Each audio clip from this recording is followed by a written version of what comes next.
Chapter 231, Sheep Demon. With everything prepared, Imo began his demon hunting. Of course, he didn't need to act himself. Even though he was now at the Chi Condensation 7th layer and his fireball technique had become more powerful, he was still a bit lacking against a rank 1 late-stage demon beast. At most, he could only provide finishing blows or pick up scraps. The demon hunters didn't lack his spell's power in their hunt. Yu Qingyi, Imo Shan, and 6 other late-stage Chi Condensation demon hunters formed a team, with Imo included. The group of 9 began hunting a rank 1 late-stage red-eyed sheep demon. Yu Qingyi and Imo Shan had been hunting demons in the inner mountains for many years, accumulating more experience than Imo. Their planning before the hunt was also more thorough, having considered almost everything. Imo only needed to listen from the side and learn diligently. He learned about the demon beast's habits, the methods of demon hunting, and the precautions to take. This hunt was similar to usual, yet also different, because it would utilize the formation drawn by Imo. Previously, only mid-stage Chi Condensation demon hunters used the 7-patterned Earth-Fire formation to hunt mid-stage rank 1 demon beasts. Now, Imo could draw rank 1 formations, which possessed great power, enough to injure late-stage rank 1 demon beasts. Thus, late-stage Chi Condensation demon hunters could also attempt to hunt late-stage rank 1 demon beasts by utilizing the rank 1 Earth-Fire formation. Using formations for demon hunting was both safe and efficient. After everyone finished their discussion, Yu Qingyi asked Imo, "Is there anything else we need to be aware of?" Since Imo drew the formation, he had to ask for his opinion. Imo thought for a moment, feeling that everyone had considered all aspects. He couldn't think of anything to add, so he said, "Everything is fine." "Good," Yu Qingyi nodded. "Then we depart tomorrow and proceed according to the plan." The demon hunters spent the night at their camp in the inner mountains. The next day, as soon as dawn broke, the mountain scenery was misty and the plants were dew-kissed. The group set off. Yu Qingyi and the other experienced demon hunters scouted ahead, searching for clues about the red-eyed sheep demon. Imo Shan was also experienced, but Imo's safety was more important, so he stayed by Imo's side. Soon, some demon hunters discovered the sheep demon's hoof prints, remnants of its meals, and white wool stained with blood. The group's spirits lifted, and they became fully alert. Yu Qingyi and several demon hunters released their divine senses, beginning to search for the sheep demon's whereabouts. Before they could find it, Imo had already taken out a map and marked its location for them. Behind the mountain path, there's a small stream here. It's drinking water there.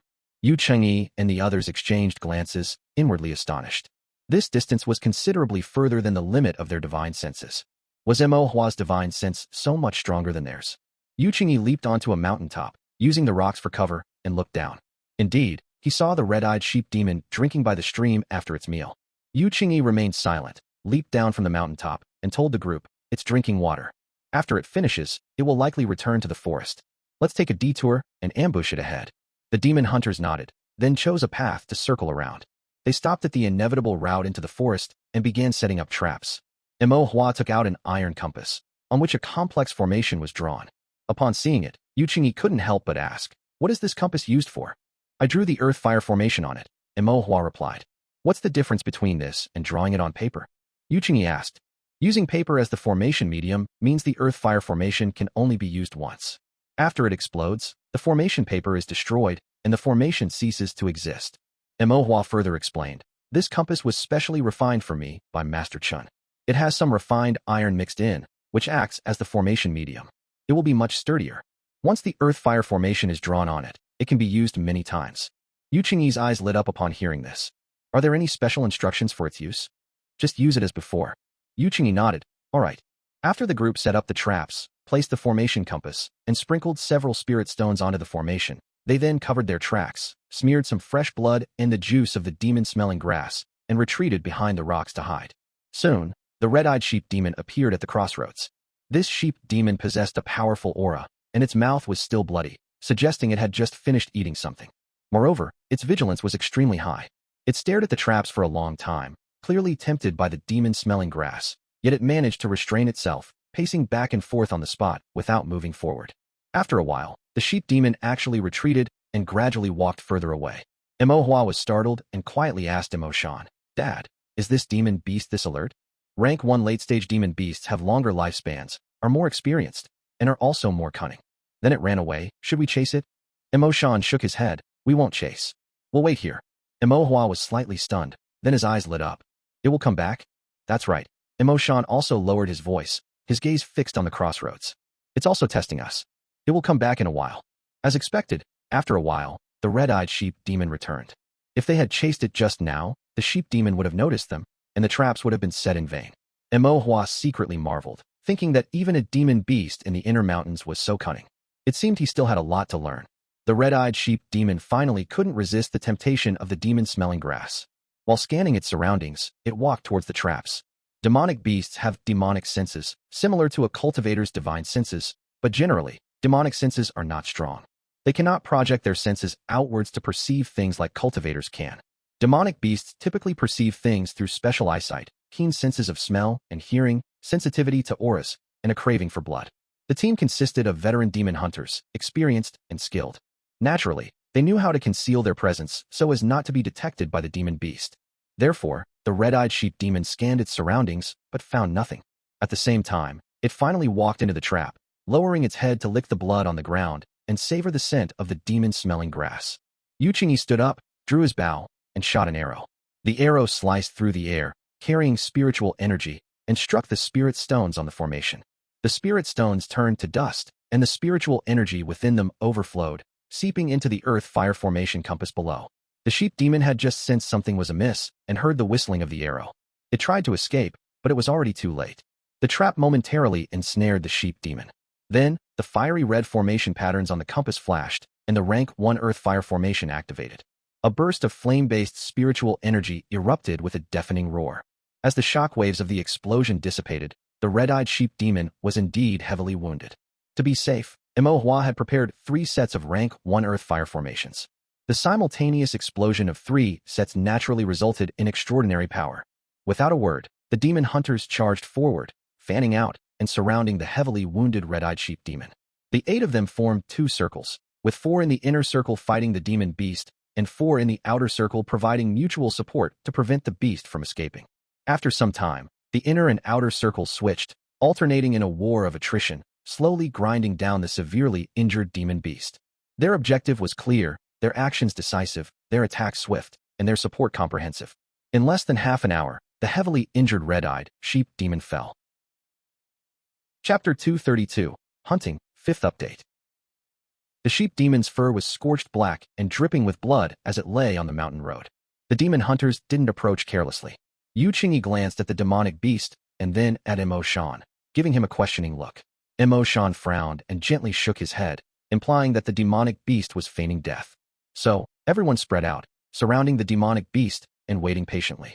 Different demonic beasts feigned death in different ways, and demon hunters naturally had different ways of dealing with them. For demonic beasts like the crimson-eyed sheep demon, one couldn't approach rashly after it feigned death. Whoever approached first would suffer its backlash before death, which was extremely dangerous. If one was unlucky, they would be directly devoured by the demon. If they approached together, they could easily be affected by its demonic power. A demonic beast at the late stage of the first rank not only had vigorous blood and chi, but also very potent demonic power, and its innate abilities amplified by demonic power were even more troublesome. If one were injured by its demonic power, it would be a big problem.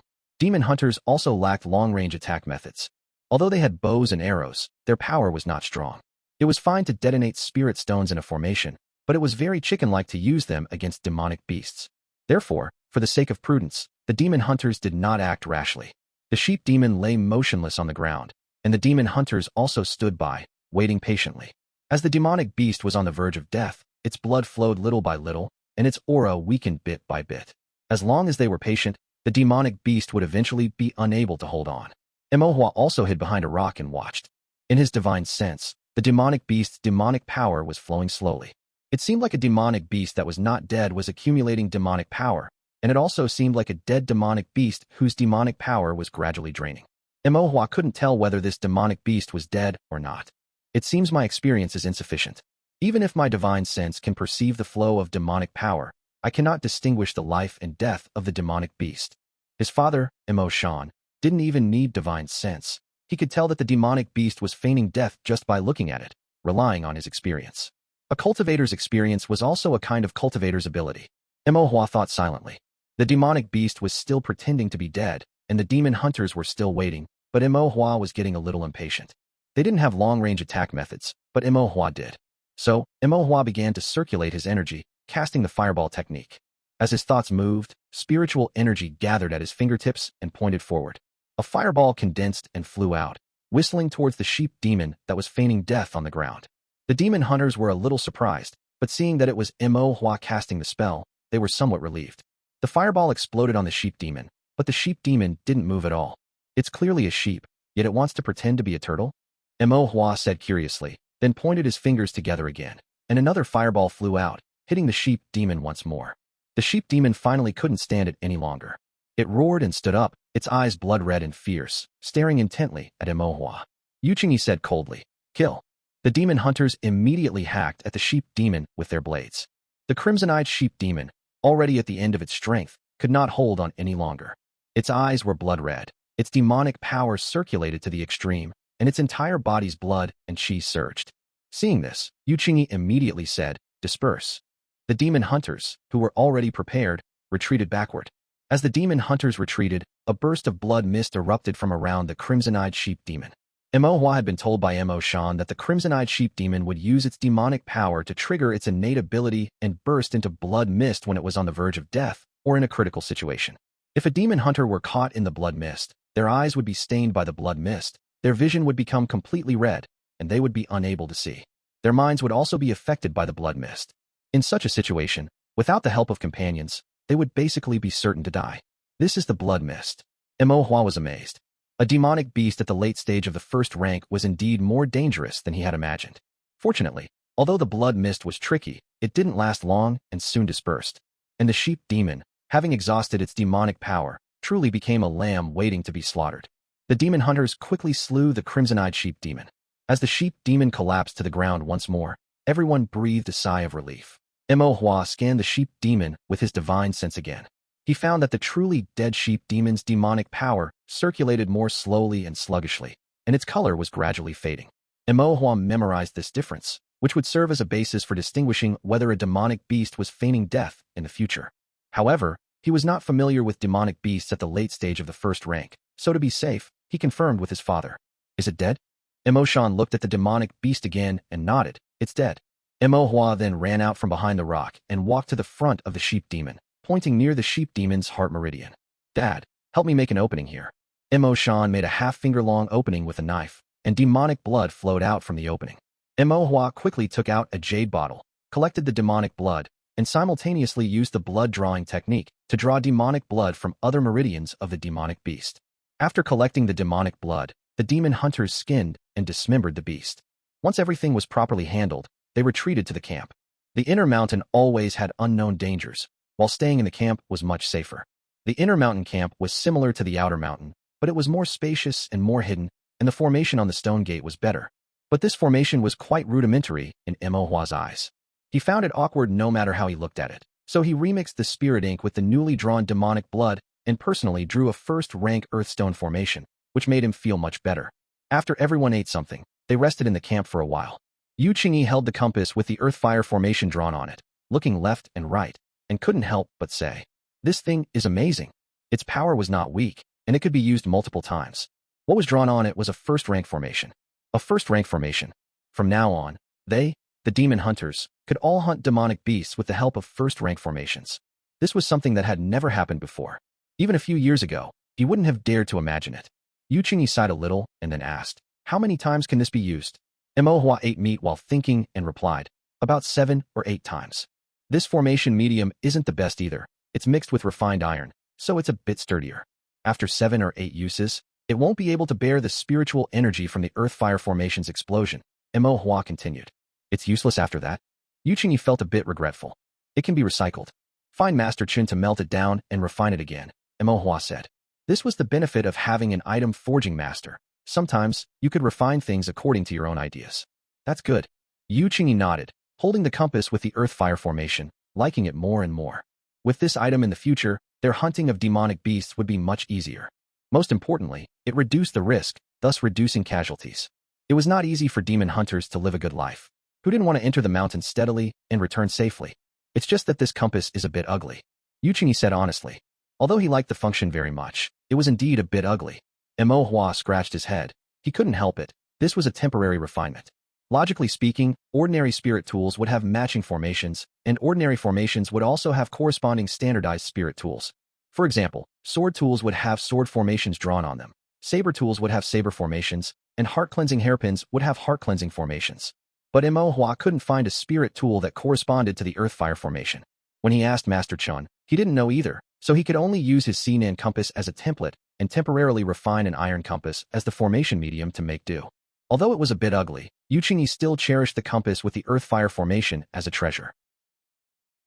Chapter 233, Prosperity.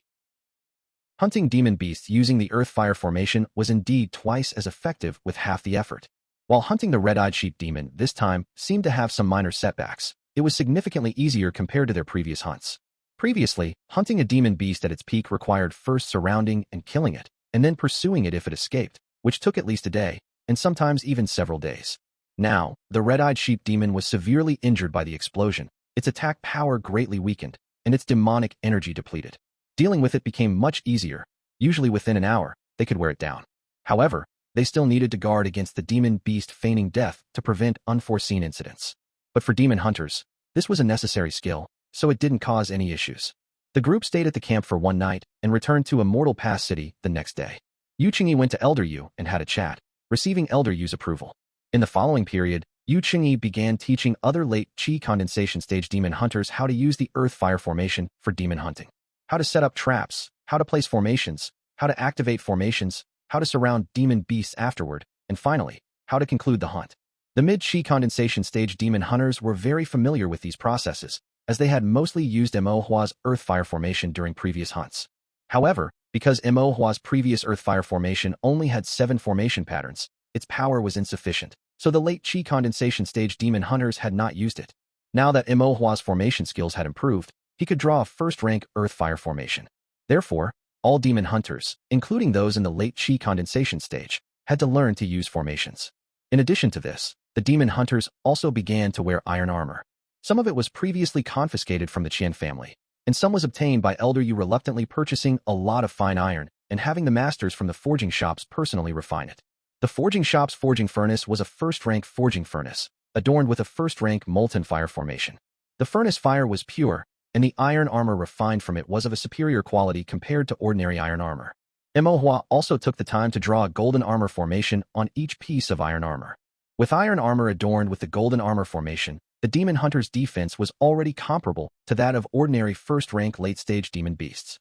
This batch of iron armor was prioritized for the peak Qi condensation 9th layer demon hunters. Mo Shan naturally received a set. Besides this, Mo Hua also learned the first-rank gold blade formation.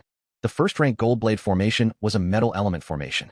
When drawn on swords and sabers, it could enhance their sharpness. This made it even more convenient for demon hunters when hunting demon beasts. Naturally, Mo Hua drew the first-rank gold blade formation on Mo Shan's saber. With the ambush of the first-rank earth fire formation, the defense of the first-rank golden armor formation, the attack of the first-rank gold blade formation, and the Sun Mother compass formation for detection and early warning. Now, when Mo Shan went into the inner mountain to hunt demons, Mo Hua was much more at ease. Not just Mo Shan. With the growth of the forging and alchemy shops, and the increase in spirit stone revenue, these formations would gradually be popularized among all demon hunters. From then on, all the hunting processes of the demon hunters were closely related to formations. Formations were also widely applied in the hunting of demon hunters, making their hunts safer, more convenient, and more efficient. Now, all demon hunters on Great Black Mountain recognized Mo Hua. What they wore, what they used, and what was laid in their traps were all formations drawn by Mo Hua. Because they had experienced it personally, they understood how important formations were. Thanks to these formations, hunting demon beasts now was worlds apart from before. With the augmentation of formations, they no longer had to worry about getting injured easily during their hunts, nor did they fear perishing at the maw of a demon due to a moment of carelessness. Their families also didn't have to live in constant fear, worrying that they would return from the mountain bloody after entering it whole. Mo Hua could also focus his mind on foundation establishment with peace of mind. Currently, Mo Hua was not short of spirit stones. Whether it was from Fortune and Prosperity Restaurant, the forging and alchemy shops in the South City, or the spirit mines he occupied, he had considerable shares in them. Furthermore, his parents had also saved a lot of spirit stones for him, saying they were for his future cultivation and marriage. Now, Mo Hua's most critical issue was his spiritual sense. To reach foundation establishment, he needed to strengthen his spiritual sense. To strengthen his spiritual sense, he needed to draw more formations. And to draw more formations, he absolutely had to obtain more demon blood to concoct spirit ink. Previously, on the outer mountain, he had accumulated nearly 1,000 bottles of spirit ink by utilizing formations to hunt demon beasts. Later, while defending the spirit mines, constructing the forging and alchemy shops, refining forging furnaces, and for other miscellaneous purposes, Imo Hua drew many formations, and now they were almost depleted. Foundation establishment was still quite far off, but in the foreseeable future, he would likely need a considerable amount of spirit ink for both drawing and deciphering formations. Imo Hua had to start accumulating some again. Moreover, demon blood from first-rank late-stage demon beasts would result in more powerful formations. Imo Hua began to wander around the inner mountain again. While updating the map, he also dug up some herbs for Old Man Foam, found some ores for Master Chun, and collected some spices for his mother's culinary research. Most importantly, he kept an eye on his compass, looking for any signs of battle. Once a light spot flashed on the compass, and Imo Hua determined the direction, he would immediately rush over. First-rank late-stage demon beasts were difficult to kill. Even with the assistance of the first-rank Earth-Fire formation, hunting still required some effort. When Imo Hua arrived, the timing was just right. In most cases, it was even quite ample. He didn't need to participate in the battle. He just needed to find a safe place to hide. After the hunt concluded, he would show himself and use a small bottle to collect the demon blood. Occasionally, when the battle was fierce or the demon beast feigned death, he would cast a few fireball techniques to harass the demon beast or to test if it was truly dead. Because of his breakthrough in cultivation, the heavenly evolution art had made some progress, and Imo Hua's fireball technique was now faster, more accurate, and had improved power. Often, with just a thought, the fireball technique would condense. When the demon hunters were locked in a stalemate with the demon beasts, Imo Hua's fireball technique could also offer considerable assistance. Most demon hunters were very grateful to Imo Hua and were quite enthusiastic towards him. Generally speaking, others were not allowed to touch the spoils of the demon hunters, but Imo Hua was an exception. The demon beasts belonged to them, but all the demon blood belonged to Imo Hua. Some demon hunters, after killing a demon beast, would not immediately skin it. Instead, they would intentionally wait a while for Imo Hua to arrive and draw the blood. If Imo Hua didn't show up, they would feel a bit unhappy, thinking it was a waste of demon blood, which was truly regrettable. In this way, Imo Hua thrived in the inner mountain. Imo Hua was a member of the demon hunters. If they prospered, he prospered, and if they suffered, he suffered. Now that he had the help of so many demon hunters, his actions in the inner mountain naturally became more convenient. The inner mountain was much more dangerous than the outer mountain. However, because of the formations, Imo Hua felt, in a daze, that the inner mountain and the outer mountain seemed no different. Gradually, Imo Hua's stockpile of spirit ink increased, and the strength of the demon hunters also grew steadily. With the aid of formations, although the cultivation of the demon hunters had not increased, their combat power had significantly improved, and the time required for demon hunting had greatly shortened. Concurrently, the materials from first-rank late-stage demon beasts obtained from hunting also increased.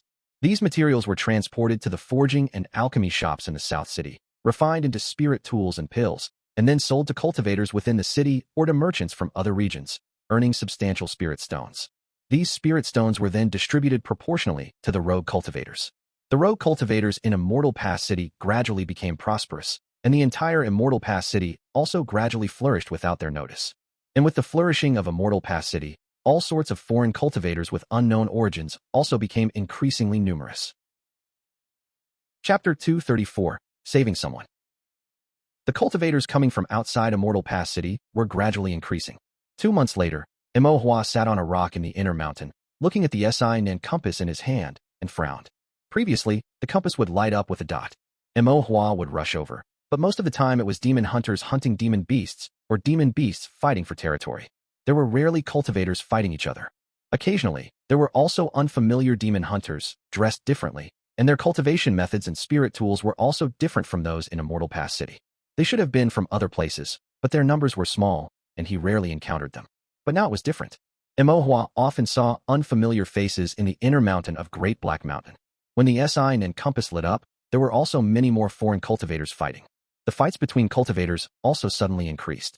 Some were fighting over demon beasts, some started fighting over a few words, and some cultivators were clearly provoking trouble. What was even more serious was outright murder and robbery. Imo Hua had seen a cargo truck, its goods gone, but with bloodstains all around, and cultivator limbs scattered everywhere. Judging by the traces nearby, it was clear that a group of merchants had been ambushed by cultivators, their goods stolen, and they had all been killed. Afterward, demon beasts smelled the blood and came to eat the corpses. It was a scene of devastation, with a tragic death. Imo Hua felt uncomfortable seeing it, and couldn't help but sigh.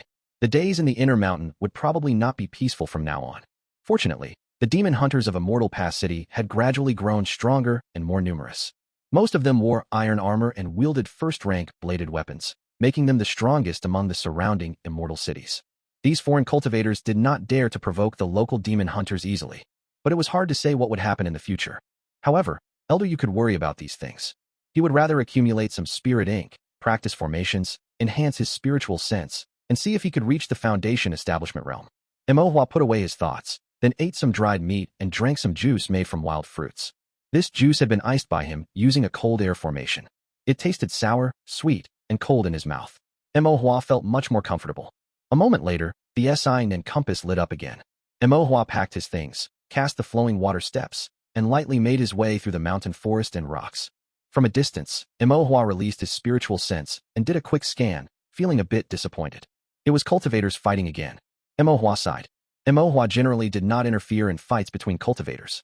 He was only at the Chi Condensation 7th layer, and his only offensive spell was the fireball technique. He was very proficient in the flowing water steps, so self-preservation was not a problem, but he also did not want to cause trouble. Moreover, disputes between cultivators were usually observed from a distance, and it was difficult to distinguish right from wrong. The weaker ones were not necessarily good people, and the stronger ones were not necessarily bad people. Those with fierce appearances were not necessarily wicked, and those who looked kind were even less likely to be benevolent. One could know a person's face, but not their heart. One could not judge a person by their appearance. Imohua decided to do as usual and secretly watch for a bit, since he had nothing to do now and was idle anyway. With his spiritual sense, ordinary Chi condensation cultivators could not detect him. Imohua climbed onto a rock, concealed his aura, and used the cover of vegetation to secretly observe. On a rugged and narrow mountain path, two groups of cultivators were fighting. The cultivation of both groups was mostly in the late Chi condensation stage. One side had only 4 people, 3 men and 1 woman, who were at a disadvantage, defending several boxes of luggage and struggling to hold on. The other side had 7 people, dressed differently, with unfamiliar appearances, who were besieging the 4 cultivators. Moreover, their attacks were becoming more ferocious, and those 4 cultivators probably couldn't hold on for much longer. Robbery? Imohua frowned and continued to watch, then realized something was wrong. He seemed to recognize those 4 cultivators. One of the cultivators, who was past middle age and had a few faint knife scars on his face, was good friends with his father, Imo Shan, and had even visited Imohua's house specifically before. Imohua remembered him as Ji Qingbai, and Imohua called him Uncle Ji. The young and refined cultivator next to him was Ji Qingbai's son, Ji Li. The father and son were also demon hunters, but they were not from Immortal Pass City, but from the neighboring Azure Profound City. Azure Profound City was farther from Immortal Pass City, and it passed through the inner mountain of Great Black Mountain, so under normal circumstances, cultivators from the 2 cities did not interact much. There was also a burly cultivator, with a powerful build, wearing wolf skins around his waist, wielding a ferocious wolf tooth club covered with sharp barbs. Imohua remembered that when he had a conflict with Qin Xing, it was this burly man who stepped forward and blocked the Chi Condensation 9th layer cultivator from the Qian family. In Imohua's memory, this burly man had profound cultivation and was also quite good at cursing. Now, he was fighting 3 people by himself and was not at a disadvantage. Gray-brown spiritual energy wrapped around the wolf tooth club, and it whistled as he swung it, showing its heavy power. At the same time, he was still cursing, saying things like a bunch of trash, cowardly sneak attackers. If you have the guts, fight one-on-one, you bullies, and so on. Among the 4, the only one Imohua did not recognize was the female cultivator. She looked about the same age as Ji Li, was injured, and had the lowest cultivation. She was struggling the hardest, but fortunately, Ji Li was beside her, looking out for her. However, her entire sleeve was soaked in blood, and it was estimated that if this continued, she wouldn't be able to hold on. Based on Imohua's experience of watching battles in the inner mountain for so long, the burly man with the wolf tooth club would definitely be able to escape, and Uncle Ji would most likely be able to escape as well, but it depended on whether the pursuers would chase them. If they were pursued, they would likely be in dire straits. Ji Li would not be able to escape. Although he had the cultivation of the Chi Condensation 8th layer, he had little combat experience. Currently, being entangled by so many cultivators, he was in a losing battle and had nowhere to escape. As for the female cultivator, she was probably destined to die. Perhaps dying would be the best outcome. Imohua sighed in his heart. What should I do? There were 7 people on the opposite side, which was quite a lot. Even if Imohua joined the fight, he might not be able to save them all. Imohua could fight or run, but Ji Li and the female cultivator probably couldn't run. Since Ji Li couldn't run, Ji Qingbai, for the sake of his son, would definitely not be willing to leave. The burly man looked like he had spirit and loyalty, and would probably fight to the end. It's best if I can save them. It's better for people to be alive than anything else. Mo Hua made up his mind, took out a section of bamboo tube, which was red and had a smoke and fire formation drawn on it. These bamboo tubes were simple to make, and the smoke and fire formation inside was drawn by Mo Hua specifically. Most demon hunters who entered the mountain had them. Once an accident occurred and the formation was triggered, releasing smoke and fire, nearby demon hunters would rush to support them. Mo Hua activated the smoke and fire formation with his spiritual power, and a beam of fire shot into the sky. Both sides fighting on the mountain path were stunned to see the fireworks. Mo Hua then cast the flowing water steps, quickly ran into the distance, triggered another smoke signal, then ran towards the left mountain, setting off another smoke signal in a different location. This way, in 3 positions, from near to far, fireworks were set off in succession, creating the illusion that 3 waves of demon hunters had heard the signal and were rushing to support them. "It's demon hunters from Immortal Pass City," exclaimed an outsider cultivator. "Brother, what should we do? They have more people and wear iron armor. We are not their match." The leading cultivator frowned, hesitating for a moment. Just a little bit more. They had been fighting for half the day, and they were on the verge of killing these cultivators, taking their goods, and then abducting the female cultivator. Withdrawing now would mean all their efforts were in vain. Seeing that they were not leaving, Mo Hua raised his right hand and released another fireball. This fireball technique was fast and accurate. In an instant, it hit an outsider cultivator. The cultivator staggered and fell to the ground, crying out in pain from the burning of the fireball technique. The spell of the Qi condensation 7th layer might not be much against demon beasts, but its power was not to be underestimated when cast on cultivators. "A spell?" the leading cultivator exclaimed in shock. Chapter 235, Old Acquaintance. The fireball technique was used with great skill and considerable power. It must have come from a spirit cultivator. There are few spirit cultivators among demon hunters. If there were any, they would join the demon hunting teams and not act alone. A demon hunting team typically consists of 5 or 6 people, or even 8 or 9, up to 10 or more, and they are well equipped with armor and weapons. This group of people is no match for them. Once surrounded by demon hunters, escaping would be impossible. As people who engage in this kind of business, their lives are always on the line. They cannot risk their lives for temporary greed. The leading cultivator panicked and decisively said, "Quick, retreat." The 7 outside cultivators retreated in haste. Seeing this, Ji Qingbai and the others, who had been struggling to hold on, felt a great sense of relief. They all put down their weapons and leaned against the storage boxes, panting heavily. Ji Qingbai felt a sense of surviving a disaster. This was an extremely dangerous situation. The Ji family only had him and his son. If they were to perish here due to carelessness, the Ji family would be completely without heirs, which would be a true misfortune for the family. With this thought, Ji Qingbai felt grateful and cupped his hands towards the hilltop, saying, "Thank you. May I know which brother from the demon hunting team it was?" The others also looked towards the direction of Ji Qingbai's voice. The hilltop was rugged with rocks and bushes rustled, revealing Mo Hua's small figure. Mo Hua scratched his head and said apologetically, "The generation gap is too large, Uncle Ji." Ji Qingbai treated his father as a brother, so Mo Hua could not accept being called brother. Ji Qingbai was stunned. How could it be a child? Upon closer inspection, he realized that the child before him looked a bit familiar. His features were as exquisite as a painting, and he looked very delicate, much like Mo Shan's child. Ji Qingbai had met Mo Hua before and had a very deep impression of him. "Are you Mo Hua?" Ji Qingbai asked incredulously. Mo Hua nodded. "You? How did you end up here?" Ji Qingbai looked around. "You're alone? Where's your father?" The other 3 exchanged glances. Mo Hua said, "We can talk about it later. It's not the time for this now." Then now. Ji Qingbai was a bit bewildered. Mo Hua said, "Let's run." Inner Mountain was vast, and there might not be other demon hunters nearby. He had set off a signal flare, but it wasn't guaranteed that someone would come to support them. Even if support arrived, it might not be in time. If those 7 cultivators came to their senses and returned later, it would be a big problem. Ji Qingbai understood instantly and stopped making pleasantries. He immediately started packing, preparing to leave. Ji Qingbai decided not to take the larger storage boxes. However, he felt reluctant to leave them behind, as they represented their entire fortune. Seeing this, Mo Hua said, "Let's take them." Ji Qingbai was surprised and then hesitated. "What if those people chase us?" "If they chase us, I'll tell you in advance, and it won't be too late to abandon them then," Mo Hua said. Ji Qingbai was taken aback. How could he know such things in advance? Mo Hua appeared composed. Even if those cultivators chased them, with his spiritual sense, he could detect them in advance and have ample time to deal with them. As long as there was time to prepare and set up formations, even if several more came, Mo Hua could make them regret their actions. Besides, if we take the luggage, they might not dare to pursue us. If we leave the luggage, they'll know we're guilty at a glance and will definitely chase us, Imo Hua added. Upon hearing this, Ji Qingbai immediately nodded. All right.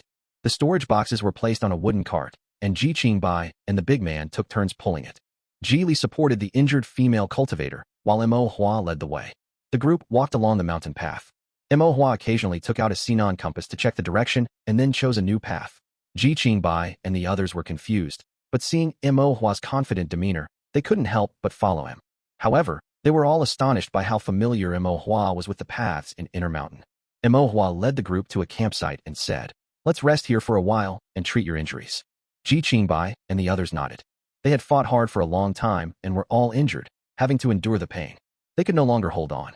The group rested in the campsite.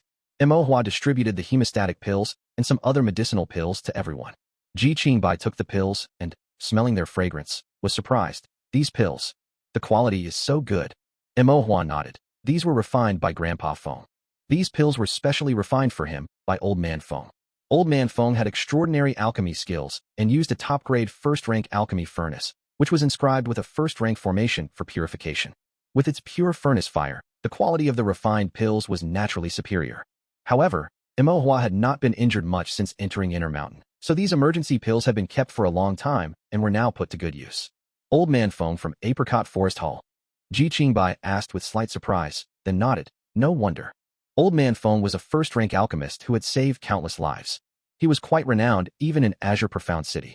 Ji Qingbai took 2 pills and gave the rest to Ji Li and the young female cultivator. The female cultivator's injuries were the most severe, and she had bled the most. After taking the pills, her mind relaxed, and she fell into a daze and passed out. Ji Li stood guard beside her, his expression a mixture of worry and affection. Imo Hua looked at the female cultivator, then at Ji Li, and asked curiously, "Brother Ji, are you Dao companions?" Ji Li's face immediately turned red.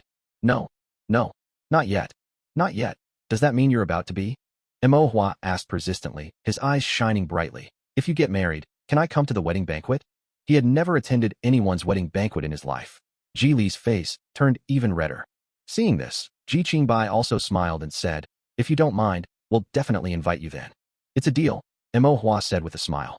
The atmosphere in the campsite became a little lighter. Ji Qingbai then asked, "By the way, why are you alone in the mountains? It's very dangerous here. Where's your father?" "I'm fine alone. My father has other things to do," Imo Hua replied. Ji Qingbai looked at Imo Hua, feeling both shock and regret. At such a young age, he had already reached the Qi condensation 7th layer and could manage to survive alone in Inner Mountain, was familiar with the mountain paths, and handled crises with composure. Indeed, a tiger begets a tiger cub. Imo Hua was like his father, possessing great talent as a demon hunter. But it was regrettable that he had still become a demon hunter. Ji Qingbai saw the demon hunter token hanging around Imo Hua's neck and sighed inwardly. Once one became a demon hunter, it was difficult to spare time to study formations. Ji Qingbai still hoped that Imo Hua would walk the path of a formation master, rather than just being an excellent demon hunter. Among rogue cultivators, demon hunters were everywhere, but formation masters were extremely rare. Given Imo Hua's talent, it was a great pity not to study formations and become a formation master. Ji Qingbai felt immense regret. Seeing that Ji Qingbai seemed preoccupied, Imo Hua couldn't help but ask, "Uncle Ji, what brings you to Immortal Pass City?" Ji Qingbai was slightly taken aback, as if thinking of something, and said with a wry smile, "We couldn't survive in Azure Profound City, so we came here to make a living." Chapter 236, Bullying. "Can't survive?" Imo Hua was startled. Ji Qingbai nodded. He hadn't intended to go into detail, but seeing how Imo Hua managed himself so smoothly in the Inner Mountain despite his young age, he realized the boy's abilities and character were not to be underestimated, and he couldn't be treated as a mere child anymore. Furthermore, if he were to make a living in Immortal Pass City in the future, he would inevitably have to trouble Imo Hua's father, Imo Shan. So he truthfully explained, "Qingxian City is not like Immortal Pass City.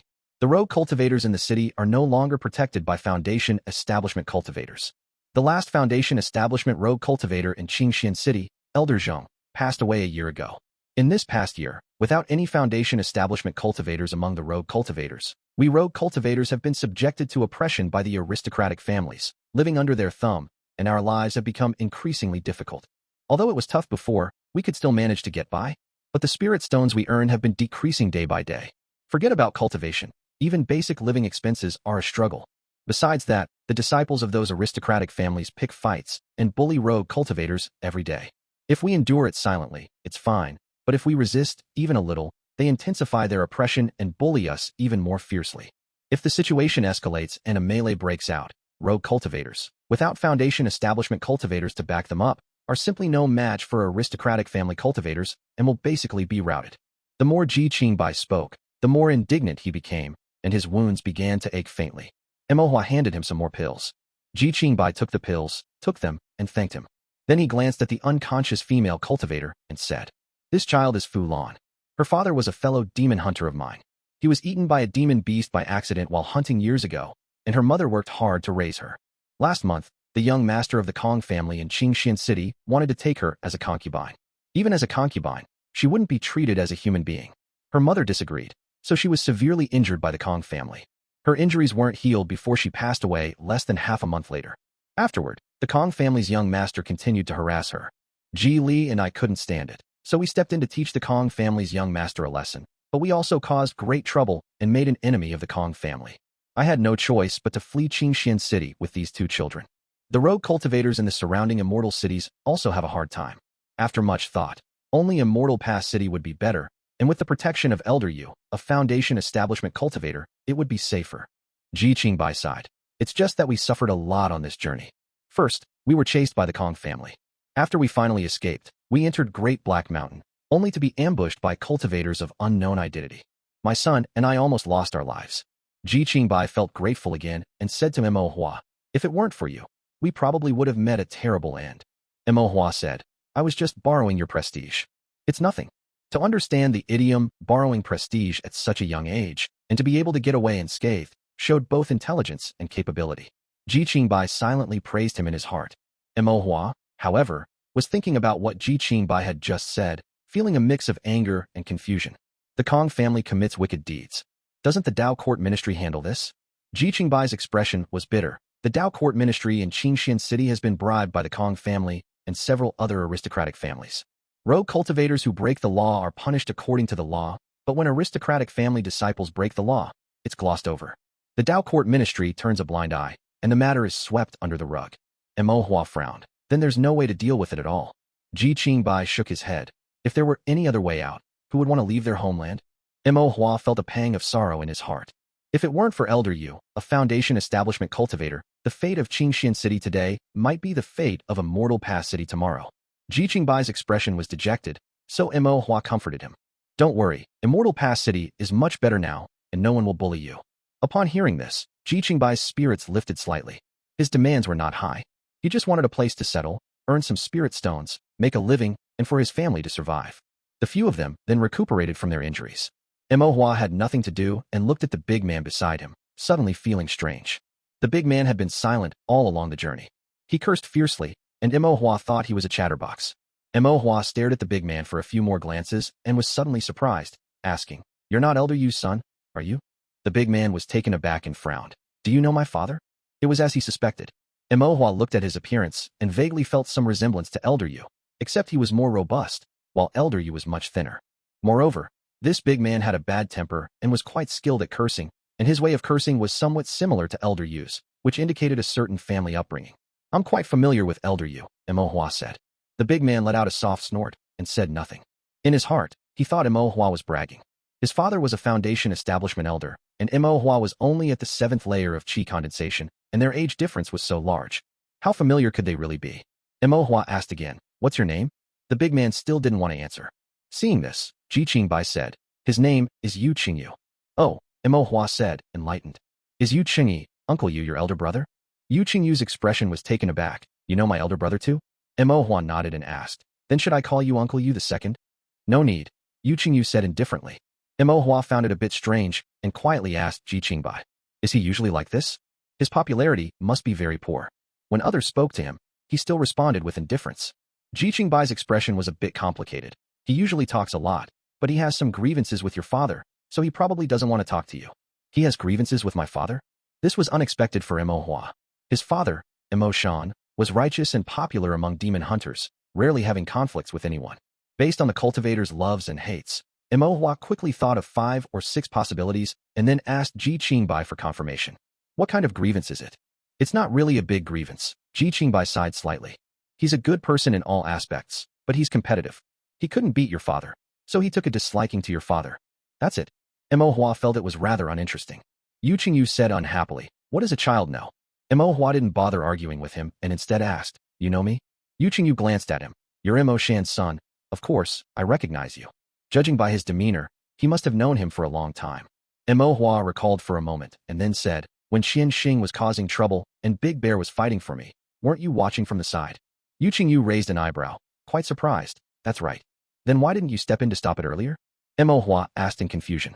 Children fighting, why would I intervene? Yu Qingyu said indifferently. Besides, your father is Mo Shan. I couldn't be bothered. Then why did you intervene later? I don't care how you fight. But when the late-stage cultivators of the Qian family interfered and bullied the rogue cultivators, I couldn't stand by and do nothing. Mo Hua nodded, feeling that although this person had a surly expression, he was actually quite righteous. Do you have a wolf-tooth club? Mo Hua asked again. Yu Qingyu was somewhat helpless. Didn't you just find out that I have grievances with your father? Why is he still asking me questions? You have grievances with my father, that's your business as adults. What does it have to do with me? Mo Hua said righteously. Besides, when I, a child, saw your petty grievances, I felt they were a bit childish. Chapter 237. Yu Qingyi, 5th update. Yu Qingyi was slightly taken aback, feeling a bit annoyed. But then he thought about it, and realized Mo Hua had a point. No matter how much he disagreed with Mo Shan, he shouldn't be so petty as to quibble with Mo Hua. Furthermore, to bicker with Mo Shan's son would, if nothing else, make him inferior to Mo Shan in terms of magnanimity. All right, you're right. I won't argue with you. Mo Hua then asked, do you have a wolf-tooth mace? Yu Qingyi nodded. That's right. Mo Hua's eyes lit up. Can I take a look? Yu Qingyi was a little reluctant, but seeing Mo Hua's curious and bright eyes, he couldn't bring himself to refuse. After a moment's thought, he took the wolf-tooth mace out of his storage bag and placed it on the ground for Mo Hua to see. The wolf-tooth mace was 5 to 6 feet long, with sharp spikes, forged from fine iron, shaped like a wolf's tooth, and stained with dark bloodstains. These bloodstains likely belonged to both demon beasts and cultivators. Mo Hua tried to lift it, but found he couldn't move it at all. He pushed it with both hands, but the wolf-tooth mace remained immobile. It's so heavy, Mo Hua couldn't help but exclaim. A trace of smugness flashed in Yu Qingyi's eyes, naturally. Was it intentionally made this heavy? Mo Hua asked humbly. Yes, Yu Qingyi nodded.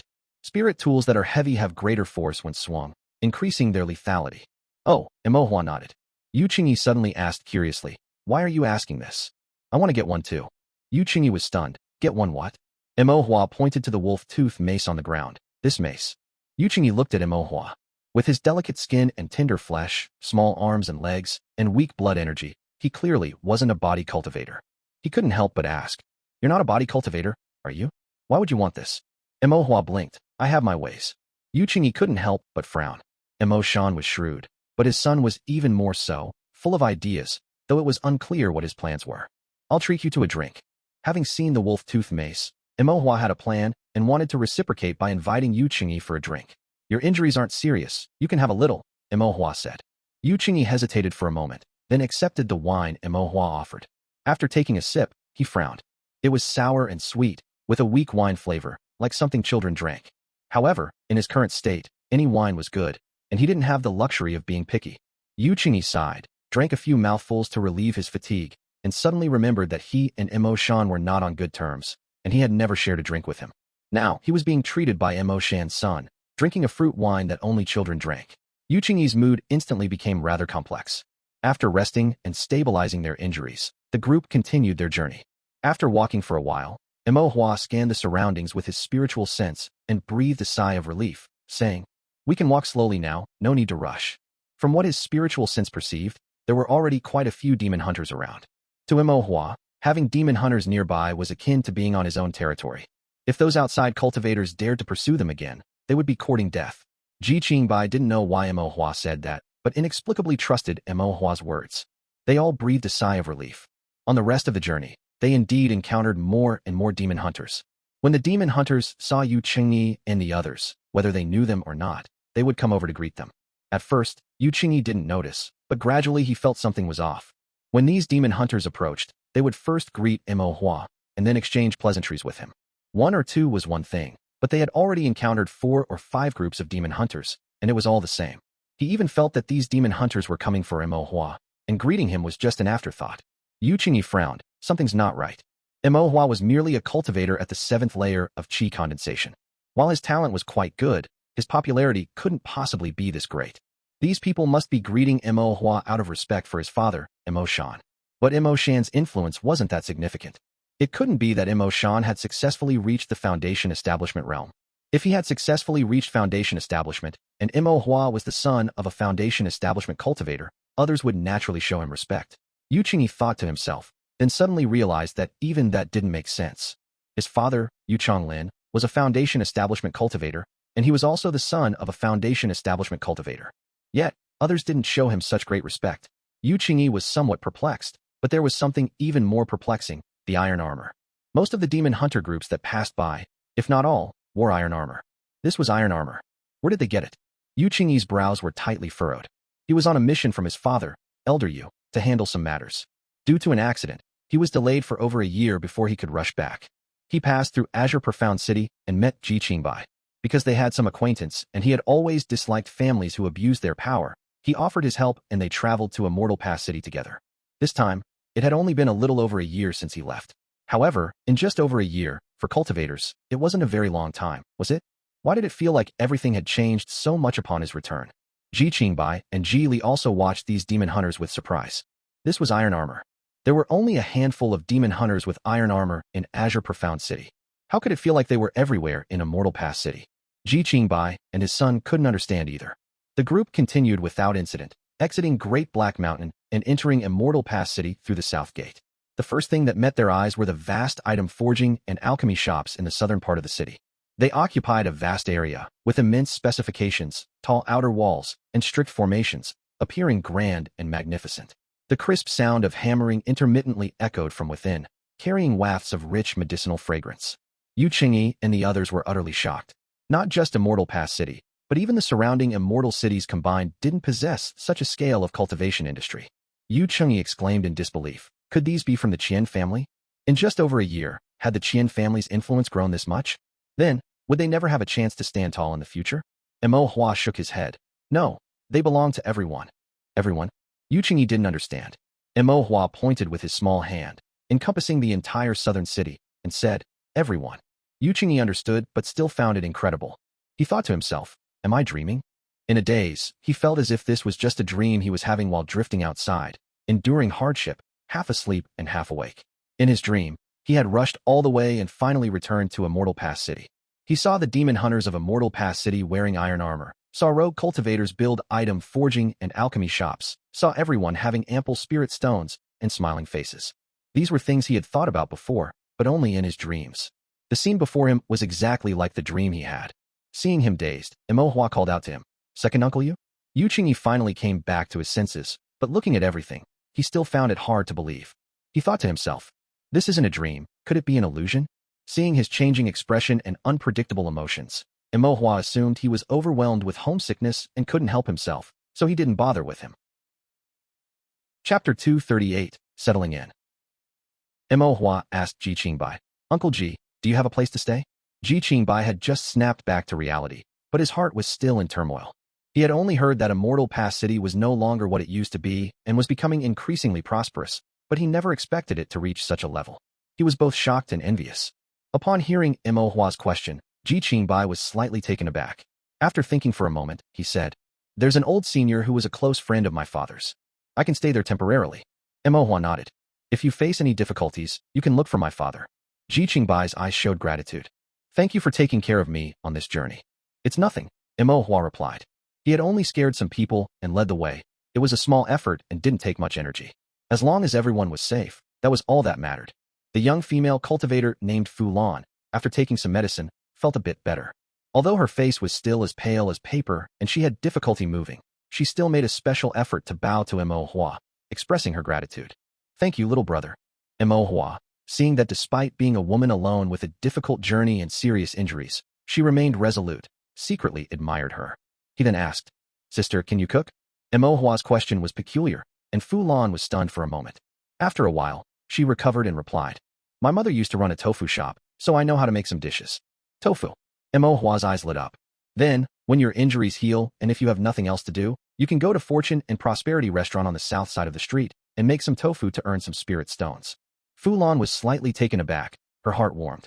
She said softly, "Thank you, but Fortune and Prosperity Restaurant is a restaurant, isn't it? They are a large establishment. They might not be willing to take me in." "It's fine," Mo Hua said confidently.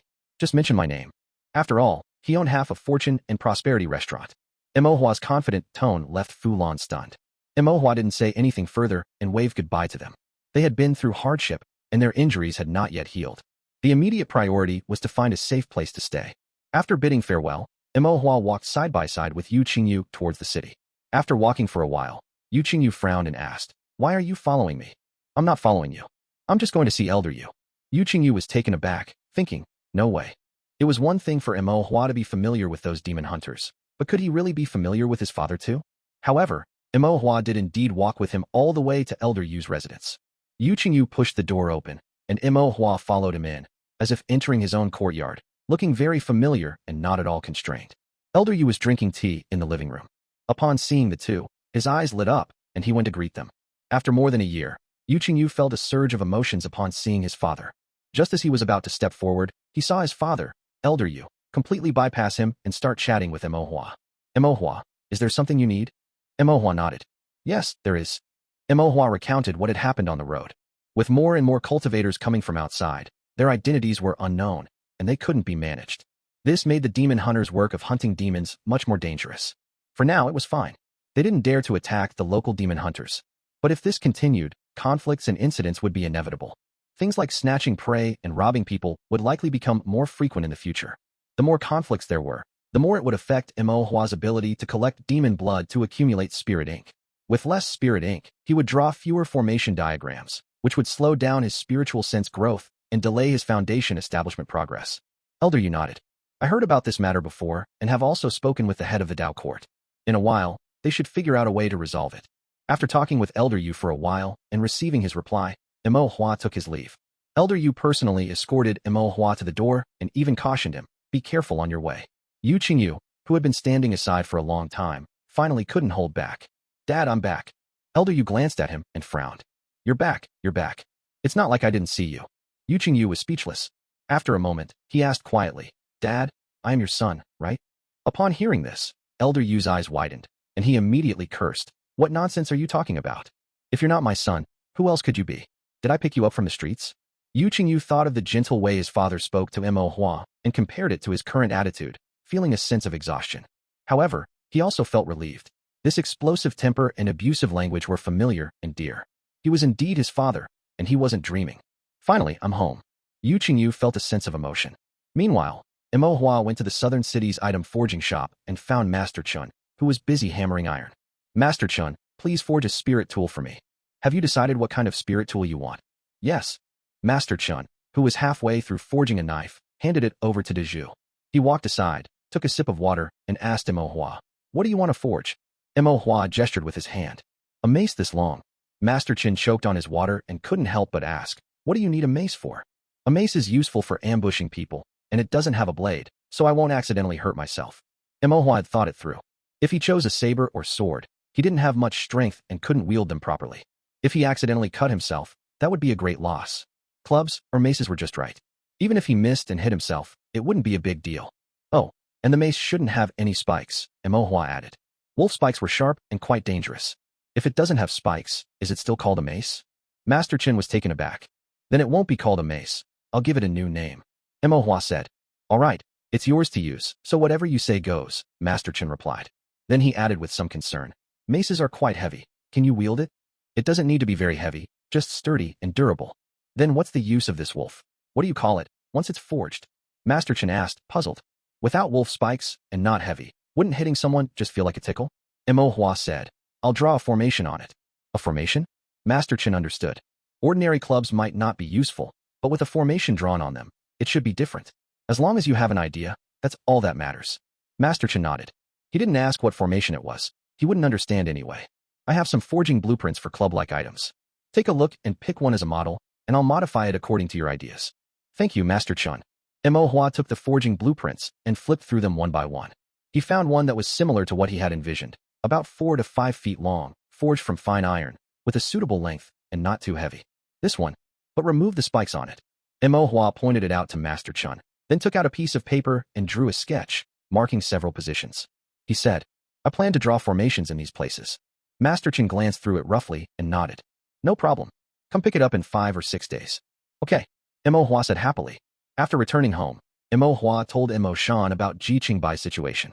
Upon hearing this, Mo Shan couldn't help but sigh and shake his head. I didn't expect the situation for rogue cultivators in Azure Profound City to be so dire. Mo Hua asked, are all rogue cultivators under the sky oppressed by aristocratic families? Even if they aren't oppressed by aristocratic families, there are still sects in the Dao court. Is it because rogue cultivators are too weak? Mo Shan nodded. Indeed. The strong bullying the weak is human nature. Moreover, some aristocratic families or sects are in conflict with rogue cultivators over resources. They gain benefits by exploiting rogue cultivators, which allows them to grow stronger. Many of the benefits in this world are not created out of thin air. They are merely transferred from some cultivators to others. Mo Hua nodded as if he had suddenly understood something. I've been updating with 10,000 characters for a month straight, and even got a badge. I need to take it a bit easier now. Updating 10,000 characters daily is indeed tiring. The current plot progress is just the beginning. Immortal Pass City is just the tip of the iceberg of this vast cultivation world. There are still many characters, plots, and settings yet to be explored. Little Mo Hua's growth has only laid some groundwork. Many stories have been brewing in my mind for a long time. I need to write them down, and I also need to give the characters I'm writing about a proper ending. Writing a novel is truly a long and somewhat agonizing process. However, every beginning is difficult, and now that the beginning is set, the rest is to persevere and keep writing. Regarding updates, from now on, I'll be updating twice a day, slacking off a bit. After some time, I'll gradually increase the updates again.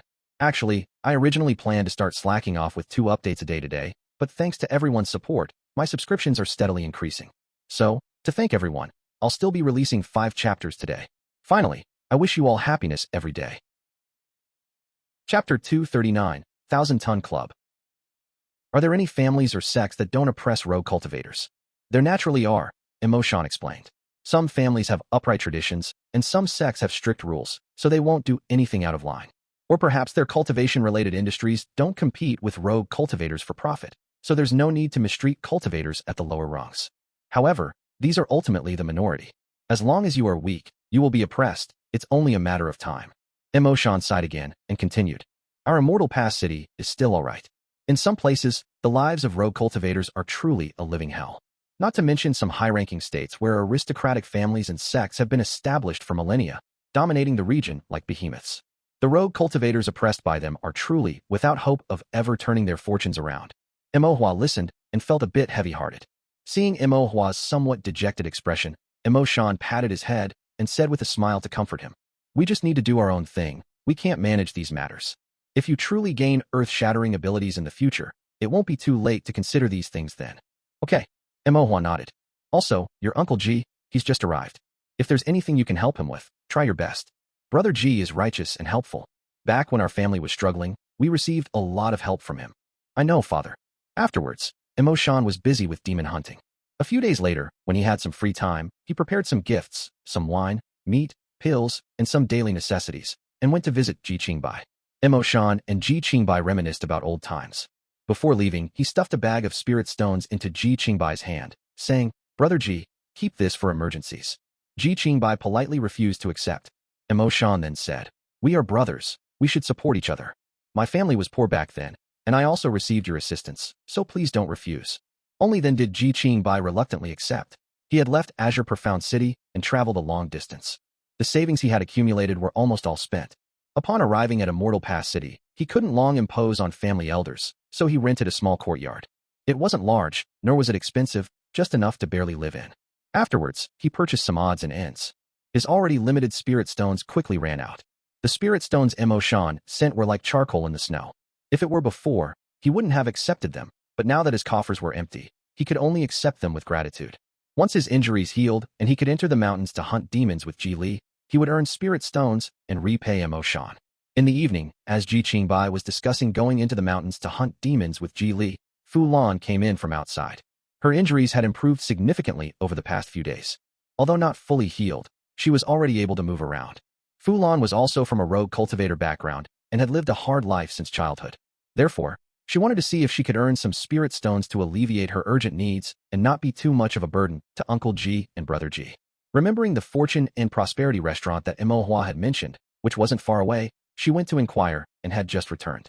Your injuries aren't healed yet. Get more rest, Ji Qingbai said with concern, seeing that her complexion was still a little pale.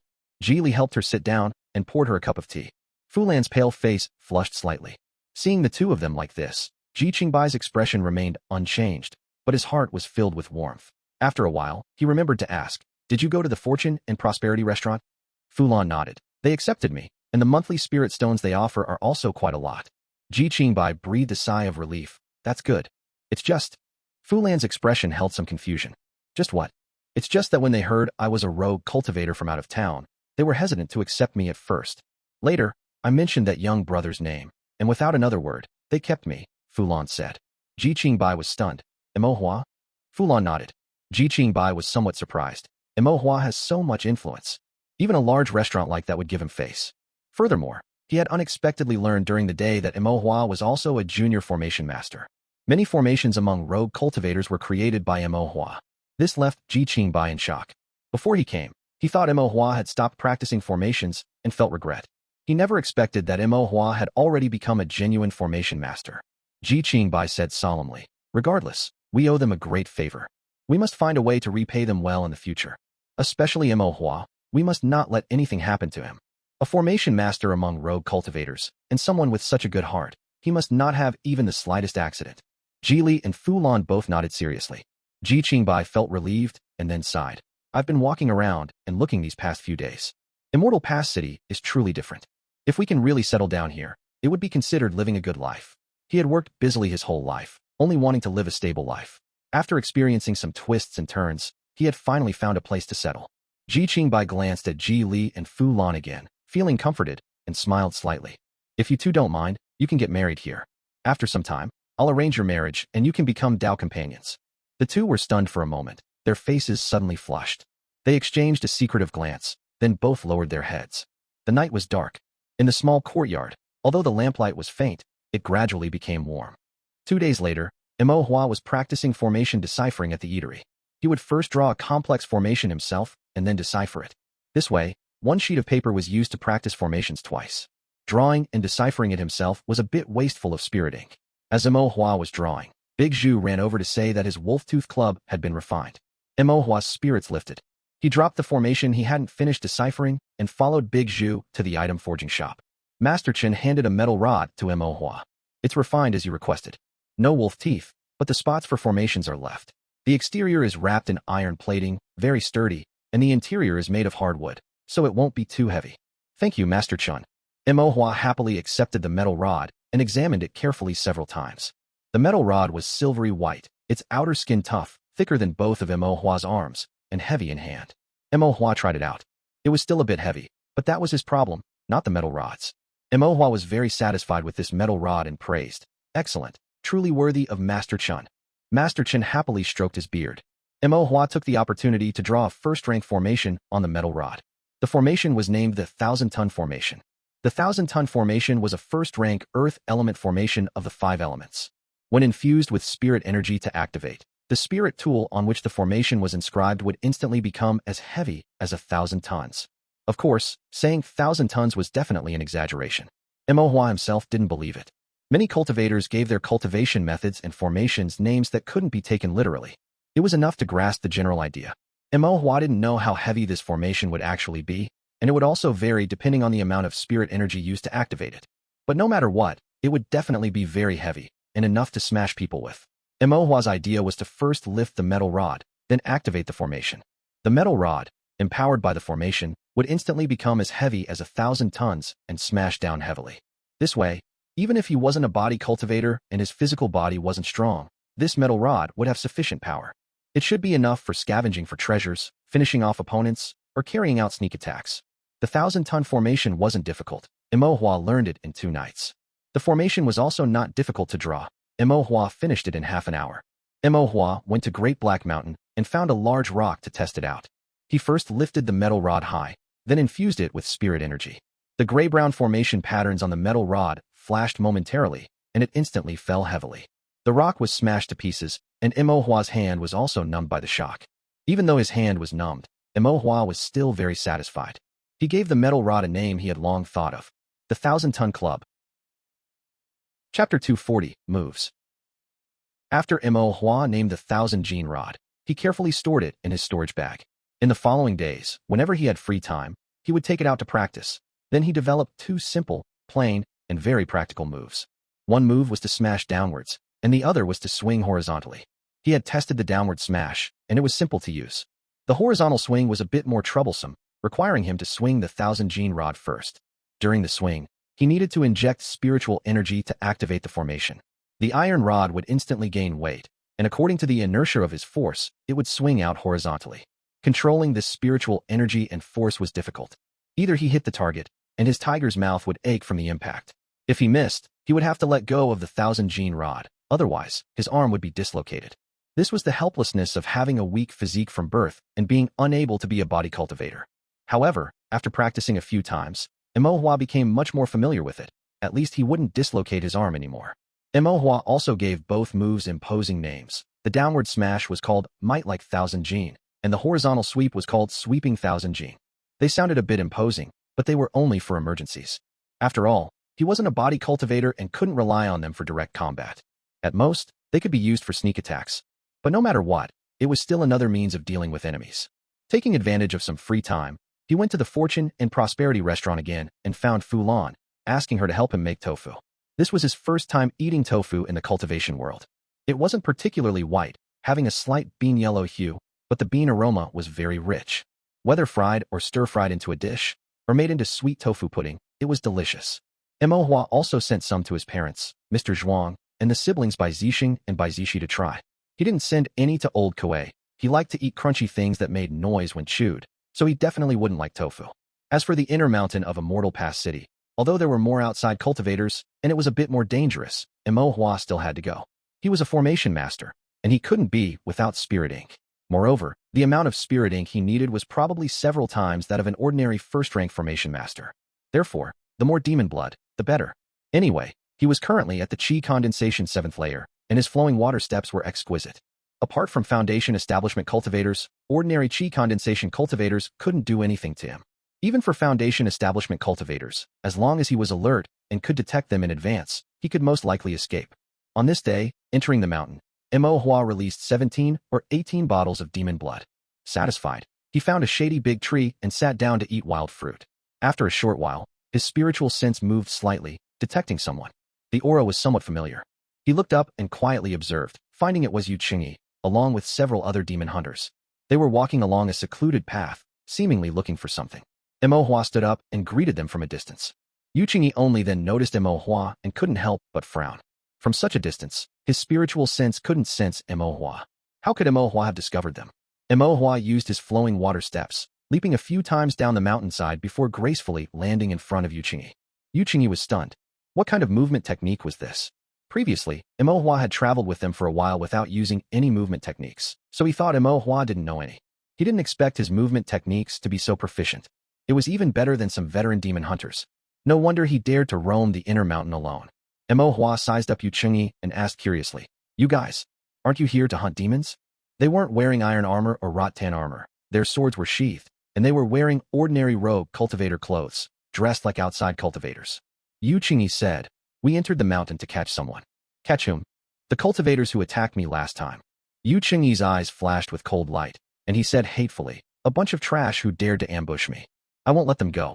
Mo Hua asked doubtfully, "You know who they are now?" "Not yet." "Then can you find them?" "They didn't dare to enter the city, so they must be hiding in the mountains. As long as we search, we'll definitely find them." Mo Hua nodded. If these cultivators weren't found, they would remain a hidden danger. If demon hunters were ambushed by them during their hunts, it would be dangerous. "Then you go ahead." Mo Hua waved his hand. He didn't want to join the fun. He had important matters to attend to, and for now, it was better to collect more demon blood. "If I encounter them, I'll set off a signal flare to remind you," Mo Hua added. Yu Qingyi was slightly taken aback, then nodded. "All right, but you be careful too." "Don't worry." Mo Hua parted ways with Yu Qingyi and his group. He roamed the inner mountain for most of the day, and when he descended the mountain in the evening, he encountered them again. Yu Qingyi and the others were injured and bleeding, but their injuries didn't seem serious. They were escorting two cultivators. These two cultivators were both dressed in black, their limbs bound with chains, and their bodies covered in wounds. One had a broken arm, and the other had a lame leg. It was clear they were captured after a tough fight, and then severely beaten. The two looked exhausted, but resentment flickered in their eyes. Imohua looked at their faces, thought for a moment, and indeed, they were 2 of the 7 cultivators who had attacked him that day. You actually caught them? Imohua was a little surprised. Of course. We are demon hunters. No one is more familiar with Great Black Mountain than us. Yu Qingyi kicked one of the 2. These 2 pieces of trash thought they were well hidden, but they ate and slept in the wild, and committed murder and robbery. They left so many clues. How could we not find them? Only these 2. The others have probably gone out to rob, and left these 2 to guard the camp. Are you going to kill them? Imohua asked curiously. Yu Qingyi was slightly taken aback. Not yet. We'll escort them back and beat them a few more times to see if we can get anything out of them. As for their camp, we've already alerted them, so we probably won't be able to catch the other cultivators. Imohua nodded, then scanned the 2 black-clothed cultivators with his spiritual sense and frowned. Although these 2 black-clothed cultivators looked pathetic, their spiritual energy was still quite abundant. This was not good and posed a risk. Break their legs first, Imohua kindly suggested again. Yu Qingyi was stunned for a moment. Their spiritual energy is very abundant, Imohua said. Abundant spiritual energy was a hidden danger. Yu Qingyi thought for a moment and nodded. He said to the other demon hunters, break their legs. As the other demon hunters were about to act, Imohua shouted, wait. He pondered for a moment, then said, it's better to break their arms. If their legs are broken, they can't walk, and will have to expend effort to carry them. If their arms were broken, even with spiritual energy, they would be unable to attack for a short period. Yu Qingyi nodded. The other demon hunters didn't say a word and directly acted, twisting off the arms of the 2 black-clothed cultivators. The 2 black-clothed cultivators cried out in pain, their expressions filled with hatred, and their gazes venomously fixed on Imohua. Imohua raised his eyebrows slightly. You still dare to glare at me? The demon hunters heard this and kicked the 2, making them grit their teeth in pain. However, the venom in their eyes only deepened. Imohua sighed and said to Yu Qingyi, why not blind their eyes too? They keep glaring at me. Upon hearing this, the 2 black-clothed cultivators broke out in a cold sweat and immediately lowered their gaze, not daring to look at Imohua again. Yu Qingyi felt a bit helpless. When this child was kind, he was truly kind, and when he was wicked, he was truly wicked. He could come up with all sorts of sly and wicked ideas. However, he felt that this was good. One should not show mercy to bad people, otherwise, they would be the ones to suffer.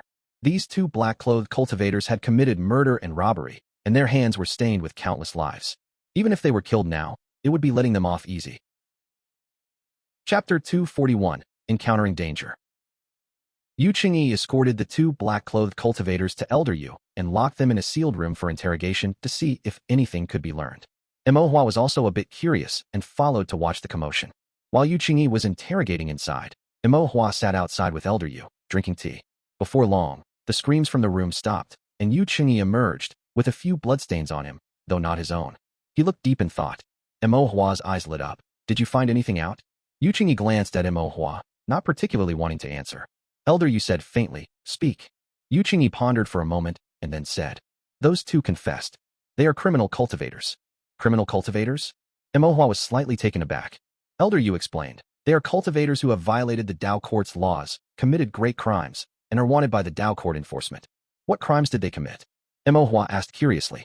Yu Qingyi shook his head. They didn't say. I estimate their crimes are not small, and saying it would mean death anyway. I didn't ask. After all, we aren't the Dao Court enforcement, and this is not under our jurisdiction. Elder Yu asked, anything else? Yes, Yu Qingyi nodded. According to those 2, they have over 20 people in their group, most of whom are criminal cultivators who have committed offenses and are wanted by the Dao Court enforcement. With nowhere else to turn, they banded together to kill and rob for spirit stones. Elder Yu snorted coldly, a bunch of beasts. Imohua asked, what should we do then? Elder Yu said, first, we'll send these 2 scoundrels to the Dao Court enforcement. If they are indeed wanted, we can collect some reward money.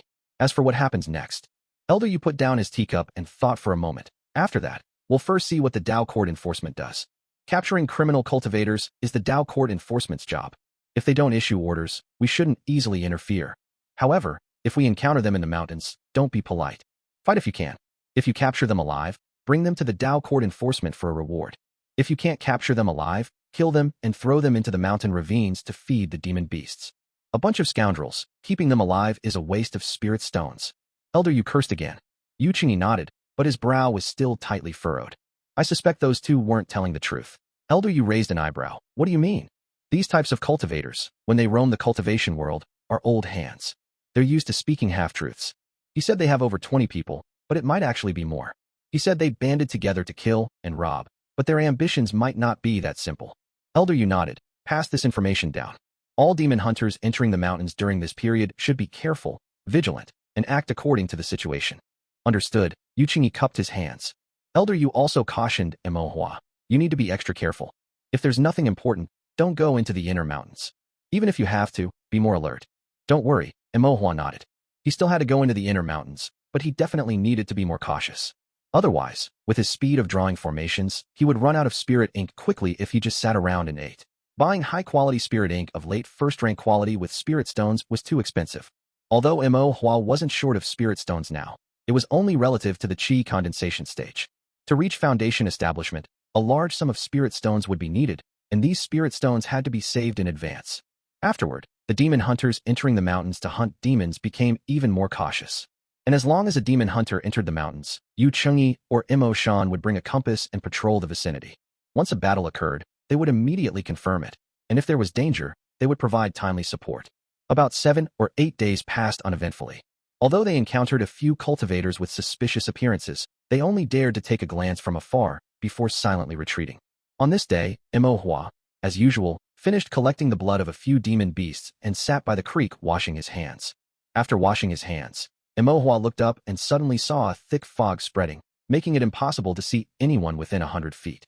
Mo Hua's heart tightened, estimating that something bad was about to happen. He released his spiritual sense. Within his spiritual sense, the fog had a very thin layer of pale blue spiritual energy, mixed with dense miasma and heavy fog. These things, mixed together, were mottled and chaotic, hindering the perception of his spiritual sense. Mo Hua remembered Mo Shan's instructions. If he encountered heavy fog, he should not move rashly, otherwise, if he strayed into the deep mountains, his life would be in danger. However, just staying put also carried some danger. Mo Hua took out his brush and ink and drew several formations nearby, then covered them with soil and stones to hide his tracks. Only then did he feel at ease, and he then sat cross-legged in the center, patiently waiting for the fog to dissipate. After half an hour, the fog suddenly dissipated. The fog in the inner mountains came and went quickly. Mo Hua packed up his things and was about to leave when he suddenly saw a blood-covered cultivator running towards him in the distance. The cultivator's expression changed drastically upon seeing Mo Hua, and he shouted, "Run quickly." Only then did Mo Hua recognize that this blood-covered cultivator was Ji Li. Ji Li's face was pale, his body covered in wounds, and his aura was weak. After running only a few steps, a large black-clothed man strode forward and chopped down with a saber onto his back. Blood gushed out like a spring, and Ji Li gradually slumped to the ground. He still looked at Mo Hua, mumbling, "Quick, run." The black-clothed man cast a disdainful glance at Ji Li, then turned to look at Mo Hua, his voice hoarse. "Do you know each other?" Mo Hua nodded. The big man grinned sinisterly. "Good. Then you can have a companion on the road to death." With that, he strode towards Mo Hua. After a few steps, the big man suddenly frowned, looked down, and saw Ji Li's blood-soaked hand tightly gripping his pant leg, preventing him from approaching Mo Hua. Ji Li wanted to say something, but he couldn't speak, only coughed up a mouthful of blood from his throat. The black-clothed big man smiled contemptuously, broke Ji Li's hand, and continued to stride towards Mo Hua. Meanwhile, Mo Hua remained standing there, frozen, not moving at all. "Scared silly?" The black-clothed big man sneered inwardly. It was understandable, for such a young child. It was normal to be panicked and lose his senses when facing death. The black-clothed big man's eyes showed cruelty as he continued forward. Just as he was about to step within 10 feet of Mo Hua, a trace of doubt suddenly arose in his mind. How did this older child manage to survive in the inner mountains? The inner mountains had demon beasts, miasma, heavy fog, poisonous swamps, and cultivators like them who committed all sorts of evil deeds. This child, alone, should have died long ago. The big man was puzzled, but his foot had already stepped out, and it landed firmly on the ground. Immediately, the big man frowned, sensing something unusual. Something seemed to have broken under his foot, making a crisp, delicate sound, like spirit stones, and there was also a feeling of spiritual energy flowing. From the corner of his eye, he saw that the stone under his foot was faintly glowing red. The big man looked up again, only to find that Mo Hua had already floated back, his expression completely devoid of the previous sluggishness and distraction. His small face was calm, and his clear eyes held a hint of playfulness. The big man was first confused, then suddenly startled. "Not good. Thanks for the rewards from 202-208-121-838-36-149 and Hao Yin Ryu." Chapter 242, Blazing Talisman, 5th Update. The burly man sensed that something was amiss and wanted to withdraw, but it was too late. 3 sets of first-rank earth-fire formations were activated, erupting with intense spiritual energy fluctuations. Amidst the roaring explosions, scarlet flames directly engulfed the burly man. When the flames dissipated, the burly man's disheveled figure reappeared. His clothes were tattered, and he was covered in scorch marks. His right side was relatively intact, but his left side was severely injured, with his arm blown to bloody pulp. On the brink of death, the burly man in black, relying on his instincts honed from years of combat, avoided the epicenter of the earth-fire formation's explosion. At the cost of an arm, he saved his life. Otherwise, even if he survived, he would have been severely wounded. "Brat, I'll make sure you die a horrible death." The burly man in black was furious, but also shocked. It was a formation?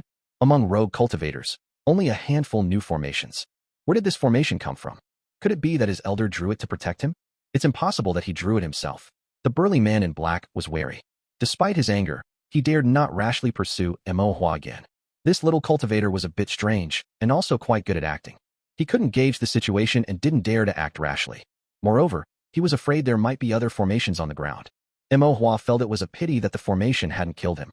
3 sets of first-rank earth-fire formations could gravely injure a demon beast.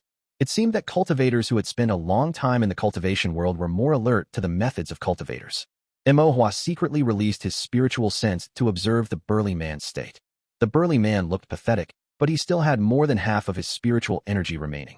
His aura was deep, and his build was strong. He was a peak chi condensation 9th layer body cultivator. Judging by how he treated human lives as insignificant, he was likely a criminal cultivator with extensive experience in combat. Although he was injured by the earth-fire formation and one arm was crippled, his other arm was unharmed. Dealing with him would still be very troublesome. Both of them were somewhat apprehensive and faced off for a while. The burly man dared not pursue, and Imohua, after thinking for a moment, fled in a panic, his footsteps messy and his demeanor frantic. Trying to run? The burly man's gaze turned cold. He had suffered such a great loss and would not let Imohua go. He wanted to chase after him, but he was unsure of what other tricks this little cultivator had up his sleeve. Hesitant, he couldn't make up his mind. Just then, Imohua stepped on a stone, slipped, and fell to the ground. Seeing this, the burly man's expression turned ferocious. He was certain that this brat had truly lost his way in his desperation. The burly man in black suddenly leaped out, following the mountain path Imohua had taken. With a few large strides, he appeared before Imohua. "Brat, let's see where you run now." The burly man opened his palm and reached out to grab Imohua. But Imohua, who had fallen to the ground, flowed like water along the ground, disappearing from the burly man's front in an instant and reappearing behind him. The burly man grabbed at empty air, his heart startled. Movement technique. This brat had actually learned a movement technique. Cold sweat broke out on the burly man's forehead. He managed to turn his head and saw Imohua standing behind him, holding a jade talisman between his fingers. The burly man's pupils dilated. Talisman? Imohua channeled spiritual energy into the talisman. The talisman flashed with red light, spiritual energy vibrated, and flames erupted, directly engulfing the burly man in black. This talisman was captured by old Zhao from a Qian family cultivator and then given to Imohua for self-defense. The talisman was called the Blazing Talisman, a first-rank talisman, which sealed a spell of the power of Qi condensation 9th layer, the Blazing Flame technique. Imohua first pretended to flee, then slipped and fell to deceive the burly cultivator into carelessness. Then, he instantly used the flowing water steps to circle behind the burly man and activate the Blazing Talisman when the burly man couldn't react or evade. Talismen are expensive, so they shouldn't be wasted. One must seize the opportunity, use them to their fullest, and unleash their greatest power. The burly man, caught off guard, was sneak attacked from behind by Imohua and took a direct hit with a spell of Qi condensation 9th layer power.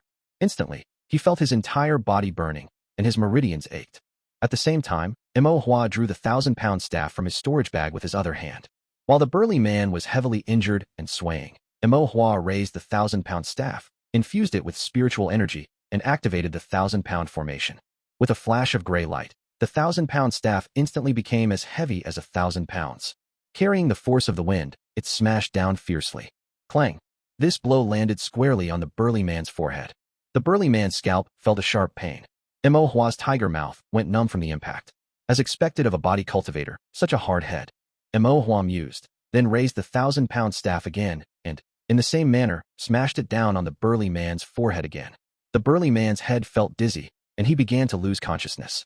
Imohua struck again while he was still on a roll. After the third strike, he realized he hadn't shouted out the name of the move, losing much of his momentum. So, he added another strike and loudly shouted. Might as 1,000 pounds. The burly man in black finally couldn't hold on. His eyes rolled back, he swayed unsteadily, and finally knelt down with a thump, then fell forward onto the ground, face down. Imo released his spiritual sense to probe the burly man's spiritual energy state. He found that the spiritual energy in the burly man's meridians was wandering erratically, indeed flowing uncontrollably and slowly. This meant that the burly man had fainted. Imo was still not entirely at ease. He added a fireball technique and then raised the 1,000-pound staff, laboriously breaking all 4 of the burly man's limbs, which were undefended. Only then did he breathe a sigh of relief. Imo was panting, exhausted. He was not a body cultivator, and even with the help of the formation, after several blows with the 1,000-pound staff, his arms still felt sore. However, his objective had been achieved. The once aggressive burly man in black now lay slumped on the ground, his spiritual energy in disarray, his blood chi weak, and his limbs unable to move. Imo confirmed that this burly man in black would not be able to cause any trouble in a short period of time, and immediately rushed to Ji Li's side. Ji Li was still bleeding. Imo's expression was grave. He quickly fed him a small recovery pill, then crushed several blood-stopping pills and sprinkled the powder on Ji Li's wounds. After that, he fed him 2 blood vitality pills. The small recovery pill was to sustain life, the blood-stopping pills were to stop bleeding, and the blood vitality pills could replenish blood chi. These were all taught to him by Old Man Feng and could be used for emergency purposes to save a life. Afterward, Imo observed Ji Li's meridians with his spiritual sense and breathed a sigh of relief. Although Ji Li's aura was weak, his spiritual energy was still flowing, and his wounds were gradually healing. It's good that he's not dead. Imo lit a signal flare, releasing the signal. Although Ji Li's life was temporarily saved, he still needed to be sent to Old Man Feng for treatment as soon as possible. Otherwise, his situation was still dire. Imo alone did not have the strength to carry Ji Li down the mountain. Moreover, Ji Li was covered in blood, which could attract demon beasts. Dealing with a late-stage first-rank demon beast would be even more troublesome. He could only hope that there were some demon hunters nearby who would see the signal flare and rush over to provide support as soon as possible, so that Ji Li's life could be saved. Ji Li lay on the ground, covered in blood. After a while, his fingers twitched slightly, showing some reaction. Brother Ji.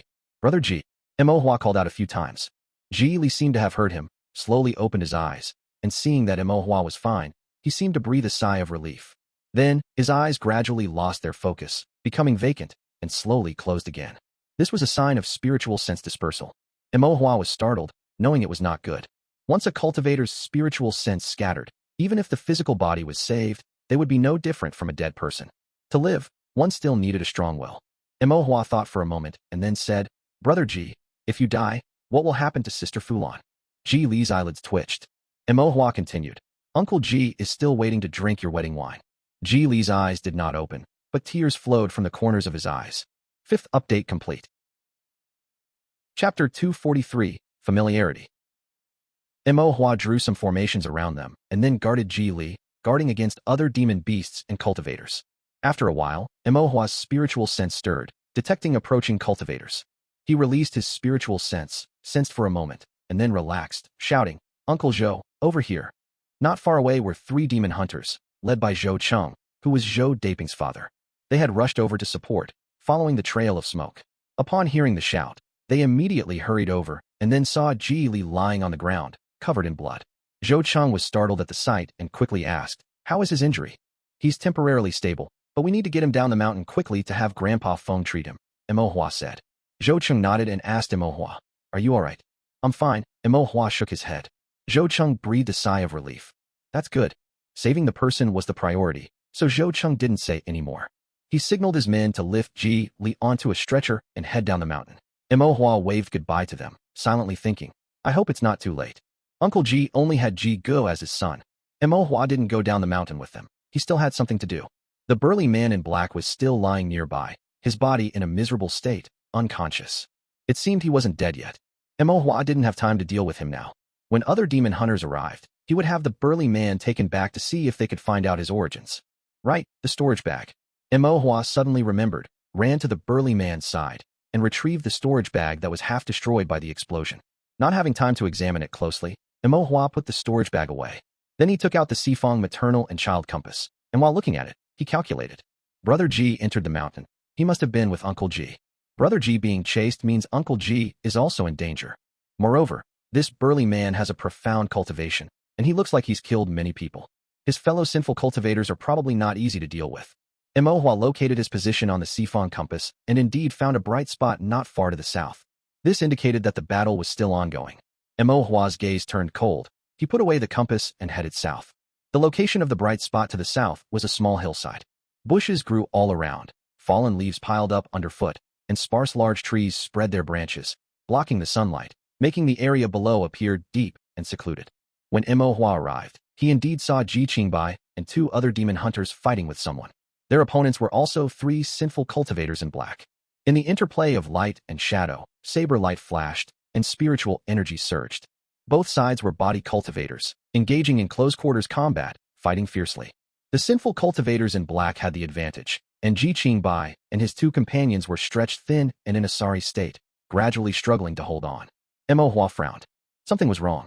The gap in cultivation and Dao techniques between both sides was not obvious, and moreover, 2 demon hunters were wearing iron armor. Logically, fighting 3 against 3, even if they were at a disadvantage, they wouldn't be in such a sorry state. Just then, Imohua saw a figure suddenly appear beside Ji Qingbai, and a saber light flashed past. At the critical moment, Ji Qingbai sensed something and managed to dodge, but his arm was still cut open, bleeding profusely. The figure quickly retreated after the attack and gradually disappeared. Ji Qingbai's brows furrowed, and his expression became more solemn. Imohua was slightly stunned. Even though it was only for a moment, he had seen it. The attacker was dressed in black, was short, and had a sinister gaze. And he was skilled in stealth. Imohua had a guess, and he released his spiritual sense. In the vast white expanse, the spiritual energy afterimages of all things appeared.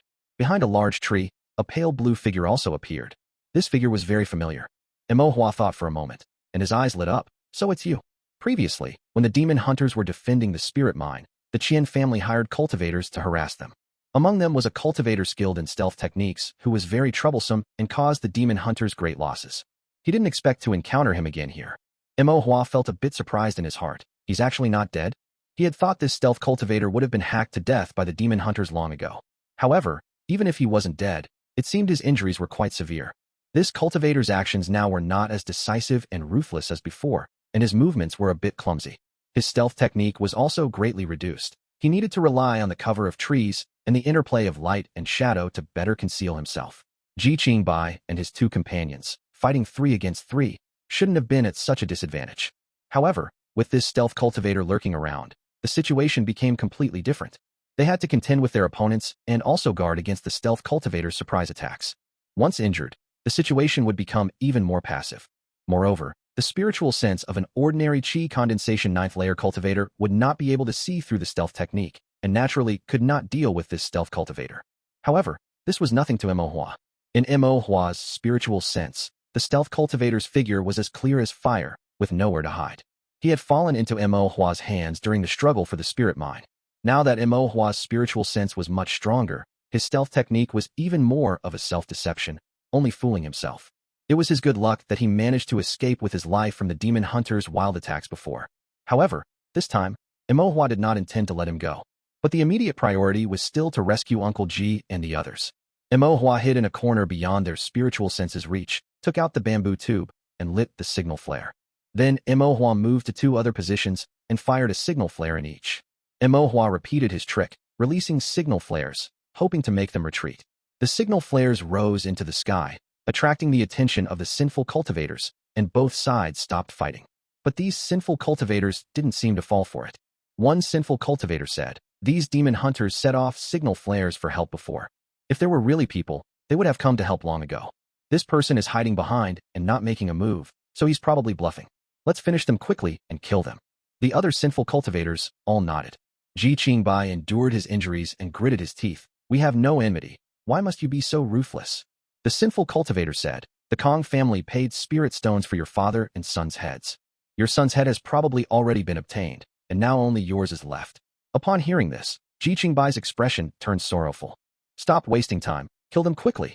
One of the sinful cultivators, who seemed to be the leader, a one-eyed man, said coldly. Thus, both sides stopped talking and resumed their fight, with every saber strike drawing blood and every punch landing flesh. The attacks on each other became even more fierce. Imohua was a little helpless. These sinful cultivators were not falling for it anymore. If that was the case, he could only act and find a way to stall for time. There should be quite a few demon hunters nearby. As long as they saw the signal flares, they should come to support. Imo just needed to find a way to hold off the sinful cultivators before then. On the small hillside covered by trees, Ji Qingbai and the two demon hunters were still struggling. At the same time, the black-clothed stealth cultivator had found an opportunity and was preparing to strike again. He used the cover of the forest to silently approach Ji Qingbai. Ji Qingbai, thinking his son was likely doomed, fought desperately, exchanging injury for injury, naturally exposing more flaws. The stealth cultivator's gaze was sinister. He seized the opportunity, exploiting the flaw, and thrust out his dagger. The dagger flashed with cold light. At the critical moment, a fireball technique suddenly appeared. Before his dagger could hit Ji Qingbai, the fireball technique struck the stealth cultivator's arm first, interrupting his attack. Then the fireball technique exploded, and the crimson spiritual energy turned into flames, burning his arm. The intense pain spread. The stealth cultivator, in pain, suddenly froze. This scene, why was it so familiar? There are only 2 updates today. Chapter 244, Stalling. The fireball technique exploded, changing the situation, and both sides temporarily stopped fighting. The hidden cultivator was stunned for a moment, then furious. Some unbearable and humiliating memories surfaced. It was the damn fireball technique again. The hidden cultivator's figure shifted slightly, retreating to a distance. He looked around and said indignantly, "Who is using the fireball technique?" The surroundings were silent. The leader, a one-eyed sinner, barked, "Jiao Laosan, don't worry about the others. Kill the one named Ji first." Imo, hiding in the dark, his gaze slightly condensed. This cultivator, dressed in black, with a thin build, sinister gaze, and skilled in concealment, was actually called Jiao Laosan. He silently remembered the name. Jiao Laosan scanned his surroundings and swept his divine sense, still finding no one. His heart sank. The feeling of being ambushed and not knowing by whom it was surged into his heart again. The one-eyed sinner frowned. "It's just a fireball technique. Why are you so scared?" The one-eyed sinner's cultivation was deeper than that of a typical 9th-layer qi condensation cultivator, and Ji Qingbai, having been at the 9th layer for many years, was on par with him, which was why they had been in a stalemate for so long. Originally, the sinners intended to use the hidden cultivator's sneak attack to kill Ji Qingbai and the others early so they could retreat at their leisure. Now, it seemed Ji Qingbai and the others were unable to hold on. But they didn't expect Jiao Laosan to be so hesitant because of a fireball technique. Jiao Laosan did not want to admit it, but he had to. He could only say unhappily, "The person using the fireball technique can see through my concealment technique. I was defeated by him last time." The one-eyed sinner sneered. "Didn't you say that no one below the foundation establishment stage can see through your concealment technique?" Jiao Laosan's withered, old face turned red. Seeing this, the one-eyed sinner no longer dwelled on it, and asked, "Are you sure the cultivator using this fireball technique is the same one who saw through your concealment technique last time?" Jiao Laosan pondered for a moment, and suddenly he was a little unsure. The familiar feeling was exactly the same. It was as if a divine sense was clinging to him like a maggot, unable to shake it off. This made Jiao Laosan certain that the one using the fireball technique was the same person from before. However, the power of this fireball technique had increased significantly. Before, it only had the power of a mid-qi condensation stage spell, but now it had the power of a late-qi condensation stage spell, although at most it was only 7th or 8th layer. Could it be that this person's realm had improved, and thus the power of the fireball technique had also increased? But if that were the case, this cultivator was only at the 7th or 8th layer of qi condensation. How could divine sense at this realm possibly see through his concealment technique? Jiao Laosan hesitated. Seeing his state, the one-eyed sinner cursed. "Stop being so damn hesitant. Do what you need to do. I'll handle that cultivator." Jiao Laosan's gaze sank, then his figure disappeared. The other sinners also simultaneously attacked Ji Qingbai and the other 2 demon hunters, forcing them to reveal weaknesses. Jiao Laosan also found a weakness and slashed a dagger towards the throat of one of the demon hunters. But he remained vigilant, guarding against the fireball technique. As expected, the fireball technique flew over again. Jiao Laosan hastily retreated a step, dodged, and the fireball technique missed. However, the one-eyed sinner, who had been observing their surroundings, suddenly had his eyes flash with brilliant light. He turned around and headed directly towards the source of the fireball technique, where Imo was hiding. "Hiding like a coward, get out here." The one-eyed sinner roared, flashed several times, and arrived behind a large tree, discovering Imo hiding behind it. His figure was small, his face was tender, his eyes were clear, and he even smiled at him. "It's a kid?" The one-eyed sinner was surprised, but his movements didn't stop. He reached out a large hand and grabbed towards Imo neck. Imo then used the flowing water steps, calmly evading the sinner's grasp. The one-eyed sinner exclaimed in surprise and continued to reach out. Imo dodged with a flip, then attached spiritual energy to his feet and stood vertically on the tree trunk, walking lightly up the tree.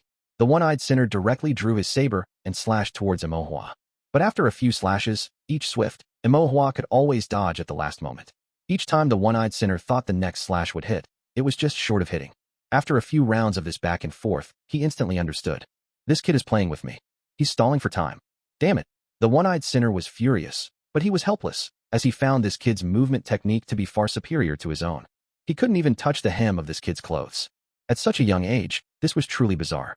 The one-eyed sinner cursed, had no choice but to turn around and find Ji Qingbai again, shouting, "Kill the one named Ji first." If they killed the Ji father and son, they could get spirit stones from the Kong family. Spirit stones were the most important. As for these demon hunters, and this kid, they could settle the score with them later. But as he tried to escape, Imohua disagreed, and with a backhand, threw a fireball technique directly at the one-eyed sinner's back. Although not fatal, it was painful, and his meridians suffered considerable damage from the fire scorching.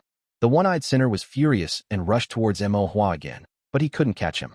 When he tried to escape, Imohua threw fireball techniques at him again. Imohua's fireball technique was fast and accurate, and he couldn't dodge it, so he had to endure it directly. After 3 such instances, his clothes were almost burned to shreds. The one-eyed sinner was extremely frustrated, unable to chase, unable to run. Finally, Jiao Laosan and the other 2 sinners provided support, and Imohua stopped. But this gave Ji Qingbai and the other 2 a chance to breathe. The situation became a stalemate again. Imohua wanted to stall for time, and a stalemate was the best outcome. The sinners wanted to kill. If they stalled any longer, reinforcements for the demon hunters would arrive, and they wouldn't be able to kill anyone. But with Imohua's help to keep them occupied, with 4 against 4, it was impossible to determine a winner in a short period. Especially Jiao Laosan, whose body cultivation techniques were very ordinary. In a head-on confrontation, he was no match for the demon hunters. He could only rely on his concealment technique to catch them off guard. Now that his concealment technique had been seen through by Imohua, he was practically useless. All the cultivators present were looking at Imohua. The sinner's eyes were filled with anger, while Ji Qingbai's eyes held a hint of disbelief. He never expected that Imohua, with only 7th-layer qi condensation cultivation, could single-handedly contain the deeply cultivated one-eyed sinner. Moreover, the cultivator skilled in concealment, who moved like a ghost, could also have his tracks exposed by him. And the fireball technique was used very skillfully. Truly, a father's son is a good son. Although his skills were different from Imo Shan's, and he didn't walk the path of body cultivation, he was still remarkable. Seeing that the situation was not good, the one-eyed sinner looked at Ji Qingbai and said sarcastically, "This kid isn't your son, is he? Oh right, your son is already dead. His body is probably being gnawed by wild wolves right now." Upon hearing this, Ji Qingbai suddenly felt a sharp pain in his heart, his face turned pale, and his fingers trembled uncontrollably, almost unable to hold his saber. Imohua then said to Ji Qingbai, "Brother Ji isn't dead." Ji Qingbai suddenly looked up, his eyes reddened, his face filled with hope. "Really?" Imohua nodded seriously. Imohua's eyes were very sincere. Ji Qingbai suddenly felt invigorated, as if endless strength surged through him, and he tightened his grip on the saber again. The one-eyed sinner, however, sneered. "Impossible, that kid named Ji is definitely dead." Imohua glanced at him. "How do you know?" The one-eyed sinner said coldly. "Zhao Hu went after him. How could he possibly live? It's good enough if he wasn't dismembered. Is Zhao Hu that big guy?" The one remaining eye of the one-eyed sinner narrowed slightly. "You've seen him?" Imohua nodded. The one-eyed sinner scoffed. "Impossible. If you had seen him, you would be dead too." Imohua said, "Anyway, I'm not dead, so whether he's dead or not, it's hard to say." The one-eyed sinner snorted coldly. "Stinky kid, don't spout nonsense." Imohua smiled, took out the half-burnt storage bag, dangled it in front of him without saying anything. The one-eyed sinner's pupils constricted. That storage bag belonged to Zhao Hu. Chapter 245, Turning Back. The one-eyed rogue cultivator looked incredulous. Zhao Hu's storage bag wouldn't have fallen into someone else's hands unless he was heavily injured or dead. He had originally planned to help after Zhao Hu killed that brat's surname Ji, and then kill all these cultivators. Now, not only did Zhao Hu fail to kill anyone, but he might have been killed himself. The one-eyed rogue cultivator cursed. In the current situation, he didn't have time to think about who killed Zhao Hu. If they delayed any longer, they would be the ones to die when the demon hunters arrived. After a moment of consideration, the one-eyed rogue cultivator could only grit his teeth and say, "Let's retreat first." The other rogue cultivators were unwilling, but they also knew that the situation was beyond their control. They could only cast resentful glances and prepare to retreat. Imohua's eyes flickered as they tried to retreat, and he suddenly said, "Shorty, is your name Jiao Laosan?" The short, stealthy cultivator stopped, his gaze chilling. He had been in the cultivation world for 100 years. When had he ever been yelled at like this by a little brat? Mo Hua pretended to advise. Your stealth technique isn't good. I saw through it at a glance. Next time you see me, just hide. Otherwise, if I see through it again, you'll be embarrassed. Jiao Laosan couldn't help but feel anger surge. Mo Hua continued sarcastically. Or maybe you should change your name. Not Jiao Laosan anymore, but Jiao Wei. You'll run away with your tail between your legs when you see me. Jiao Laosan was so angry he almost shattered his teeth, feeling a surge of blood rush to his throat, almost making him vomit. The one-eyed rogue cultivator said coldly, don't fall for his provocation. We'll settle with him later. Jiao Laosan glared resentfully at Mo Hua, as if trying to memorize Mo Hua's appearance firmly. Afterwards, the rogue cultivators said nothing more and gradually retreated, their figures disappearing into the dense forest. Ji Qingbai and the other two breathed a long sigh of relief. Mo Hua, however, felt a bit regretful that he couldn't keep the stealthy cultivator named Jiao Laosan. In his spiritual sense, he had already sensed the presence of demon hunters, and they would arrive to support them soon. Uncle Ji and the other two were injured and couldn't rashly pursue, and Mo Hua alone couldn't keep the rogue cultivators back. However, it was good that everyone was safe, and Mo Hua was relieved. Mo Hua distributed the pills refined by Old Man Feng to the three. The two demon hunters thanked him, took the pills, and began meditating to heal. Ji Qingbai, however, looked at Mo Hua with worry, wanting to speak but hesitating. Mo Hua then said, Brother Ji is indeed still alive, but he is seriously injured. You should heal quickly so you can go see him sooner. Ji Qingbai nodded quickly, swallowed the pills whole, and began to meditate and heal. Not long after, demon hunters arrived. Due to the sudden thick fog earlier, some demon hunters had become separated. Now that the fog had dispersed, those who saw the smoke signals could come to support them. At the same time, the one-eyed rogue cultivator, Jiao Laosan, and others fled along the rugged mountain path to a patch of woods. As the one-eyed rogue cultivator walked, he suddenly looked up and saw people ahead. He ordered everyone to scatter and ambush in the surrounding bushes. A moment later, over a dozen cultivators walked by. They were all dressed in black and looked like they were up to no good. The one-eyed rogue cultivator breathed a sigh of relief upon seeing them, stepped forward, and cupped his fists. Big brother. The rogue cultivator called Big Brother was bald, cultivated at the 9th layer of chi condensation, of medium build, with eagle-like eyes and pointed earlobes. He frowned and asked, How did things go? The one-eyed rogue cultivator looked ashamed. We failed. How did you fail? Where's Xiaohu? The one-eyed rogue cultivator couldn't speak. How did they fail? Could he say that he was toyed with by a bratty kid using movement techniques, which delayed him, so he couldn't kill Ji Qingbai, and Xiaohu's whereabouts were unknown, his life or death uncertain? In front of so many people, he couldn't bear to lose face. The one-eyed rogue cultivator could only steel himself and say, The demon hunters arrived quickly. Brother Xiaohu's life or death is unknown. The bald rogue cultivator's gaze turned cold. Jiao Laosan estimated the number of rogue cultivators and turned his gaze, cupping his hands. Big brother, we have more people now. Why don't we go back and catch them by surprise? Jiao Laosan's voice was laced with hatred. He wanted to kill the cultivator who used the fireball technique. He had suffered several great losses at the hands of that brat. When they were leaving, that brat had even taunted him and ridiculed him relentlessly. He still felt indignant and wronged thinking about those words. When had he ever suffered such humiliation? Most importantly, his stealth technique and all his skills were completely countered by that brat. If he didn't get rid of that brat, sooner or later he would fall into his hands again. Unless he truly behaved like that brat said, with his tail tucked between his legs, and ran whenever he saw him. But if he did that, he would lose all face and would have no way to continue in the Black Mountain Prefecture. This was more unbearable than killing him. Jiao Laosan added, They definitely haven't gone far. If we turn back now, that brat surnamed Ji will surely die, and we can kill the other demon hunters too. Especially that damned brat. He couldn't quell his hatred unless he ground that brat into ashes. The one-eyed rogue cultivator's eyes lit up at his words. Big brother, this plan is feasible. We have the advantage in numbers now, and we can finish quickly. The bald rogue cultivator pondered for a moment and slowly said, If we kill that brat surnamed Ji, the Kong family will pay the remaining spirit stones. Let's go together, act quickly, kill them, and then withdraw.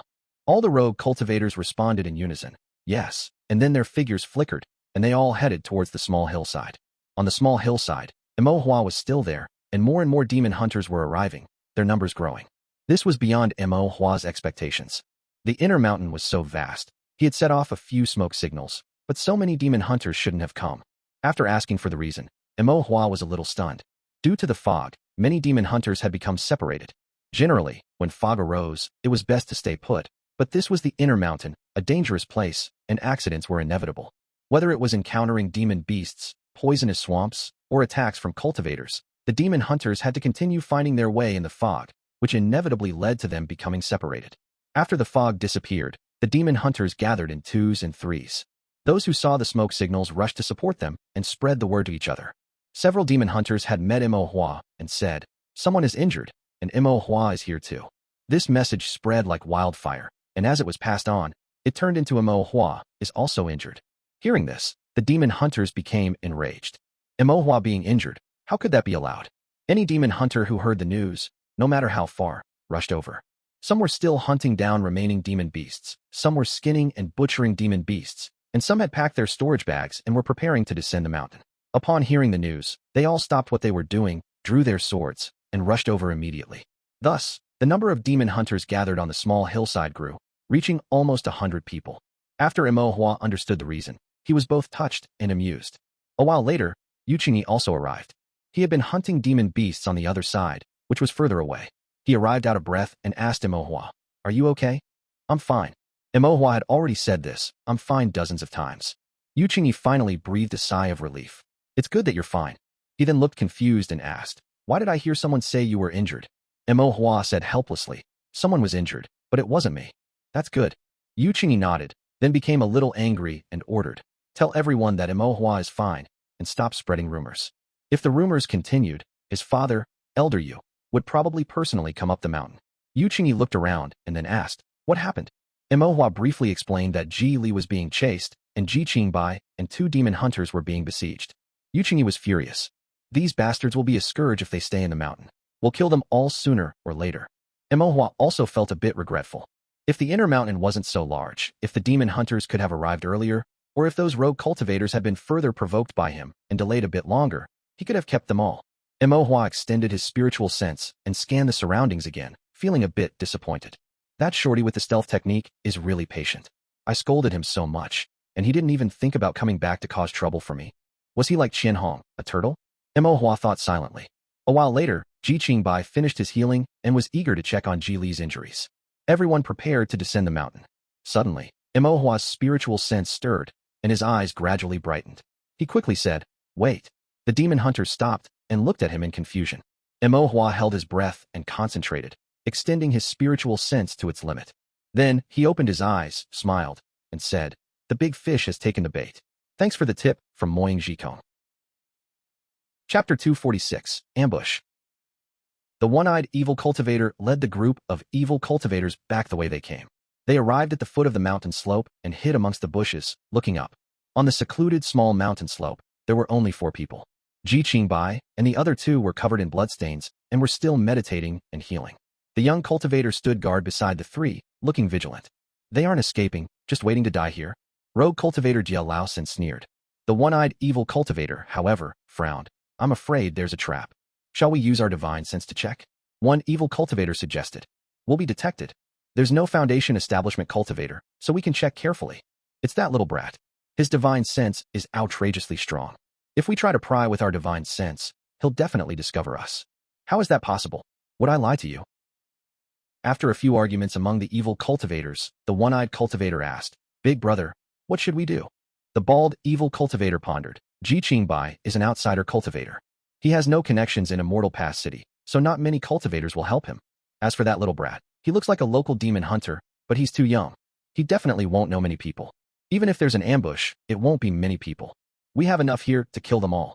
The one-eyed evil cultivator nodded and flattered. "Big brother is brilliant." The bald evil cultivator's gaze turned cold, and he continued, "We do business on the tip of a blade. There's no reason not to eat meat delivered to our doorstep, even if it's placed on the tip of a blade." The evil cultivators all showed sinister smiles, their eyes filled with greed. "Attack!" The bald evil cultivator commanded. More than 20 evil cultivators surged up the slope like hungry wolves, then dispersed instantly, surrounding Imo Hua and the other 3 to prevent their escape. One evil cultivator stepped forward, intending to seize Imo Hua. However, as his foot landed on the ground, a burst of fire erupted.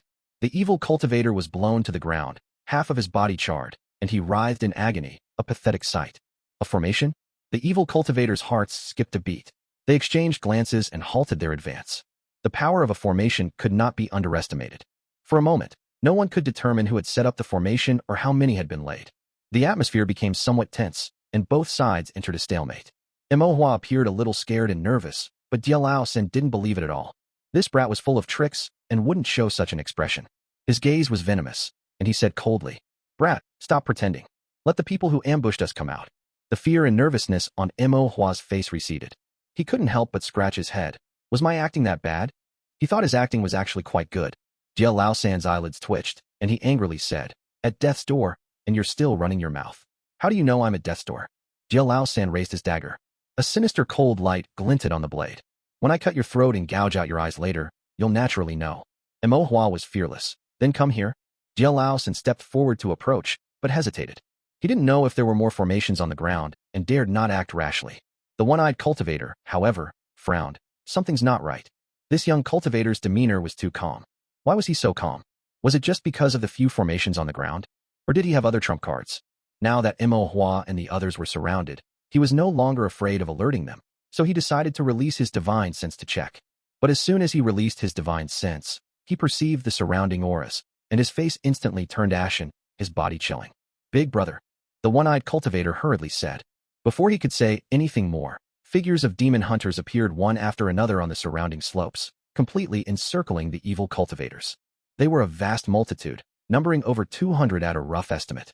The one-eyed cultivator's face contorted in fear, and the faces of the other evil cultivators instantly lost all color. So many demon hunters. How could there be so many demon hunters? The inner mountain was so vast. Who could have summoned so many demon hunters in such a short time? At the same time, Imo clear eyebrows twitched. He pointed his small hand at the evil cultivators and said crisply, "It's you who are at death's door." Before his voice faded, the demon hunters on the slopes charged down, a dense mass like a dark cloud pressing down, emanating a fierce aura. "Big brother, what should we do?" the one-eyed evil cultivator asked urgently. A flash of panic flickered in the bald, evil cultivator's eyes. Then he sternly shouted, "Capture this brat." He also guessed that this brat's identity was definitely unusual. If they captured him, they could threaten these demon hunters, and they might have a way to survive. Two evil cultivators rushed towards Imo, but halfway there, they were blasted away by a ground fire formation again. A few other evil cultivators took the opportunity to charge through the ground fire formation, but one was intercepted by Ji Qingbai, and another was repelled by Yu Qingyi with a single punch. The remaining few finally reached Imo. However, before they could even make a move, Imo had already executed the flowing water steps and drifted away. They couldn't even touch a corner of his robe. The demon hunters advanced, and the more than 20 evil cultivators were quickly overwhelmed by the tide of demon hunters, unable to hold on for long. Imo withdrew from the battle. His divine sense swept out, his gaze slightly focused, and then he raised his hand and flung a fireball towards a clump of bushes in the distance. The fireball exploded, and a pained grunt came from the bushes, revealing Jia Laosan's small, hunched figure as he emerged from hiding. Imo pointed remotely again and shouted loudly, "Catch that shorty, don't let him escape." Nearby demon hunters heard him and rushed towards Jia Laosan. Jia Laosan hated Imo to the core. He also hated himself for learning this concealment technique, which was completely countered by Imo. Now that his concealment technique was useless, he was like a rat crossing the street in broad daylight, vulnerable to everyone. Other than waiting for death, he had no other recourse. Within a few rounds, Jia Laosan was knocked down by a demon hunter's punch, pinned down, and bound tightly with iron chains. The main battlefield was also without suspense. A few evil cultivators were killed on the spot, while most of the rest were captured. Only two managed to escape. One was the one-eyed cultivator. He was lucky. While being pursued by demon hunters, a demon beast suddenly appeared and blocked the demon hunter's path, allowing him to narrowly escape. The other was the bald, evil cultivator. He had excellent movement techniques and was extremely cunning. While shouting about capturing Imo, he realized the situation was dire and was the first to flee. His movement was swift, ghost-like, and the demon hunters couldn't catch him. The battle concluded with only a few demon hunters sustaining injuries, which could be treated with a few pills. The evil cultivators were all injured, some missing limbs. They were chained together and herded into a group. These chains were used to restrain demon beasts and were exceptionally sturdy. With all the evil cultivators injured, escape was essentially impossible. Yu Qingyi looked delighted. "I was worried we couldn't catch these scoundrels, but they came back to die on their own." Imo asked, "Uncle Yu, what should we do with these evil cultivators?" Yu Qingyi thought for a moment and said, "Let's beat them up first, interrogate them to see if we can get anything out of them. Then, we'll send them to the Dao court to collect some bounties." These evil cultivators had killed and plundered, and they looked like habitual offenders. According to the Dao law, they deserved death anyway. The demon hunters would receive bounty money, and the Dao court would gain merit. It was a win-win situation, so they didn't need to dirty their own hands. Mo Hua nodded, then pointed his small hand at Jia Lao-san. Give that shorty to me. I want to ask him something. Yu Qingyi was slightly taken aback. Then with a large grab, he pulled Jia Lao-san out. After a careful look, he exclaimed in surprise. It's you.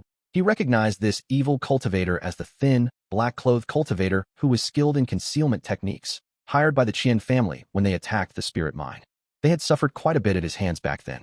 Yu Qingyi squeezed his hand, breaking Jia Lao-san's arm and rendering him unable to fight back, before tossing him in front of Mo Hua. Ask whatever you want. Mo Hua stared intently at Jia Lao-san, then suddenly smiled, revealing a kind and amiable expression. Hand over the incantation for the concealment technique. It's 2 updates a day for these past few days. A daily update of 10,000 words is too tiring, so I'll take a few days to rest and organize the outline. I'll gradually increase the updates later. Chapter 247, Interrogation. Invisibility Art. Mo Hua had coveted this spell for a long time. The first time he saw Old Man Diaosan use this spell, Mo Hua wanted to learn it. Although Elder Yu said he had minor 5-element spirit roots and wasn't suited for this spell, how could he know without trying? He had thought the invisible cultivator was chopped to death by random blades, which made him a little regretful. He hadn't expected him to reappear now. This was an unexpected joy.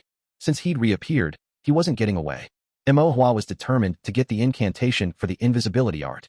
He was now at the Qi condensation 7th layer. His movement techniques were sufficient for now, but he only knew the fireball technique. Its power was neither here nor there. He could only call it average.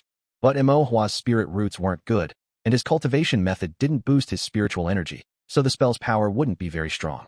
Even learning another offensive spell wouldn't make much difference. Mo Hua wanted to learn some more practical spells. The invisibility art was quite suitable.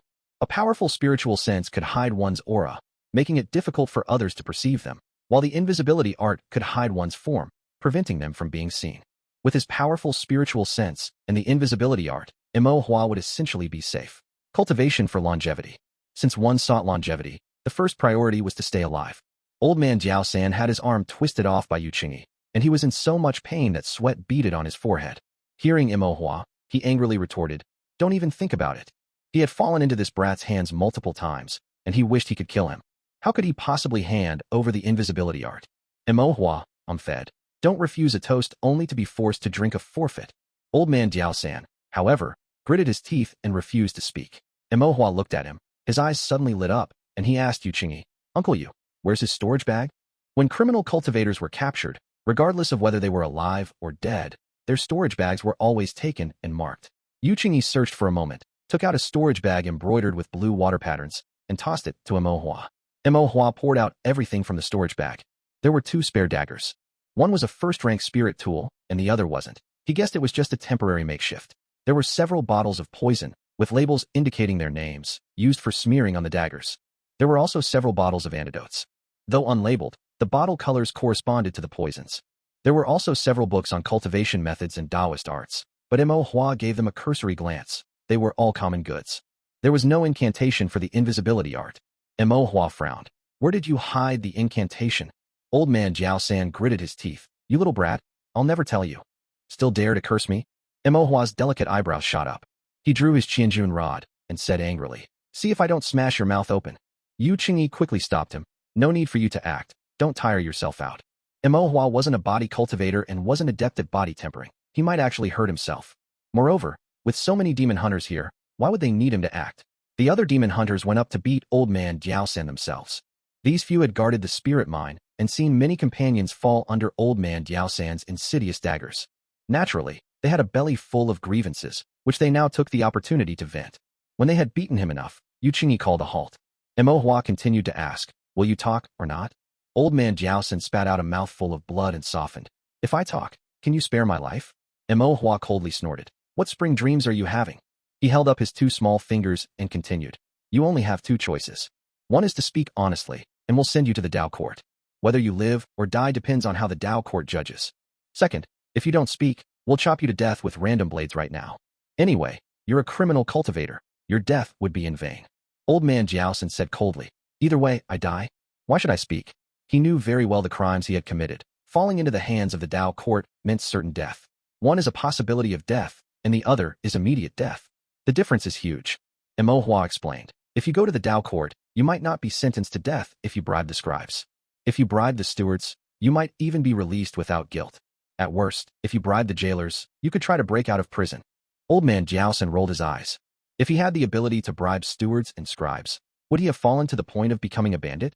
He could have been a family patriarch or a sect master long ago. At the very least, he could have been an elder. Old man Jiaosan sneered in his heart, still refusing to speak. Seeing this, Imo could only say regretfully, "Then you have a good journey." These criminal cultivators were already deserving of death. Their deaths would bring peace. As for the spell, he would find another way. It wasn't as if he absolutely had to have the invisibility art. Imo glanced at Yu Chengyi, who nodded and instructed, "Drag him aside and chop him to death with random blades." A demon hunter walked over, grabbed the iron chain, and dragged old man Jiaosan towards a small grove of trees nearby. Halfway through being dragged, old man Jiaosan suddenly realized, "I'm going to die now." He had lived for over 100 years and had thought about his death countless times, but at those times, he had been indifferent. Now, facing death truly, he realized the fear of his body perishing and his Tao dissipating. Boundless panic instantly engulfed him, and his stubborn refusal to speak instantly crumbled. His will disintegrated in an instant. In this moment, all he thought was, even living for one more day would be good, even living for one more hour. As long as he didn't die now, or die tomorrow, or even in the next hour, it would be better than dying now. Dying in the Tao court was better than being chopped to death and thrown to feed demonic beasts. Old man Jiaosan quickly shouted, "I'll talk. I'll talk." Imo spirit lifted at the words. "Wait a moment." The demon hunter dragged old man Jiaosan back and dropped him in front of Imo. Old man Jiaosan's expression was already withered, and his breath was weak. Seeing this, Imo asked in confusion, "It would have been good if you'd said it earlier. Why did you have to go through all this? You just took more beatings. You cheap bone." Angered, old man Jiaosan spat out another mouthful of blood. Yu Qingyi whispered to Imo, "Say less, don't anger him to death." Oh. Imo nodded repeatedly and got to the main point. "Where is the incantation for the invisibility art?" Old man Jiaosan had completely surrendered. Having experienced the great terror of death, his spirit had dissipated. He honestly said, "In those Taoist art books, there is a book called Blazing Fist. Pages 19 to 54 record. The invisibility art." Imo searched through the items in his storage bag again, and, from a pile of Taoist art books, found a copy of Blazing Fist with old creases. Upon reaching the 19th page, he discovered that the content before and after was indeed drastically different. The beginning was still about body tempering, fire element martial Taoist arts. From the 19th page onwards, it suddenly became a hidden water element spiritual cultivation spell. And in the lines of the booklet, there was indeed a small line of text. Invisibility art. Imo was overjoyed. He glanced at old man Jiaosan and thought, as expected of an old cultivator, his mind was indeed cunning, hiding precious spell incantations within ordinary body tempering Taoist arts. Hidden in plain sight, it was naturally difficult to discover. Imo contentedly tucked Blazing Fist, which contained the invisibility art incantation, into his own storage bag. Suddenly, his brow furrowed, and he secretly thought, since he hid the invisibility art in Blazing Fist, could he have hidden other spells in other books as well? Imo began to flip through other Taoist art books, reading page by page, and finally, he discovered something unusual. In a cultivation martial arts book titled Flowing Sand Palm, there was a spell Imo had never heard of. Water Prison Technique. Imo's eyebrows shot up. Buy one, get one free. Thanks to Zhe Yuan and in Yi Xingchun for the rewards. Chapter 248, Water Prison Spell. Water Prison Spell? Imo had never heard of this spell before. He previously had a book titled Qi Condensation Spell Compendium, which recorded common spells for the Qi condensation stage, but Water Prison Spell was not among them. This spell was deeply hidden by old Third Diao. It was likely a rare spell like the invisibility technique. Imo asked old Third Diao, "What kind of spell is the Water Prison Spell?" Old Third Diao replied, "I don't know." Imo looked at him indifferently, his gaze carrying a hint of ill intent. Seeing this, old Third Diao felt a chill in his heart, fearing that Imo would find a way to torment him if they disagreed. He quickly said, "I really don't know." "Then how did this spell end up in your hands?" Old Third Diao explained, "A long time ago, I accidentally killed a heavily injured cultivator from the water element sect. I took his storage bag and found two spells inside. One was the invisibility technique, and the other was this water prison spell. Water element sect. It's a relatively low-profile sect in the Black Mountain Prefecture. They don't have many members, but their inheritance is ancient." Imo nodded. And then, old Third Diao continued, "I have a single-element water spirit root, which is perfect for learning the invisibility technique. I felt it was my destiny, so I learned the invisibility technique, changed my location, did some trading, and made a living. Yu Qingyi kicked him and spat. What kind of trading? Trading lives, right? Old third, Jiao dared not speak back despite his anger. Mo Hua asked again. You learned the invisibility technique, but not the water prison spell? I couldn't learn it, old third Jiao sighed. The water prison spell is very difficult to learn. Spiritual energy is hard to control when casting it, and it's hard to hit the target after casting. Moreover, it can only trap people and has little power. I felt it was somewhat useless, so I didn't bother trying to learn it. Besides, I'm a body cultivator. I don't rely on spells for a living. Although this spell is rare, it's useless to me. So I can only keep it temporarily, waiting to trade it for other martial Taoist arts. But this spell is too obscure, and I haven't been able to trade it yet. Old third Jiao spilled everything out like beans pouring from a pot. Mo Hua understood the general situation and asked old third Jiao again. Of the two escaped criminal cultivators, one with one eye and one bald one, who is your boss? Old third Jiao didn't want to say, but he had to. The bald one. What's his name? Old third Jiao shook his head. I don't know his real name. We called him boss to his face, and other cultivators on the street called him Bald Monk. Bald Monk. Mo Hua nodded. The name was fitting and easy to remember. How many bosses do you guys have? Mo Hua asked again. Currently, just him. Currently, the boss position is rotated. When the previous boss dies or is captured, the next one takes over. As long as you've been around for a while, anyone can become a boss. Old third Jiao said quietly. Truly, where the water is shallow, the turtles are many. Everywhere you look, there's a boss, Mo Hua muttered. After the interrogation, Mo Hua collected the two spellbooks and returned the storage bag to Yu Qingyi. Yu Qingyi tacitly accepted that these two spells belonged to Mo Hua. After all, among the demon hunters, there were few spiritual cultivators. Even if Mo Hua hadn't asked for them, he would have given them to him. Afterward, the demon hunters escorted all the captured criminals down the mountain and handed them over to Elder Yu. These criminals were interrogated one by one, suffered some hardship, provided some information, and were then sent to the Dao court. Yu Qingyi personally escorted them, explained the situation, completed some procedures, and had these criminals imprisoned in the Dao prison. An hour later, Yu Qingyi returned and saw Mo Hua sitting in the living room armchair, drinking tea with Elder Yu. Elder Yu looked up when he saw Yu Qingyi and asked, Did you handle everything? Yu Qingyi nodded. Everything is handled. I've also spoken to the old prefect, and he's very pleased. Elder Yu chuckled. That old fellow is naturally pleased to gain merit out of nowhere. Will those criminals be sentenced to death? Mo Hua asked curiously, holding his teacup. They committed murder and robbery, and most of them have criminal records. According to the law, they all deserve the death penalty. Even if they aren't executed, being confined in the Dark Dao prison until death is pretty much the same as a death sentence, Yu Qingyi replied. That's good. It saves them from harming others again, Mo Hua said with great relief. Yu Qingyi sat beside Mo Hua. Mo Hua poured him a cup of tea and then remembered something. He asked, the blind cultivator mentioned earlier said they received spirit stones from the Kong family and intended to kill Uncle Ji and Brother Ji. Can the Dao court handle this matter? Yu Qingyi shook his head. Words without evidence mean nothing, and the Dao court cannot convict them. Moreover, the Kong family is a family from Azure Profound City, and the Dao court of Immortal Pass City can only investigate, not directly intervene. The Dao court of Azure Profound City has been bought by the family, so they definitely won't hold the Kong family accountable. Even if there was evidence, it would likely be dropped in the end. Mo Hua felt a bit regretful. Yu Qingyi then explained the origin of these criminals and the details of the incident.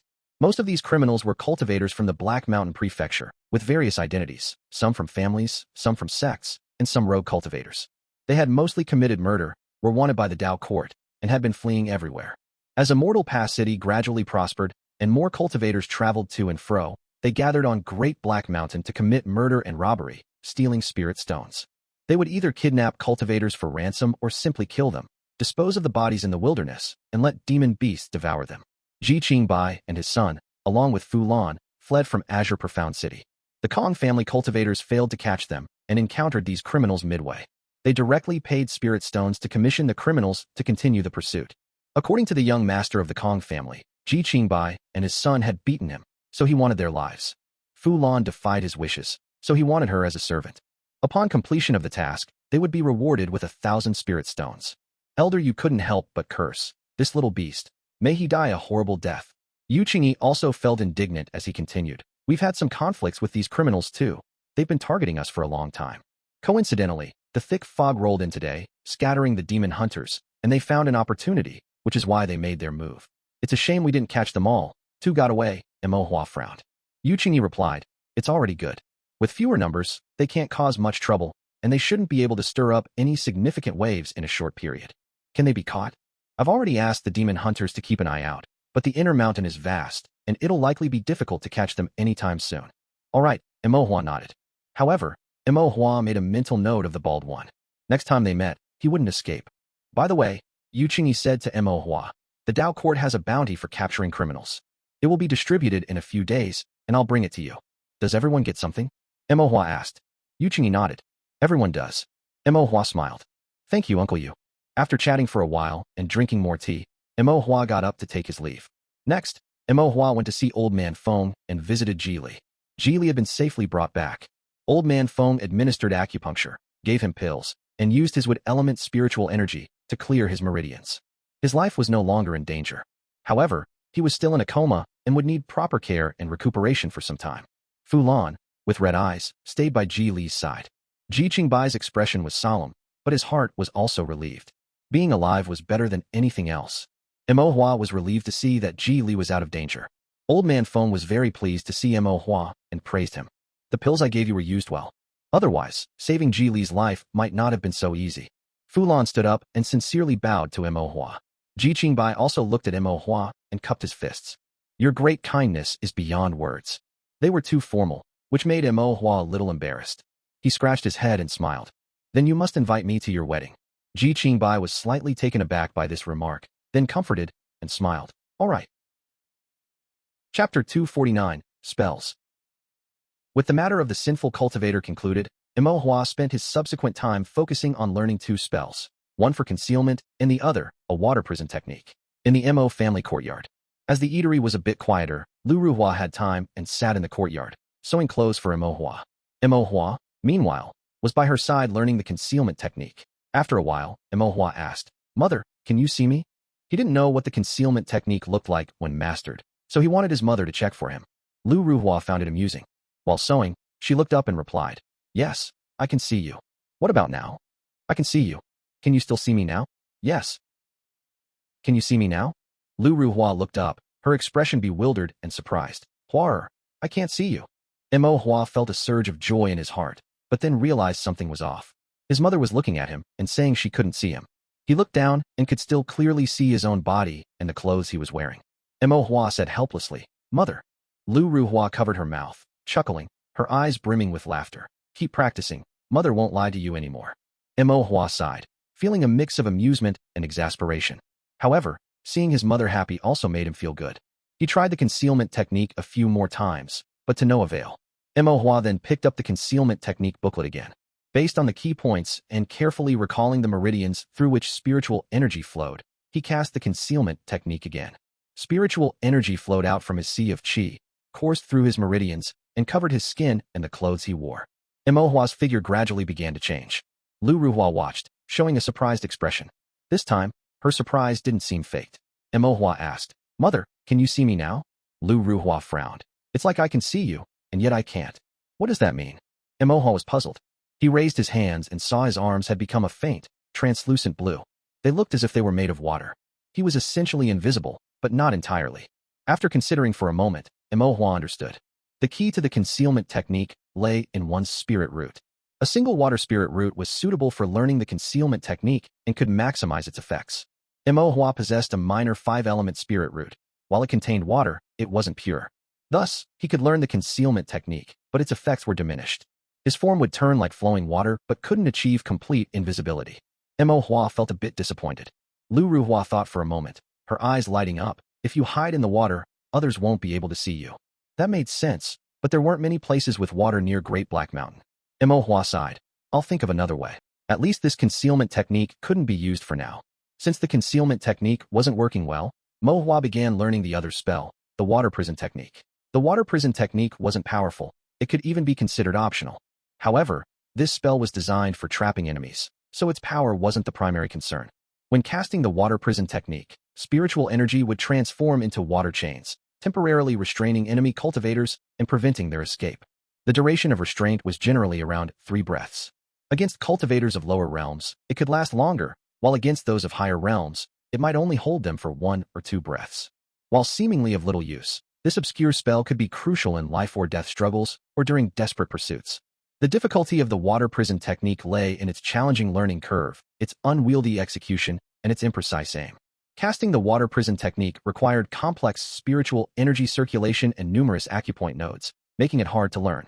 Due to the complex energy circulation, the casting speed was very slow, and this slowness made it difficult to land a hit. Especially against many cultivators with good movement techniques, by the time the spell was condensed, the opponent would have already fled. Consequently, few spiritual cultivators bothered to invest time in learning this unpopular spell, which was difficult to learn, difficult to use, and lacked significant power. However, these were not problems for Imohua. Imohua's divine sense was inherently strong, and his cultivation method, the heavenly evolution art, excelled in divine sense control. Furthermore, Elder Kuei had taught him divine sense locking, allowing for both speed and accuracy in spellcasting.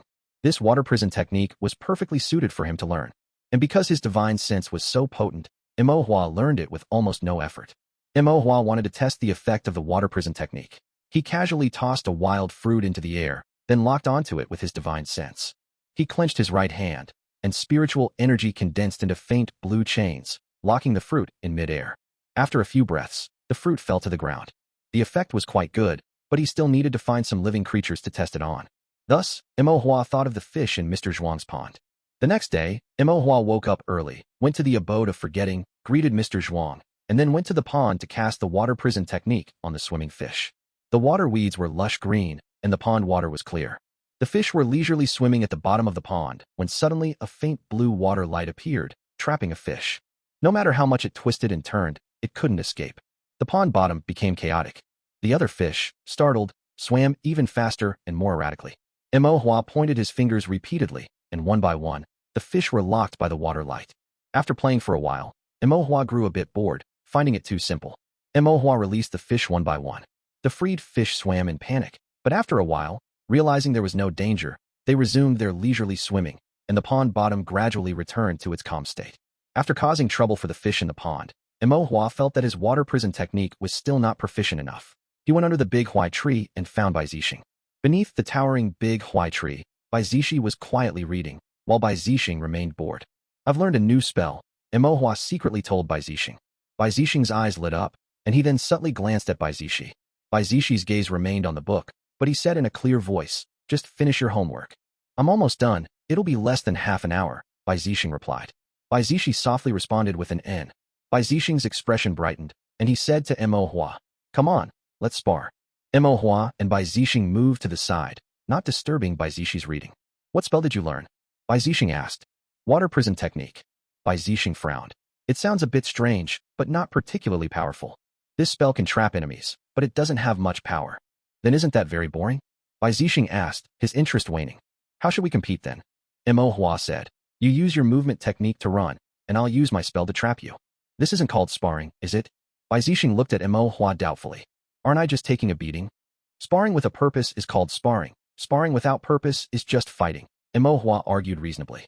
"This is to train my spell and your movement technique." "All right, what you say makes sense." Bai Zixing nodded. Having something to do was better than having nothing to do, and he also wanted to witness the effect of the water prison technique. Imohua designated a large area of grass. "Within this circle, I'll use the water prison technique on you." "Okay." The two stood on the grass under the big Huai tree, one practicing spells and the other practicing movement techniques. Bai Zixing dodged, while Imohua attempted to trap him with the water prison technique. After about an hour of practice, they stopped and sat on the grass to rest. When casting the water prison technique, the spiritual energy circulation was complex, so the casting speed was actually slower than that of a fireball spell. Initially, Imohua could only trap Bai Zixing once with about 3 casts of the water prison technique. Gradually, as he became more familiar, he could trap him about once every 2 casts. Bai Zixing was a proud scion of an aristocratic family, possessing top-tier cultivation methods and Taoist arts. For ordinary cultivators, escaping Imohua's water prison technique lock would be practically impossible. "Honestly, your spell is a bit disgusting," Bai Zixing couldn't help but say. Chapter 250, Bamboo Rice. "Doesn't that just show how powerful this technique is?"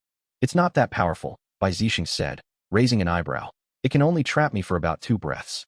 I can break free with a surge of spiritual energy." Imohua said. "A battle to the death, with lives hanging by a thread, those 2 breaths are enough to determine victory or defeat, enough to decide life or death." Bai Zixing frowned upon hearing this, thought for a moment, and had to admit, "You're right. If one were careless and fell into a trap, those 1 or 2 breaths would indeed be enough to decide life or death." Imohua reminded him, Be careful in the future. Don't get ambushed by such an obscure technique. Bai Zixing nodded solemnly. He then thought that there probably weren't many cultivators in the world with such strong spiritual sense, quick hands, and such obscure techniques like Imohua. Bai Zixing felt inexplicably more relaxed. The opportunity was rare, and not all cultivators would have such obscure techniques.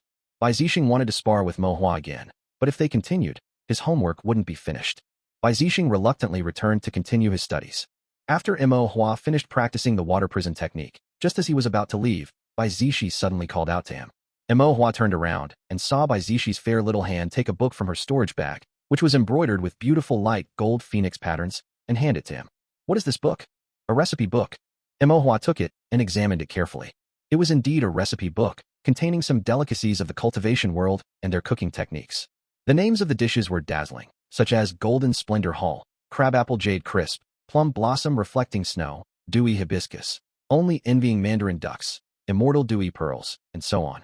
Imohua was taken aback. For me? Bai Zixi glanced at him faintly. For Aunt Lu. Oh. Imohua nodded, thinking it made sense. He wasn't a chef, so the recipe book wouldn't be of much use to him. Consider it a thank you gift from before, Bai Zixi said in a clear voice. Imohua smiled. Thank you. My mother will be very happy when she receives it. Bai Zixi also smiled faintly, her brows like a new moon, her eyes like blooming epiphyllum, pure and stunning. Imohua sighed inwardly. Why be so good-looking? On his way back, Imohua flipped through the recipe book, looking for delicious dishes. As he read, his stomach began to rumble. Upon returning home, Imohua handed the recipe book to Lu Ruhua. Mom, Zixi asked me to give this to you. Lu Ruhua took it, took a look, and her face lit up with joy. Thank Zixi for me.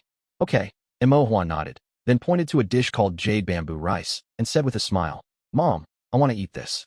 Jade bamboo rice was made by cutting a section of jade bamboo, filling it with fragrant rice, adding green plums, and clear spring water, then roasting it over a fire. When the heat was just right, the green color of the jade bamboo would fade, and the rice would be cooked. When the bamboo tube was split open, the fresh aroma of the bamboo, the slight sourness of the green plums, and the soft, sticky fragrance of the rice blended together, creating a fragrant, soft, and delicious dish with all three elements of color, aroma, and taste. The method was not difficult, and the ingredients were simple and not particularly rare. Any rare ingredients could be substituted. Imohua had spent a long time picking this one. Lu Ruhua dotingly patted Imohua's head. All right, Mom will make it for you. The next day, Lu Ruhua prepared the ingredients and tried making it a few times, and the jade bamboo rice was successfully made. Imohua took a bite. It was soft and fragrant, leaving a lingering taste in his mouth. He couldn't help but squint his eyes and say, Mom, it's delicious. Seeing Imohua eating happily, Lu Ruhua's eyes were also full of smiles. For the next 2 days, Lu Ruhua made more and had Imohua deliver them to Mr. Zhuang and the Bai siblings. Mr. Zhuang quite liked the fresh aroma and nodded in satisfaction. Although Bai Zixing liked it, he preferred spicy demon meat. Bai Zixi liked it the most. She sat under the big huai tree, eating piece by piece, her movements refined and elegant. She chewed slowly and deliberately, but she didn't stop, quickly eating 3 or 4 sections. Is it that delicious? Imohua asked, somewhat confused. Upon hearing this, Bai Zixi looked up, picked up a section, and handed it to Imohua. Imohua ate it, and felt it was even more delicious than what he had eaten that day. After eating 1 section, he wanted more. So, under the big huai tree, the 2 of them, like little pandas, ate bamboo section by section. With the matter of the sinful cultivators concluded, it became more convenient for Imohua to act in the inner mountain and draw blood from demon beasts. In his remaining time, besides cultivating, Imohua continued to draw formations, study how to decipher them, and learn the reverse spirit formation. He first learned to decipher rank 1 complex array, repeating formations. After mastering it, he would draw it on paper and then decipher it himself. Imohua continued this cycle of drawing and deciphering. If he got bored, he would practice the reverse spirit formation with 9.5 formation patterns. His progress in deciphering formations was smooth. Each time he deciphered a complex array, his ability to decipher formations improved. However, his progress with the reverse spirit formation was very slow. A complete reverse spirit formation had 10 formation patterns. 10 patterns of spiritual sense were comparable to the foundation establishment stage.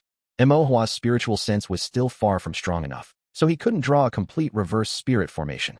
Even with the incomplete 9.5 formation patterns, Imohua found it increasingly difficult to draw them. For the 10th formation pattern beyond the 9th, each additional stroke consumed almost as much spiritual sense as drawing an entire formation pattern before. Imohua also had some doubts. At this rate, Could he really possess Foundation Establishment Stage spiritual sense before reaching the Foundation Establishment Stage himself? Even if he could have such spiritual sense before Foundation Establishment, how many years would it take to cultivate formations? Would it take decades? Mo Hua felt a hint of worry. Then he thought, I wonder if there are any other ways to enhance spiritual sense. Mo Hua pondered, but it seemed unlikely. Among the cultivators around him, his spiritual sense growth was already the fastest. Even Bai Zixing and Bai Zishi, although they had better spirit roots and higher cultivation, their spiritual sense was not as strong as his. The Bai family was a large aristocratic family, and Bai Zixing and Bai Zishi were outstanding members of the family. This indicated that Mo Hua, even if placed among large aristocratic families or major sects, had spiritual sense that was at least rare, if not unique. It seemed there were no better methods available now. Mo Hua sighed, calmed his mind, and stopped overthinking. Since the current only method was through formations, he would persist in drawing them. One day, as long as his spiritual sense continued to grow, he would eventually possess spiritual sense comparable to the Foundation Establishment Stage. It was just a matter of time. About 10 days later, Mo Hua encountered Yu Qingyi and noticed his solemn expression. He couldn't help but ask, Uncle Yu, did something happen? Yu Qingyi, who was deep in thought, looked up upon hearing this and realized it was Mo Hua. After a moment's thought, he figured Mo Hua would eventually know, so he didn't conceal anything. Something has happened. Those sinful cultivators have made a move again. That bald guy? Yu Qingyi nodded. That's right. Mo Hua was surprised. Did he rob and murder again? This time, he ambushed a merchant caravan. More than 20 cultivators disappeared without a trace. Not even a corpse was found. There were only some bloodstains at the scene. Mo Hua's heart skipped a beat. He felt a pang of sympathy, and then some confusion. Weren't merchant caravans ambushed before? What's different this time? Yu Qingyi's expression was very solemn, which was rarely seen. It is different. Yu Qingyi sighed and continued. Firstly, there were more cultivators ambushed this time, and it seems none survived. Secondly, one of the cultivators in this caravan had a special identity. Was it some important figure? Mo Hua was curious. Not exactly an important figure, Yu Qingyi said, then asked Mo Hua, do you remember the Kong family? The Kong family from Azure Profound City? Yes. Mo Hua naturally remembered them.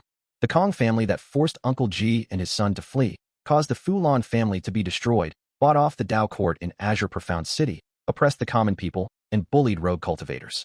In this merchant caravan, there was a direct descendant of the Kong family, young Master Kong Sheng.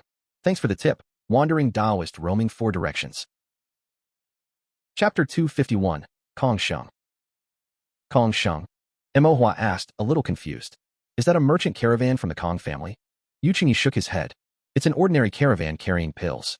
They were passing through Azure Profound City and came to Immortal Pass City to do business. Mo Hua didn't quite understand. Then why is that young master from the Kong family in this caravan? Yu Qingyi's expression was hard to describe. It said he wanted to come personally, kill Ji Qingbai and his son, and then take Fulan back. Mo Hua fell silent and asked, is he a Foundation Establishment cultivator? Yu Qingyi sighed. Same as you, Qi Condensation 7th layer. Mo Hua's expression also became difficult to describe, and he lamented, has his brain been eaten by a pig? He dared to follow a caravan out alone, and even dared to enter the inner mountain of Great Black Mountain. Doesn't he know how to write the word death? Yu Qingyi said, I heard that this Kong Sheng was spoiled since childhood, selfish and extreme. He got whatever he wanted and did whatever he wanted his whole life, and no one dared to defy him. He's done a lot of things like beating cultivators of the same age and forcibly taking female cultivators, but no one dared to intervene. Later, on the street, he saw that Fu Lan was beautiful and developed wicked intentions, wanting Fu Lan to be his concubine. Fu Lan refused, so he became more aggressive, causing the death of Fu Lan's mother. In the end, the Ji family father and son were indignant and beat him up, but they didn't dare to kill him. Kong Sheng couldn't stand it and had the Kong family cultivators pursue the Ji family father and son. Later, he even bribed sinful cultivators to vent his anger. But the sinful cultivators failed, and Kong Sheng, in a fit of rage, wanted to come himself. The Kong family disagreed. With malice in his heart, he disguised himself and secretly followed the caravan towards Immortal Pass City. Yu Qingyi recounted everything. Mo Hua found it somewhat unbelievable. This Kong Sheng was even stupider than Qian Xing. Qian Xing, at least, knew to bring a group of lackeys when he acted, and rarely ventured out of the city. This Kong Sheng, without bringing any lackeys, dared to go out, and even thought of killing someone himself. Did he really think no one would dare to kill him? So he spent spirit stones to hire sinful cultivators to kill someone, and then disguised himself and went out of the city, only to be killed by the sinful cultivators himself. Mo Hua said slowly. Simply put, that's what happened. Yu Qingyi's expression was a little complicated. However, it's not certain if he's dead. It's also possible he was just kidnapped. Mo Hua felt a sense of schadenfreude and laughed. An eye for an eye. He deserves it. It's best if he's dead. If he's alive, he's just a waste of spirit stones. Yu Qingyi, upon hearing this, couldn't help but laugh. After a moment, he sighed again. But this matter has also become troublesome. What does it matter to us whether he's dead or alive? Mo Hua asked, confused. Kong Sheng has a feud with the Ji family father and son, and he disappeared in Great Black Mountain. The Kong family suspects that Brother Ji did this and wants us to hand over the person. Mo Hua's eyebrows shot up. Are they dreaming? Is this how people bully others? Yu Qingyi nodded. Indeed, it's too much of a bully. Mo Hua worriedly asked, can we defeat the Kong family? Yu Qingyi laughed. Don't worry. Even the Qian family can't do anything to us now, let alone the Kong family from another region. If they dare to come and cause trouble, the blades in our hands are not just for show. Mo Hua nodded with relief. If they dare to come, we'll slaughter them all. I bet not a single one of them is good. Yu Qingyi added. However, although they might not dare to come, they will likely exert pressure through the Dao Court of Azure Profound City. Can the Dao Court of Azure Profound City interfere in the affairs of Immortal Pass City? That's a matter for the Dao Court. I don't know the specifics. We'll take it one step at a time. Okay, Mo Hua nodded. After Yu Qingyi finished speaking, he parted ways with Mo Hua and went to meet Elder Yu to discuss matters.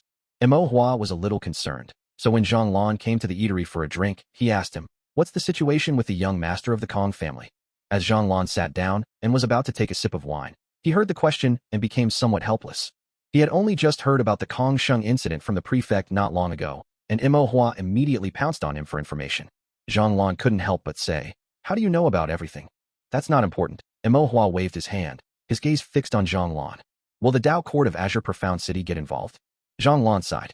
Fine. Without him even answering, Mo Hua was already asking his second question.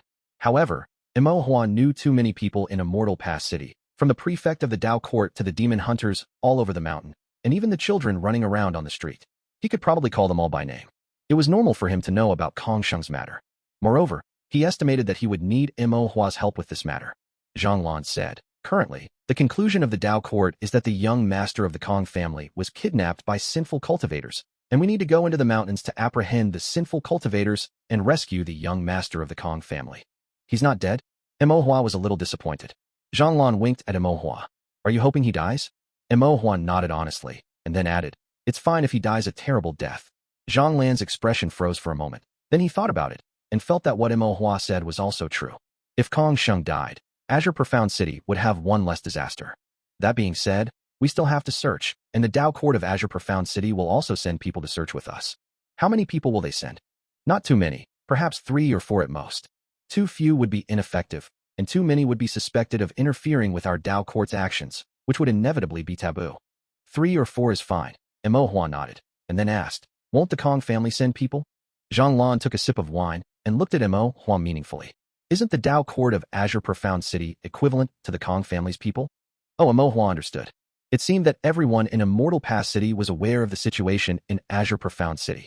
The Kong family using the Dao Court to act was both legitimate and saved them time and effort. After all, the Dao Court's actions were much more convenient than their own. This matter will likely require your help, Zhang Lan added. I'm not going. Mo Hua directly refused. For other matters, he would agree out of consideration for Zhang Lan. But for this matter, Mo Hua was definitely not going to help. For someone like Kong Sheng, it would be good enough if he didn't send him to heaven with the Earth-Fire formation, let alone waste his time saving him. Don't be so quick to refuse, Zhang Lan smiled. It's not about saving Kong Sheng, but about those sinful cultivators. Don't you want to catch them? That bald guy? That's right, Zhang Lan nodded. Leaving him in the mountains is a disaster. If he gathers other sinful cultivators and becomes powerful, your demon hunting expeditions into the mountains will be much more dangerous. Mo Hua was still reluctant. Zhang Lan then said, after the mission is completed, the Dao Court will give you benefits. Benefits? Mo Hua's eyes lit up. What benefits? You'll know when the time comes.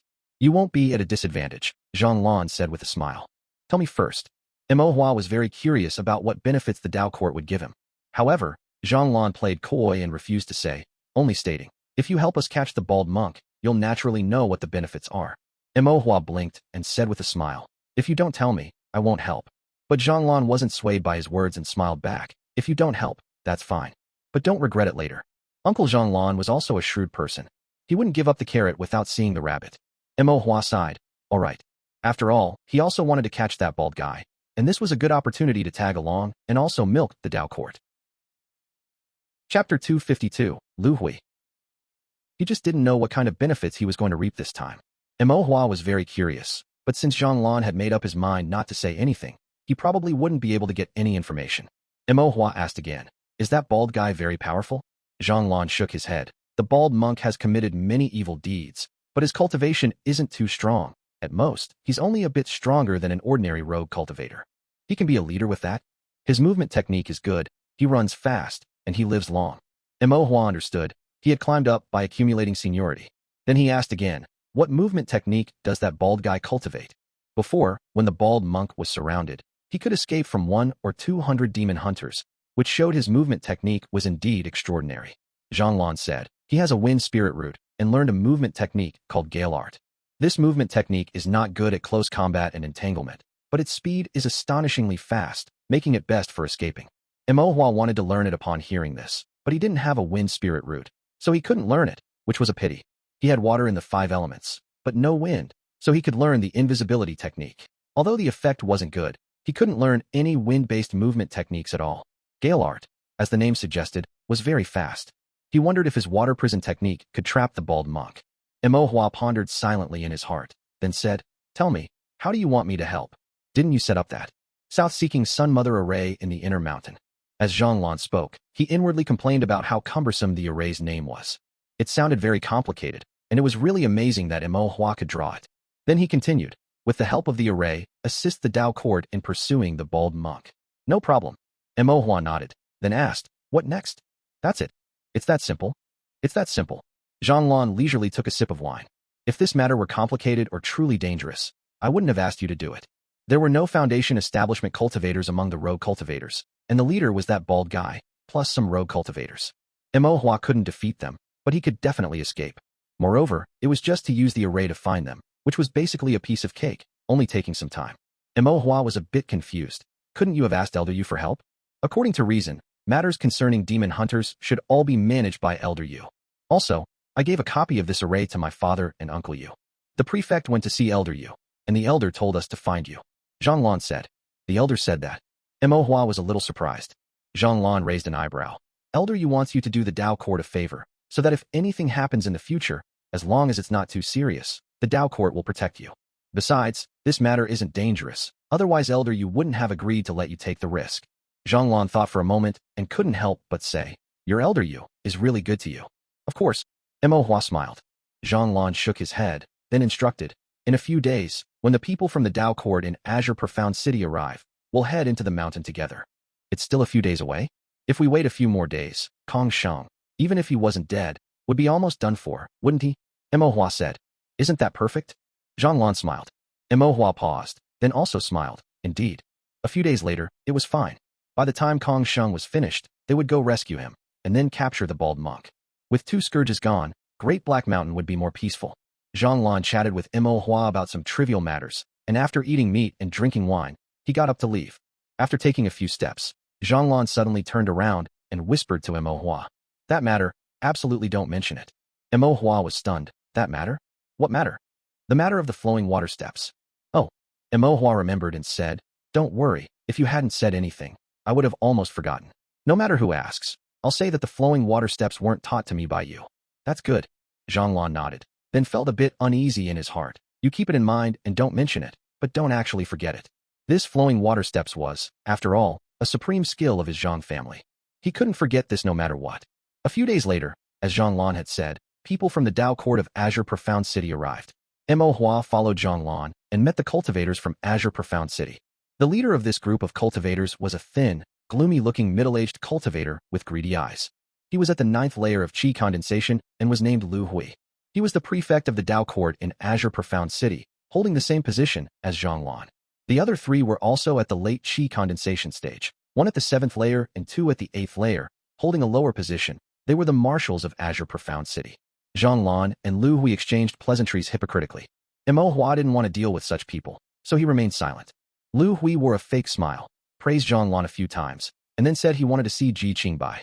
Zhang didn't refuse, and he also wanted to know what Lu Hui was up to. Zhang had someone invite Ji Qingbai to the Dao Court.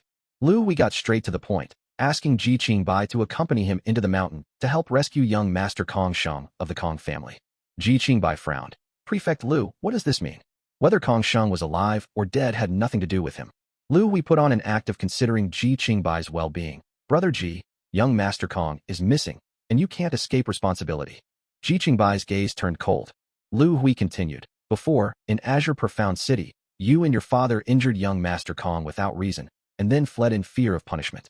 Young Master Kong, being young and hot-headed, wanted to seek justice, which led him to mistakenly enter Great Black Mountain and suffer misfortune, his life or death unknown.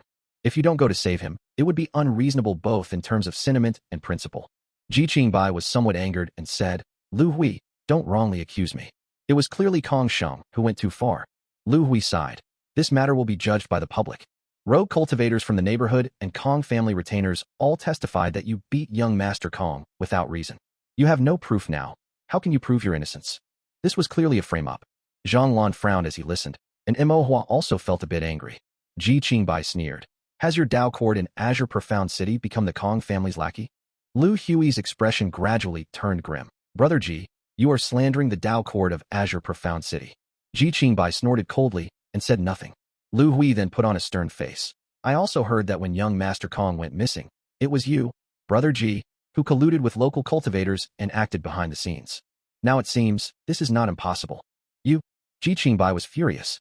Zhang Lan frowned. Does Prefect Lu's implication mean that our immortal past city's laws are lax, and cultivators are colluding to intentionally murder young Master Kong? Lu Hui cupped his hands. Prefect Zhang, please don't mind, it's just a rumor.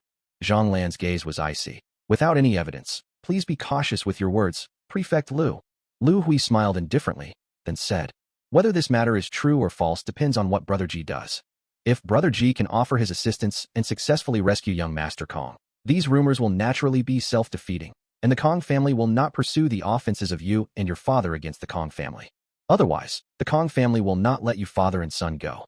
Lu Hui looked at Ji Qingbai, a hint of gloom flashing in his eyes. What do you think, Brother Ji? Ji Qingbai's expression flickered.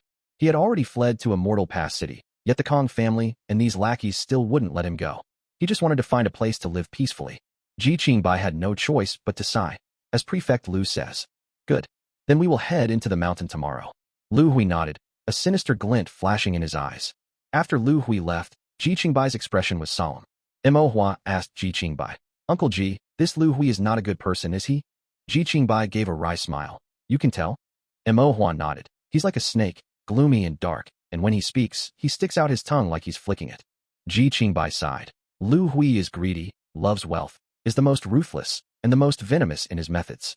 He is also the most devoted when working for the Kong family. Has he done many bad things? When the Kong family committed evil deeds and were reported to the Dao court, he was the one who covered it up, either by threatening, bribing, or coercing. Ji Qingbai's expression turned somewhat somber, and he slowly said, 2 years ago, Kong Sheng harmed a girl who was 14 or 15 years old. That girl was disfigured beyond recognition and ultimately committed suicide in shame. Her father went to the Dao court to file a complaint, but Lu Hui imprisoned him in the Dao prison, tortured him for a few days, and then released him. He didn't dare to say anything more, feeling he had failed his daughter and no longer wished to live, so he took his own life. This incident caused a great uproar at the time, but it was eventually dropped. Mo Hua listened, his heart chilling. He turned to look at Zhang Lan and asked, to what extent has things gone, and no one is managing it? Zhang Lan also felt indignant, but could only sigh. We can't manage it. Local forces collude, and interests are intertwined, making it difficult to eradicate. Mo Hua said, shouldn't the Dao court have a supervisory body? Zhang Lan was slightly surprised. How do you know? I guessed, Mo Hua said. The Dao court couldn't possibly grant power to the local Dao courts without setting up methods for supervision. Otherwise, if the local Dao courts acted tyrannically, there would be no one to control them. Zhang Lan nodded. The Dao court does have a supervisory department to monitor whether the actions of local Dao courts violate the Dao law. However, the supervisory department acts in secret, and its personnel are limited, so it cannot be everywhere at once. Mo Hua's eyes lit up. Uncle Zhang, you are from an aristocratic family, right? Zhang Lan felt a sense of foreboding. What do you want to do? Can you report it to the supervisory department? Zhang Lan said helplessly. It's not that easy to report. 9 provinces is so vast, and the Zhang family's influence isn't everywhere. The supervisory department might not be able to manage it all. Let's give it a try. Zhang Lan sighed. All right, I'll send a message back to ask. But you shouldn't have too high expectations. Even a powerful dragon can't suppress a local snake, especially in such a small place where various forces are in league. Even if you weed, you can't remove the roots. Weeding it out is fine too, Mo Hua smiled. Thank you, Uncle Jean. Ji Qingbai also looked excited and cupped his hands. Thank you, Prefect Jean. Zhang waved his hand. This is what I should do. In a short time, there won't be any news about this matter. Let's first find a way to catch those rogue cultivators and find Kong Sheng. Whether he's alive or dead, there should be a result. Also, that Lu Hui is very cunning. You must be very wary of him. Mo Hua nodded. Don't worry. Lu Hui right. Mo Hua silently remembered him in his heart. How dare he come to Immortal Pass City to cause trouble? He shouldn't expect to leave. Chapter 253, Pursuit. The next day, they would head into the mountains to capture the bald monk and, incidentally, rescue Kong Sheng, whose fate was unknown. The Dao Court of Immortal Pass City dispatched 10 officers, led by Officer Zhang Lan. Lu Hui was in charge of the Qingxian city side. From the demon hunters, there were only 3 people, Ji Qingbai, Mo Shan, and Mo Hua. Mo Shan had a prior connection with Ji Qingbai and was also worried about Mo Hua, so he joined them in entering Great Black Mountain. Lu Hui had not paid much attention to the personnel arrangements. However, upon seeing Mo Hua, he couldn't help but frown. Officer Zhang, what is this young cultivator here for? Lu Hui's gaze sharpened as he asked Zhang Lan. We're relying on him to lead the way into the mountains, Zhang Lan replied indifferently. Lead the way? Rely on him? Lu Hui appeared somewhat taken aback and couldn't suppress a trace of contempt. Zhang Lan glanced at him. Officer Lu, do you have any objections? Lu Hui gave a faint smile. I wouldn't dare. He said nothing further, but inwardly he sneered. I wonder if the demon hunters are lacking people, or if your Dao Court is incompetent, to have such a young brat leading the way. The group left the city and entered Great Black Mountain. They passed the outer mountain and entered the inner mountain. The terrain became abruptly perilous, the forest grew dense and sinister, and the miasma became much thicker. Everyone took out their miasma-repelling pills and consumed them. Afterward, they found a campsite and settled in for the time being. What are Officer Zhang's arrangements? Lu Hui inquired. Zhang Lan initially didn't want to bother with him, but since they were acting together, he felt he had to clarify matters. The inner mountain has formations set up. Once a battle occurs, we will be able to detect it. Elder Yu also instructed that the demon hunters are to try not to hunt in the mountains these few days. So, if a battle erupts, aside from skirmishes between demon beasts, it's most likely that bald monk killing people and stealing goods. Lu Hui's heart tightened. There are such formations? Do you know which master created them? Mo Hua, standing nearby, remained expressionless. Zhang Lan glanced at him and thought to himself, it was created by the master standing right next to you. However, he didn't say it aloud, merely stating, you'll know in the future. Lu Hui looked puzzled. Zhang Lan, too lazy to continue the conversation, said, we'll split into 2 teams. Each team will carry a south-guiding formation. If a battle occurs, we will go and investigate. Even if we truly encounter the bald monk, don't be in a hurry to engage. Wait until everyone convenes before acting together. Mo Shan and Mo Hua both possessed south-guiding compasses. They each took a team, and for the next few days, they patrolled the mountains, searching for clues of the criminal cultivator. At night, they would rendezvous at the campsite. Several days passed like this, but the bald monk's figure was nowhere to be seen, nor did they encounter any criminal cultivators. Everyone began to feel a sense of doubt. However, this was similar to how demon hunters searched for prey in the mountains. Patience was always required. A few days later, after half a day of searching yielded nothing, Mo Hua was resting by a dense grove of trees. His team included Zhang Lan, Lu Hui, and several other cultivators from the Dao Court. Mo Shan and Ji Qingbai were in the other team. Mo Hua took a sip of water and remarked to Zhang Lan, it's strange, why can't we find them? Zhang Lan frowned and pondered. It is indeed a bit peculiar. Could the bald monk no longer be in Great Black Mountain? Zhang Lan mused, it's not impossible. If that's the case, then young Master Kong is probably already dead, Mo Hua said somewhat gleefully. Lu Hui shot Mo Hua a cold glance. Little brother, please speak with caution. All right. Mo Hua changed his wording and sighed. Young Master Kong might be in dire straits. Lu Hui's eyelids twitched. Zhang Lan sighed. At a time like this, Mo Hua still had the energy to crack jokes. However, on second thought, this matter had nothing to do with Mo Hua. He was even hoping the bald monk would kill Kong Sheng. Zhang Lan himself actually thought the same, but with the mission at hand, he couldn't shirk his duty. The group rested for a while longer and then continued to search for people based on the light spots on the south guiding compasses. However, most of the light spots indicated skirmishes between demon beasts, and a small portion represented demon hunters from other regions hunting. There was no sign of criminal cultivators. It wasn't until the afternoon that they encountered a group of demon hunters, about 4 or 5 people. Judging by their attire, they were demon hunters from Immortal Pass City, but Mo Hua had never seen them before. Mo Hua asked, which region are you demon hunters from? One of the demon hunters chuckled. Little brother, we are from Immortal Pass City. Imohua then asked for directions and also inquired if they had seen any strange cultivators. The group of demon hunters replied, "We haven't seen any other cultivators." Imohua nodded and then parted ways with them. After a few steps, Imohua gave Zhang Lan a meaningful look. Zhang Lan's gaze sharpened, and he nodded slightly. He gestured to the other cultivators from the Dao court. Afterward, they secretly circled back, quietly following the group of demon hunters until they reached a valley. The group of demon hunters entered the valley and then disappeared. Imohua said, "This must be their lair." Lu Hui asked strangely, "How do you know they aren't demon hunters?" "Because they said they were demon hunters from Immortal Pass City, but I've never seen them." Lu Hui frowned. "There are nearly 1,000 demon hunters in Immortal Pass City, and you expect to recognize all of them?"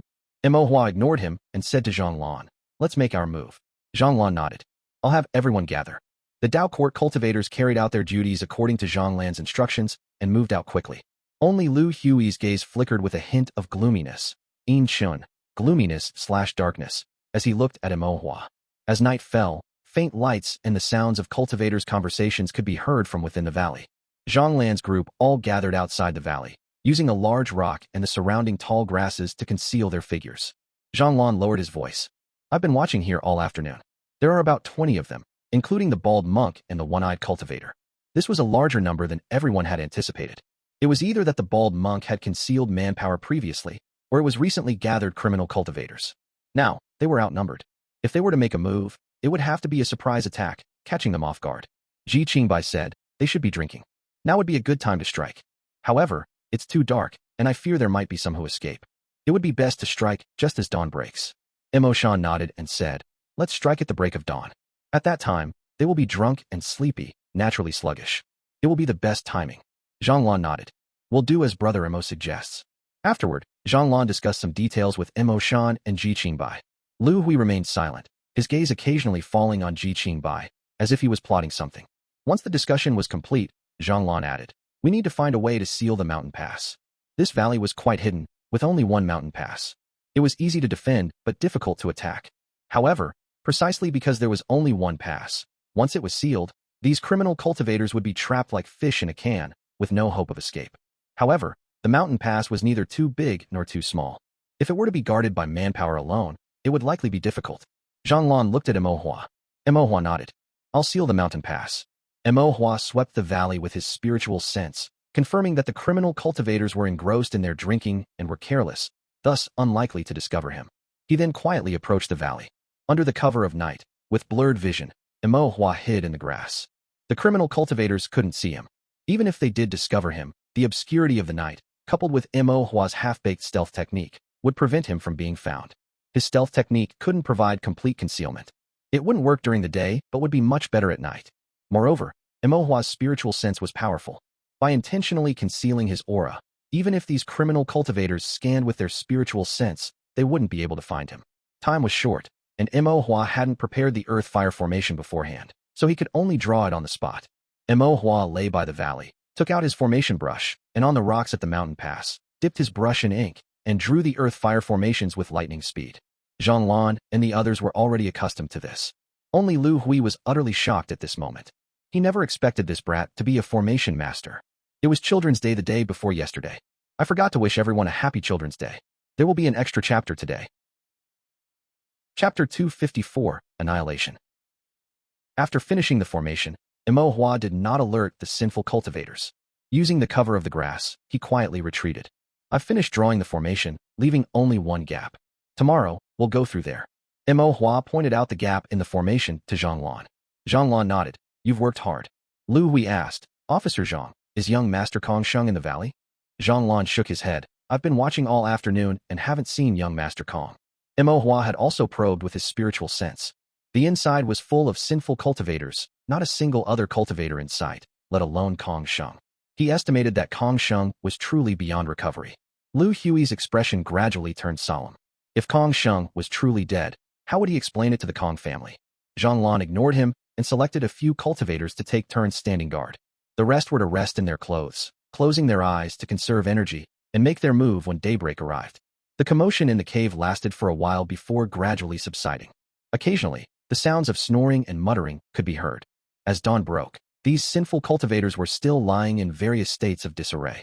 The few sinful cultivators guarding the valley entrance were also dozing off. This place was hidden, and they had used it as a shelter for so long without anyone discovering it, leading to their carelessness. Zhang Lan drew his saber, exchanged a look with those behind him, and whispered, "Move." Everyone entered the valley through the gap in the fireground formation. Upon seeing the sinful cultivators, they directly covered their mouths and noses and slit their throats with their sabers. After killing a few, they were suddenly discovered. A sinful cultivator shouted, "Who is it? How dare you?" Thus, the commotion began, and the chaotic battle commenced. Imohua did not enter the valley. In this situation, his participation would not make much difference, so he chose to watch from the outside for now. In a short while, some sinful cultivators were defeated and fled in panic towards the valley entrance, stepping onto the fireground formation at the mouth of the valley. With a flash of fire, these rogue cultivators were blown away by the fireground formation, falling to the ground in a miserable state. Lu Hui, who saw this scene not far away, twitched his eyelids. The power of this fireground formation was much stronger than he had imagined. What level of formation master was that young cultivator? At the same time, the battle within the valley gradually became deadlocked. These sinful cultivators were not easy to deal with, making the fight quite tricky. Fortunately, they had just woken up from being drunk and were still groggy, so the overall situation was still favorable to the Dao Court enforcers. Zhang Lan, relying on his movement technique, moved freely among the sinful cultivators. At the same time, he condensed sword energy in his hand and attacked several spiritual cultivators among the sinful cultivators. Suddenly, his gaze shifted, and he discovered the bald monk, who was about to escape. He shouted, "Bald monk, don't let him escape." Imo Shan and Ji Qingbai moved forward together to engage the bald monk, and Lu Hui also moved to meet him. Zhang Lan also wanted to provide support, but he was temporarily unable to disengage. He had to resolve the spiritual cultivators among the sinful cultivators first, otherwise his subordinates would become targets for those spiritual cultivators. The bald monk had profound cultivation, but he could not fight 3 opponents at once and gradually fell into a disadvantage. Ji Qingbai spotted a flaw in the bald monk's defense and slashed out with a hidden wood saber technique, his saber imbued with surging pale green spiritual energy. The bald monk could not dodge in time. Just as he was about to be struck by the saber, Lu Hui, who was beside him, suddenly shifted the edge of his sword and thrust it directly at Ji Qingbai's nape. "Be careful," Imo Shan shouted. Upon hearing this, Ji Qingbai wanted to retract his saber to block, but it was already too late. Imo Shan, who was fighting the bald monk, saw this and slashed his saber diagonally, forcefully deflecting Lu Hui's sword. However, he was also shaken, his arms went numb, and his blood surged, causing him to falter and reveal an opening. The bald monk, who was fighting Imo Shan, saw this, a fierce glint flashed in his eyes. His saber was wrapped with pale white wind blades, and he directly slashed at Imo Shan. The bald monk possessed a rare wind element spirit root, so his movement and saber attacks were extremely fast. Imo Shan had forcefully deflected Lu Hui's sword, his breathing unsettled, and he could not dodge this attack. Ji Qingbai turned around, holding his saber horizontally, and stood in front of Imo Shan, blocking the bald monk's saber strike for him. He was impacted by the spiritual energy, spitting out a mouthful of blood. The bald monk seized the opportunity, his body like a swift wind, and directly escaped from the pincer attack of the 3. Lu Hui did not pay attention to the bald monk and still wanted to attack Ji Qingbai with his sword. Zhang Lan condensed a water sword technique and directly slashed it in front of him. "Officer Lu, what are you trying to do?" Zhang Lan asked coldly. Lu Hui's expression was composed. "Naturally, I wanted to kill the bald monk, but it's a pity he escaped." "Is that so?" Zhang Lan's expression was unfriendly. "Or what?" Lu Hui chuckled sinisterly. Zhang Lan snorted. "Don't let me see you resorting to dirty tricks again, or I'll really kill you." Lu Hui did not back down. "Are you trying to slander me, Officer Zhang?" Zhang Lan ignored him and pursued the bald monk. A venomous look flashed in Lu Hui's eyes. Among this group, the only one he feared was Zhang Lan, but it was only fear. Although Zhang Lan's family status was higher than his, they were both officers in the Dao Court enforcers, belonging to different Dao Courts. He did not need to pay too much attention to Zhang Lan's attitude. His original intention for coming here was to rescue young Master Kong and gain a great favor from the Kong family. But now, it seemed that young Master Kong was likely in grave danger. Since that was the case, killing Ji Qingbai would give him an explanation when he returned to Azure Profound City. Ji Qingbai's father and son had a feud with the Kong family. If they could still live safely after fleeing to Immortal Pass City, how could the Kong family intimidate the other rogue cultivators in Azure Profound City? If other rogue cultivators followed suit, the Kong family would find it difficult to command respect. Lu Hui's daily expenses for food, drink, and cultivation spiritual stones were all provided by the Kong family. The Kong family's interests were his own interests, and he would eventually have to make a move against the Ji father and son. If the Ji father and son were in Azure Profound City, He would have countless ways to put them in prison, and then it would be easier to kill the chicken to warn the monkeys. Since they were not returning and had the protection of the demon hunters, he had no choice but to kill them on the spot, as long as he did it discreetly. Ji Qingbai was just an ordinary rogue cultivator. He could accidentally kill Ji Qingbai by mistake, and then return to receive a punishment, a minor reprimand, and the matter would be over. And he was an officer of the Dao Court enforcers. He did not believe anyone would dare to openly attack him. Whether it was Zhang Lan or these demon hunters, if they attacked him, they would be held accountable by the Dao Court enforcers. It's a pity I didn't succeed just now, but there's still plenty of time, and there will always be opportunities. Killing Ji Qingbai would allow him to curry favor with the Kong family, and killing the bald monk would earn him great merit. It could be said to be killing two birds with one stone. His attempted assassination of Ji Qingbai would surely alert him, and there might not be an opportunity in the short term. Now, he could not let the bald monk escape. A sharp light flashed in Lu Hui's eyes, and then he also pursued the bald monk. Ji Qingbai also wanted to pursue, but Imo Shan stopped him. Brother Ji, Lu Hui wants to kill you. Ji Qingbai said angrily. I'll go kill him first, or I'll drag you down. He is an officer of the Dao Court enforcers. If you kill him, the trouble will be even greater. But, Imo Shan said sternly, let's deal with these sinful cultivators first, and then talk about it. Ji Qingbai hesitated for a moment, sighed, and nodded. The sinful cultivators were groggy from their hangover and were caught off guard, gradually falling into a disadvantage. They were falling one by one. Only the one-eyed cultivator was desperately holding on, but he could not last long. The one-eyed cultivator had poor movement techniques. His escape last time was just good luck. Now that he was trapped in the valley, he was basically unable to fly. As for the bald monk, relying on his wind evasion technique, his body moved like the wind. He had already reached the valley entrance and naturally saw the fireground formation laid out at the mouth of the valley. The bald monk cursed. Where the hell did this formation come from? Blocking my way, but he dared not charge in. His thoughts raced, and suddenly his gaze turned cold. He grabbed a sinful cultivator and threw him directly towards the valley entrance. The sinful cultivator was caught off guard and was thrown by the bald monk, then severely injured by the fireground formation, falling to the ground, his life unknown. The bald monk began throwing other sinful cultivators to detonate the fireground formation. These sinful cultivators, when there were benefits, called each other brothers, but now that there were no benefits, they showed no regard for loyalty. The fireground formation Mo Hua laid out was activated by spirit stones. These spirit stones were requested from Zhang Lan. Although many were used, they were still limited. After a few explosions, the spirit stones were depleted. Moreover, ordinary mountain stones were not high-grade formation mediums. The fireground formation patterns drawn on them would gradually be damaged after a few explosions. So, the fireground formation soon had a gap. At the same time, Zhang Lan and Lu Hui had both caught up to the valley entrance. Seeing this, the bald monk's expression became anxious. He hesitated no longer and directly used his movement technique to flee out of the valley. Mo Hua hid in the grass outside, raising his right hand slightly, his spiritual power circulating rapidly. As long as he cast the water prison technique, he could keep the bald monk. But after thinking for a moment, his eyes flashed, and he gently lowered his hand, watching the bald monk escape from the fireground formation, leaving an afterimage as he fled into the distance. Chapter 255, Trapped. The bald monk fled like the wind, and Lu Hui and Zhang Lan chased after him. Mo Hua stayed behind. The battle in the valley was gradually coming to an end. The sinful cultivators were either dead or subdued, and the Dao Court had suffered minimal casualties. After a while, Mo Shan and Ji Qingbai also appeared at the valley entrance. They wanted to pursue the bald monk, but Mo Hua stopped them. Dad, I'll go with you. Uncle Ji doesn't need to. Ji Qingbai quickly said. How can that be? Mo Shan looked at Mo Hua and seemed to understand something. He said, Brother Ji, you don't need to go. This happened because of me. Mo Shan shook his head. The Kong family bullies others. This happened because of the Kong family, not because of you. The fault lies with them. Ji Qingbai frowned, but Mo Hua smiled mysteriously. Uncle Ji, don't worry. Ji Qingbai wanted to insist, but Mo Shan and Mo Hua had already used their movement techniques and pursued the bald monk. Ji Qingbai remained in place, recalling Mo Hua's smile, and was puzzled for a moment. What is this child Mo Hua trying to do? Mo Hua and Mo Shan used their movement techniques to chase, occasionally stopping to check the compass, confirming the general direction. The bald monk was being pursued by Zhang Lan and Lu Hui, and he had to go all out to use his escape technique.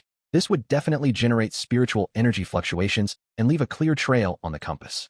Before long, the spiritual energy afterimage of the bald monk appeared in Mo Hua's divine sense.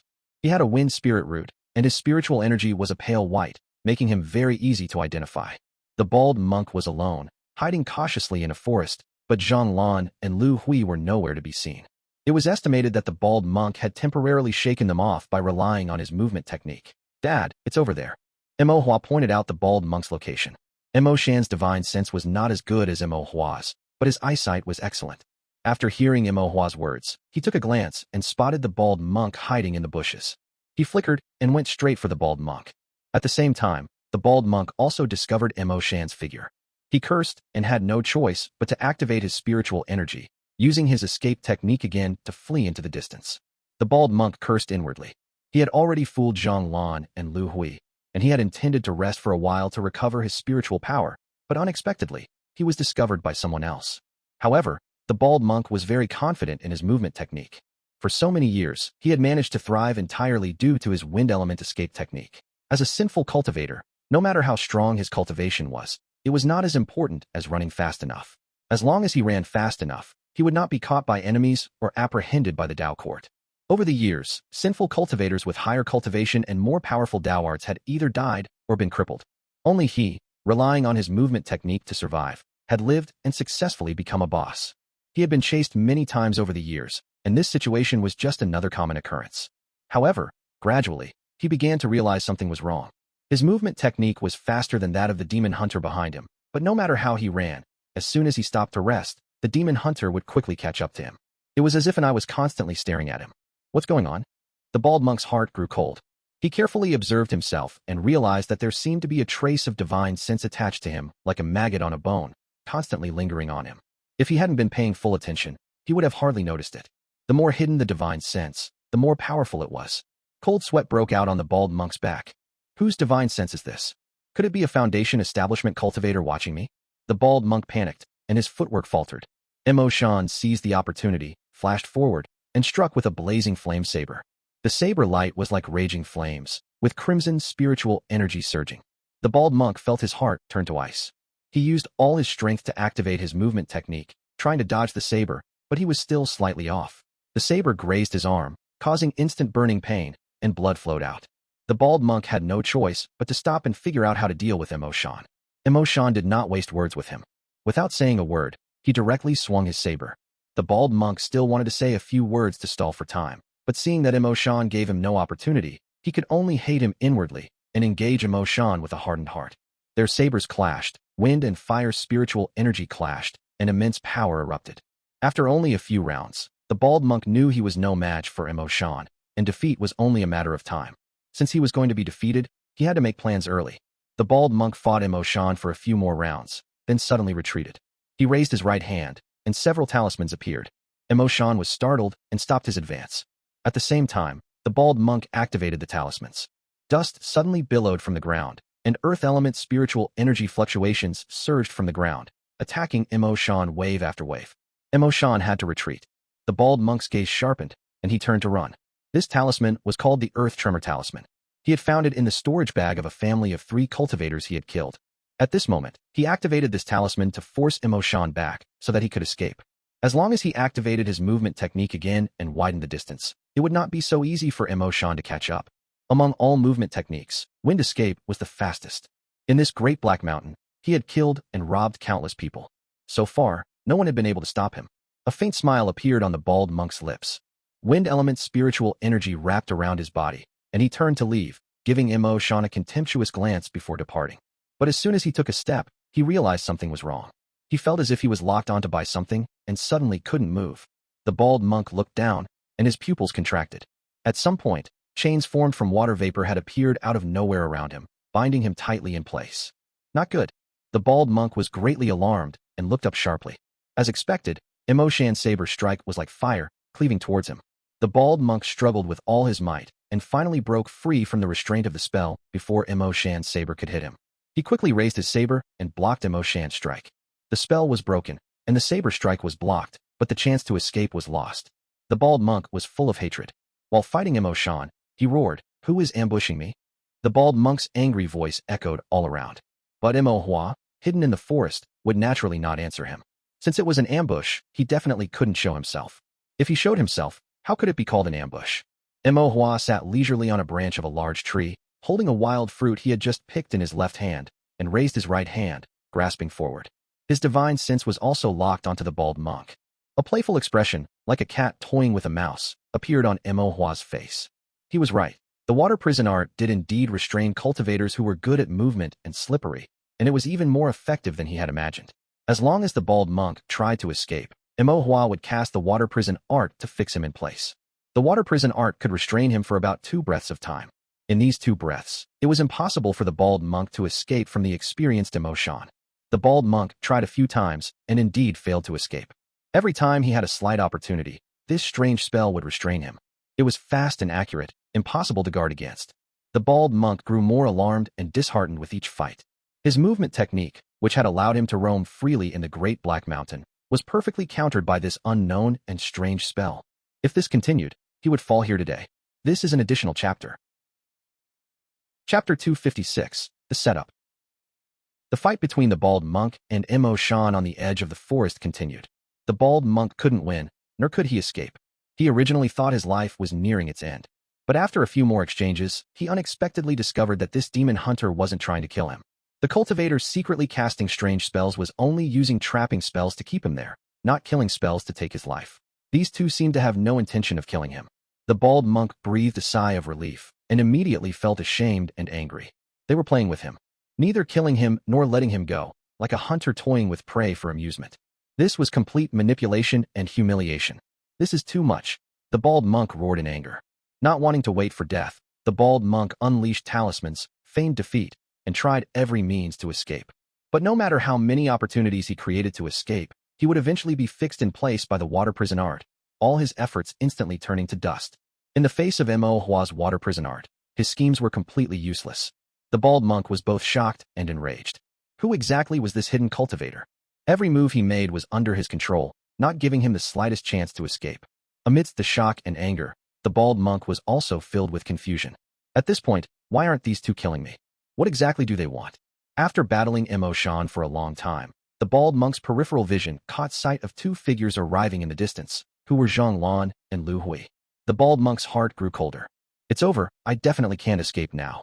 Hua, who was trapping the bald monk with the water prison art in the forest, also brightened. He had practiced this a few times and had gradually become proficient, now even finding it a bit boring.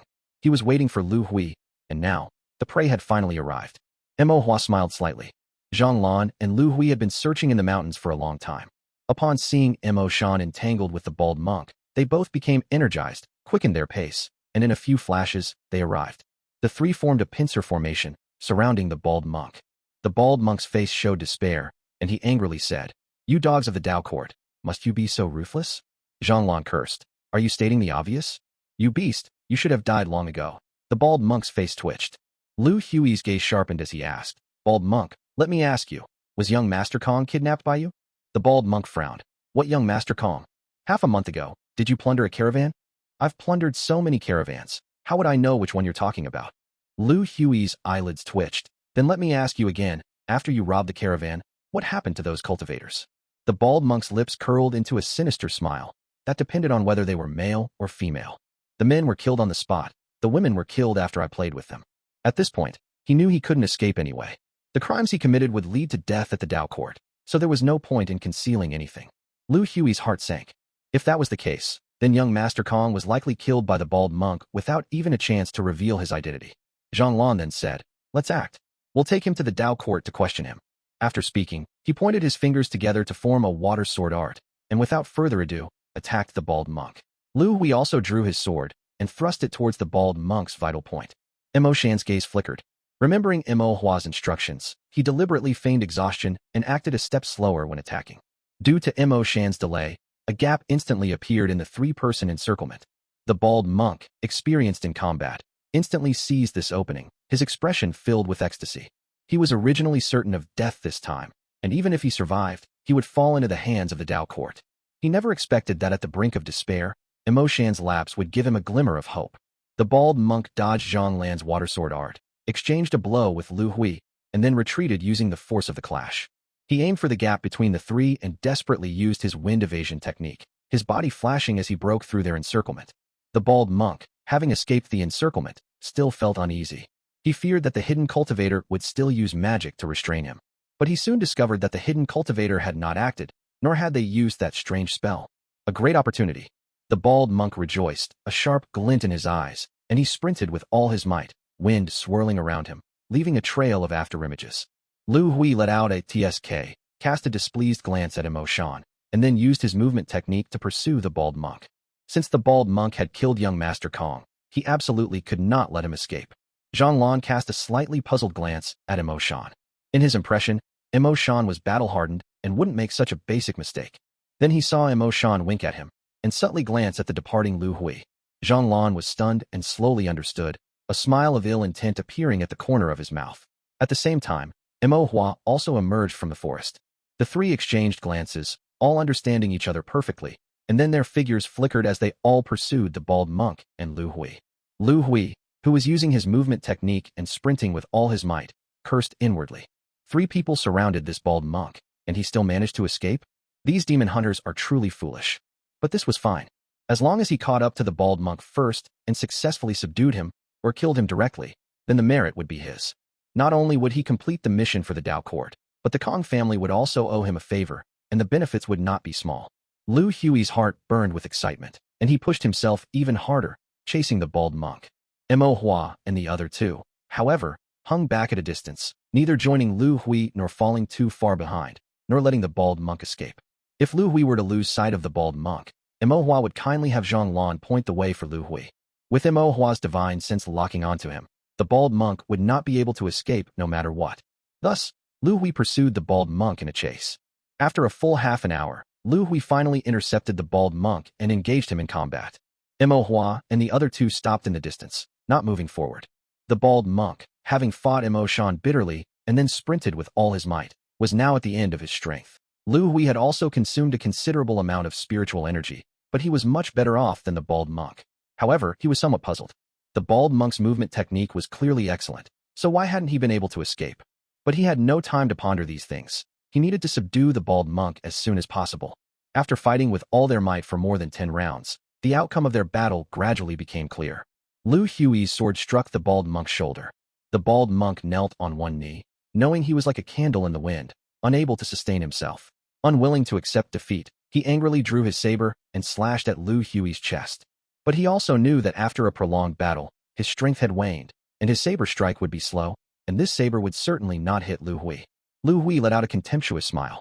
The bald monk's saber posed no threat. He only needed to take a step back to dodge it unharmed. Lu Hui lightly tapped his toes, preparing to retreat, but he didn't notice the cold glint in Imo Hua's eyes in the distance. With a gentle grab of his small hand, a spiritual energy chain suddenly appeared, locking him in place. Lu Hui, who was halfway through his retreat, suddenly found himself unable to move, and in an instant, he was struck with terror. Before he could recover, the bald monk's saber cleaved into his chest. The saber shattered his chest armor, its blade embedding into his chest, and blood instantly gushed out. Chapter 257, Stenchgrass. Lu Hui was actually hit. This was something the bald monk never expected. He couldn't understand how Lu Hui, after dodging halfway, suddenly stopped. Was he being arrogant and intentionally not dodging his strike? But the opportunity was rare. The bald monk, stunned for a moment, regained his senses and swung his blade again, aiming for Lu Hui's lower body. Lu Hui felt a sharp pain in his chest. Seeing the bald monk's cunning attack, he felt a chill in his heart and struggled to break free from the water prison technique, dodging backward. However, due to the restraint of the water prison technique, he was still a step slower, and his thigh was cut by the bald monk. Lu Hui was enraged. Enduring the pain, he drew his sword. The sword was fast and fierce, piercing the bald monk's right chest. The bald monk's eyes gradually lost focus, and he collapsed onto the ground. Lu Hui, his body covered in blood, also slowly fell. In the secluded forest, the 2 fought to the death, blood flowing freely, and finally harming each other, falling beneath each other's blades. This scene was exactly as Imo Hua had envisioned in his fabricated story. Imo Hua nodded, watching with great satisfaction. Zhang, standing beside him, was stunned. What kind of technique was this? Where did this child Imo Hua learn it from? It's truly a scheme that kills without a soul. Seeing Imo Hua's confident demeanor, he knew Imo Hua had a way to deal with Lu Hui, but he hadn't expected the method to be so far beyond his imagination. Secretly using a small trick, killing with a borrowed knife, he had gotten rid of Lu Hui without lifting a finger. Lu Hui and the bald monk perishing together was logical and flawless. Shall we go take a look? Imo Hua asked. Zhang snapped back to attention and nodded. However, he delayed for a while. waiting for more of Lu Hui's blood to flow before walking towards the fallen figures with Imo Shan. Imo Hua followed behind them. The three arrived before Lu Hui and the bald monk. After carefully checking their breaths, they looked at each other, their expressions filled with regret. The bald monk wasn't dead. Lu Hui's stab had hit his right chest, not damaging his heart pulse, and he still had a breath left. Lu Hui had lost a lot of blood and was temporarily unconscious, but the wound on his chest wasn't that severe, so he wasn't dead either. Are bad guys' lives really that tenacious? Imo Hua couldn't help but say. What should they do next? After all, Lu Hui was a director of the Dao court. Should they stand by and do nothing? Imo Shan and Imo Hua both looked at Zhang Lan. Zhang Lan sighed and said, I'm so tired. Then he found a spot and leisurely sat down. The scenery here is nice. Let's rest for a bit. Imo Hua looked around. The forest was secluded, with dead wood around and fallen leaves on the ground. There was no scenery to speak of. But Imo Hua nodded and said, the scenery is indeed good. Then he also plopped down on the ground, even taking out wine, meat, and snacks from his storage bag. The three of them ate happily. Lu Hui was bleeding alone beside them. After a while, Lu Hui still wasn't dead. Not only was he not dead, but he gradually regained consciousness, murmuring in a pained voice. His right hand trembled as he took out pills from his storage bag and consumed them. After refining the medicinal effects, the bleeding from his chest gradually stopped. Imo Shan drew his sword, intending to finish him off, but Zhang Lan stopped him. Zhang Lan shook his head and said, don't dirty your hands. Lu Hui struggled to get up. Seeing Zhang Lan and the other two, his expression changed. He both resented them for not helping and feared they would kill him. Zhang Lan feigned concern. Director Lu, are you all right? Lu Hui managed to smile. Thanks to Director Zhang, I won't die for now. That's good. I was quite worried about Director Lu being heavily injured. Lu Hui smiled fakely. Thank you, Director Zhang, for your concern. In his heart, however, he cursed, worried? Worried that I won't die? A sinister look flashed in Lu Hui's eyes. He had noted this debt and would settle it with them later. But he didn't dare to show this hatred, keeping it hidden in his heart to avoid angering Zhang Lan and Imo Shan, which might lead to them silencing him. Lu Hui smiled and said, Lu thanks you all for your kindness.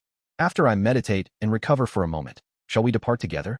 Zhang Lan nodded, all right. So Lu Hui continued to meditate and heal his injuries. Meanwhile, Imo Shan and Zhang Lan tied up the still-breathing bald monk with chains. Imo Hua glanced at the bald monk with a look of disdain. This bald monk was so useless, unable to even kill Lu Hui. He had wasted the good opportunity provided. Lu Hui was also lucky. The knife hadn't hit a vital spot, which was why he didn't die. However, Imo Hua wasn't in a hurry. This was Great Black Mountain, the territory of demon hunters, which was also his territory. Lu Hui would not leave here alive. After Lu Hui had recovered enough to move, they all got up, escorted the bald monk, and walked back along the mountain path. Upon reaching a fork in the road, Imo Hua suddenly quickened his pace and turned into a small path on the left. Imo Shan's eyes flickered, and he understood immediately, following Imo Hua. Zhang Lan, not familiar with the mountain paths, naturally followed Imo Hua. Lu Hui, hailing from Azure Profound City and completely unaware of Great Black Mountain, although he was cautiously vigilant, didn't realize anything was amiss with this path and naturally followed them into it. This mountain path, besides being narrow and desolate, was otherwise unremarkable. The mist was not heavy, and the miasma was not particularly dense. Lu Hui didn't suspect anything. However, as they walked, he suddenly smelled a pungent, fishy stench. He looked around and found that the stench came from a stalk of grass in Imo Hua's hand. Lu Hui frowned and asked, little brother, what grass is in your hand? Imo Hua didn't hide it from him. It's stench grass. What is it used for? Seeing that he didn't recognize it, Imo Hua said, there are many demon beasts in the mountains. This grass has a pungent stench and can drive away demon beasts. Lu Hui was not a demon hunter.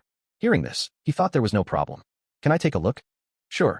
Imo Hua readily handed the stench grass to Lu Hui. Lu Hui took it and examined it carefully. He found that the grass seemed unremarkable and hadn't been tampered with. Besides its unusual stench, there was nothing else special about it. Was this little brat really holding this grass just to drive away demon beasts? Lu Hui walked on, thinking.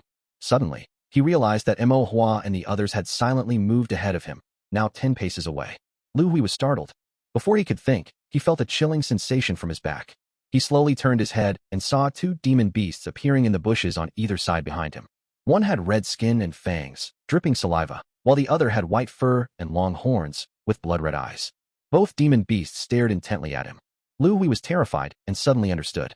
Stench grass, its smell was foul. Cultivators disliked it, but demon beasts liked it. How could it be used to drive away demon beasts? This stench grass was used to attract demon beasts. And now, this demon-attracting stench grass was in his hand. Damn it, This little brat tricked me. Lu Hui was furious and immediately threw the stench grass away, but it was too late. The two demon beasts had already fixed their eyes on him and began to pounce. Lu Hui's injuries had not healed, but at this moment, he couldn't care about that. He channeled his spiritual energy, his blood surged, and he ran with all his might. If he were caught by the demon beasts, he would definitely be eaten alive today. In the face of life and death, even if his injuries reopened and blood seeped out, he couldn't bother with it. Lu Hui pushed his movement technique to its limit. As expected, he was slightly faster than the demon beasts, creating some distance between them, and the oppressive feeling on his back lessened. Just then, Lu Hui saw Mo Hua head turn back and smile at him. What is this little brat smiling about? Lu Hui was slightly stunned, then saw Mo Hua raise his hand, cup his palm, and then gently clench it. A profound and bizarre spiritual energy suddenly appeared, condensing into water chains that instantly bound him. In a flash, Lu Hui understood everything. Why the bald monk, despite his extremely fast movement technique, could never escape, why he, despite being able to dodge that strike, couldn't avoid it. It's this insidious little brat. Lu Hui understood, but it was all too late. The water prison technique had firmly bound him. In less than 2 breaths, the demon beasts had caught up to him. With a gaping maw, their fangs pierced his shoulder. Chapter 258, A Deadly Trap.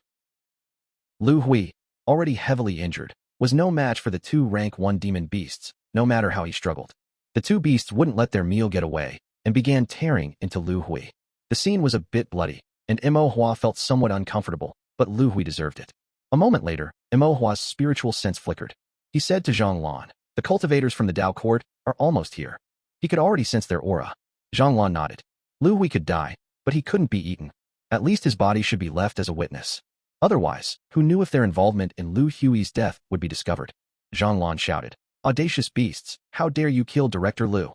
After speaking, Zhang Lan condensed water element sword chi and attacked the 2 demon beasts. The sword chi struck the demon beasts, causing them to yelp in pain and glare at Zhang Lan with fierce eyes. Mo Shan also seized the opportunity to attack the demon beasts, while Mo Hua cooperated by using water prison to restrain them. The water prison's effect on late-stage rank 1 demon beasts was weaker, with the restraint lasting less than a breath, but this brief moment was enough to impede the demon beast's attacks and buy Mo Shan time. After some effort, Mo Shan finally managed to snatch Lu Hui from the demon beast's jaws. Their prey had escaped, and the 2 demon beasts, enraged, attacked. One lunged at Mo Shan, while the other charged towards Zhang Lan. Mo Shan, relying on his deep cultivation and exquisite Dao techniques, began to engage one of the demon beasts, but mainly focused on evasion and maneuvering. Mo Hua set off fireworks, and, using the flowing water steps, maneuvered around the other demon beast to buy time. They were no match for 2 rank 1 demon beasts in a head-on confrontation. They could only hope to stall for a bit until the Dao court cultivators arrived after seeing the fireworks.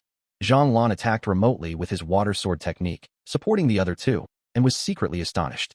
Mo Shan was, of course, an experienced demon hunter with extraordinary strength. He could hold his own against a late-stage rank 1 demon beast for a while. But this young man, Mo Hua, only at the Qi condensation 7th layer, could actually engage a late-stage rank 1 demon beast with his movement technique, and even trade blows effectively. Every time the demon beast lunged, whether to tear, claw, or bite, Mo Hua could skillfully evade, displaying the intricacies of the flowing water steps to the fullest. He even managed to cast a few spells when he had the chance, either harassing with fireball technique or restraining with water prison. His spells were cast extremely quickly, just by raising his hand, so even when fighting up close, he always had time to conjure spells. Although his spells barely scratched the demon beasts, doing little damage, they at least hit their target. The demon beast fighting Mo Hua, no matter how enraged, couldn't touch him, not even to scratch him. Zhang Lan felt a pang of jealousy. The flowing water steps was clearly a secret technique of the Zhang family, yet Mo Hua, a cultivator not from the Zhang family, used it with such mastery. It made him wonder if the movement technique belonged to the Mo family or the Zhang family. "You'd better not be seen by our Zhang family's ancestor," Zhang Lan thought to himself, "or he'll definitely try to marry you into the family." After a while, the cultivators from the Dao court arrived to provide support, about 15 or 16 of them, from both Immortal Pass City and Azure Profound City. With their numbers, the 2 demon beasts roared in unwilling frustration and retreated into the forest. A cultivator from the Azure Profound City Dao court saw Lu Hui and exclaimed in shock, "Director Lu, how did you?" Lu Hui had an arm eaten by the demon beast, was covered in blood, and his breathing grew weaker. He pointed at Mo Hua but couldn't speak. Zhang Lan grabbed Lu Hui's shoulder and shook him violently, feigning grief.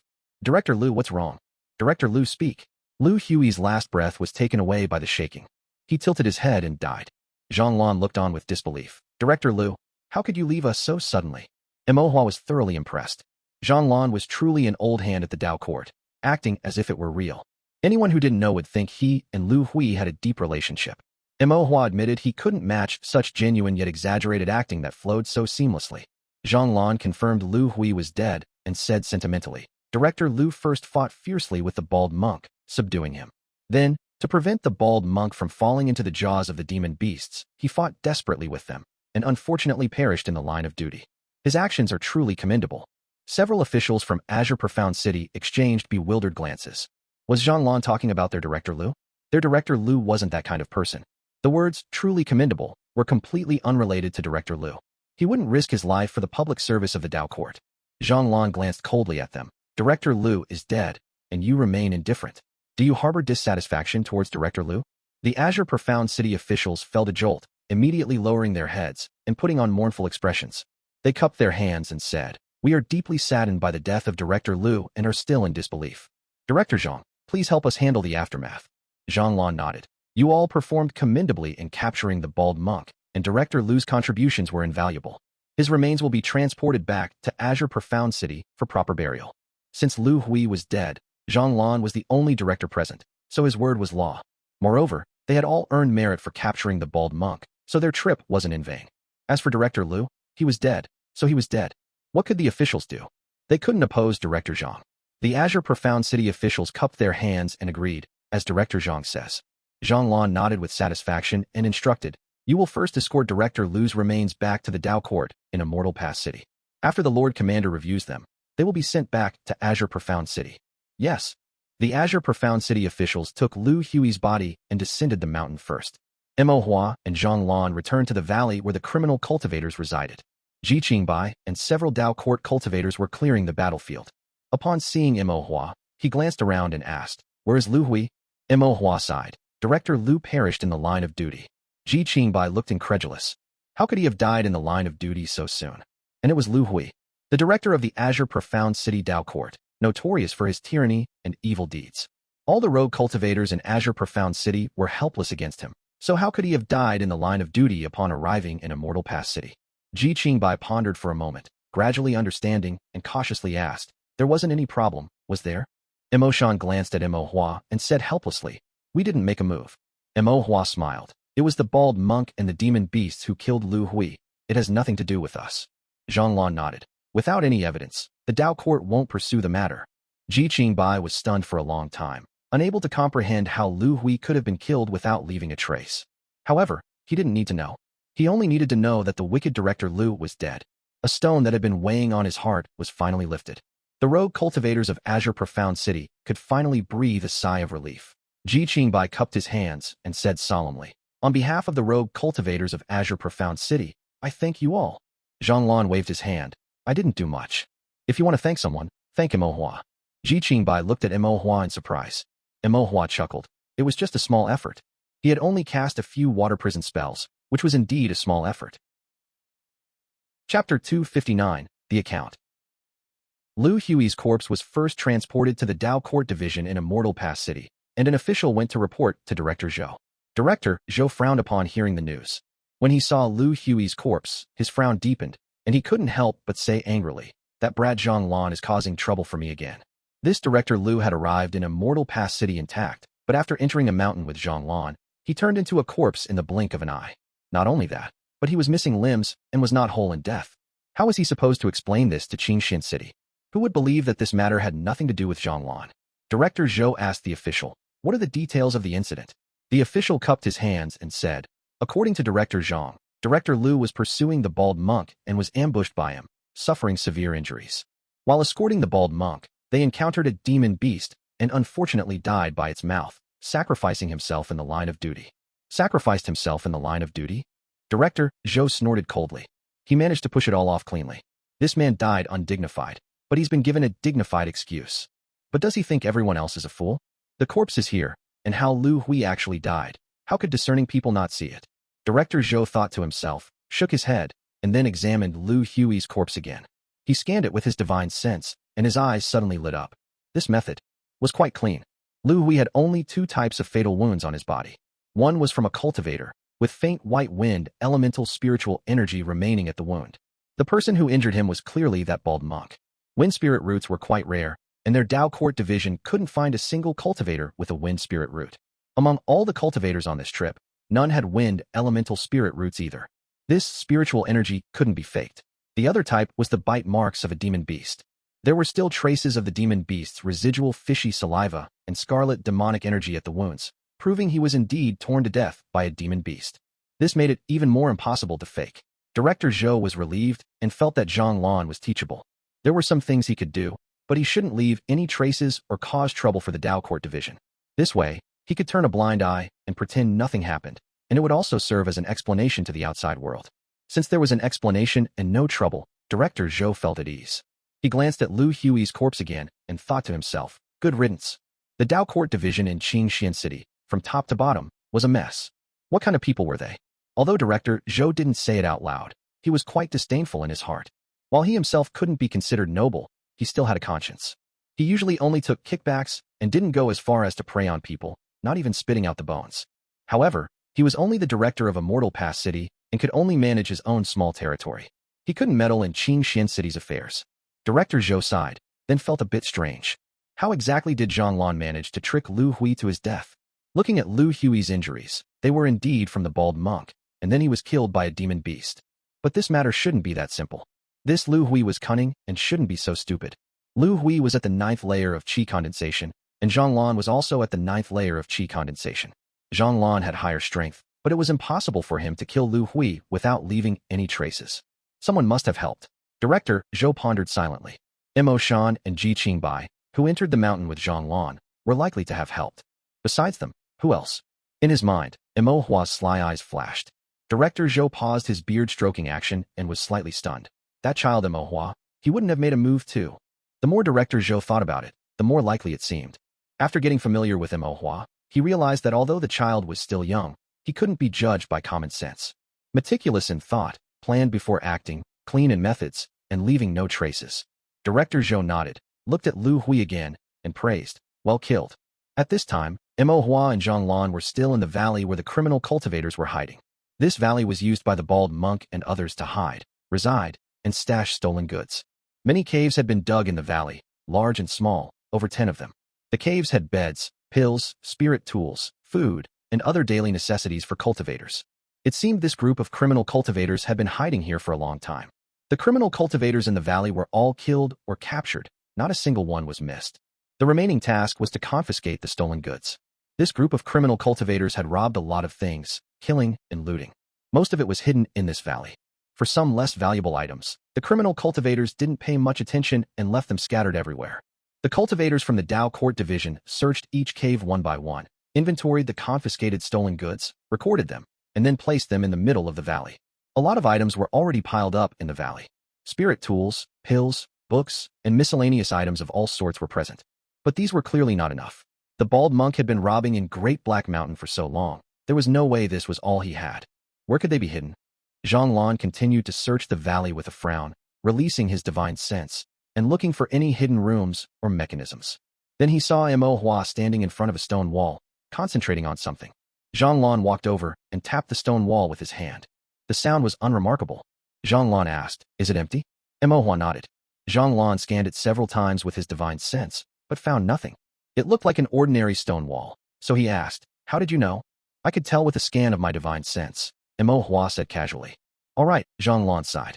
Although he didn't want to admit it, he had to. This child's divine sense was now stronger than his. Fortunately, it wasn't just him whose divine sense was weaker than Mo Hua's. There were very few cultivators at the 9th layer of qi condensation whose divine sense could compare to Mo Hua's. "Can it be chiseled open?" Mo Hua shook his head. "There's an array inside. Chiseled open forcefully will be troublesome, and we don't know if there are any mechanisms." "Do you have a way?" Zhang Lan asked. Mo Hua nodded. "I can try to decipher the array." Zhang Lan's eyelids twitched. "Decipher the array?" "Yes, Uncle Zhang, you know about this too?" Mo Hua looked at Zhang Lan curiously. Naturally, Zhang Lan pretended to be nonchalant, but his heart couldn't help but tremble. How could this child even know how to decipher arrays? He had only heard the term deciphering arrays from the formation instructor at the Zhang family's ancestral school, and it was only in fragments, vaguely mentioned. The instructor didn't know the intricacies of deciphering arrays, only saying that it wasn't something ordinary formation masters could learn and master. To replicate an array was one thing, but now to decipher one was also needed. Is this really something a first-rank formation master should be learning? Zhonglun coughed and asked cautiously, this deciphering array. It's not easy, right? If you can't decipher it, then forget it. I'll have someone break it open, though it'll be troublesome. Imohua scratched his head. He had just been observing what kind of array was on this stone wall and considering what formation patterns to use to decipher it. After observing for a long time, he had made some progress. Imohua said, it's okay, I'll decipher it. This array isn't difficult, it's probably not even first rank, so it should be easy to decipher. Imohua used a rather humble way of speaking. Arrays that were not first rank were indeed quite easy to decipher, but he couldn't speak too confidently to avoid any missteps. If he failed to decipher the array, it would be quite embarrassing. Not first rank, and quite easy to decipher. Zhonglun sighed. Fine, comparing oneself to others only leads to despair. Zhonglun patted Imohua's shoulder. Then it's all up to you. Chapter 260, Cave. Generally speaking, there are two ways for cultivators to deal with formations: breaking a formation and dispelling a formation. Breaking a formation is when a cultivator uses their cultivation or martial arts to forcibly destroy the formation's core, medium, pivot, or patterns. Dispelling a formation can only be done by formation masters, and only those with extensive experience and high attainments in formations. Dispelling a formation involves using the mutual generation and restraint between formation patterns, the opening and closing of the formation pivot structure, or the positive and negative spiritual energy of the formation's core to resolve the formation. Currently, Imohua only knows one method for dispelling formations, which is to dispel it through the mutual generation and restraint of formation patterns. Imohua had been using his divine sense to peek for half a day, and through the stone wall, he had roughly confirmed the formation drawn inside. The formation within the stone wall should be primarily based on the 5 elements earth-stone formation, with other scattered minor formations mixed in.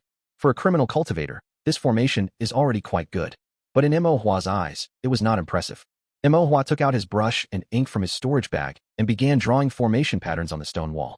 In reality, using formation patterns to dispel formations has 2 scenarios. One is dispelling from the inside, and the other is dispelling from the outside. When dispelling from the inside, one can see the formation patterns, and the formation patterns drawn during dispelling are on the same side as the formation medium. What Imohua usually practiced, drawing and dispelling himself, was actually dispelling from the inside. This is relatively easier. When dispelling from the outside, one cannot see the formation patterns through the formation medium. One needs to guess the type of formation based on their experience and understanding of formations, perceive the location of the formation patterns with divine sense, and then draw counteracting formation patterns in the same locations to cancel them out and render the formation ineffective. The current situation is dispelling from the outside. Imohua had never tried dispelling a formation this way before. Fortunately, the formation drawn on the stone wall was not difficult, and with Imohua's formation experience and divine sense strength, he could perceive the exact locations of the formation patterns. The next step was to draw the counteracting formation patterns, which was very simple. In less than 2 cups of tea's time, Imohua had finished drawing the dispelling formation patterns on the stone wall. These formation patterns were similar in structure to the original formation, but their brushstrokes were special, containing the principle of mutual generation and restraint. They looked like the reflection of a formation in a mirror, strange and profound. Zhonglun watched with amazement. As Imohua drew the last stroke, the dispelling was complete. The formation patterns on the stone wall flashed with light, spiritual energy seeped into the interior, and then the earth and stones rustled, like tree bark drying and peeling off. The entire stone wall gradually cracked and turned a grayish-brown color as if it had dried. Zhonglun was inwardly surprised. It actually succeeded. Moreover, judging by Imohua's effortless demeanor, it was clear he wasn't guessing but truly possessed profound skill in dispelling formations. Otherwise, he wouldn't have been able to dispel it on the first try. Zhonglun sighed, realizing he had still underestimated Imohua's talent in formations. It was no longer just talent now, but genuine attainment in formations. If he hadn't seen it with his own eyes, he would never have believed that a cultivator around 10 years old could already dispel formations. Zhonglun felt quite emotional. With the formation on the stone wall dispelled, its protective function was gone. Someone needed to break through the wall. Imohua glanced at Zhonglun, who silently said, "I am not a body cultivator." Imohua gave him a slightly disdainful look, then called out to Imo Shan, "Dad." Imo Shan, who was in the distance, came over. "What is it?" Imohua pointed to the stone wall with his finger. "Dad, we need to break through this." Imo Shan nodded, activated his physical strength with spiritual energy, and with one punch, the stone wall was smashed to pieces. As the dust settled, what lay inside was revealed. It was a large cave, very dark and dry inside. The cave was filled with spirit stones, various miscellaneous spirit tools, and in the corners were many bottles and jars, mostly pills, and also some good wine. Imo was a little shocked, then felt a bit uneasy. The more cultivation resources here meant more cultivators had been robbed and killed by these criminals. Zhang Lan's expression turned solemn, and he sighed. No wonder no matter how they interrogated those criminals, they remained tight-lipped. With this cave discovered, these criminals, even if they hadn't committed a capital offense before, are now definitely doomed. With a cave full of stolen goods, how many people had they robbed and killed? How should we handle these things? Imo asked. Zhang Lan pondered for a moment and said, let's sort them by category and register them. Then he explained, there are quite a few missing merchant caravans and cultivators whose whereabouts are unknown. These items can be used to identify them, to determine which merchant caravans were robbed by these criminals and which cultivators were killed by them. Many families of missing cultivators are still waiting for them to return. Whether they are alive or dead, they at least deserve an explanation. Speaking of which, Zhang Lan couldn't help but sigh. Cultivation is perilous. With insufficient cultivation, once in danger, one's life and death are unpredictable. Imo nodded upon hearing this. Zhang Lan looked at Imo and then said, if you see anything you like, you can take it first. You have made great contributions this time, and the Dao court will surely reward you handsomely. Taking some of it is only right. Imo thought about it, and still shook his head. Forget it. Most of these items belong to people who died unjustly. Let's take them back to be registered first. If their identities can be clarified, it will be an explanation for their families. Zhang Lan looked at Imo and nodded in approval. Imo scanned the cave again and suddenly felt strange. There don't seem to be any items from Kongshang's caravan here. Aren't there those pills? The caravan Kongshang was with Delton selling pills. Zhang Lan said. Then his heart skipped a beat. No. He walked to a corner, picked up a few bottles of pills, opened them, and sniffed. His brow furrowed. These are all aged pills, with very faint medicinal fragrance. They weren't looted recently. If they were in the business of selling pills, they wouldn't be selling aged pills. Even if they were passing off inferior goods as superior, it would only be a small portion. Most of the pills would be produced within the last 6 months. Newly produced pills have a strong medicinal fragrance, while aged pills gradually lose their scent. All the pills in this cave were aged pills with faint odors. This indicated that these criminals had not robbed any pill-selling merchant caravans recently. Impossible. Zhang Lan wondered. Could they have eaten all these pills? Zhang Lan thought for a moment, then denied it himself. There are 20 to 30 of them. Even if they ate pills like food, they couldn't finish them all in such a short time. Imo Shan, upon hearing this, pondered for a moment. Before we arrived, there was no smell of blood in this valley. This meant that these criminals would not bring people into the valley to kill them. Furthermore, according to what Bald Monk himself said, they usually killed people on the spot after robbing them, and then took the loot. When Kongshang's caravan was robbed, there was not much blood at the scene, only traces of a struggle, no signs of a massacre. If they were eaten by demonic beasts, the scene would be even more bloody. For a moment, all three felt puzzled. Logically, Bald Monk should have robbed the caravan, taken the pills, and then killed the caravan's cultivators on the spot. Kongshang would have also died along with the caravan. But now it seemed that Bald Monk and his group had not robbed that caravan, and therefore had not killed Kongshang. So where did this caravan go? And did Kongshang actually die? I have recovered from my illness, but I am still feeling a bit low in spirits. I can only post 2 chapters a day for now and save some drafts. I will add more chapters once I've adjusted better. This book will continue to be written, so please rest assured. Classical Xianxiao requires a lot of writing, and the current results are enough for me to persevere. Finally, thank you all for your support and encouragement, and I wish you all health and happiness. Chapter 261, Map. I'll ask Baldy again when I get back, Zhang Lan said. Imo nodded. The matter was indeed strange and needed to be clarified. For the remaining time, Zhang Lan had his subordinates sort through the stolen goods and register them. The Dao court would send people to transport these items back to Immortal Pass City tomorrow. Imo and his group would stay overnight in the inner mountain. After tidying up the cave, they prepared to depart for the camp. As they were leaving, Imo suddenly exclaimed, "Eh." Zhang Lan turned back and quickly asked, "What is it?" Imo pointed to a small corner. "There's something here." Zhang Lan's eyes lit up. He walked to the corner Imo indicated, released his spiritual sense, and after carefully discerning, exclaimed in surprise. "There's actually a hidden compartment." The area was previously blocked by clutter, miscellaneous items, so everyone hadn't noticed it for a while. Now that the cave had been cleared, Imo's spiritual sense had detected the hidden compartment. "Is there an array?" Zhang Lan asked. "No," Imo replied, shaking his head. Zhang Lan then looked at Imo Shan. "Brother Imo, it's up to you."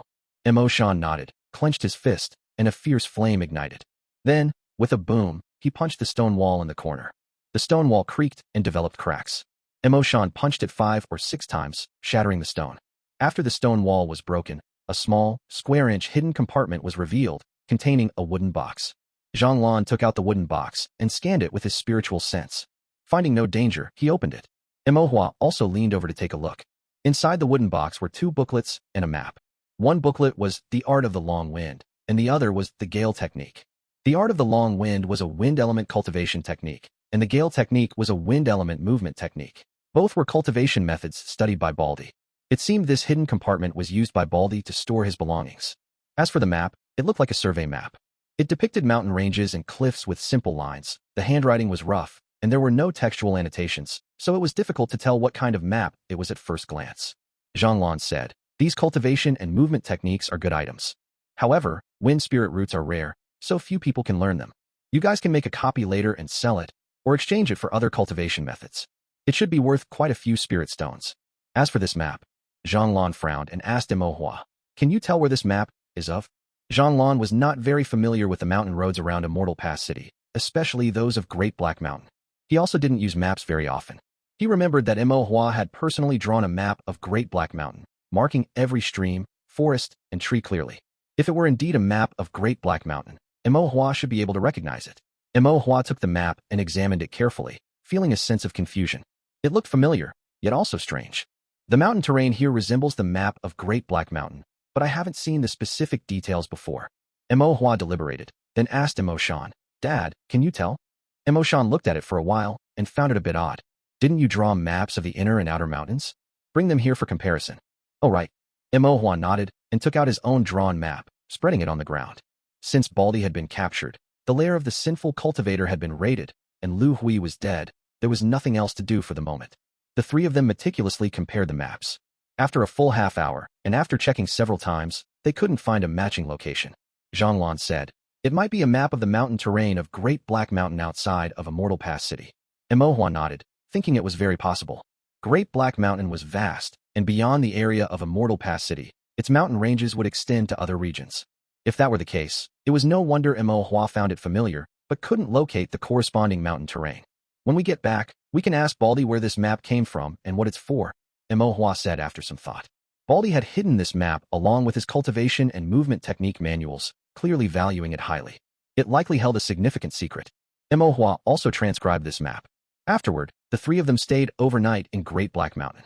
The next day, they rose early and, accompanied by the mountain dew and the rising sun, returned to Immortal Pass City. Emohua rested briefly and then went to the Dao Court, finding Zhang. He asked, "Are you going to interrogate Baldi?" "Let me join." Zhang looked troubled. Outsiders are not allowed to listen to interrogations in the Dao Court. "I was also involved in capturing Baldi, so how can I be considered an outsider?" "That's true, but rules are rules." Zhang politely refused. "Then never mind, I'll go ask the head official." As Emohua spoke and started to leave, Zhang quickly grabbed him. "What are you looking for the head official for? If you can't make the decision, then the head official must." "The head official won't agree." Emohua gave a sly smile. "How do you know the head official won't agree?" Zhang pondered and realized that the head official might indeed not refuse. After all, Emohua had helped capture the person. Now, for him to want to observe the interrogation, it didn't seem like a problem. Moreover, Emohua had good connections and many sources of information. He might know certain things better than Zhang, a steward. Allowing him to help with the interrogation might actually yield some results. The old head official already appreciated Emohua, and besides, Emohua was a first-rank formation master. This favor would surely be granted. Zhang expression turned complex, and he sighed. During the interrogation, there might be some blood. Zhang paused halfway through. He suddenly realized that Emohua was also a demon hunter, accustomed to the scenes of cultivators fighting demon beasts, and likely had seen plenty of bloody situations. With this thought, Zhang gave up and said, "Come with me." Emohua smiled. "Thank you, Uncle Zhang."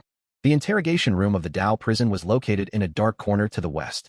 When Emohua followed Zhang into the interrogation room, he was met with the smell of blood and decay. The room was dim, with torture implements hanging on the walls, dark bloodstains on the floor, and a furnace burning branding irons. The atmosphere was bloody, gloomy, and oppressive. No wonder Zhang didn't want him to come in. Zhang instructed, "Just listen from the side.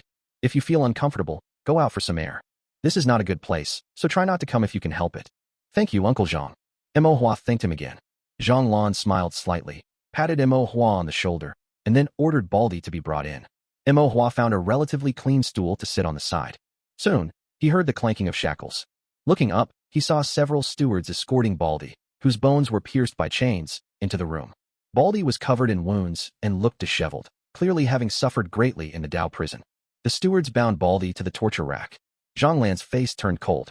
Baldy, I'll ask you a few questions. If you answer truthfully, you can suffer less. Baldy closed his eyes, neither confirming nor denying.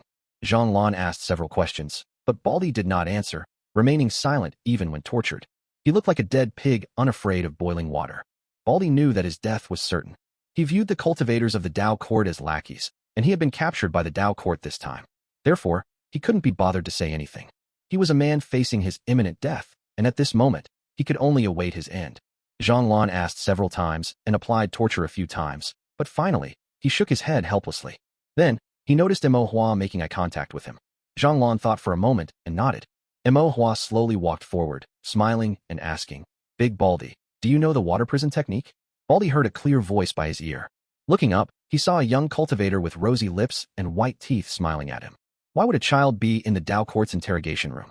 Moreover, this figure and aura seemed familiar, like the demon hunter who had saved Ji Qing by that day.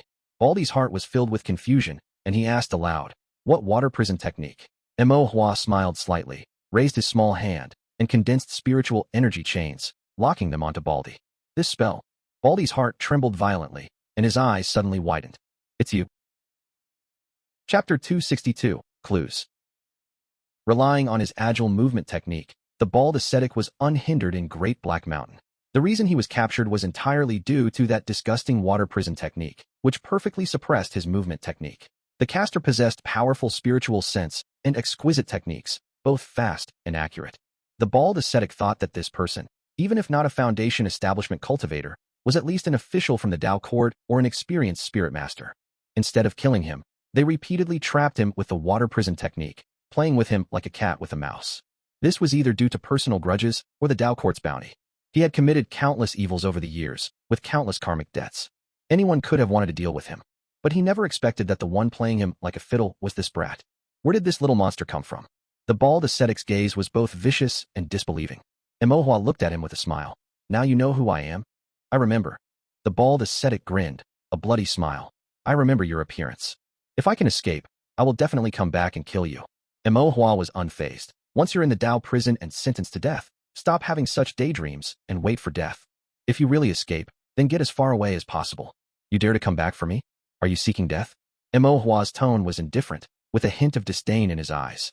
The bald ascetic was furious, his face twitching, but he had no words of rebuttal. He knew in his heart that what this brat said was right. He couldn't even escape this brat's grasp now, and it would be even harder in the future. Moreover, in his impression, this brat had excellent movement techniques, slippery and hard to grasp, coupled with that profound spiritual sense and the accurate and strange water prison technique. It was difficult to kill him, and even more difficult to escape from his hands. The bald ascetic thought for a moment, then coldly sneered. "You're here to ask me something?" "Yes." Mo Hua did not hide anything. The bald ascetic scoffed. "I've fallen into your hands, and I wish I could kill you. Now that I'm going to die anyway, why would I answer your questions?"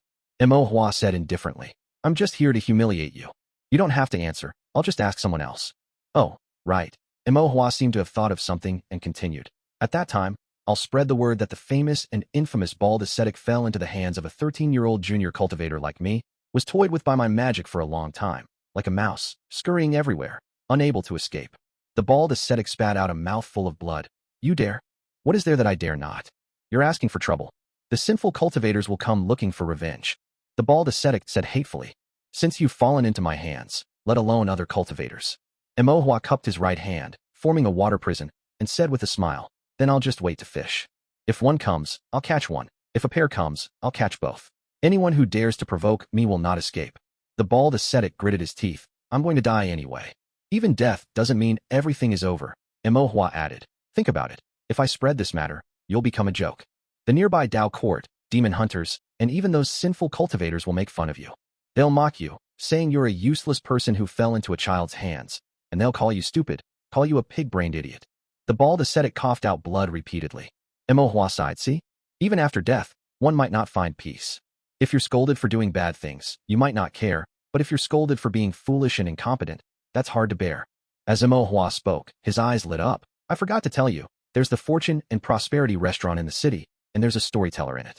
I'll have someone turn you into a story, and have that storyteller tell it every day. The bald ascetic shouted, shut up. After a while, he compromised, I'll talk. Imo felt a little unsatisfied. I haven't finished yet. The bald ascetic said angrily, ask away, I'll tell you everything. He might as well die, but he absolutely couldn't die as a laughingstock for these miscellaneous cultivators to amuse themselves. The several officials holding the bald ascetic were dumbfounded, and their gazes at Imo carried a trace of shock. Zhang was not surprised, but he was somewhat moved. As expected of someone who followed Elder Yu, his words were even more potent than knives, capable of being used for torture. Others kill with knives, you stab people's hearts with words. Seeing that the bald ascetic was behaving, Imo asked, in the merchant caravans you've robbed recently, were there any selling pills? Yes. How many pills? Not many, only a few dozen bottles. Their business is varied, they don't solely sell pills. Imo and Zhang exchanged a glance, both somewhat surprised in their hearts. That merchant caravan was indeed not robbed by the bald ascetic. Do you know Kongsheng? Imo asked again. Who is Kongsheng? The young master of the Kong family. The bald ascetic scoffed. What good can the Kong family be? Never seen them. Imo was speechless for a moment. You sinful cultivators and the Kong family are on par. Neither of you are good people, and yet you're looking down on each other. The young master of the Kong family might have died at the hands of you sinful cultivators. So what? Imo asked. Don't you have dealings with the Kong family? The bald ascetic coughed. We sinful cultivators operate based on spirit stones. Whoever gives spirit stones, their word is law. Without spirit stones, what Kong family, what young master, if they annoy me, I'll kill them all. Imo nodded, understanding the general situation, and then said, I have one last question for you. What does this map depict? Imo took out the roughly drawn map from his storage bag and unfurled it before the bald ascetic. The bald ascetic looked up abruptly, his eyes filled with shock. You found the hidden compartment? Yes. The bald ascetic murmured. How is that possible? Imo asked curiously. Why is it impossible? The hidden compartment isn't hidden that deeply. The hidden compartment is in a cave, and there's a formation outside the cave. I've already deciphered that formation, Imo said dismissively. The bald ascetic froze, nearly spitting blood. How are you also a formation master? Then he understood. No wonder his spiritual sense was so powerful. And the formations he encountered were actually drawn by this brat himself. Imo looked at the bald ascetic with an unfriendly expression. He thought that if the bald ascetic dared to curse again, he would draw the 1,000-pound rod and smash his mouth. The bald ascetic dared not curse anymore. His eyes twitched, and then his expression gradually turned dejected. The cave had been discovered, and the treasures inside were all gone. That was his fortune accumulated from decades of killing and plundering. Even if he could escape by chance now, he would have nothing. Imo waved the map in his hand again. Are you going to talk now? The bald ascetic was completely disheartened. At this point, there was nothing left to hide. The bald ascetic sighed. This map belonged to a good brother of mine from years ago. We were all sinful cultivators, drinking together, eating meat together, killing together, and being hunted by the Tao court together. He treasured this map like his life. I wanted to borrow it, but he refused, so I poisoned his wine and took the opportunity to kill him and seize this map. After killing him, I regretted it. This map is crude and its destination is unclear. I don't know what use it has. I've studied it for decades with no clues. What pained me the most was losing a good brother because of this damned thing. Imo listened, completely speechless. Chapter 263, Waste Token. After the interrogation was over, the bald monk was taken away and sent to the Tao prison. Imo asked Zhang. Uncle Zhang, is what the bald monk said true? Zhang pondered for a moment and slowly replied. The beginning is true, but the latter part is unclear. It's probably half true, half false. This person is cunning, so his words cannot be fully trusted. Imo nodded. He was sure that the bald monk had hidden something about the map. However, there were too few clues about what this map was related to, and Imo had no idea. Should I question the one-eyed man again? Imo asked again.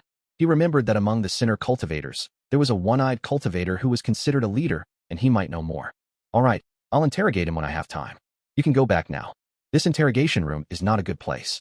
After speaking, Zhang fanned his nose, as if trying to blow away the fishy smell.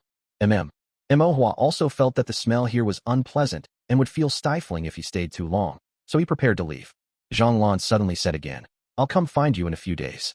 Imo turned back, looking a little confused. Why are you looking for me? Forgot. Zhang winked at Imo. We agreed that the Tao court would give you a benefit after catching the bald monk. Imo's eyes lit up. What benefit? You'll know in a few days. Zhang Lan was still keeping him in suspense. A few days later, Zhang Lan indeed found Mo Hua and handed him a brocade pouch. Mo Hua opened it and saw a bronze token in the pouch. The material was not particularly precious, nor did it seem to be a spirit tool.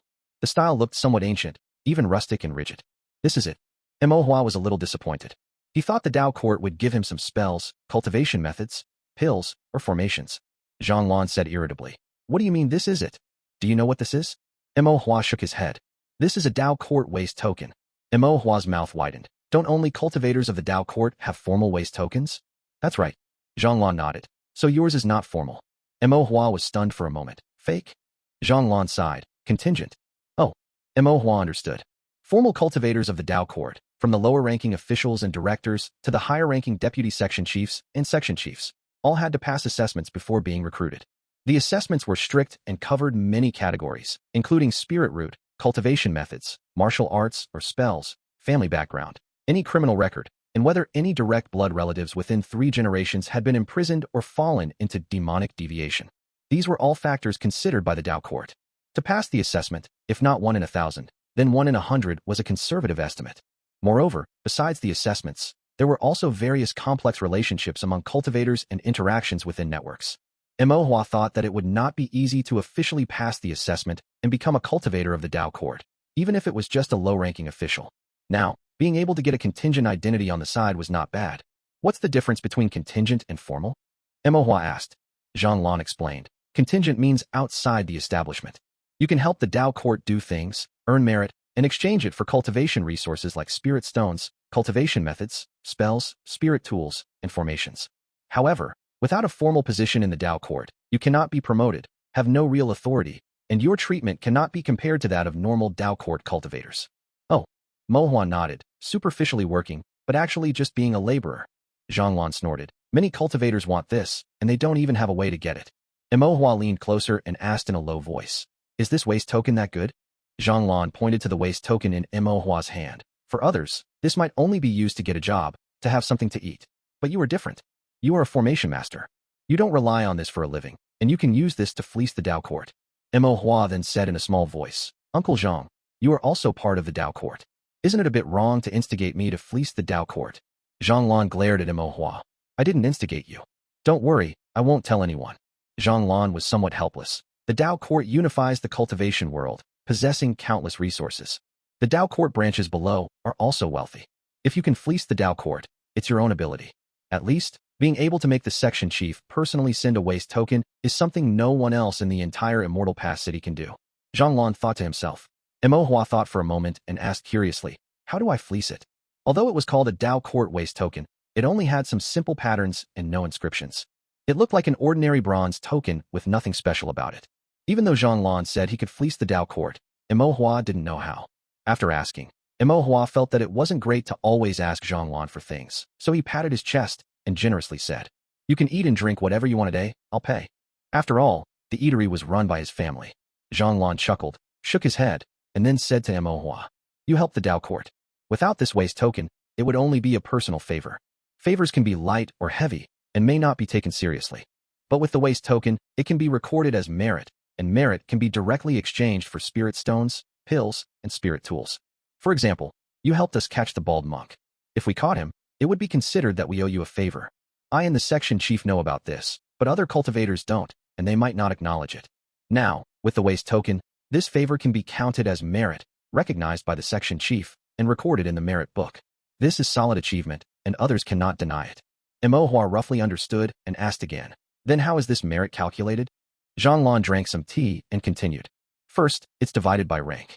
You are in the qi condensation stage, so this merit will only be of the first rank. Secondly, it's divided into 4 grades, A, B, C, and D, based on the size of the merit. Different grades of merit can be exchanged for different items, but there are quotas.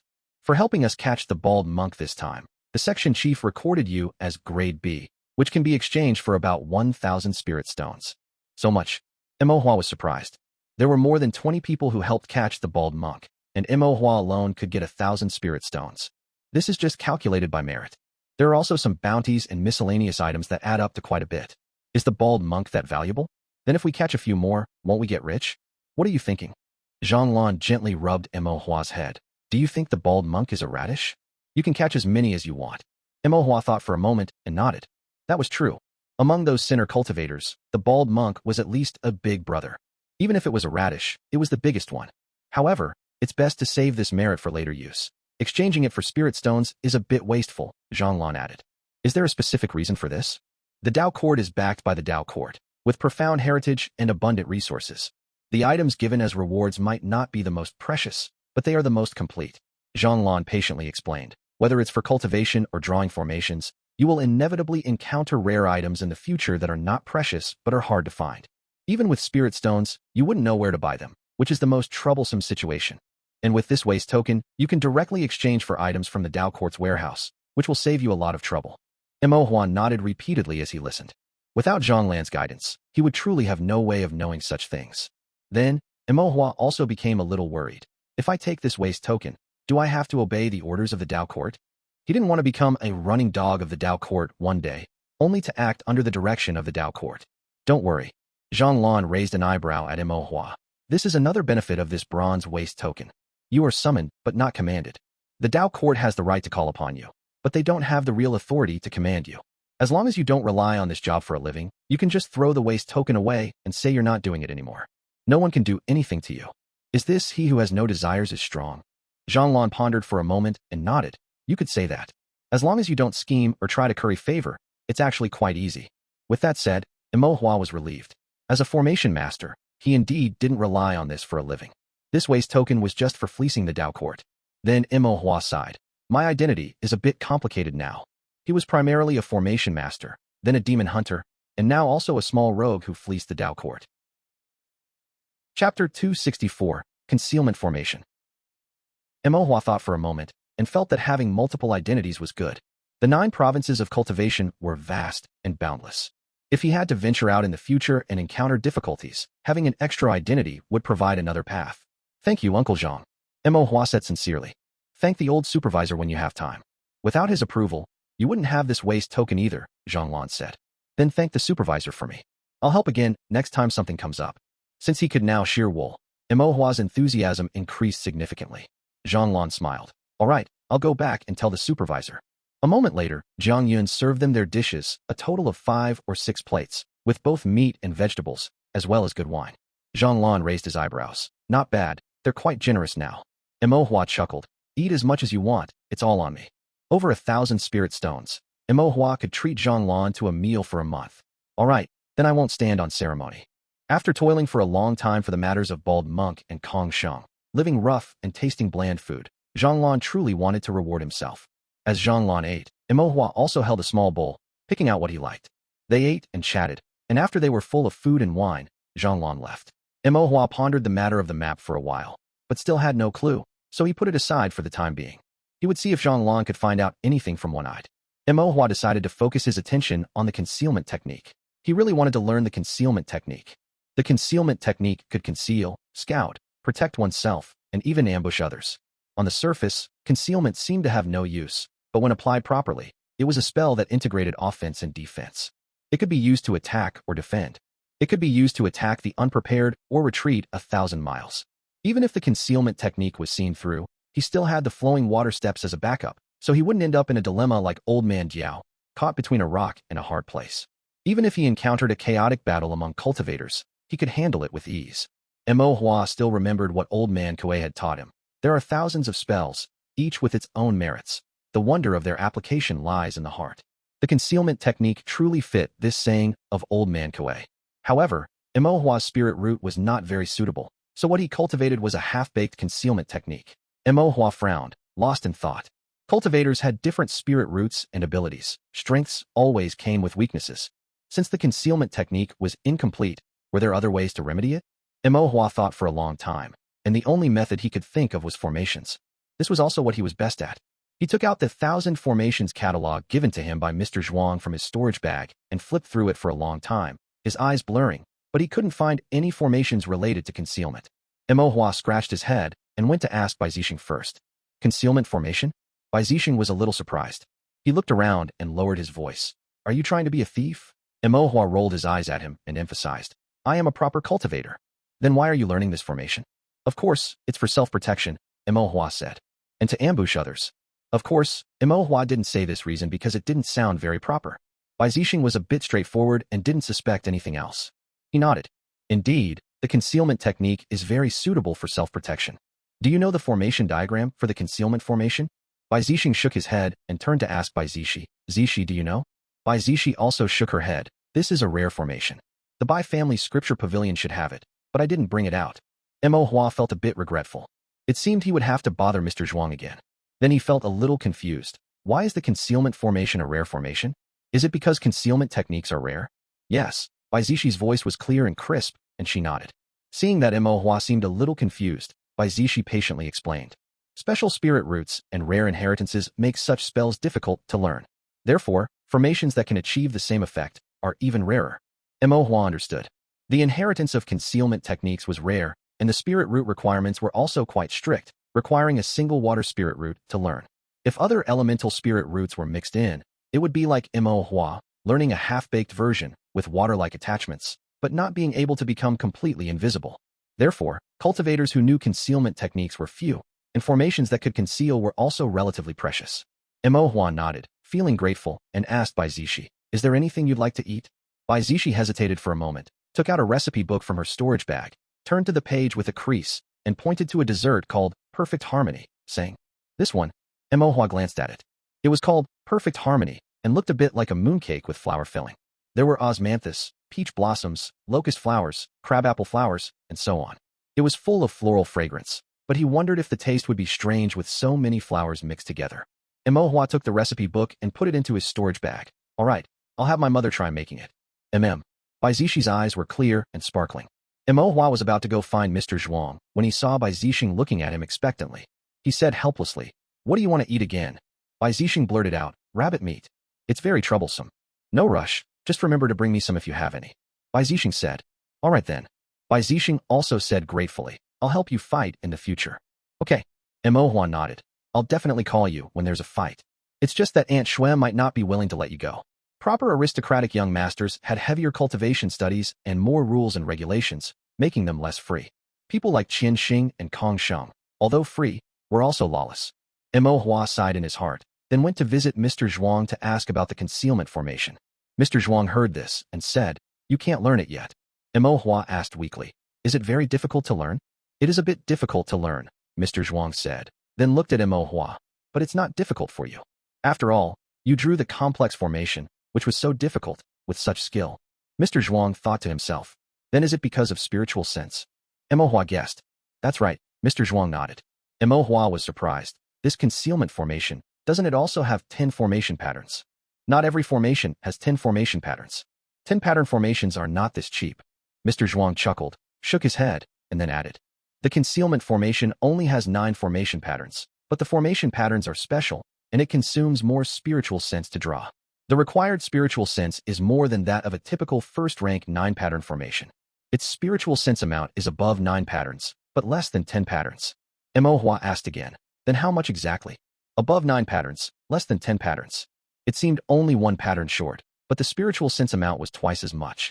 As Mr. Zhuang had said before, 9-pattern qi condensation, 10-pattern foundation establishment. To go from 9 patterns to 10 patterns, one had to cross the chasm from qi condensation to foundation establishment, and the spiritual sense also had a huge disparity. Mr. Zhuang smiled. "Didn't I give you the 9.5 pattern reverse spirit formation before?" Imo nodded. "Once you learn that, your spiritual sense will be sufficient to learn the concealment formation," Mr. Zhuang said. "So, the spiritual sense required for the concealment formation is about 9.5 patterns?" 9.5 patterns, with a little bit more, Mr. Zhuang said very precisely. "Disciple understands. Thank you, sir." Since he had a goal, it became simpler, and 9.5 patterns of spiritual sense was not so unattainable for Imo. After Imo bid farewell, Mr. Zhuang frowned in thought, pondering something. In the bamboo room, the figure of Old Man Kuei gradually appeared. Mr. Zhuang said to Old Man Kuei, "You were right. It is indeed a bit difficult for a qi condensation realm cultivator to have the spiritual sense of foundation establishment. Imo, this child, his spiritual sense is growing quite fast, isn't it?" Old Man Kuei said indifferently. Mr. Zhuang's gaze was profound. "It is quite fast, but not fast enough." Old Man Kuei turned to him with a blank look. Mr. Zhuang then said, "Among all the cultivators I have seen, his spiritual sense growth is already the fastest, but it is likely far from enough to break through the limit of qi condensation spiritual sense. How long will it take? It's hard to say. Mr. Zhuang shook his head. At the current pace, it will take at least 5 years, or 10 years at most. Furthermore, spiritual sense growth slows down as one progresses. If there are any mistakes, it could take decades to reach foundation establishment. Old man Kuei frowned, and the room fell silent for a moment. Is there any way? Old man Kuei asked. Mr. Zhuang tapped the armrest of the bamboo chair with his fingers, his gaze flickering. After a long time, he sighed. Let me think. Chapter 265, Strange Occurrences. After returning, Imo Hua, in addition to his daily cultivation, dedicated all his thoughts to the spirit reversal formation. At night, he would enter his sea of consciousness and practice the spirit reversal formation on the Tao steel. During the day, in his own small room or at a table in the eatery, he continued to meticulously draw the spirit reversal formation, stroke by stroke. After about 10 days of this, his divine sense had grown considerably. He could now draw a rough outline of these 9.5 incomplete spirit reversal formations, estimating that he would be able to complete them soon. Once he could draw these 9.5 spirit reversal formations, he could then seek out Mr. Zhuang to inquire about the method for drawing the concealment formation. After learning the concealment formation, Imo Hua could use formations to compensate for the shortcomings of his own concealment techniques. As long as he mastered the concealment techniques, he would have more room to maneuver in any situation. He also handed the meal plan given to him by Bai Zishi to his mother, and pointing to a pastry called Blossoming Flowers and Full Moon, he said, Mom, I want to eat this. Always so greedy. Lu Ruhua tapped Imo Hua's nose, her tone a little scolding, but her expression filled with doting affection. She took the meal plan and glanced at it, then asked with some confusion, Is this what you want to eat? Although Imo Hua was not a picky eater, she, as his mother, was well aware of his preferred tastes. This pastry used so many flowers as filling, it seemed too sweet and cloying. It was unlikely that he genuinely wanted to eat it himself. Imo Hua blinked. Mom, I want to try a different flavor. Sweet, with flowers. Lu Ruhua seemed to understand, then chuckled. All right, Mom will make it for you. Although the Blossoming Flowers and Full Moon pastry was a bit elaborate, the ingredients were not precious. Lu Ruhua studied it for 2 days, figured out the method, and steamed a batch. Imo Hua packed the pastry away and brought it to Bai Zishi when he visited Mr. Zhuang. Bai Zixing also received a portion. It was the rabbit meat he had been craving. This was ordered by a customer, and Imo Hua asked his mother to make a bit extra for Bai Zixing. Under the big huai tree, Bai Zixing ate with great delight. Bai Zishi, as usual, ate with quiet elegance and great focus, not even noticing a few petals clinging to her lips. Imo Hua watched, intending to remind her, but then he noticed her lips were more vibrant than the flowers and was momentarily stunned, forgetting to speak. Seeing Imo Hua looking at her, Bai Zishi thought he also wanted to eat. After a moment of hesitation, she took out a piece and offered it to Imo Hua. Imo Hua blinked and shook his head. You eat it. He had tasted it before. The floral scent was too strong, and it was too sweet. Eating too much made him feel a bit greasy, so he couldn't eat too much. Bai Zishi asked, You really don't want it? Imo Hua thought for a moment, then took it. It was a bit greasy, but it wouldn't hurt to have one piece. Bai Zishi nodded gently. The two ate the flower pastry quietly under the tree without saying a word. After that, Imo Hua continued to study the spirit reversal formation. Occasionally, when he had free time, he would also take out the rubbings of the map to study. However, after pondering for a long time, he still couldn't figure out where on Great Black Mountain the map depicted. He also wondered how the interrogation of the bald man and the one-eyed man had gone, and if there were any new clues. One day, Imo Hua was practicing the spirit reversal formation in the eatery. Zhang Lan came to eat again, but his expression was somewhat solemn. Upon seeing Imo Hua, Zhang Lan seemed to want to speak, but hesitated. Did something happen? Imo Hua asked. Zhang Lan pondered for a moment before replying. That one-eyed criminal cultivator confessed. Imo Hua's eyes lit up. Zhang Lan sighed slightly. He had initially not intended to tell Imo Hua about it. Imo Hua had already helped them capture the bald monk. That matter was considered resolved. The next steps were for the Dao court to handle the interrogation, sentencing, and execution. These things were not related to Imo Hua, but if what the one-eyed cultivator said was true, then this matter might involve all demon hunters. Zhang Lan continued. Regarding the map, the bald monk did indeed lie. Imo Hua snorted. That bald fellow, not being honest even when facing death. He then asked, What did the one-eyed man say? Zhang Lan's gaze narrowed. That map, it truly is a map of Great Black Mountain. Imo Hua's brow furrowed, a sense of unease creeping in. Zhang Lan continued. There is a rumor among the criminal cultivators that those with blood-stained hands, if driven to desperation, can enter Great Black Mountain. When did this rumor start? Imo Hua asked. It's been a very long time. According to that one-eyed man, This saying has been around among criminal cultivators for about 1 to 200 years. Zhang Lan's tone was somewhat heavy. However, few people believed it before. Immortal Pass City was remote, and Great Black Mountain was dangerous, so not many criminal cultivators came. But recently, things have changed. Recently, Immortal Pass City has gradually prospered, rogue cultivators have become wealthy, and there are more traveling merchants, which means more opportunities. Many criminal cultivators have gathered towards Great Black Mountain. That's why we were able to capture them all in one go and obtain this clue. As Zhang Lan spoke, his tone grew more somber. If that were truly the case, the biggest trouble in Great Black Mountain might not be these criminal cultivators. Those with bloodstained hands, if driven to desperation, can enter Great Black Mountain. Imo muttered it, then asked, and then? What can one do after entering Great Black Mountain? Zhang Lan shook his head. That we don't know.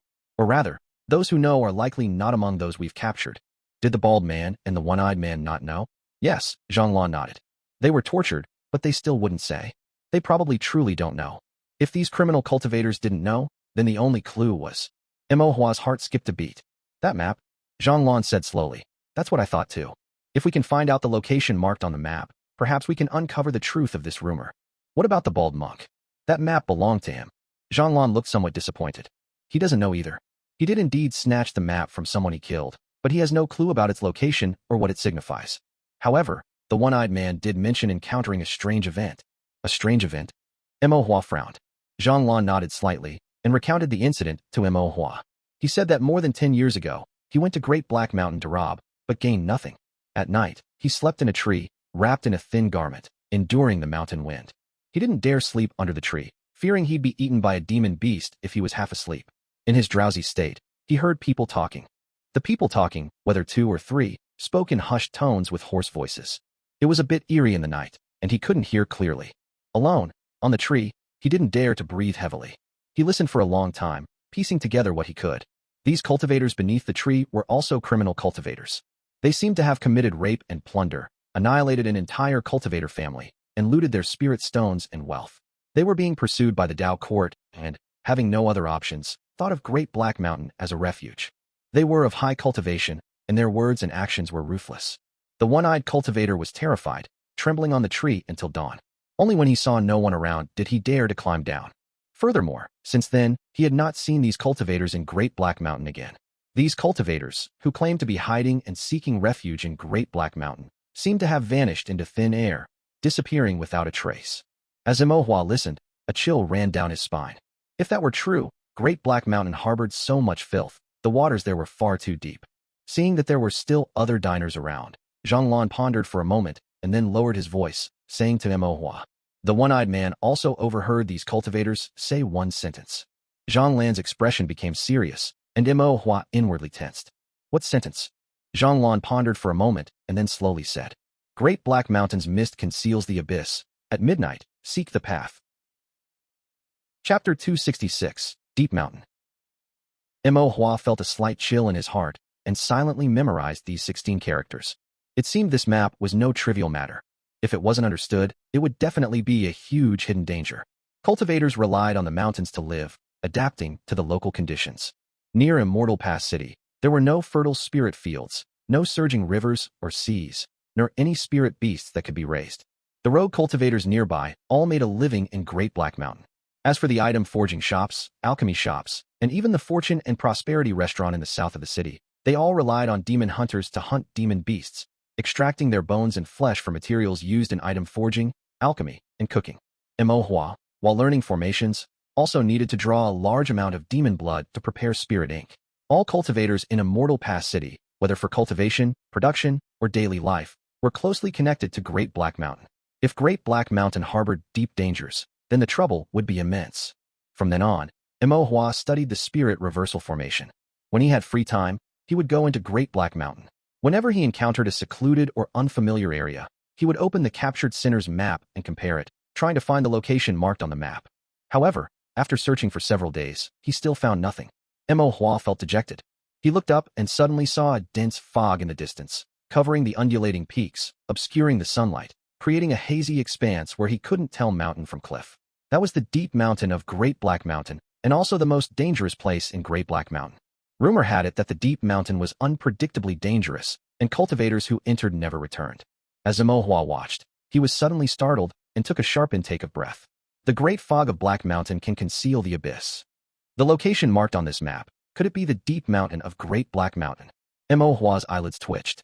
The more he thought about it, the more he felt it was possible. He knew the outer mountain like the back of his hand. The inner mountain was vast, but he was familiar with it, if not as familiar as the outer mountain. If the location recorded on the map was truly in the inner or outer mountain, then he would surely have an impression of it. If it wasn't in the outer mountain or the inner mountain, then it must be in the deep mountain. The vanished sinner, the deep mountain from which no one returned. A guess formed in Mo Hua's mind, and a chill surged into his heart. He quickly used his movement technique, running all the way back to Immortal Pass City. Panting, he found Elder Yu and anxiously asked, "Elder Yu, has anyone gone into the deep mountain?" Elder Yu was startled by the question. "Why do you ask? The deep mountain is dangerous, you can't go there." He thought Mo Hua was just curious and wanted to explore the deep mountain. "I'm not going, I'm just asking." Mo Hua caught his breath. Is it true that whenever a demon hunter enters the deep mountain, they never return? Elder Yu saw Mo Hua's solemn expression and heard his serious tone, realizing it was likely not a trivial matter. He nodded. "It is true. Since when did this happen?" Elder Yu frowned and pondered. After a moment, he said, "About 200, or perhaps more than 300 years ago." "You don't know for sure?" "I've only lived for over 200 years. Before that, how could I possibly know? I can only hear about it." Elder Yu stroked his beard, recalled for a moment, and then said, "It seems that over 300 years ago, although the deep mountain was dangerous, it was still accessible." "Accessible?" Mo Hua was a little surprised. Elder Yu nodded. "Accessible, but the fog was heavy, the miasma was poisonous, and the demon beasts were stronger. There were also more rank 2 demon beasts." Elder Yu thought for a moment, then added, "Although it was called the deep mountain back then, it was actually still part of the inner mountain, just the most dangerous part of the inner mountain. But later, too many demon hunters who entered the deep mountain never returned, so gradually no one dared to go there anymore. The deep mountain of Great Black Mountain then became a taboo. Even Foundation establishment cultivators dare not enter." Elder Yu's eyelids twitched. "They dare not. Because Foundation establishment cultivators have died in there." Mo Hua's eyes widened. Foundation establishment cultivators would also die in there. Elder Yu nodded. "Didn't they go missing? Did they die in there?" Mo Hua was puzzled. Logically speaking, missing didn't necessarily mean dead. How could they be sure they died in the deep mountain? Because their bodies were found on the outskirts of the deep mountain. The more Mo Hua heard, the more suspicious he became. Who died? Elder Yu's expression was a little complex. The former Grand Elder of the Qian family. The Qian family? Mo Hua found it hard to believe. Elder Yu nodded slightly and said to Mo Hua, "Back then, I was just a lowly qi condensation cultivator. I heard that the Grand Elder of the Qian family had entered the deep mountain and disappeared without a trace. Half a month later, the Qian family's ancestor led a group of people to try and find him in the deep mountain, to see him alive or dead. A Grand Elder of a family, a person of high status and authority, how could he die without explanation? By then, the Qian family's influence was already considerable with many people. That's why they dared to enter the deep mountain. But even so, they didn't dare to be careless. From Foundation establishment to qi condensation, almost everyone in the Qian family was mobilized. The cultivators moved in unison, forming a net, advancing from the outside towards the interior of the deep mountain. Finally, under a tree at the edge of the deep mountain, they found the deceased Grand Elder of the Qian family. It is said that he died very mysteriously, missing an arm, as if it were bitten off by a demon beast. But this is just a rumor, and the Qian family has never revealed the cause of death. What happened afterward? Mo Hua asked. Afterward, it was left unresolved. The Qian family didn't dare to venture deeper. With the death of the Foundation establishment Grand Elder and the recovery of his body, it was considered a closure. If they dared to enter the deep mountain again and encountered some great danger, it's likely the Qian family would be annihilated. Elder Yu seemed to feel some schadenfreude, mixed with regret. Perhaps he felt schadenfreude because the Qian family's Grand Elder died, and regret because the Qian family wasn't wiped out in the deep mountain. Mo Hua said, "From then on, no cultivators dared to enter the deep mountain?" Elder Yu corrected him. "Some dared, but none came out. There are plenty of people in this world who are daring, or rather, ignorant of the immensity of the world. There are those with great skill and courage, and also the foolish and ignorant. But regardless, once they entered the deep mountain, they never came out." Mo Hua's gaze was complex as he slowly said, "Did they enter willingly?" Elder Yu smiled, about to say something, when he suddenly paused. The smile on his face gradually faded, and he said gravely, Have you found something out?" Mo Hua took out the map and handed it to Elder Yu. He then recounted the matter of the bald monk and the group of sinners, including those 16 characters. "The great fog of Black Mountain can conceal the abyss. At midnight, throw stones to find the way." Elder Yu muttered, his heart growing more alarmed with each word. His mind raced, and his voice trembled slightly. You mean to say, the deep mountain of Great Black Mountain is likely a massive bandit stronghold, and for the past 200 to 300 years, ferocious and evil sinners have been lurking within it? Imohua nodded slowly. Elder Yu couldn't help but stand up, frowning, and paced back and forth in the hall. After pacing a few times, Elder Yu organized his thoughts, then sat down, drank a cup of tea, calmed his emotions, and said solemnly, "It is indeed possible. For the past 200 years, not to mention cultivators from other regions, but even many demon hunters have gone missing in the deep mountain. The former elders of the Demon Hunting Guild, including myself, have repeatedly warned them not to enter the deep mountain, as the chances of survival are slim. Yet, there are demon hunters who disobey the advice and enter the deep mountain, losing all contact. I used to just resent their foolishness and recklessness, but now that I think about it, there's something very peculiar going on. Which demon hunter who can operate in the inner mountain doesn't know the dangers of Great Black Mountain?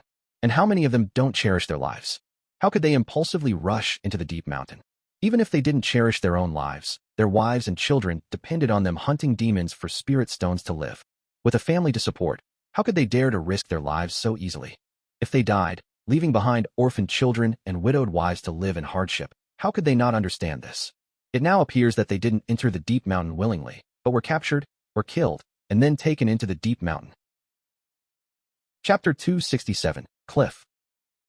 Elder Yu finished speaking, slammed the table fiercely, and said indignantly, "Damn it. Over 200 years, so many demon hunters had gone missing in Great Black Mountain. While some were undoubtedly killed by demon beasts, how many were killed by these villains in the deep mountains and then dragged into them? The key was that for so many years, everyone had remained oblivious." Elder Yu thought for a moment. Perhaps precisely because Great Black Mountain was perilous and it was normal for cultivators to go missing, they used this as cover to kill people without anyone noticing. A chilling cold began to spread through Elder Yu's heart. This group of people had committed countless evils, meticulously planned for a long time, their schemes truly profound. Elder Yu took a deep breath and said to Imohua, "I will issue a notice. Regardless of whether this matter is true or not, everyone should be on guard. Although your movement technique is excellent, you must still be careful." Imohua nodded. "Don't worry, Elder Yu, I will be careful." Elder Yu nodded with relief. If not for Imohua's meticulous mind discovering this hidden clue, perhaps even after 10 or 100 more years, they wouldn't have realized such a danger lurked in Great Black Mountain.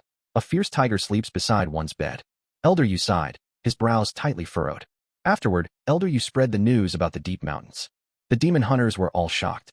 Over the years, among the missing demon hunters were their fathers, elders, brothers, or close friends. Demon hunting was inherently dangerous, with life and death uncertain, so their disappearances were unavoidable. Everyone could only suppress their grief in their hearts and continue striving to live. But now, learning that such a secret existed in the deep mountains, that these demon hunters might not have simply gone missing but were instead murdered, and their remains still undiscovered to this day. The crowd was both shocked and enraged.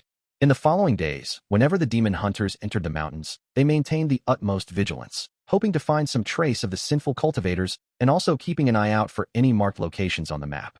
However, there was still no clue. These villains had been hiding for 200 to 300 years, and it was indeed difficult to find them in a short period. The demon hunters were filled with righteous indignation, but were helpless. In the inner mountain of Great Black Mountain, Imohua sat cross-legged on a large rock. Before him lay the deep mountains, shrouded in mist and fog that enveloped the peaks. Extending his spiritual sense, he perceived only blurry, chaotic, and mixed residual spiritual energy. It was like a tangled ball of spiritual energy threads of various colors, woven together, in clumps and patches, completely obscuring everything in the inner mountain. "The Black Mountain Great Fog can conceal the abyss," Imohua recited, then opened the map and began to cross-reference the area where the inner mountain met the deep mountains. The deep mountains were shrouded in heavy fog. Entering directly without a sense of direction meant unknown dangers and certain death. The sinful cultivators who could enter the deep mountains must have had a special path. If Imohua's guess was correct, Guanto Tua's map was actually a guide to the deep mountains. The sinful cultivators who committed grave sins, deserving of death, and were wanted by the Tao court, with no way out, could find the path into the deep mountains by following this guide. Otherwise, with such dense miasma in the deep mountains, not to mention these foreign sinful cultivators, even the local demon hunters wouldn't be able to find their way. Since it was a guide map, it must point from the inner mountain towards the deep mountains. This meant that part of the map's route was in the inner mountain, and part was in the deep mountains. This was precisely why Imohua found it both familiar and strange. Familiar with the inner mountain, but strange with the deep mountains. As long as he found the locations on the map, He could pass through the dense fog and enter the deep mountains to find the hiding places of these villains. However, relying solely on this incomplete map, finding the specific location wouldn't be easy. The handwriting on the map was crude, suggesting it was copied hastily, and it was incomplete, lacking the full mountain topography. It was unknown who copied this map, from where, and how it eventually fell into Guangto Toa's hands. Guangto Toa obtaining the map through killing was essentially an attempt to secure a fallback for himself. As a sinful cultivator, one killed others and was also killed by others. With this map, if he couldn't survive in the outside world, he could enter the deep mountains for refuge. However, the map was incomplete, and he couldn't find the entrance to the deep mountains at all. Furthermore, his livelihood depended on his movement technique, which couldn't escape Imo Hua's grasp, so before he could enter the deep mountains, he was captured and thrown into the Dao prison. His previous unwillingness to tell the truth was likely due to lingering hope. His stolen goods hidden in the valley were confiscated, and all his assets from those years were gone. If he could still escape, then entering the deep mountains would be his only option. It was also the only option for desperate individuals like them. Fortunately, with a direction, Imo Hua had a starting point for his search. After days of fruitless searching, Imo Hua finally found a place that bore a 6 or 7/10 resemblance to the map. This was the boundary between the inner mountain and the deep mountains. The mountain ranges on both sides faintly mirrored each other, rising and falling, supporting each other. Moreover, although it was located in the inner mountain, the fog here was heavier, subtly carrying the aura of the deep mountains. Imo Hua's spirits lifted. He walked while consulting the map. As he walked, Imo Hua could go no further. A vast, boundless cliff stretched before him.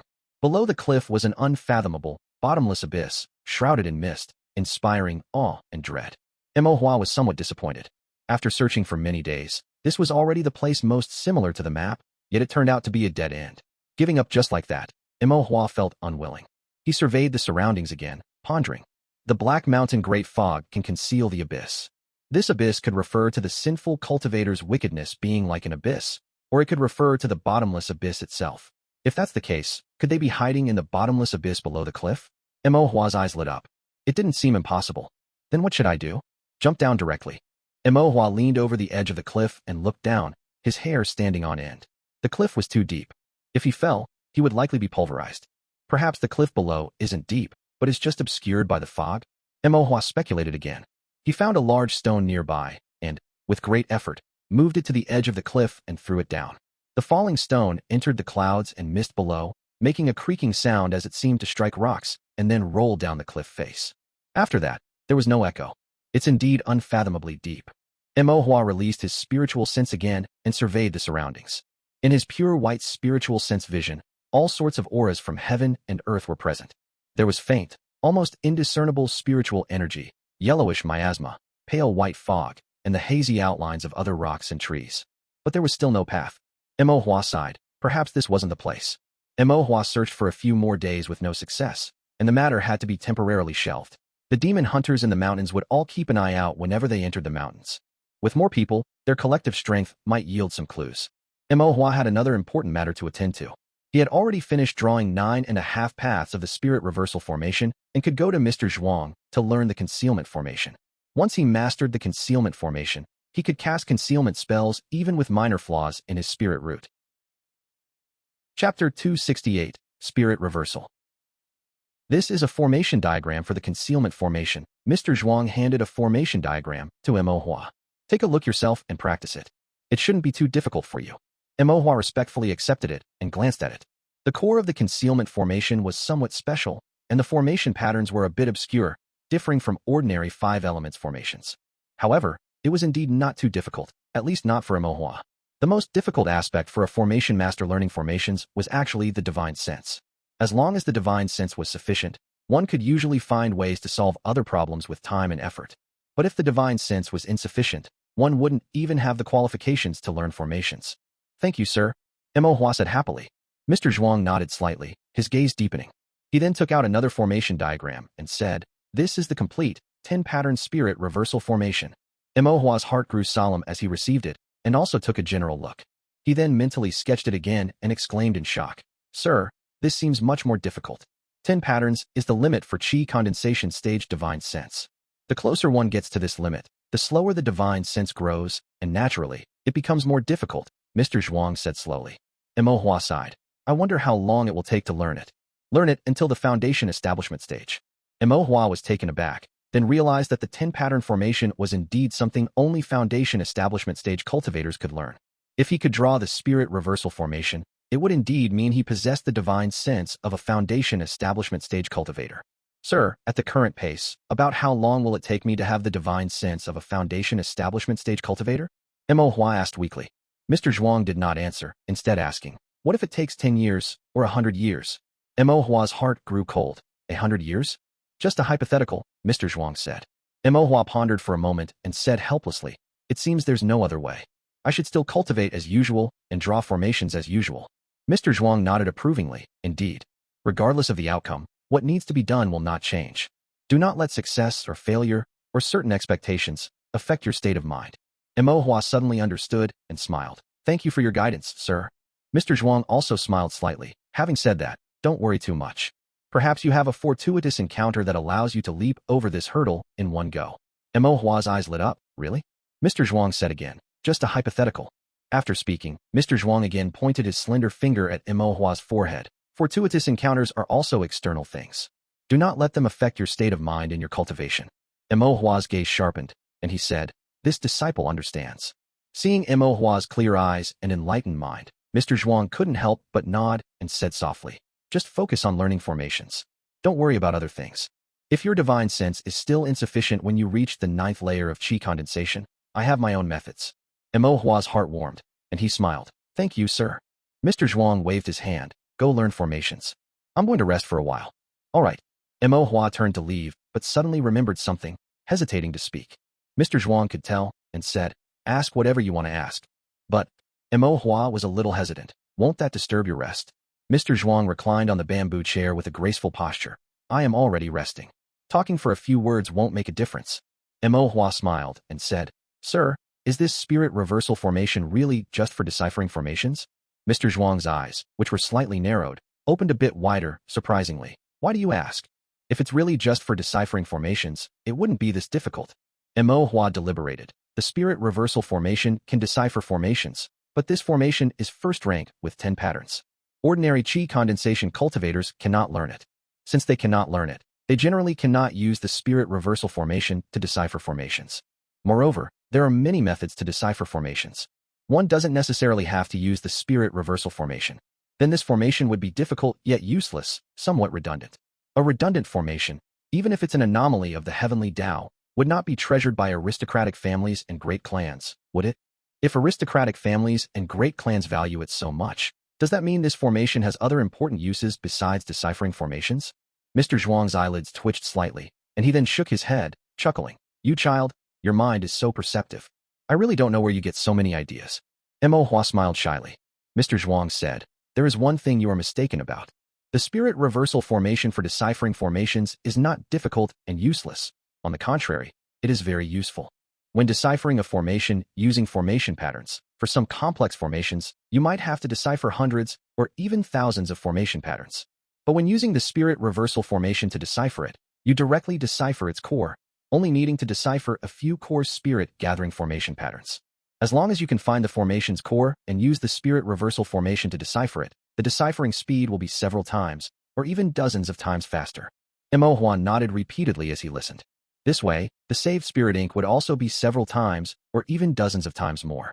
Mo Hua's spirit ink was always in short supply, and being able to save so much spirit ink was indeed very important. As for the other matter, you are correct. Mr. Zhuang looked at Mo Hua and nodded approvingly. The spirit reversal formation is indeed not just for deciphering formations. Its most important function is that it can cause formations to collapse. Collapse? Mo Hua looked surprised. Does that mean the formation breaks down or goes out of control? It is a collapse, but not out of control. It's more like controlling the formation's collapse with the will of the formation master. Control the formation's collapse? Mo Hua scratched his head, unable to understand. What's the use of that?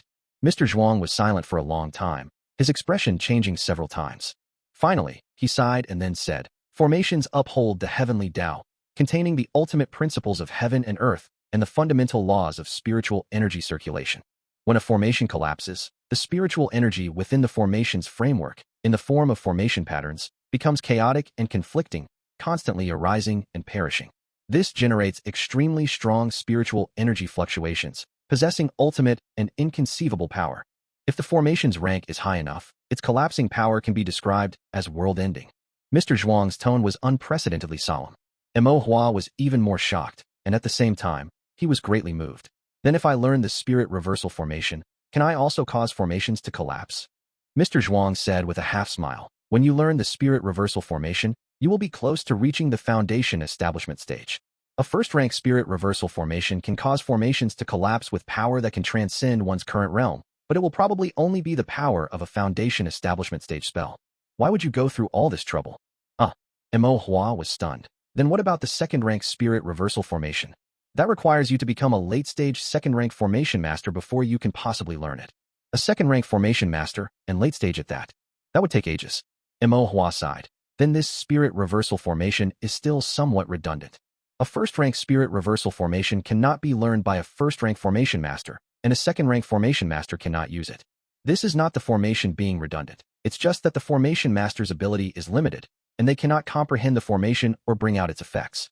Mr. Zhuang said calmly. Moreover, causing a formation to collapse is not that easy. Even ordinary second-rank formation masters do not have the ability to cause a first-rank formation to collapse. Or rather, there are actually very few formation masters in this world who can fully master the spirit reversal formation and use it to cause formations to collapse. Mo Hua frowned. Does the usage of the spirit reversal formation have many subtleties? Mr. Zhuang wanted to say more, but suddenly looked tired and yawned. If you can truly learn the spirit reversal formation, I will teach you then. It's still a long way off. Thank you for the rewards from Anya Xingqian and Tang Long. Chapter 269, Concealment. Mo Hua wanted to learn the spirit reversal formation. However, the spirit reversal formation was a 10-pattern formation, and to learn it, one needed the spiritual sense of a foundation establishment cultivator. By then, Mo Hua would likely be close to foundation establishment himself. Elder Zhuang is probably afraid of trouble and is just dangling a carrot, Mo Hua thought to himself. Then he noticed Elder Zhuang looking at him with a half-smile. Mo Hua's heart skipped a beat, realizing that his thoughts about Elder Zhuang had been discovered. He didn't know how Elder Zhuang knew. Mo Hua could only chuckle and say, Sir, please rest well. I won't disturb you. After leaving Elder Zhuang's abode of forgetting, Mo Hua quickly took out the concealment formation and began to study it with great focus. The concealment formation was a type of water element formation, but its effects differed from ordinary water element formations. Therefore, the formation pivot was slightly different, and the formation patterns had also changed, appearing more profound. However, Mo Hua already possessed sufficient spiritual sense. The next step was simply to draw it repeatedly. Practice makes perfect. After drawing it dozens, or even hundreds of times, even the most obscure formation patterns would become familiar. Furthermore, Mo Hua had the Tao steel, had learned the meditation technique, and his cultivation method was the heavenly evolution art. Within a few days, he could practice the formation nearly 100 times. For others, practicing this formation 100 times would take at least several months, or even half a year if their aptitude was poor. Thus, Mo Hua's learning of formations was much faster than that of ordinary cultivators. Mo Hua spent 3 days and learned the concealment formation. He drew the formation on a piece of paper and infused a small amount of spiritual energy to activate it. As expected, the entire paper disappeared. Mo Hua scanned it with his spiritual sense and could still detect the formation patterns, although they were somewhat blurred due to the covering of water element spiritual energy. Paper was an inanimate object and could not deceive spiritual sense. If a cultivator used the concealment technique and also concealed their aura with their spiritual sense, other cultivators, unless their spiritual sense was exceptionally powerful, would be unable to see through the concealment. Although Old Third Diao was experienced in surprise attacks, his martial Taoist arts were mediocre. It was only by relying on the concealment technique that he could cause trouble for so long. Unfortunately, he ran into Mo Hua, whose spiritual sense was extraordinary. It was his bad luck and also his just deserts. Old Third Diao's spiritual sense was average. Even with it, it was difficult to see through the concealment technique. How could Mo Hua, whose spiritual sense was inherently powerful, be seen through? Mo Hua drew the concealment formation onto his Tao robe. Ordinary Tao robes, being soft in texture, were not very suitable for drawing formations on. In other words, Tao robes that could have formations drawn on them were very expensive. Although Mo Hua was no longer lacking in spirit stones, he did not want to waste them. If he were to reach foundation establishment in the future, his daily spirit stone consumption would increase by several times. Therefore, he would save wherever he could. Mo Hua bought half a bolt of cloth that was suitable for drawing formations. It was quite valuable and cost him 100 spirit stones. Mo Hua drew the concealment formation on the cloth and then had his mother sew it onto the inner side of his Tao robe. This way, the concealment formation could take effect, and he wouldn't be wasting spirit stones. Mo Hua tried it out, and found that this concealment formation still had flaws. The formation was drawn on the Tao robe. The parts covered by the Tao robe could indeed be concealed and not seen by others. However, his hands and face, which were not covered by the Tao robe, still showed faint, blurry pale blue shadows. This was within Mo Hua's expectations. This was because a Tao robe that could conceal was actually considered a spirit tool, and its price was extremely high. At least in Immortal Pass City, none could be seen. Since they were expensive, the material and craftsmanship of the Tao robe used as the formation medium were naturally very meticulous. It was not something that could be compared to Mo Hua drawing a formation on a piece of cloth and patching it onto his Tao robe. Mo Hua understood the principle of you get what you pay for. Mo Hua still asked his mother to take a look. Seeing his confident expression, Lu Ruhua smiled and watched from the side.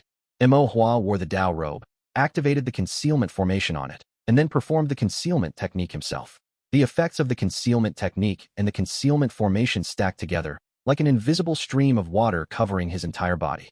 Mo Hua's figure completely disappeared. This time, Lu Ruhua was truly surprised. She covered her mouth and murmured, "You really can't see him anymore." From the empty space in front of her, Mo Hua's voice came, "Mom, really?" Lu Ruhua nodded, "Really? Then what about using spiritual sense to look?" Lu Ruhua used her spiritual sense to perceive, then shook her head. "There's nothing." Mo Hua revealed his figure, a smile on his face. Lu Ruhua also smiled, then frowned and cautioned, "Although the concealment technique is good, don't use it for bad deeds." "Don't worry, Mom," Mo Hua said with a smile. Afterward, Mo Hua was still a bit worried, so he found his father Mo Shan, as well as Zhang Lan, Bai Zixing, and Bai Zishi to test it out. None of them could see through Mo Hua's concealment technique. Mo Shan was a little surprised, but also felt a bit more relieved. With the concealment technique, coupled with the flowing water steps, self-preservation was more than enough for a qi condensation cultivator. As a father, he no longer had to worry too much about Mo Hua encountering danger in the inner mountain. Zhang Lan felt it was exceptionally troublesome just watching. The spells Mo Hua learned were becoming increasingly strange and difficult to deal with. The flowing water steps made him impossible to catch. The water prison technique made escape impossible, and now, with this concealment technique, he couldn't even be seen. Not only could he not be seen, but even when his spiritual sense was extended to its limit, his aura could not be perceived. Most cultivators who practiced the concealment technique at least had some flaws that could be seen through by cultivators with strong spiritual sense. But now, Mo Hua's own spiritual sense was too strong. Who could possibly see through him?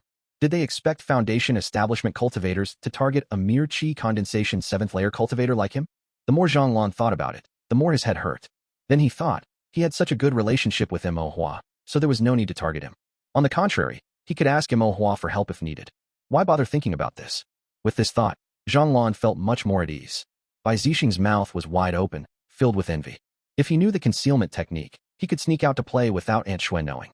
Bai Zishi was also somewhat surprised, her eyebrows slightly furrowed. After pondering for a long time, she said something similar to Lu Ruhua. "Don't use it for bad deeds, okay?"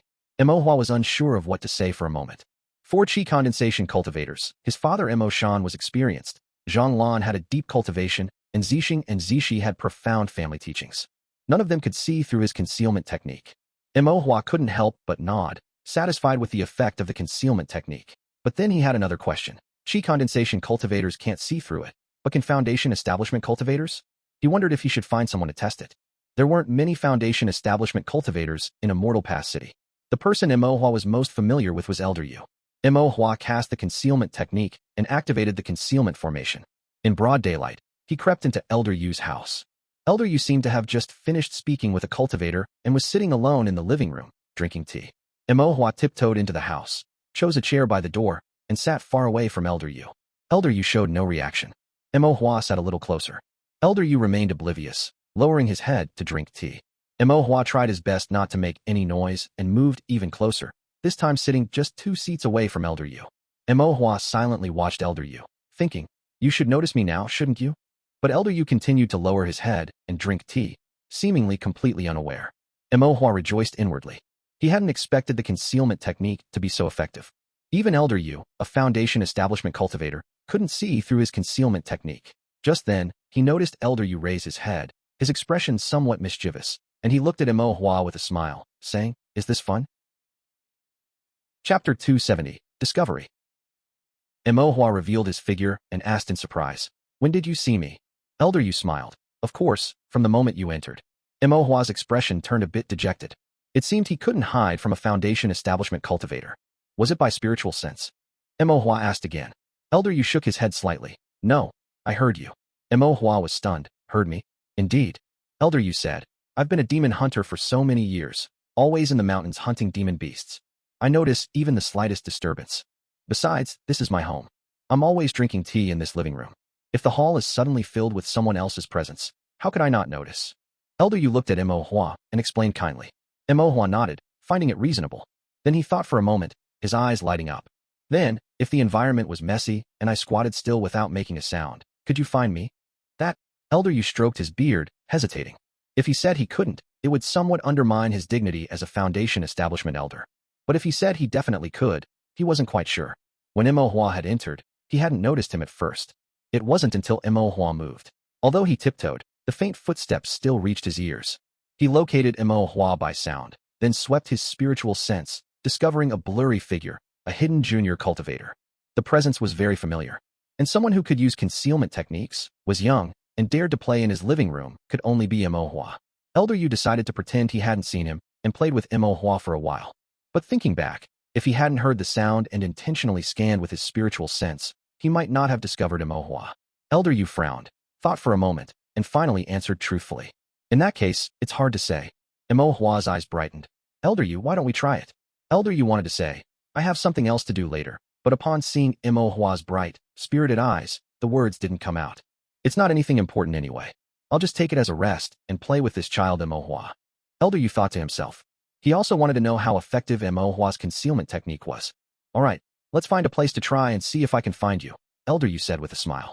The two arrived outside Immortal Pass City and found a secluded spot at the foot of a mountain. The area was filled with dense trees and lush vegetation. I'll go into the woods and hide first, then you come find me. After speaking, Mo Hua walked into the forest and hid in the grass behind a large tree. He then used his concealment technique to hide his figure, remaining still and silent. Elder Yu counted to 15 and then walked into the forest. He released his spiritual sense and couldn't help but frown. At first glance, it seemed impossible to find Mo Hua. Elder Yu had to patiently search, starting from the edge of the forest, one patch of grass at a time. After about the time it takes to drink a cup of tea, Elder Yu finally faintly sensed a small figure in the grass behind a large tree. Elder Yu raised an eyebrow, feeling a sense of relief. Finally found him, otherwise, he would have lost face. Elder Yu cleared his throat, and, looking at the patch of grass where Mo Hua was, pretended to be relaxed. Come out. Mo Hua revealed his figure, his expression not disappointed but rather expectant. He asked Elder Yu, Elder, how is this concealment technique? Being found was normal. Mo Hua just wanted to test how much this concealment technique could hide him from a Foundation establishment cultivator. Not bad, Elder Yu praised, nodding. If you stay still or don't make a sound, ordinary Foundation establishment cultivators might not be able to find you unless they intentionally release their spiritual sense to scan carefully. Mo Hua's expression brightened. However, Elder Yu reminded Mo Hua, the spiritual sense of Foundation establishment cultivators varies in strength. Even if I can't find you, it doesn't mean others can't. You still need to be careful. Mo Hua said seriously, don't worry, Elder. I know. Elder Yu nodded, feeling a sense of emotion. To be able to hide to this extent was already very impressive. How strong was Mo Hua's spiritual sense now? Could it be catching up to Foundation establishment? Elder Yu pondered this, then suddenly remembered something and asked, how did you learn the concealment technique? He had been curious before, but hadn't had the chance to ask. If he remembered correctly, the concealment technique was a spell that only those with a single water spirit root, or a very special Yin spirit root, could learn. Mo Hua had the minor 5-element spirit root, with a mixed water element, so he shouldn't be able to learn the concealment technique. Mo Hua smiled mysteriously. I drew a formation. Oh, Elder Yu realized. Mo Hua was a formation master, so he naturally solved problems with formations. Is this formation very rare? Elder Yu asked. In his memory, he hadn't heard of any formation master who could draw a concealment formation, nor had he seen any concealed spirit tools. He had only seen a few cultivators who knew concealment techniques, like that old man Diao, but such cultivators were also rare. Mo Hua nodded. Yes, it's very difficult to learn. Although the concealment formation was a 9-pattern formation, its brushwork was special, and the spiritual sense required to draw, it was almost 9.5 patterns. Ordinary first-rank formation masters' spiritual sense couldn't reach this threshold, so they naturally couldn't learn it, making it very rare. Elder Yu nodded slightly. Since Mo Hua said it was difficult to learn, this formation must be truly difficult, and it was no wonder he had never seen it. Elder Yu felt a sense of novelty and asked, with this formation covering you, can you really not be seen at all? Mo Hua then activated the concealment formation separately. His body became invisible, but his hands and small head still retained faint outlines. Upon seeing this, Elder Yu was somewhat disappointed. This formation still has some flaws, and the concealment effect isn't very good. Yes, Imo Hua agreed. That's why I learned a half-baked concealment technique, combined with this flawed concealment formation, to become invisible. Individually, both concealment methods had poor effects. Only when used together could one become invisible. This is double concealment. Well, 1.5 layers, Imo Hua said. Elder Yu stroked his chin, pondering. The effect of combining these two seems to be better than the simple concealment technique, especially at night. At night, the light was dim. Even if others saw through one layer of concealment, Imo Hua still had another layer, so he wouldn't be detected. Normal cultivators wouldn't expect someone to have 2 layers of concealment. Imo Hua smiled proudly. Elder Yu, a Foundation Establishment cultivator, praised his concealment effect, making all his effort worthwhile. As they chatted, the sky grew late. Elder Yu suddenly slapped his forehead. I forgot. I still have something to do. Is it important? A small matter, Elder Yu smiled. It's getting late, let's go back. MHM. Elder Yu took Imo Hua back.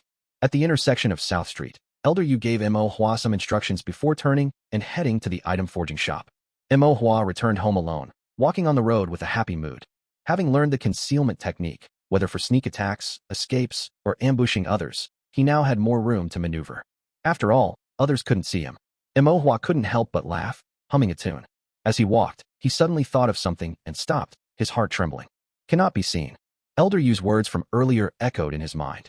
With this formation covering you, can you really not be seen at all? Covered by the formation. Cannot be seen. Imo Hua's pupils constricted, and he muttered to himself.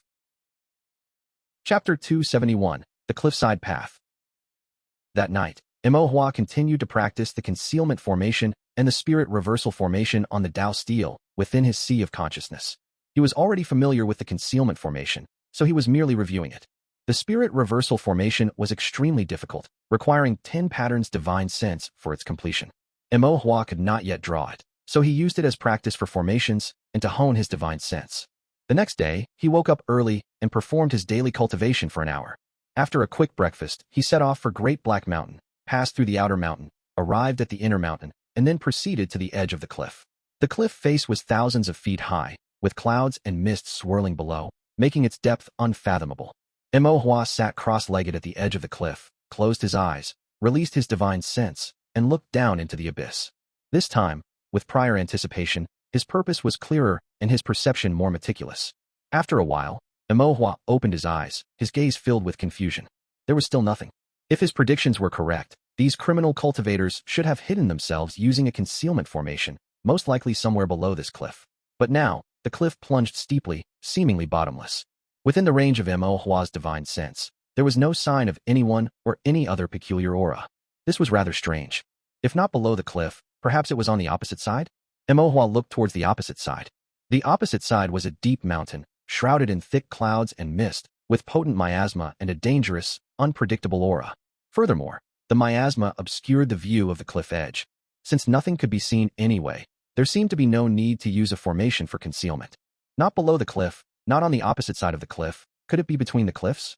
Imo Hua muttered, then extended his divine sense to probe the space between the cliffs.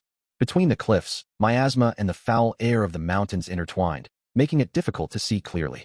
As he looked, Imo Hua's eyes suddenly snapped open. There was indeed something.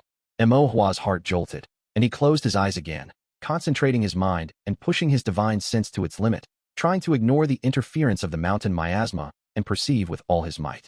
Vaguely, Imo Hua finally detected a path leading to the opposite cliff. Upon sensing what this path was, Imo Hua was shocked.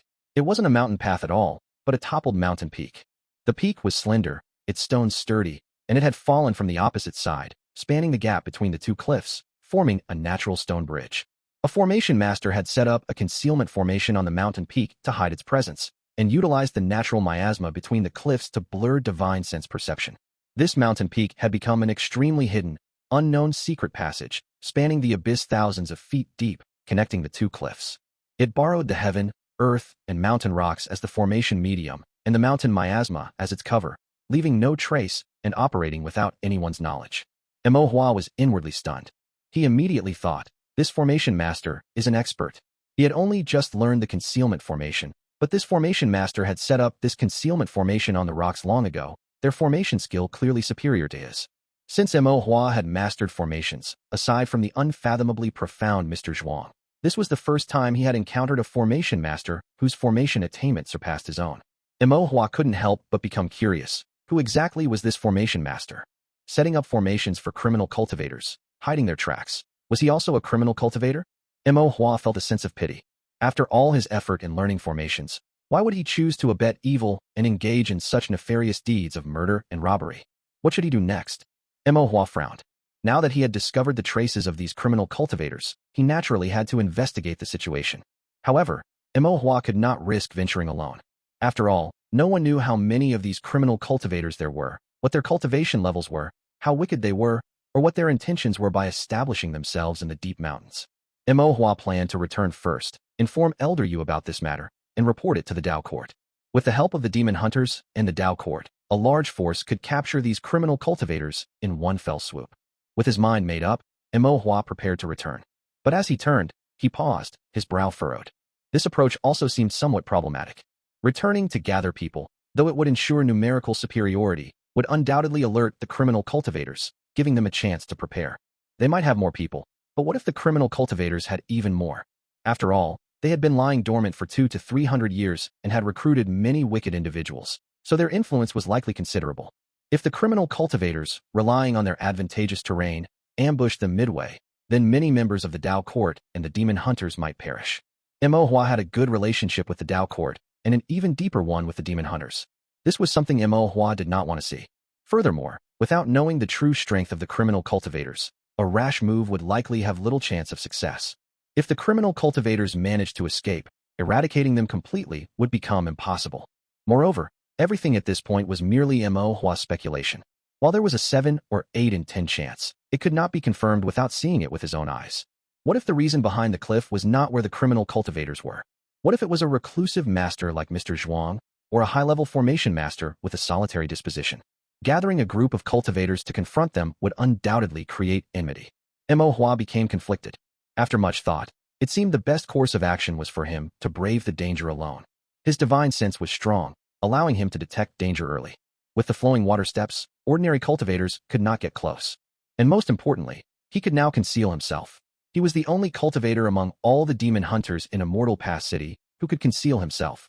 With the aid of his concealment technique and the concealment formation, his concealment effect was even stronger than typical concealment arts, and even a foundation establishment cultivator might not be able to detect him if they were careless. If there was a master on the other side, they likely wouldn't bother with a minor cultivator like himself. If they were indeed criminal cultivators, then sneaking over would not alert them. They committed murder and robbery stealthily, and he would stealthily investigate their situation.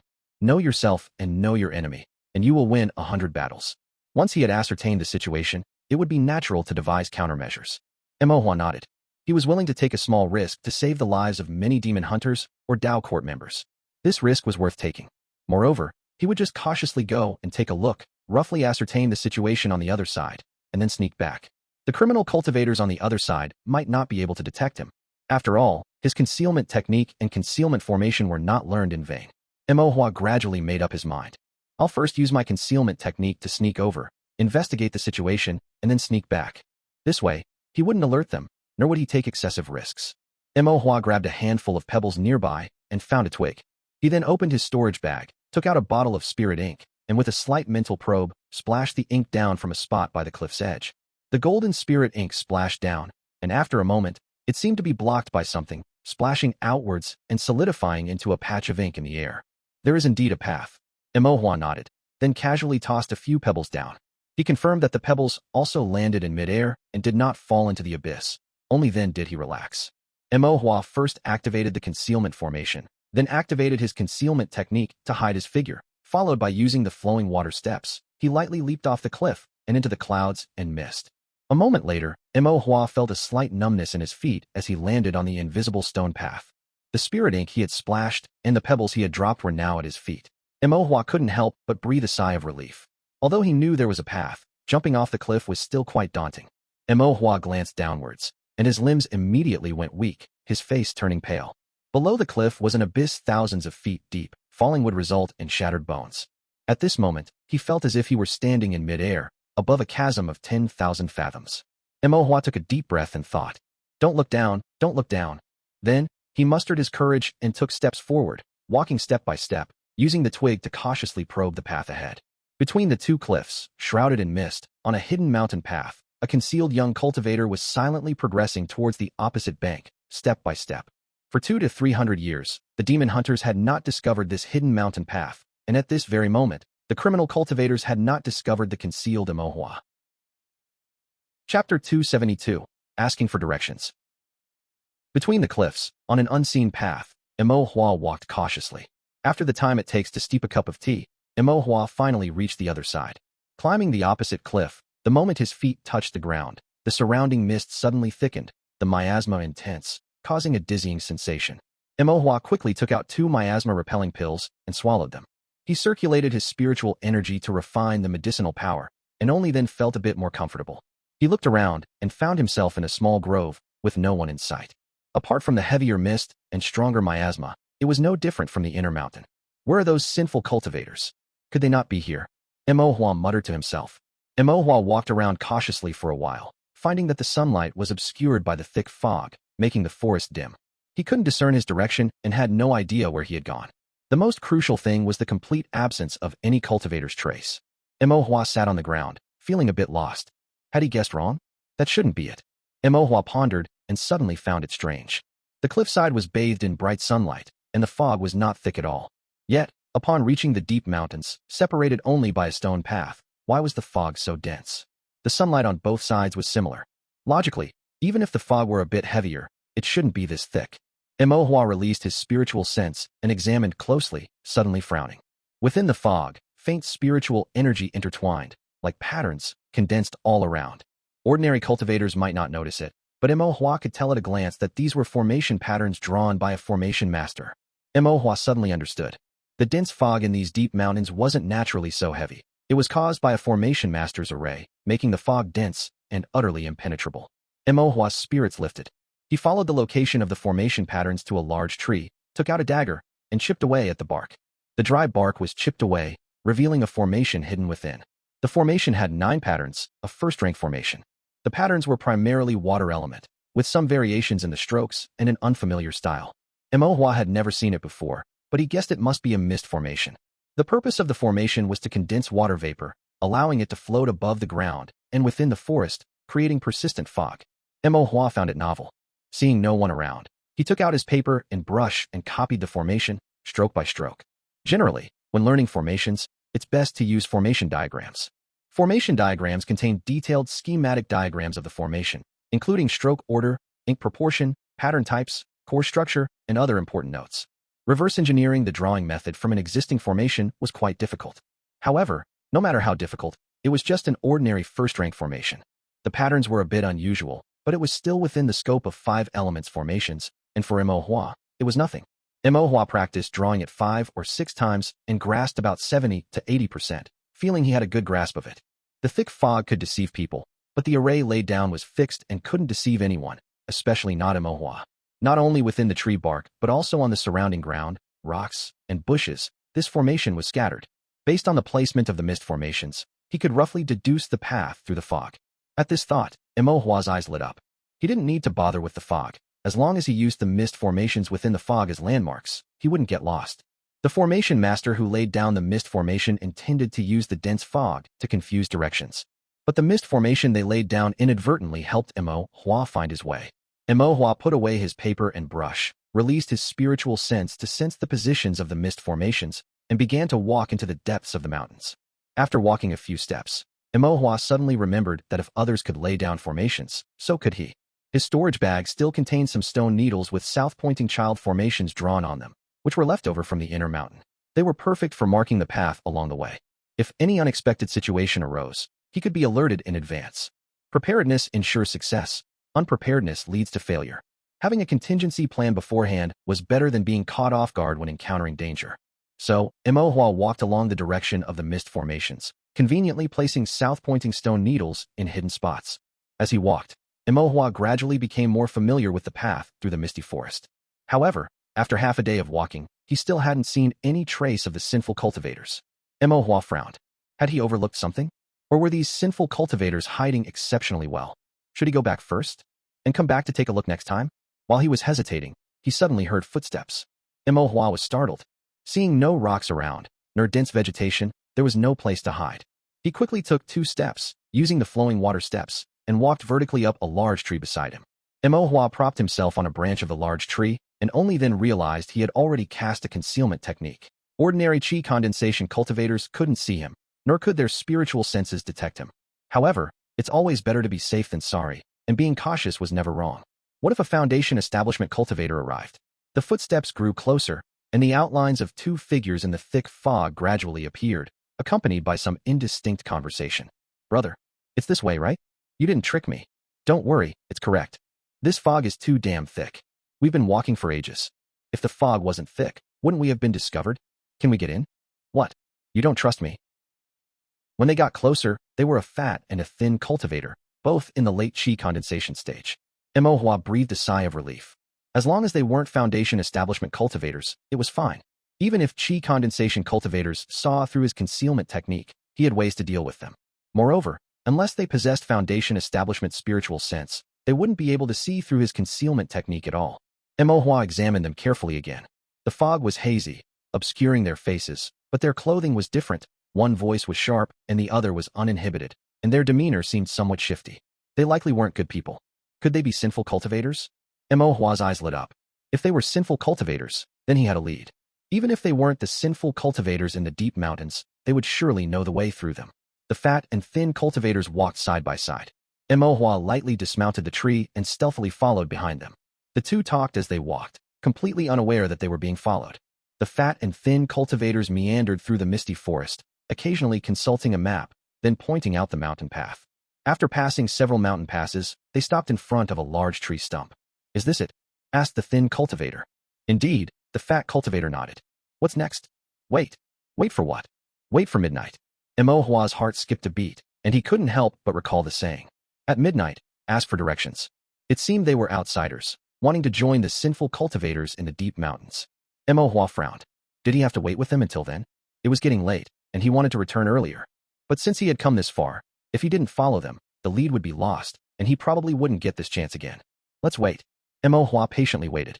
As it neared noon, the fat and thin cultivators grew bored of waiting and felt hungry. They took out dried rations and began to eat. After a few bites, the thin one couldn't help but spit, exclaiming, "Dry and hard, like eating bird droppings, it's truly agonizing." The fat cultivator glanced at him indifferently. It's good enough to have something to eat. Otherwise, do you want to eat prison food in Dao prison? The thin cultivator chuckled. I wouldn't get to eat many meals in prison before I'd be eating the executioner's meal. The fat cultivator shook his head. The thin cultivator suddenly said, Brother, how many lives have you taken? The fat cultivator pondered for a moment, raised an eyebrow, and said, About 6, I guess. The thin cultivator gave him a thumbs up. Brother, you're truly impressive. I've only got 4. He then began to count. An old man over 100 years old, a cultivator in his 30s, a female cultivator, and her child. The fat cultivator was slightly taken aback. You count the child too? If I didn't, it would only be 3, and I was afraid of embarrassing you, brother. No matter. The fat cultivator patted his shoulder. Follow me from now on. Once we enter these deep mountains, we'll feast and drink to our heart's content, and have whatever we want. No one will look down on you. The thin cultivator was overjoyed.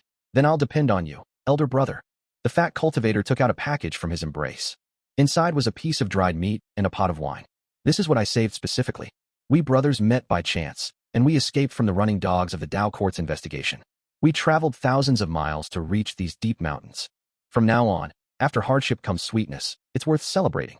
The thin cultivator's eyes lit up. Elder brother really is considerate.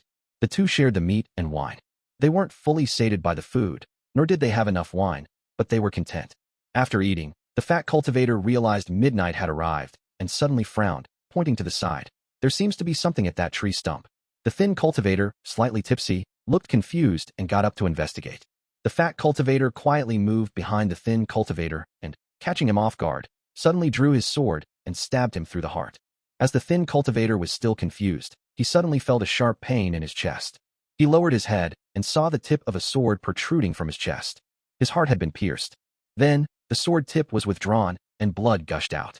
He slowly turned around, his face filled with disbelief. The fat cultivator's expression was cold. Good brother, this meal of wine and meat is also the executioner's meal. The thin cultivator's eyes showed grief and indignation. He tried to struggle, but was grabbed by the throat by the fat cultivator, who then pinned him against the wooden stake and severed his head with the sword. The head rolled off, blood splattered all over the ground, and stained the fat cultivator's clothes red. The fat cultivator didn't seem to care. "We're brothers. You drank my wine, ate my meat, and I'll borrow your head for a moment. It shouldn't be too much to ask, right?" With that, he stepped forward, picked up the head with its unblinking eyes, and hurled it towards the dark mountain wall in the distance. The sound of the head hitting the ground echoed, and the mountain wall suddenly disappeared. A blood-red, sinister mountain gate appeared, with 3 ancient characters inscribed on it. Black Mountain Stronghold. Thank you for the tip, Dark Night Star Morning. This book isn't exactly a hiding my strength type of novel. The protagonist will act cautiously, but not overly so. If there are things that need to be done, even if difficult or a bit risky, the protagonist will still strive to do them. There will be a recommendation in a few days, and I'll update more then. Finally, thank you all for your support. Wishing you all happiness every day. Chapter 273, Black Mountain Fortress. Imohua looked on in utter shock. Black Mountain Fortress. Deep within Great Black Mountain, there was actually a fortress. The fortress's mountain gate was ancient and weathered, likely existing for 100 years. The gate was stained with blood, probably from killing people and splashing blood onto it. Over the years, with new blood constantly replacing the old, it exuded a nauseating smell of gore. It looked both sinister and eerie. Midnight, 3 watches, present name to inquire the way. Imohua recited silently in his heart. Presenting name to inquire the way, this was the meaning of it. Killing someone and presenting their head as a token of fealty would cause the gates of Black Mountain Fortress to appear. When the gates appeared, it signified that the sinful cultivators within the fortress had accepted you. Indeed, after a moment, accompanied by the creaking sound of old and worn hinges, the gates of Black Mountain Fortress slowly opened. The fat cultivator's face contorted with madness. He adjusted his Dao robe and then walked step by step into Black Mountain Fortress. After he entered Black Mountain Fortress, the creak sound resumed. The gates slowly closed and then gradually disappeared. The fat cultivator also vanished completely. Imohua's eyelids twitched. So this was how one entered Black Mountain Fortress. Hidden so deeply, it was no wonder no one had discovered it for so many years. And from this, it seemed that only those with blood-stained hands, the sinful cultivators, could enter Black Mountain Fortress. At the very least, this fat guy was no good. He had taken 6 lives, ambushing a sworn brother with a sudden, swift, and ruthless strike, piercing his chest with a sword, catching him completely off guard. His friendliness with the thin cultivator was merely to have a living token of fealty. Once he had a head, he could present it to inquire the way and enter Black Mountain Fortress. He likely didn't spare a second thought for the dismembered thin cultivator. Cultivation was perilous, and people's hearts were unfathomable. Imohua witnessed this again and deeply resolved to be vigilant. One should be wary of unfamiliar cultivators, especially those he only knew superficially, for one can know a person's face but not their heart. At the same time, Imohua also learned. If one were to strike, it must be as sudden and unexpected as the fat cultivator's move. What should I do next? Imohua frowned, lost in thought. Should he sneak in to take a look? This Black Mountain Fortress was somewhat eerie. Without seeing what was inside, he felt rather unsettled. At least to get a rough idea of how many sinful cultivators were inside. Just a quick peek, without alerting anyone. Imohua thought to himself. But how could he sneak in? Imohua was in a quandary. The mountain gate of Black Mountain Fortress should also have been concealed by an array, and it was likely denser than the mountain path between the cliffs. Without carefully scanning it with his divine sense, he wouldn't have noticed it. Now the mountain gate was closed and had disappeared. Unless someone else presented name to inquire the way, it probably wouldn't open again. Imohua couldn't just toss a head in to knock on the door, could he? Moreover, even if Imohua could conceal himself, entering from the front might not guarantee he wouldn't be discovered. Once discovered, it would be dangerous. What to do? Imohua pondered. Although the mountain gate of Black Mountain Fortress had vanished, its outline still appeared in Imohua's sea of consciousness. Imohua appeared at Black Mountain Fortress with his divine sense, his thoughts racing, and gradually came up with a plan. All professions in cultivation, especially cultivation structures, were inseparable from arrays. Although this Black Mountain Fortress was sinister and eerie, it didn't appear out of thin air. It was a cultivation structure built by cultivators, and its functions of concealment, defense, and early warning all relied on arrays. Furthermore, there should be a master formation master within the fortress. If so, the entire fortress might be constructed relying on arrays. Since it relied on arrays, there was a solution. Imohua's greatest expertise was in formations. He maintained his concealment and roamed around the mountain gate of Black Mountain Fortress, forming a rough guess. Black Mountain Fortress was built against the mountain, embraced by the mountain terrain on both sides. The opening was where the mountain gate was built, and there should be high walls on both sides. Imo climbed up along the mountain peaks on both sides and indeed found tall mountain walls. The mountain gate was covered by a concealment array, but the mountain walls on the sides were not. Perhaps it was because concealment arrays were difficult to learn and draw, so they could only cover the gate, and it was impossible to hide the mountain walls on both sides comprehensively. Imo breathed a sigh of relief. It seemed that although the formation master's skill was high, it wasn't that high. Perhaps only slightly better than his own. Besides the concealment array drawn on the mountain gate, the arrays on the two high walls were mainly for defense and early warning. The defensive arrays included earthstone arrays, earthwood arrays, and some solid earth arrays, mostly complex arrays mixed with a few simple ones. There were also some arrays on the walls that Imo hadn't seen before, but their formations and layouts resembled the Southern Compass Child Mother array, and they were also complex arrays of the metal element. Therefore, Imo inferred that these were likely early warning arrays. Concealment from the front to avoid detection, defense, and early warning on the sides to guard against surprise attacks from cultivators. Imo nodded. This array design was quite reasonable. It should be sufficient to prevent ordinary cultivators, and even ordinary formation masters, from detecting any flaws. However, Imo had personally designed and executed all the arrays on the largest item forging and alchemy shops in Immortal Pass City. He was thoroughly familiar with arrays for first-rank structures. The arrays on Black Mountain Fortress, though ingeniously designed, were limited by perspective and scope. They were built as this sort of sneaky mountain fortress, and many of the array constructions were clearly much cruder. In Imo's eyes, there were many flaws. Furthermore, the arrays on the fortress were likely drawn by this formation master alone. He had drawn them for a long time, with new and old arrays overlapping. Some even conflicted, merely pieced together with difficulty. Ordinary formation masters were relatively slow at drawing arrays. For a formation master like Imo, who drew arrays daily, was intimately familiar with them, and had learned the heavenly evolution art, possessing sharp divine sense, allowing him to draw arrays extremely quickly, was extremely rare. For one person to draw arrays like this was considered normal. However, this also meant that the entire set of arrays had more flaws. Imo was relieved. This formation master was lacking in some aspects compared to himself. Imo circled around a couple more times, getting a rough grasp of these arrays. Then he found a weak spot, sat down cross-legged, and took out his brush and ink from his storage bag. The best way to deal with arrays was to decipher them. Breaking arrays would cause too much commotion, and with Imo's current cultivation level, he couldn't break the fortress's arrays anyway. Moreover, deciphering arrays was the best way to showcase a formation master's skill. Zhuang Sheng had told him this, and Imo remembered it clearly. Afterward, Imo began to decipher the arrays. He first deciphered the early warning arrays to prevent detection by the cultivators inside. Then, he used the principle of array element opposition to decipher the connected earthstone arrays and earthwood arrays in front of him. This small section of the array was independent and did not form a system with the surrounding complex arrays. Therefore, it would not be detected after being deciphered and rendered ineffective. After deciphering the array, the formation patterns flickered slightly and then turned gray, losing their efficacy.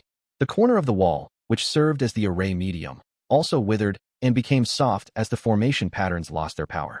Imo then used his divine sense to scan the surroundings, confirming that no one was nearby. He then secretly took out a small dagger and began to dig at the corner, bit by bit. Master Chun had refined the 1000-gene rod for Imo, and then, feeling unsatisfied, he had specially refined a small dagger for him to peel fruit. This small dagger was now perfect for digging at the corner. Imo dug for a while, then rested, releasing his divine sense to confirm no one was around, and then continued digging. After an unknown amount of time, the corner was finally dug through, creating a small hole. Imo was covered in dirt, only his eyes shining brightly. Success. He could sneak in to take a look. Imo was young and small. This hole was just right, and it was not easily discovered.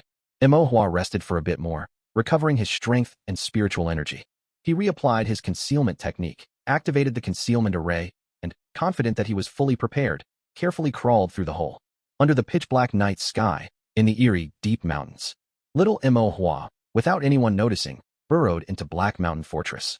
Black Mountain Fortress, built for 200 to 300 years, welcomed its first young cultivator who did not enter through the main gate. Chapter 274, Inside the Stockade. Imo secretly dug into the corner and slipped into Black Mountain Stockade without anyone noticing. As soon as he entered the stockade, a bloody and pungent smell assailed his nostrils. It was a mixture of ancient decay and fresh blood, and bone-chilling cold permeated the surroundings. Imo couldn't help but shiver. Then he widened his eyes and was amazed. What a massive stockade! With mountain ranges embracing both sides, Black Mountain Stockade was situated in the middle. The The section of the wall Imo had just dug through was only a small part of the entire high wall. As far as his eyes could see, there were more towering walls. In addition to the high walls, the embracing mountain ranges also served as natural barriers for Black Mountain Stockade. The entire Black Mountain Stockade lay hidden under the night sky, resembling an impregnable fortress or a monstrous, man-eating entity. Imo was greatly shocked, followed by a wave of lingering fear. This was probably the largest criminal cultivator force in Immortal Pass City. No, perhaps in the entire Black Mountain State. If he had rashly called for help without prior investigation, they would have suffered heavy casualties once a fight broke out. Afterward, Imo cautiously began to survey the layout of Black Mountain Stockade.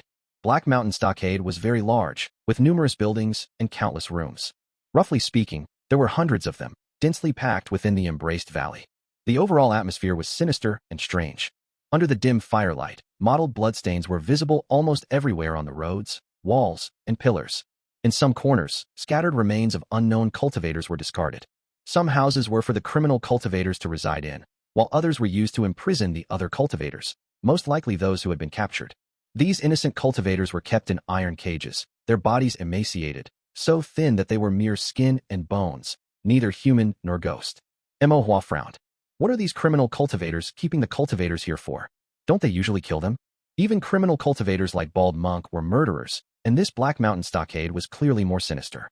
The criminal cultivators inside were probably even worse, so why would they spare the lives of these cultivators? Imo was puzzled, so he observed the vicinity for a while. Soon, some fierce-looking criminal cultivators arrived. They picked and chose, grabbed a cultivator who looked slightly better, and cut open his wrist with a knife to draw blood. The cultivator's face was contorted in pain, but he couldn't struggle. His blood dripped into a bowl, filling it completely. The criminal cultivator picked up the bowl and drank the fresh blood in one gulp. Immediately his vitality surged. He couldn't help but lick his lips, as if he still wanted more. After a while, another criminal cultivator arrived. The criminal cultivator extended his large hand and placed it on the forehead of a young cultivator. The young cultivator immediately let out a tragic cry. Imo, using his spiritual sense, could see that the young cultivator's spiritual energy was flowing backward from his dantian, through his meridians, converging at the top of his head, and finally flowing into the criminal cultivator's body through his palm. The spiritual energy was flowing backward, accompanied by immense pain. Therefore, the young cultivator's cries were so piercing that they were not human. The criminal cultivator was annoyed. He continued to absorb the spiritual energy with his right hand, while with his left hand, he gripped the young cultivator's neck to silence him. After he finished absorbing the spiritual energy, the young cultivator slowly collapsed to the ground, no longer making a sound, his life or death unknown. Subsequently, more criminal cultivators arrived, and their actions were similar, either absorbing blood or spiritual energy, or even more terrifying methods. Imo felt as if he had fallen into an ice cellar.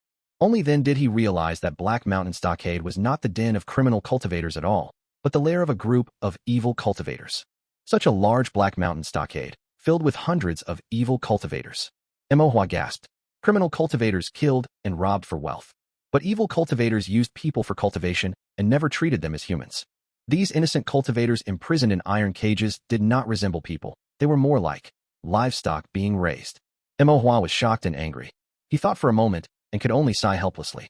He couldn't save these cultivators, let alone saving them. It was already good enough if he could protect himself. If Black Mountain Stockade was the lair of evil cultivators, then it was much more dangerous than before. Should I slip away before they discover me? Imo thought for a moment, then shook his head. It was already a stroke of luck that he managed to sneak in this time. He might not be so lucky next time. Moreover, although evil cultivators were dangerous, as long as they were still in the chi condensation realm and their spiritual sense was not as strong as Imo's, they would not be able to see through Imo's stealth technique. As long as his stealth technique was not seen through, he would be safe.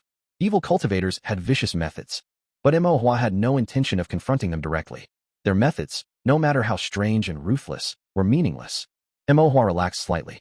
Currently, the vast strength of the evil cultivators in Black Mountain Stockade posed a severe threat to all demon hunters, and even to the safety of the entire Immortal Pass City. If they were allowed to develop for another 200 to 300 years and grow stronger, there might be thousands of evil cultivators. By then, all the rogue cultivators in Immortal Pass City would probably be their livestock. A chilling sensation spread from the bottom of Imo's heart. While they were unaware of his stealth technique, and he had already secretly infiltrated, it would be best to find out the background of these evil cultivators. Then, he could go out to gather people, plan meticulously, and wipe them out in one go. Otherwise, it would cause endless harm. Imo's mind was made up. and he began to consider how to proceed. First and foremost, it is crucial to determine if there are any Foundation Establishment Stage evil cultivators inside. Only Foundation Establishment Stage evil cultivators would have the potential to see through his stealth technique. In other words, as long as he did not encounter any Foundation Establishment evil cultivators, even in this Black Mountain stockade filled with evil cultivators, the risk would not be too great. Where would those Foundation Establishment evil cultivators be? Imohua pondered for a moment, then used his understanding of formations to deduce the layout of Black Mountain stockade. He had already seen through the formation layout of the Yin family. The item forging and alchemy shops in the south of the city were also designed and built by Imohua based on formations. Therefore, Imohua was quite skilled in such matters. After deducing for a while, Imohua had a rough idea. Black Mountain stockade was divided into a front stockade and a rear stockade. The front stockade was in the front. Imohua, in his stealth, had a basic tour. It was basically all Qi condensation stage evil cultivators. Although most of them were at the 8th or 9th layer of Qi condensation, they had not reached Foundation establishment. The formations used in the front stockade were relatively simple, mainly grade 1 single formations, and many formations were even below grade 1. Basic buildings such as some restaurants, prisons, and residences were located in the front stockade. The formations in the rear stockade were relatively more complex. They were mainly grade 1 earthwood composite formations, interspersed with grade 1 single formations. Moreover, there was a separate wall separating them, clearly indicating that they were more important than the front stockade. Imohua quietly deciphered a small part of the formation and sneaked into the rear stockade. Using his stealth technique and the flowing water steps, Imohua moved between the rooftops and beams, looking around. Compared to the front stockade, the rear stockade was relatively quieter and more solemn. The smell of blood was not as strong, but it was more oppressive. The houses were larger and more exquisite. However, this exquisite craftsmanship carried a hint of Yin energy. As Imohua walked, he suddenly heard voices, so he quickly found a beam and crouched down. The two people inside seemed to be talking, but their relationship didn't seem deep, and their conversation was quite cold. Imohua secretly peeked down. He could only see the table below and the wine and meat on it. Imohua guessed that their identities were definitely unusual, because their accompanying dishes were the best, better than what all the evil cultivators outside were eating. Seeing that they hadn't discovered him, Imohua assumed they were Qi condensation cultivators. He then tilted his small head and glanced at the two people below. Among the two, one was a middle-aged cultivator with a stern expression. The other was a burly man with bulging waist and arms, his eyes slightly red, with bloodshot veins. Imohua only glanced at them. His gaze merely skimmed over the burly man. The burly man's eyes suddenly widened, the bloodshot veins in his eyes deepened, and his entire body exuded an intense hostility. Who is it? Chapter 275, Visualization. Imohua was startled and immediately lay flat on the roof beam, not daring to move. At the same time, a divine sense swept over him roughly, but it did not detect his concealment. The burly man withdrew his divine sense, found nothing, and roared, "Who's there, being so sneaky?" The middle-aged cultivator frowned and also released his divine sense, scanning the surroundings. A clearly more profound divine sense passed through the roof beam and condensed on Imohua, breaking through the concealment array on Imohua's body. However, beneath the concealment array, there was another layer of concealment with a hiding technique. Since it was night, the roof beam was dark, and even a half-baked hiding technique was not easy to detect. The middle-aged cultivator broke through one layer of concealment and still did not find Imohua. After a slight hesitation, he withdrew his divine sense and said indifferently, No need to be paranoid." The burly man said, "Impossible, someone is watching me." The middle-aged cultivator glanced at him. "Nonsense, aren't I looking at you?" The burly man was noncommittal, his expression still filled with hostility. "No, someone must be spying in the dark." Imohua's heart sank, and his mind became tense. The middle-aged cultivator retorted, "You mean someone has infiltrated?" "It's not impossible," the burly man said. The middle-aged cultivator sneered, "Do you know where this is?" Before the burly man could answer, the middle-aged cultivator said coldly, "This is the deep mountains of Great Black Mountain, a stronghold for us evil cultivators to establish ourselves. At the entrance, I have set up a concealment array, and on the high walls, I have set up a detection array. Every room, every corner, every brick and tile has been inscribed with arrays by me. Which ordinary cultivator can find this stronghold? Who would dare to come to this stronghold? And who could even enter this stronghold? Let alone dare to spy under our noses?" Imohua was secretly surprised by this. This middle-aged cultivator was actually that formation master, and he was also a Foundation establishment cultivator. Despite what the middle-aged cultivator said, the burly man was still unwilling to give up. He still trusted his intuition. Someone is definitely watching. The middle-aged cultivator's expression gradually turned cold. Are you looking down on my formations by saying that? Or are you disrespecting my divine sense? The burly man fell silent.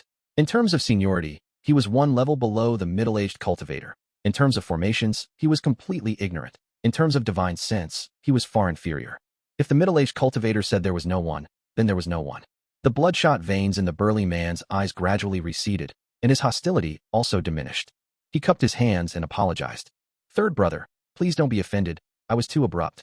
The middle-aged formation master's expression softened slightly. He nodded, no longer bothering, and instead asked, Did you not drink blood tonight? The burly man nodded. I didn't. I drank some wine and felt a bit restless. After speaking, the bloodshot veins in the burly man's eyes gradually reappeared. A bloodthirsty, restless state leads to suspicion and paranoia. The middle-aged formation master understood, and his gaze deepened. He said, Take some time to drink some blood. Don't let this disrupt your state of mind and ruin important matters. The burly man nodded, feeling his throat grow more parched. The wine made him thirstier, and he felt agitated, always feeling as if someone was secretly watching him. This feeling was extremely uncomfortable. The bloodshot veins in the burly man's eyes increased, his eyes nearly turning blood red. He got up, clasped his hands, and said, I'll be leaving now. The middle-aged formation master asked, Human blood might not be enough. Want to drink demon beast blood? Shall I lend a hand? The burly man said, No need. Third brother is busy. I won't disturb you. After the burly man left, the middle-aged formation master sat for a while, finished his wine, and then went into the depths of the rear stronghold. Imo waited in place for another hour, confirming that both of them had indeed left and were not faking it to trick him, before he finally breathed a sigh of relief. Elder Yu was right. The effect of these two layers of concealment, as long as I stay still, even a Foundation establishment cultivator might not be able to detect it. Especially the middle-aged cultivator, who was even a formation master, failed to detect the concealed Imo. This was a testament to the subtlety of Imo's concealment method. However, Imo did not dare to be complacent. Overhearing information under the noses of Foundation establishment evil cultivators was extremely dangerous. Even if they couldn't detect him, he should avoid such risks in the future. Imo cautioned himself. If his hiding technique were actually discovered, even with a movement technique like flowing water steps, he might not be able to escape from a Foundation establishment cultivator. It seemed that he should come to this rear stronghold less often in the future. Especially these two Foundation establishment evil cultivators, he should avoid them as much as possible. Imo then spent another 2 days studying the behavior patterns of these two Foundation establishment cultivators. The burly man usually cultivated in the rear stronghold during the day, but at night, he would leave the stronghold alone, his destination unknown. Imo guessed that he was probably going to drink blood. This burly man cultivated an evil technique that required him to drink human blood, but since he had reached the Foundation establishment stage, human blood was no longer enough. He had to drink demon beast blood. Some demon beasts ate human flesh and drank human blood. Therefore, drinking demon beast blood was similar to drinking human blood. As for the formation master, he was likely also an evil formation master. He stayed in the depths of the rear stronghold every day, fiddling with something unknown. Imo couldn't guess, nor did he dare to look. Occasionally, the evil formation master would also go out, but he always did so at night.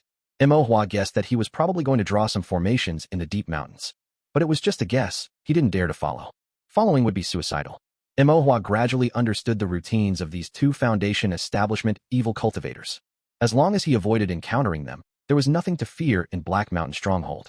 After all, the Foundation establishment evil formation master and the burly man could not detect him, let alone these chi condensation stage evil cultivators. Moreover, the evil formation master himself had said that it was impossible for anyone to infiltrate Black Mountain Stronghold and spy under their noses. The other evil cultivators likely wouldn't believe anyone could infiltrate. Imo thought about it and decided to stay in Black Mountain Stronghold for a few more days. First, to draw a complete map of Black Mountain Stronghold, and second, to eavesdrop for more intelligence about Black Mountain Stronghold. Know yourself and your enemy, and you will win 100 battles. Black Mountain Stronghold had too much power.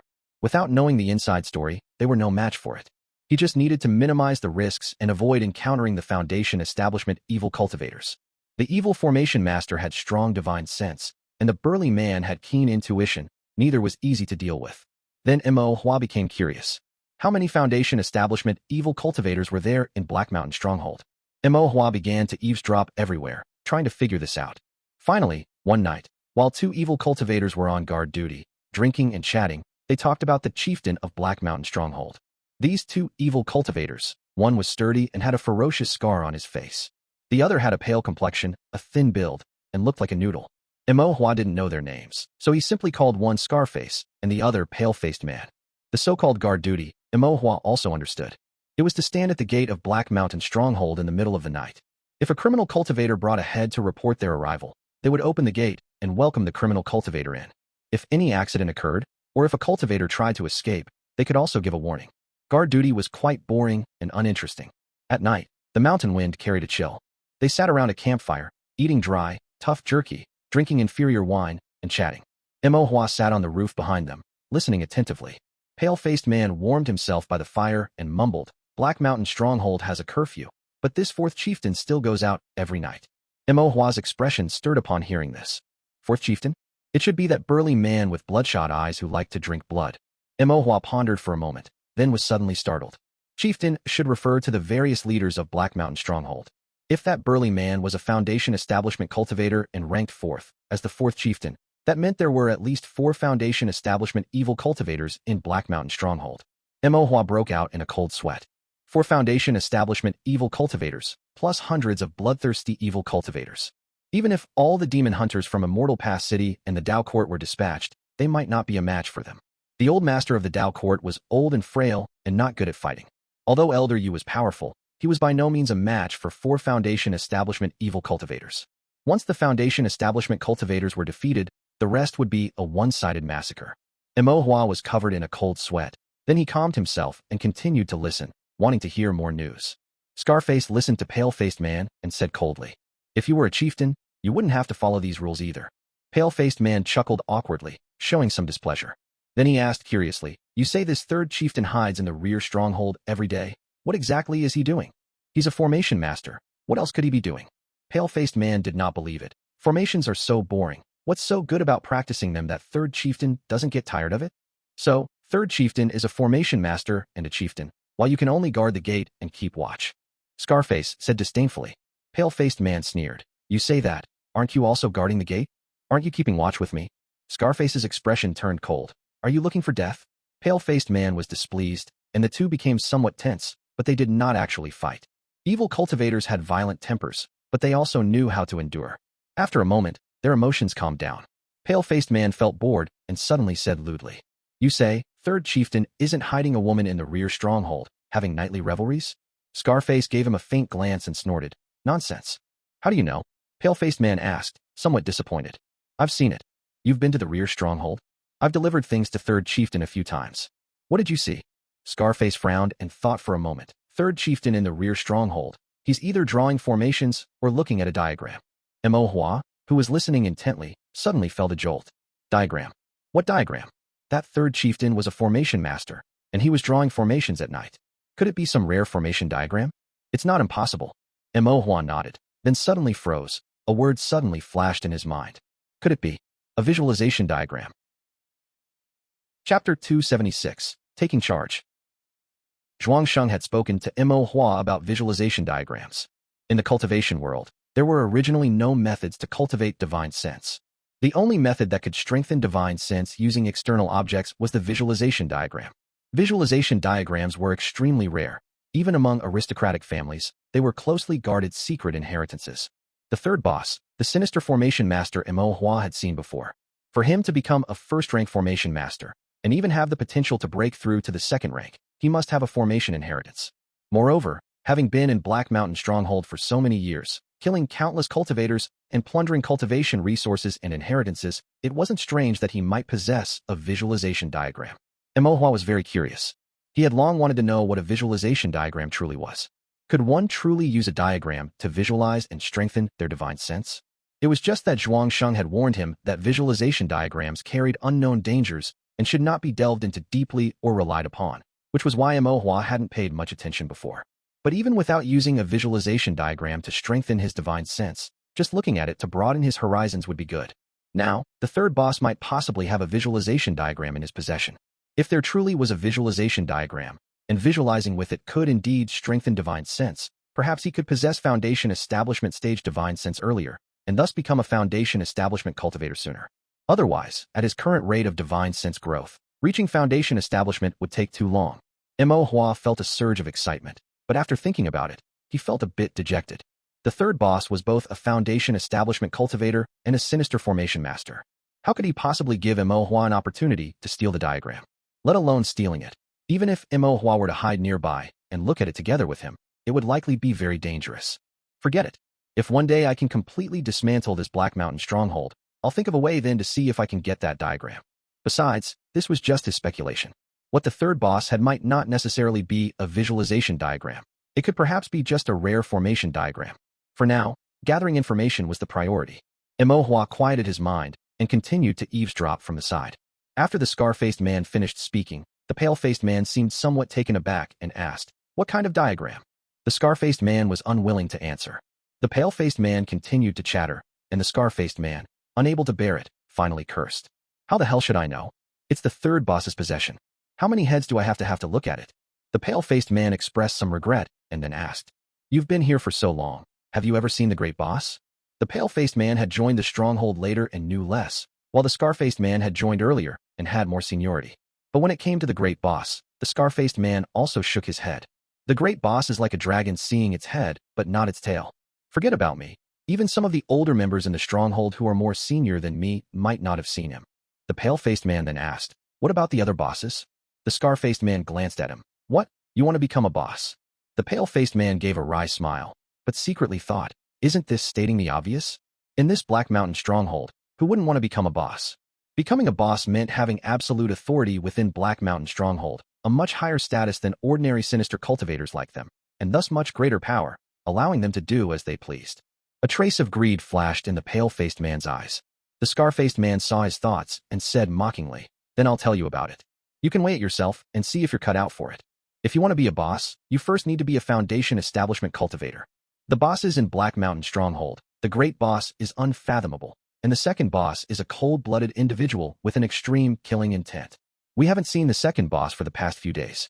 It's said that the great boss gave the order for everyone to restrain themselves recently, and the second boss, unable to control his killing intent, went to other immortal cities to kill people. The third boss is a formation master. You should understand the status of a formation master. The formations in Black Mountain stronghold, from beginning to end, were all set up by the third boss. Except for the great boss, no one in the stronghold dares to offend him. As for the fourth boss, the previous fourth boss is dead, and this one is newly promoted. He likes to drink blood. If you provoke him, be careful not to be drained dry." The scar-faced man said with a contemptuous laugh, "Who do you think you can replace to become a boss?" The pale-faced man's face twitched slightly, but he still pretended to be strong. 30 years of the East, 30 years of the West. It's hard to say in the future. The scar-faced man snorted coldly. "In 30 years, you probably won't even be alive." Being a sinister cultivator in Black Mountain stronghold was not a stable matter. Let alone living to reach Foundation establishment or becoming a boss. Even living to old age and dying naturally was something few could achieve. The two looked at each other coldly and continued to drink their wine. Imo, meanwhile, was silently pondering. His thoughts were correct. There were indeed 4 bosses in Black Mountain stronghold. He had seen the third and fourth bosses. The second boss was out and hadn't returned. The great boss was like a dragon seeing its head but not its tail. It was estimated that he was either in secluded cultivation or not in the stronghold at all. In other words, Imo only needed to be wary of the third and fourth bosses. As long as he avoided them, he would be safe. The only thing that bothered Imo was the great boss's cultivation level. Since he was the great boss, he must be the old sinister cultivator who founded Black Mountain stronghold. With so many ruthless sinister cultivators under him, his cultivation level must not be low. He just didn't know if he was in the middle or late stage of Foundation establishment. If he was truly in the middle or late stage of Foundation establishment, then it would be too terrifying. Elder Yu was only in the early stage of Foundation establishment. If they were to fight, how could he possibly win? Imo sighed inwardly. But this was not something he could worry about. For now, he should focus on drawing the map and gathering more intelligence. In the following time, Imo began to draw the map of Black Mountain stronghold. Starting from the mountain gate, he marked out the roads, houses, the residences of the sinister cultivators, and the iron cages where cultivators were held. Imo also noted which places had which formations and what precautions needed to be taken. Furthermore, by inferring from the formations, he could deduce the architectural layout of Black Mountain stronghold. This way, for places with tightly shut doors that were completely sealed and could not be investigated, Imo could also make a general guess about their purpose. At night, Imo continued to secretly listen to the conversations between the scar-faced man and the pale-faced man. In Black Mountain stronghold, the sinister cultivators were generally not fond of talking. These two were exceptions. Perhaps it was because they were guarding the gate at night and felt bored if they didn't say anything. Imohua also happened to be able to hide nearby and listen to their conversations, hoping to overhear any useful information. In Black Mountain Stronghold, dangers lurked everywhere, so Imohua could not practice formations on the Dao Steel at night. However, by taking the opportunity to sink into his sea of consciousness and meditate before the Dao Steel for a while, he could still remain energetic even without sleeping. Moreover, at night, the fourth boss was out drinking blood, and the third boss remained behind closed doors. For Imohua, however, it was the safest time. The scar-faced man and the pale-faced man chatted for a long time and then started arguing again. Imohua managed to catch the gist of it. It turned out that the scar-faced man had a ferocious appearance but cultivated a dual cultivation technique. And the pale-faced man, with his pale and frail appearance, cultivated a spirit-absorbing technique that borrowed the spiritual energy of others to nourish himself. The pale-faced man was lecherous and wanted to borrow the dual cultivation technique from the scar-faced man to learn how to nourish yang. The scar-faced man ignored him. The pale-faced man, enraged, instead mocked. With your appearance, what kind of dual cultivation are you practicing? Aren't you afraid that women will be disgusted when they see you? The scar-faced man retorted. With your appearance of being unable to receive nourishment, what's the use of learning dual cultivation? Don't end up losing your life. The two then cursed each other a few more times, and then they started fighting. The scar-faced man was a body cultivator, while the pale-faced man was a spiritual cultivator. The scar-faced man, relying on his movement technique, tried to get close to the pale-faced man. The pale-faced man maneuvered around with his movement technique while suppressing him with spells. With a wave of his hand, a fireball condensed and shot out. The spell he used was also fireball technique. Imohua was stunned when he saw this, and then felt displeased. What kind of person is this noodle man? He's using the same spell as me. He looked a few more times, and then suddenly exclaimed in surprise. The pale-faced man's fireball technique seemed to be indeed more powerful than his own. Although it wasn't as fast as his own, nor as accurate, the color of the fireball was somewhat deeper, and its power was quite considerable. It shouldn't be a matter of cultivation level. A typical late-stage Qi condensation spiritual cultivator using a spell like fireball technique would likely not have such power. Could it be that this pale-faced man had some trick for fireball technique? Chapter 277, Spirit Slave. Imohua's interest was piqued. He looked through it several more times, confirming that the white-faced man's fireball technique indeed had something special about it, different from the usual fireball technique. Imohua wanted to research it further. The scarred face and the white-faced man had already stopped. This was Black Mountain Stronghold, and they had to guard the mountain gate. If any mishap occurred due to a temporary disagreement, they would all lose their lives. Therefore, even if they fought, it was just a brief exchange, and they dared not truly fight. Imohua was somewhat disappointed. He had hoped the two would fight to the death so he could reap the benefits. Instead, it was all thunder and no rain. They exchanged a few moves, and it was over. The scarred face and the white-faced man exchanged a few harsh words, then sat together and drank inferior wine, as if nothing had happened moments ago. However, in their glances at each other, a murderous intent could be seen in their eyes. Imohua pondered and was still very interested in the white-faced man's fireball technique. He now had a life-saving spell, but his offensive spells were inferior. Although the fireball technique was fast and accurate, its power was indeed ordinary. If he could learn the trick of the fireball technique from the white-faced man, he could enhance his offensive means without learning other spells. Imohua kept this in mind, so after the day ended, he began to follow the white-faced man. He saw that after finishing his night watch, the white-faced man went straight back to his room. The white-faced man was just an ordinary evil cultivator, and his room was no different from other evil cultivators. It was quite spacious, but the furnishings were messy, not bloody. There was only a large box in the corner. Having stayed up all night, the white-faced man looked tired. He rested for a while, then got up and began to meditate and cultivate with his eyes closed. Imohua found it a bit strange. The white-faced man didn't seem to use spirit stones when cultivating.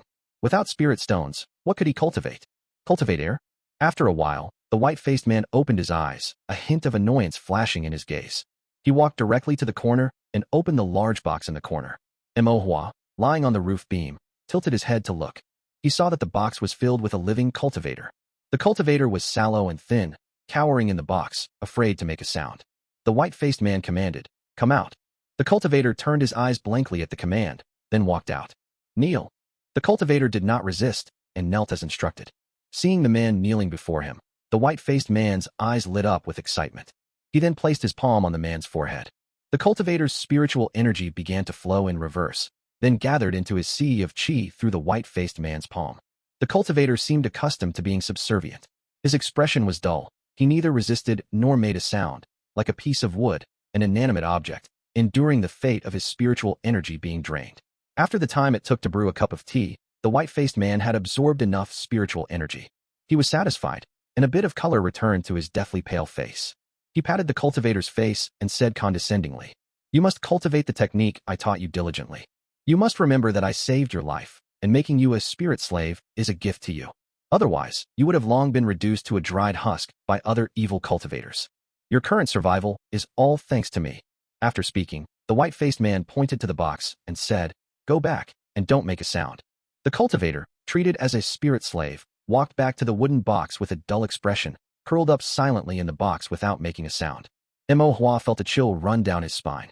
He then understood that a so-called spirit slave was a cultivator treated as a slave, whose spiritual energy was drained. These cultivators were less like people and more like moving spirit stones. To treat people as spirit slaves and spirit stones. Mo Hua's small eyebrows furrowed. As Elder Yu had said, the cultivators here were indeed beasts. After absorbing the spirit slave's spiritual energy, the white-faced man began to meditate and refine it. The spiritual energy of spirit stones was pure, but the spiritual energy of cultivators was varied. Refining the spiritual energy of other cultivators, although easier and more convenient, would cause it to repel one's own spiritual energy, leading to the growth of evil tendencies, a change in one's temperament, and demonic deviation. Therefore, any technique that absorbed spiritual energy was classified as an evil technique and was not tolerated by the Tao court. This was what Zhang Lan had told Mo Hua. The white-faced man absorbed the spirit slave's spiritual energy and meditated to refine it. His facial expression flickered, at one moment ferocious, at another ecstatic, then mad, then mixed with pain and pleasure. A moment later, the white-faced man finished cultivating and returned to his pale and weak appearance. Although his cultivation aura had indeed strengthened a bit, the white-faced man was in a good mood. He took out a booklet from his storage bag and began to read it intently. Mo Hua stole a glance, and his heart skipped a beat. The cover of the book was partially blocked by the white-faced man, but the two characters that were revealed were Fireball. Fireball technique. As expected, the white-faced man cultivated a special fireball technique. If it were an ordinary fireball technique, there would be no reason for him to treasure it, carry it with him, and study it from time to time. However, since the white-faced man kept the secret manual of the fireball technique with him, it was difficult for Mo Hua to steal it. It seemed he could only wait for another opportunity. Before leaving, Mo Hua glanced at the wooden box in the corner, which contained a spirit slave. The spirit slave was probably not very old, but he was sallow and thin, and his spiritual energy had been drained, making him look much older. Although his expression was now dull and expressionless, he might have once been a cheerful and kind youth. Did his parents know he had fallen into Black Mountain Stronghold? At this thought, Mo Hua sighed. His current cultivation was limited, and he couldn't save him at all. If his cultivation reached a higher level in the future, he would surely kill all these demonic and unorthodox cultivators. Mo Hua thought angrily. For the next few days, Mo Hua continued to focus on drawing the map. One day, Mo Hua felt hungry and went to the Black Mountain Stronghold's mess hall to find something to eat. The mess hall of Black Mountain Stronghold was large and located in a relatively remote area. It was somewhat dirty and messy, with bloodstains everywhere and various pieces of meat on the tables. Mo Hua didn't know what kind of meat it was, so he didn't dare to eat it. He could only steal some wild fruits and pastries to fill his stomach. He hadn't expected to stay in Black Mountain Stronghold for so long before coming, so he didn't have much food in his storage bag. Now that the items in his storage bag were all gone, he had to eat some of the evil cultivator's food to make do. The wild fruits were a bit sour and astringent, and tasted bad. It was likely due to the dense poisonous miasma in the deep mountains and poor soil, which prevented the growth of good fruits. The pastries were even worse. Mo Hua took a bite and almost spat it out. It was far worse than what his mother made. Mo Hua missed his mother's cooking. He suddenly thought that he had been in Black Mountain Stronghold for several days, and his parents had no news of him, and they must be very worried. Mo Hua sighed in his heart. I should have told my parents first, to avoid them worrying. However, it was too late for regrets. He should finish drawing the map as soon as possible, gather information, and then return quickly. This way, his parents wouldn't worry. Mo Hua nodded, then endured the strange smell and swallowed the pastries. Although the pastries were unpalatable, they could at least fill his stomach. At this time, there was no room for pickiness. As Mo Hua was eating, he suddenly heard someone speaking. One of the speakers was an old man cooking in the mess hall, and the other voice sounded familiar to Mo Hua. Mo Hua lifted his head from under the table and peeked. He saw that the other person was the fat cultivator. The fat cultivator had killed the thin cultivator, used the thin cultivator's head to ask for directions, and entered Black Mountain Stronghold, yet he only got the job of delivering meals. The old man instructed the fat cultivator, "Take this food to that young master. Don't let him starve to death." The fat cultivator nodded in agreement. Imo, chewing on the pastries, suddenly froze. Young master? What young master? Imo frowned. Could it be the young master of the Kong family? Thank you for the rewards, Uncle Yin and Starry Night Starry Dawn. Chapter 278, Young Master Kong. Is the young master of the Kong family, Kong Sheng, not dead yet? Imo was a little curious and followed the stout cultivator out, tailing him closely. The stout cultivator, unaware, carried his food box and grumbled in a low voice the whole way. I worked so hard to get into Black Mountain Stronghold, and it wasn't to deliver food for them. Fine, they won't let me practice evil arts, but they won't let me do any proper work either. I'm just delivering food to these good-for-nothings every day. Damn it, these unappreciative brutes. I'm quite renowned outside. Imo understood. This stout cultivator hated that his talent was unrecognized. He felt that Black Mountain Stronghold was blind and didn't allow him to practice evil arts or go out to kill and rob, only to deliver food and do chores, hence his dissatisfaction. Imo silently curled his lips. As expected, you can't make mud stick to a wall, nor can you get ivory out of a dog's mouth, nor can you carve rotten wood. They don't do anything proper, only thinking of harming others. The stout cultivator grumbled in a low voice, walked past several roads, rounded a few corners, and arrived in front of a secluded house, then knocked on the iron door. Young Master Kong, it's time to eat, the stout cultivator said, then, like feeding a pig, dumped all the food into the large bowl in front of the door, and then passed the bowl through the gap under the door. The stout cultivator was about to leave after delivering the food. However, a sharp, youthful voice came from inside. Don't go, the stout cultivator frowned. It was one thing for other rogue cultivators to order him around, but this young Master Kong was just a piglet, and he dared to speak to him in such a manner? The stout cultivator twitched his lips and patiently asked, Does young Master Kong have something to say? Kong Sheng hurriedly said, My father, has my father replied. I wouldn't know about that. It's been so long, he can't possibly not redeem me. Through the iron door, Kong Sheng's voice sounded muffled and anxious. Are you guys not satisfied with the spirit stones? I can add more, 6,000 no, 8,000 foot. As long as you let me out, give me a way to survive. Any amount of spirit stones will do, my father will definitely give it to you.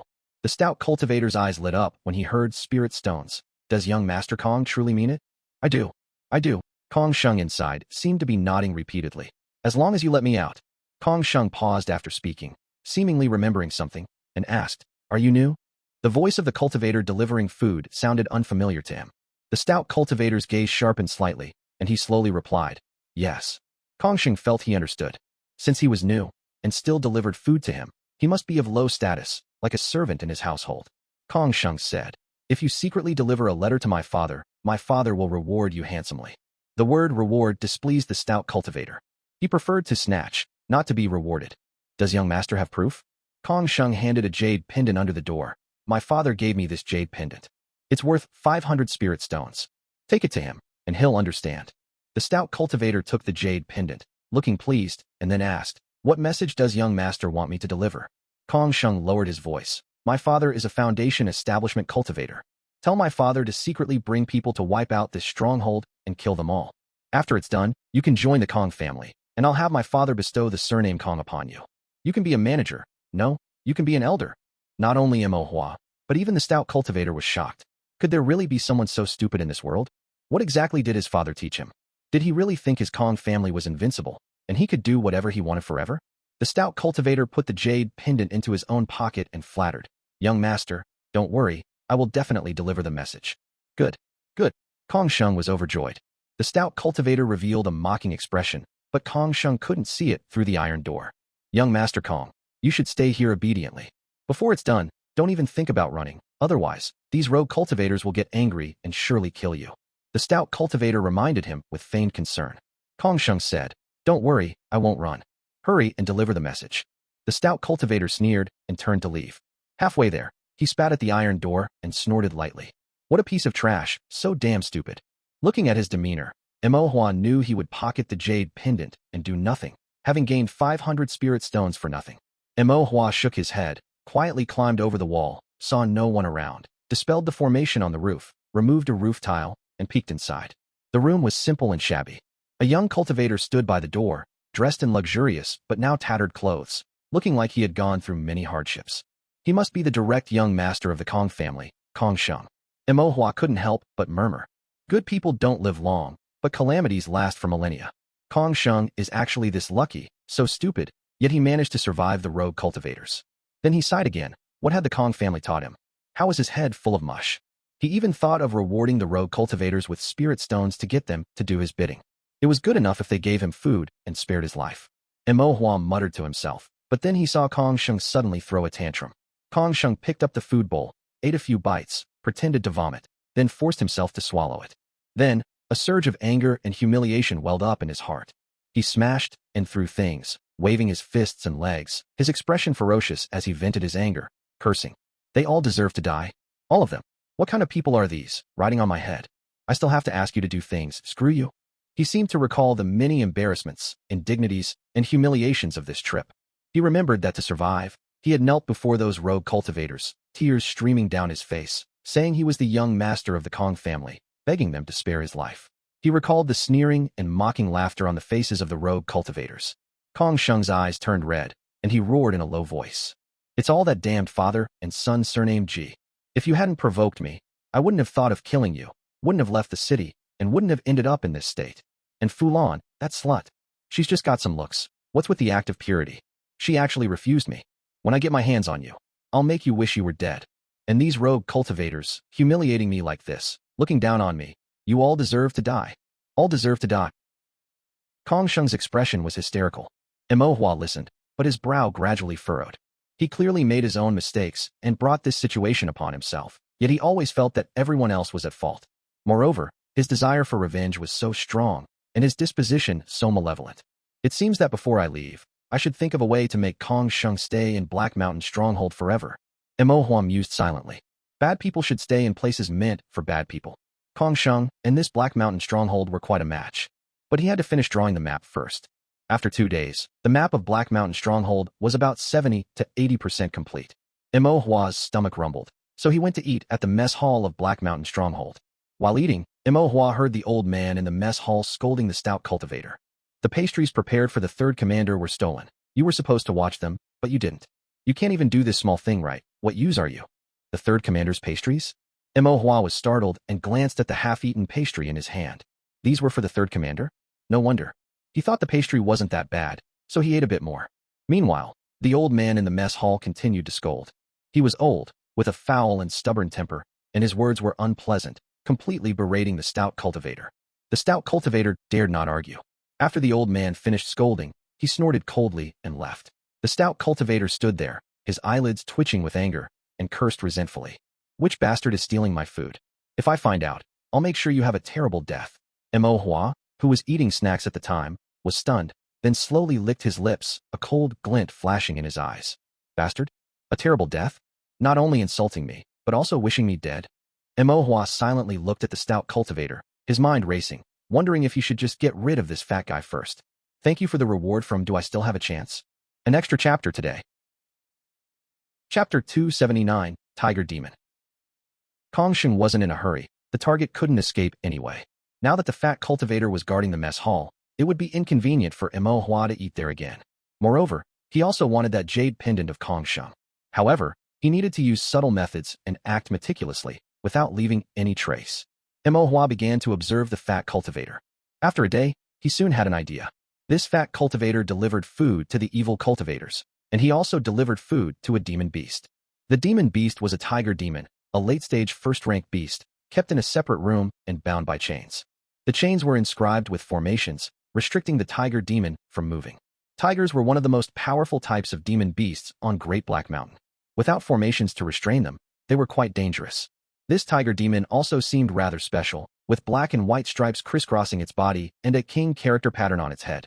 Its bloodline was probably extraordinary, which was why the evil cultivators captured it and locked it up in Black Mountain Stronghold.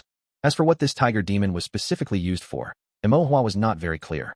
Every day at noon, the fat cultivator would feed the tiger demon. However, he never fed it much, likely fearing that the tiger demon would recover its strength, break free from the chains, and cause trouble. Seeing this, Mo Hua chuckled and thought, if you don't feed it, I will. He picked and chose some dried demon beast meat from the mess hall, put it into his storage bag, and then sneaked into the cell where the tiger demon was confined. The tiger demon was starving and lying weakly on the ground. Suddenly, it saw several pieces of something appear out of thin air in front of it. Although dry and hard, it was indeed meat. The tiger demon blinked, slightly confused, but being ravenous, it couldn't resist tearing into the dried meat. Soon, it finished all the meat and licked its fangs, still wanting more. Imo threw a few more pieces of meat in front of it. The tiger demon stared ahead. There was no figure in sight, but it could sense the presence of a cultivator. It didn't know why this cultivator was giving it meat, but driven by hunger, it ate all the meat. Afterward, it realized the cultivator's presence had vanished. The tiger demon opened its mouth and let out a low growl. It was 7 to 8 parts full, and its strength had recovered by 7 to 8 parts, but it was still bound by the chains and formations, unable to move. A sharp glint flashed in the tiger demon's eyes, and then it slowly lay down again, lowering its head and closing its eyes, appearing as if it hadn't eaten enough. Imo, watching from a distance, couldn't help but sigh with emotion. This tiger demon is truly clever. The next day, when the fat cultivator came to feed it again, his expression was still displeased. He had been scolded by the old man again. First, he lost some pastries, and now even the meat was disappearing. The fat cultivator couldn't understand who dared to steal food from the mess hall in Black Mountain Stronghold. Moreover, he had searched for a long time but found no clues. Besides him and the old man, there was no one else in the mess hall. If no one stole it, could it be a ghost? The fat cultivator scoffed, then frowned, a thought stirring in his mind. Could it be an invisibility technique? The only thing that could hide from a cultivator's sight was an invisibility technique. The fat cultivator then shook his head. Invisibility techniques were not easy to learn. The entire Black Mountain Stronghold might not even have a single cultivator who could learn and master it. Furthermore, even cultivators who knew invisibility techniques were not without flaws. An invisible cultivator could deceive the eyes, but not the spiritual sense. He had encountered invisible cultivators before. Although their eyes couldn't see them, their spiritual sense could detect their traces.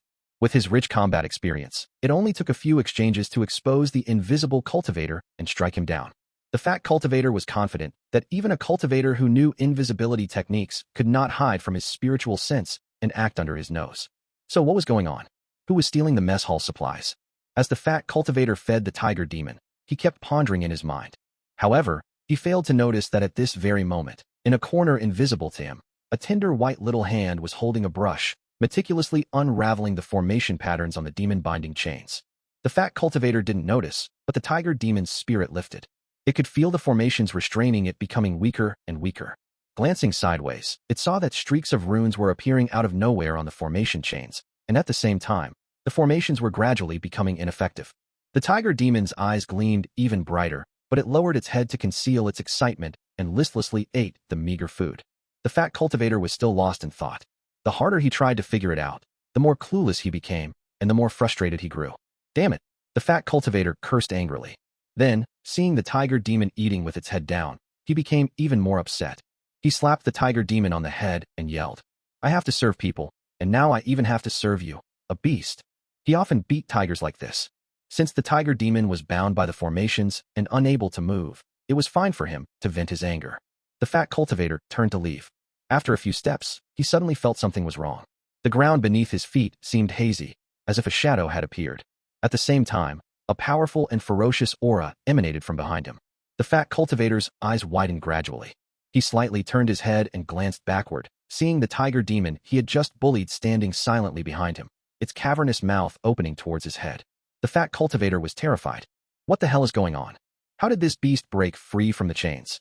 While filled with fear, the fat cultivator desperately activated his movement technique and fled forward. The tiger demon lunged to bite, but due to being trapped by the formations for too long, its limbs were stiff, and it was half a beat slow, allowing the fat cultivator to escape. Seeing this, the fat cultivator breathed a sigh of relief. The tiger demon, however, was furious. It lunged at the fat cultivator and swiped its paw down. However, the fat cultivator had already adjusted his breathing and was prepared, and he managed to narrowly dodge the claw. The tiger demon continued to bite, and the fat cultivator, relying on his movement technique, engaged it in a struggle. Those who could be sin cultivators would not have poor movement techniques. After a few exchanges, the fat cultivator's heart settled slightly, and the panic in his expression disappeared. He was at the late-stage chi condensation, and this tiger demon was also at the late-stage first rank. Even if he couldn't defeat the tiger demon, he could definitely protect himself by fending it off for a short period. Moreover, the tiger demon had been starved for a long time and confined for a long time, so its strength was not at its peak. With this thought, the fat cultivator felt a bit more at ease, and then he sneered. "Beast, just you wait and see how I torment you in the future." Even if it broke free from the chains, this tiger demon could not escape Black Mountain Stronghold. It would eventually fall into his hands. At that time, he would not be so polite. The tiger demon was furious, and its attacks became more rapid, but the fat cultivator became more composed. Mo Hua, hidden in a corner, observed for a while, roughly estimating the fat cultivator's strength. His cultivation was at the 9th layer of qi condensation, close to the peak.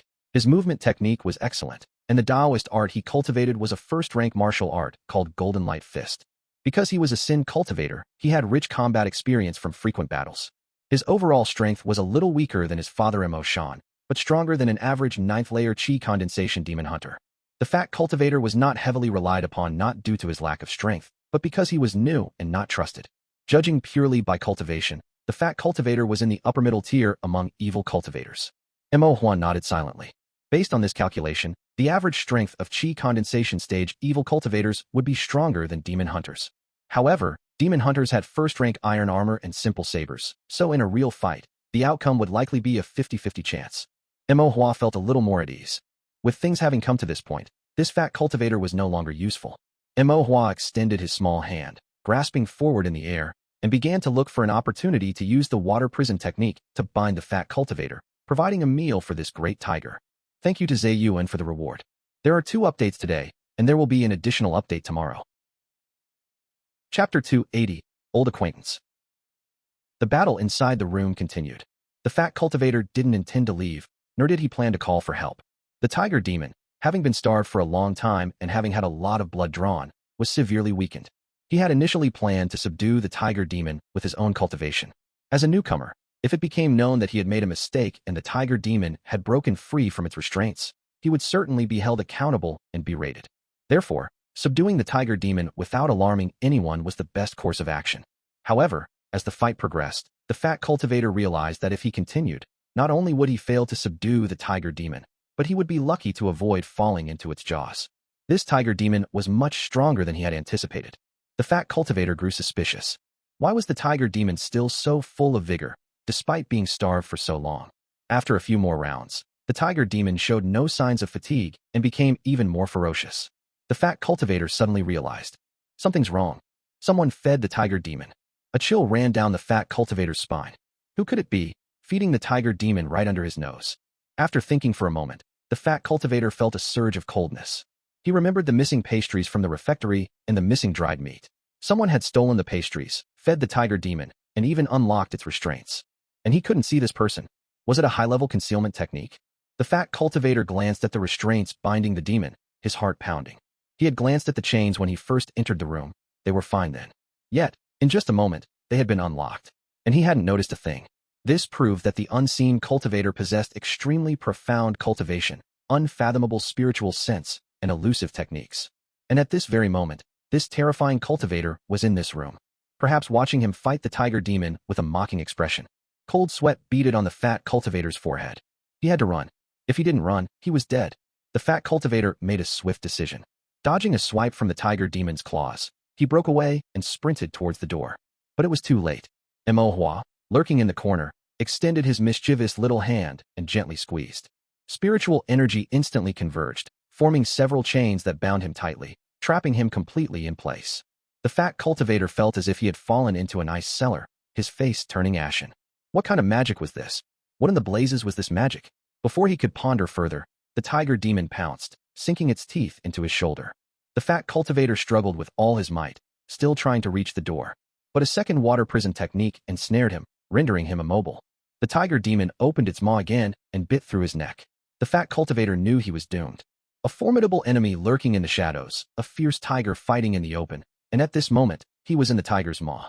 It was the first time in his life that he had been tricked, rather than being the one tricking others.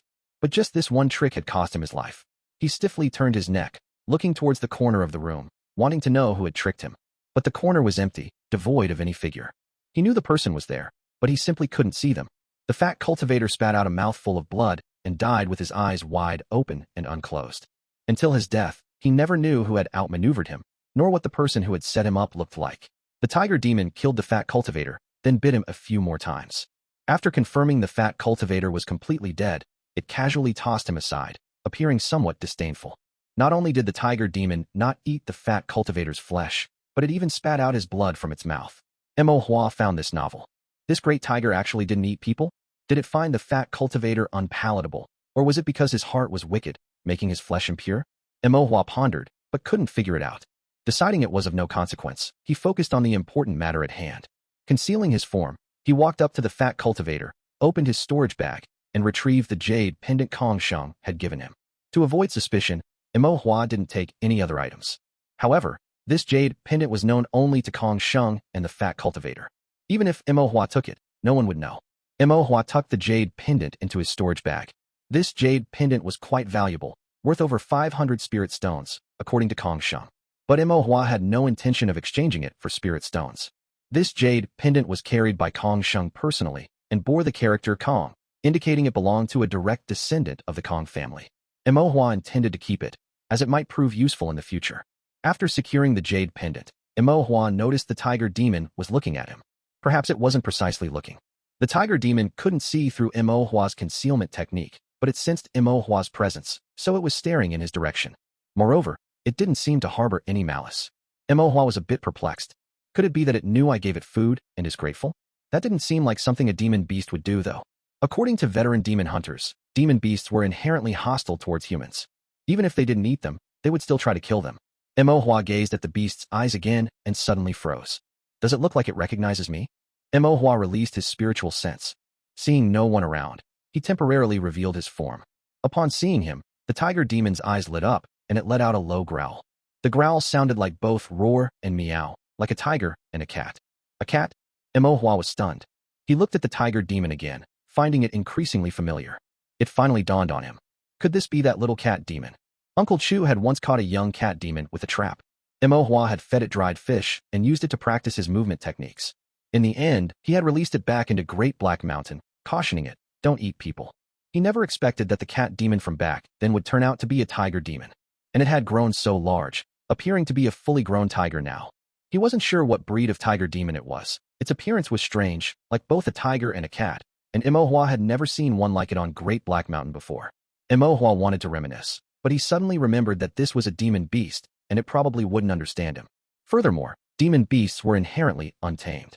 It might seem docile now, but who knew when it might snap and eat him? Imohua sighed. After a moment's thought, he took out several pieces of dried meat from his storage bag and tossed them to the tiger demon as a meeting gift. The tiger demon held the dried meat and greedily chewed it. Demon beasts likely couldn't understand human speech. Whether it wasn't eating human flesh now because it remembered Imohua's warning, or if it was a unique habit, he couldn't tell. Imohua was about to say something else when his expression shifted. He sensed someone approaching. The fat cultivator was dead, but the commotion from his fight with the tiger demon seemed to have attracted the attention of some evil cultivators. Several evil cultivators were heading this way. Imohua quickly cast his concealment technique, walked along the wall for a few steps, and then quietly crouched on the roof beam. The tiger demon also sensed the approaching figures. It devoured the dried meat in a flash, then walked back to its original position, even reinserting its claws into the chains. Afterward, it lowered its head, lay on the ground, and appeared listless. Imohua was shocked. This tiger was a spirit. How could it be so clever? Better at acting than him? A moment later, two evil cultivators, one tall and one short, entered the room. Upon entering, they immediately saw the bloodstains on the ground and the corpse of the fat cultivator nearby. The short evil cultivator said, "It's fine, just a dead person." The tall evil cultivator walked forward, kicked the fat cultivator's corpse, and asked in confusion, "It got bitten to death by a tiger?" Newcomer, probably got careless. What a waste. The tall evil cultivator scanned the surroundings and asked, "That's not right. This tiger demon was chained and couldn't move. How did this fat guy die so far away? Probably got bitten to death while feeding it, then crawled outwards, making a mess of blood everywhere. Damn it, can't even die properly, making so much blood. Now we have to clean it up." The tall evil cultivator cursed, then asked, "What do we do now? Should we kill this demon beast?" The short evil cultivator sneered, "Do you dare to kill it? Why? Can't this demon beast be killed?" The tall evil cultivator was a bit surprised. The short evil cultivator glanced at him and said indifferently, "This demon beast has a special bloodline. The fourth master keeps it for its blood. If you dare to kill it, the fourth master will kill you." Chapter 281, Fury. The tall evil cultivator was startled by the words and shook his head. He wouldn't dare provoke the unlucky streak of the fourth boss. Then it's fine if this fatty is dead. He then asked, "Do you want to feed it directly? It'll save some trouble. If this demonic beast wanted to eat people, it would have done so long ago. It's very picky and doesn't eat human flesh." That's strange. The tall evil cultivator was a bit surprised. Indeed. The two evil cultivators tossed the fatty's corpse out and began cleaning the bloodstains in the room. Soon, they discovered the formation at the beast-binding chains, which seemed to have dimmed considerably. The tall, evil cultivator frowned. Is this formation broken? Or has someone tampered with it? Imo, who was on the roof beam, was slightly startled and considered whether to trick these two evil cultivators to their deaths. He had tampered with many formations within Black Mountain Stronghold. Generally, once a formation master finished drawing a formation, unless it failed, they wouldn't specifically check it. After all, there were so many formations, big and small, in Black Mountain Stronghold, and he couldn't possibly check them all. But if these two evil cultivators discovered that the formation had been tampered with and reported it to the third boss, and the evil cultivators investigated carefully, they would find the traces Imo left behind when he unraveled the formation. Even if they couldn't see Imo, they would strengthen their defenses. It would then be much harder for Imo to gather information. Imo weighed the strength of the two evil cultivators in his mind, considering if he could deal with them right here. He couldn't do it alone, but he had the big tiger. If he and the big tiger cooperated and attacked secretly, killing one first and then dealing with the other together, they could probably manage it.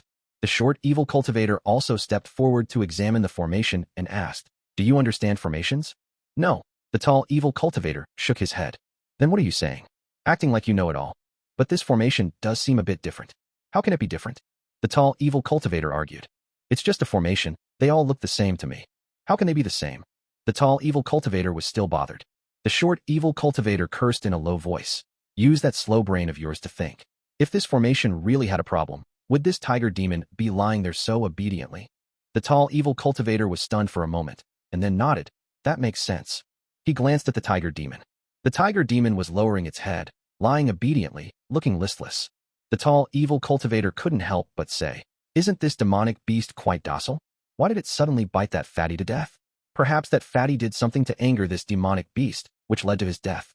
This kind of thing happens often. Rookies don't know the immensity of heaven and earth." The tall evil cultivator nodded. After that, the two of them stopped chatting and focused on scrubbing the bloodstains from the ground. Imo was relieved that they were no longer dwelling on the formation. Fortunately, these two evil cultivators were formation blind and knew nothing about formations. Otherwise, it would have been a lot more trouble. Imo glanced at the big tiger again and thought, "You fend for yourself. I can only help you this much. Whether you can escape depends on you." The tiger demon lowered its head and let out a soft hum. It was as if it had heard Imo's thoughts. Imo shook his head. This big tiger was too clever. Another day passed, and everything that needed to be done was mostly done. Imo considered whether to go back. The fatty cultivator was dead, Kong Shung's jade pendant was obtained, the map of Black Mountain Stronghold was almost complete, and Imo had also gathered some information he could inquire about. For more sensitive information, the evil cultivators in the front camp might not know, and Imo didn't dare to go to the rear camp. It was about time to stop. However, before leaving, Imo had one more matter that bothered him. That was the white-faced man's fireball technique manual. He had been watching the white-faced man for days, wanting to steal his manual, copy it, and then return it, making it undetectable. But after watching for days, he had no opportunity. The white-faced man always kept his storage bag close at hand, and he treasured the fireball technique manual like a precious gem. As for Kong Shung, killing him was easy, but doing so without leaving any traces was rather difficult. Imo sighed. It seemed he would have to find another way later. That night, Scarface and the white-faced man were still on guard duty, warming themselves by the fire, eating unappetizing meat, and drinking unpalatable wine. Imo was still hidden nearby, listening. He planned to return home tomorrow. Tonight, he would eavesdrop a bit more to see if he could gather any new information. Scarface and the other man chatted while drinking. It was either complaints, vulgar talk, or meaningless nonsense. There was no new intelligence. Imo was getting a bit tired. Just as he was considering whether to leave tonight, he heard the two of them talking about practicing evil arts. The white-faced man first sighed. "My spirit slave died. What bad luck. I'll have to raise another one." Scarface sneered. "Did you drain her too hard?" "Even if I did, was it as hard as you?" The white-faced man said unhappily. "How did you treat your furnace cauldron?" "No matter what, she didn't die, right? Better to be dead than alive." "Better to be dead." "What? You feel sorry for her?" Scarface looked at him with a half-smile. The white-faced man said, "I'm not like you. I don't know how to cherish beauty. If I learned cultivation arts, I would dote on her properly." Scarface let out a cold laugh. "What are you pretending for?" The white-faced man was unperturbed, with a lewd smile. A moment later, he suddenly said with surprise, "This woman has a Tao companion, doesn't she? How could she willingly let you cultivate her?" Scarface laughed. "I threatened her with her husband. If she didn't comply, I would make sure her husband died a terrible death. For her husband, she had to endure it, willing to do whatever I wanted." After every time, she would beg me not to torment her husband. The white-faced man also laughed. You truly are a beast. Scarface's eyes were greedy, and he smiled ferociously. The white-faced man took a sip of wine and suddenly exclaimed in surprise, that's not right. Didn't you kill this woman's husband with a single sword strike long ago? Scarface burst into hearty laughter. Isn't that right? You're truly something. Imohua's expression gradually turned cold. He couldn't listen to the rest of the conversation. Imohua got up and left, walking along a dark path to a corner of Black Mountain Stronghold. In that corner were some simple houses where innocent cultivators were imprisoned. There weren't many female cultivators still alive in Black Mountain Stronghold. Imohua checked a few rooms and found the woman Scarface had mentioned. The woman was imprisoned alone in a room. The room was simply furnished, with some basic food. The woman had no chains and her freedom was not restricted, except that she could not leave the room. The night was dark, and the bleak moonlight shone into the room through the window.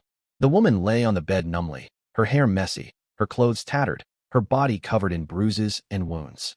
She looked weak and pathetic.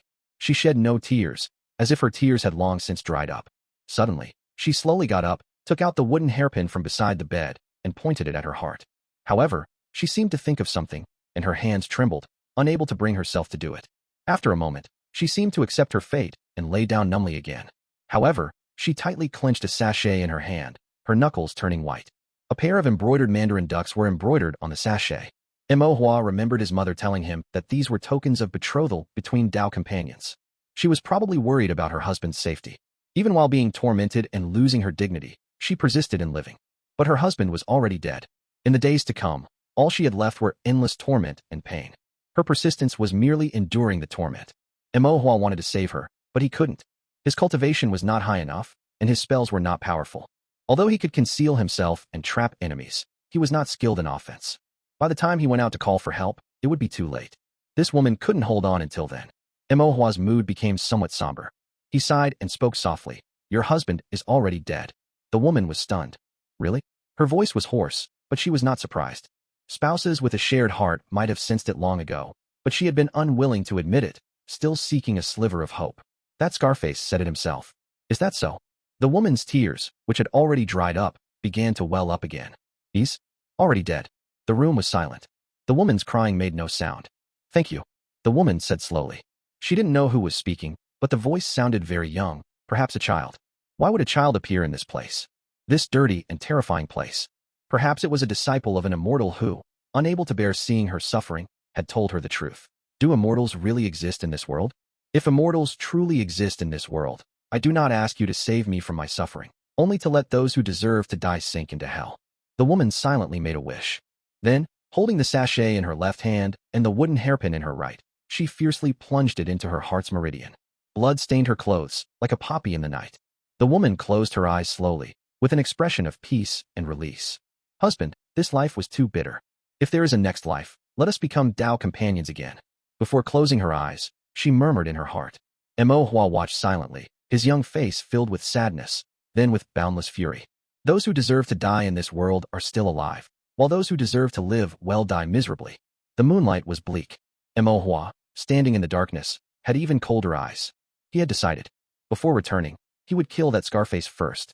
Thank you for the reward from Fiki-Ijin. Also, a few things about the plot. This book leans towards traditional Xinxia. In terms of plot, there will be both immortality and chivalry, not just continuous cultivation. Also, although Black Mountain Stronghold is a dangerous place, Imohua is not weak. His offense is a bit weak, but his utility is full. Stealth, control, and movement techniques are all top tier for the Qi condensation stage. So, it's not as dangerous as it appears. Lastly, this is not a cliché novel. The plot is interconnected. Some things that people start complaining about halfway through don't need to be. There will be 3 updates today, but I will finish them early. I received a recommendation earlier, and my subscriptions have increased significantly. Thank you all. Finally, I wish everyone health and happiness. Chapter 282, Chain Reaction.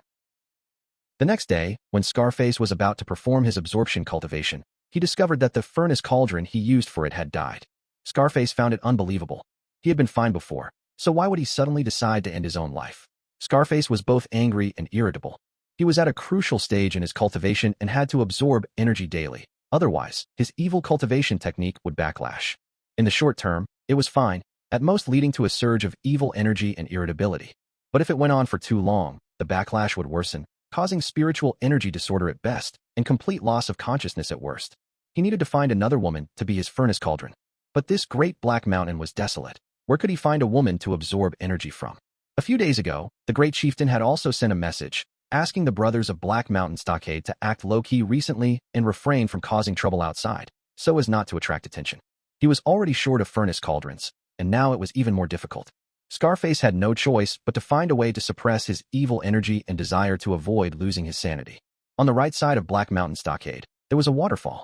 The water cascaded down from the mountain like a white silk ribbon, falling onto the stockade, and then flowing into the abyss below.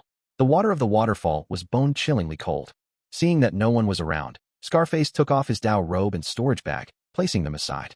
He then sat alone beneath the waterfall to meditate, using the waterfall's cold to suppress his evil energy. However, this method was only a temporary fix. The unbearable heat within still made him burn with lust. His temper grew more irritable and violent, so he didn't notice that his clothes and storage bag, placed beside him, were being secretly picked up by Imohua.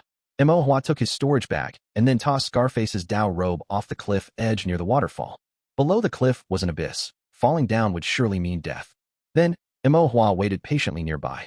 About half an hour later, Scarface, who had been meditating under the waterfall, opened his eyes. Feeling the evil energy slightly recede, he got up to leave. He looked closely and discovered that his Dao robe and storage bag were gone. Scarface frowned and looked around. He saw his Dao robe at the edge of the waterfall. Was it washed away by the water?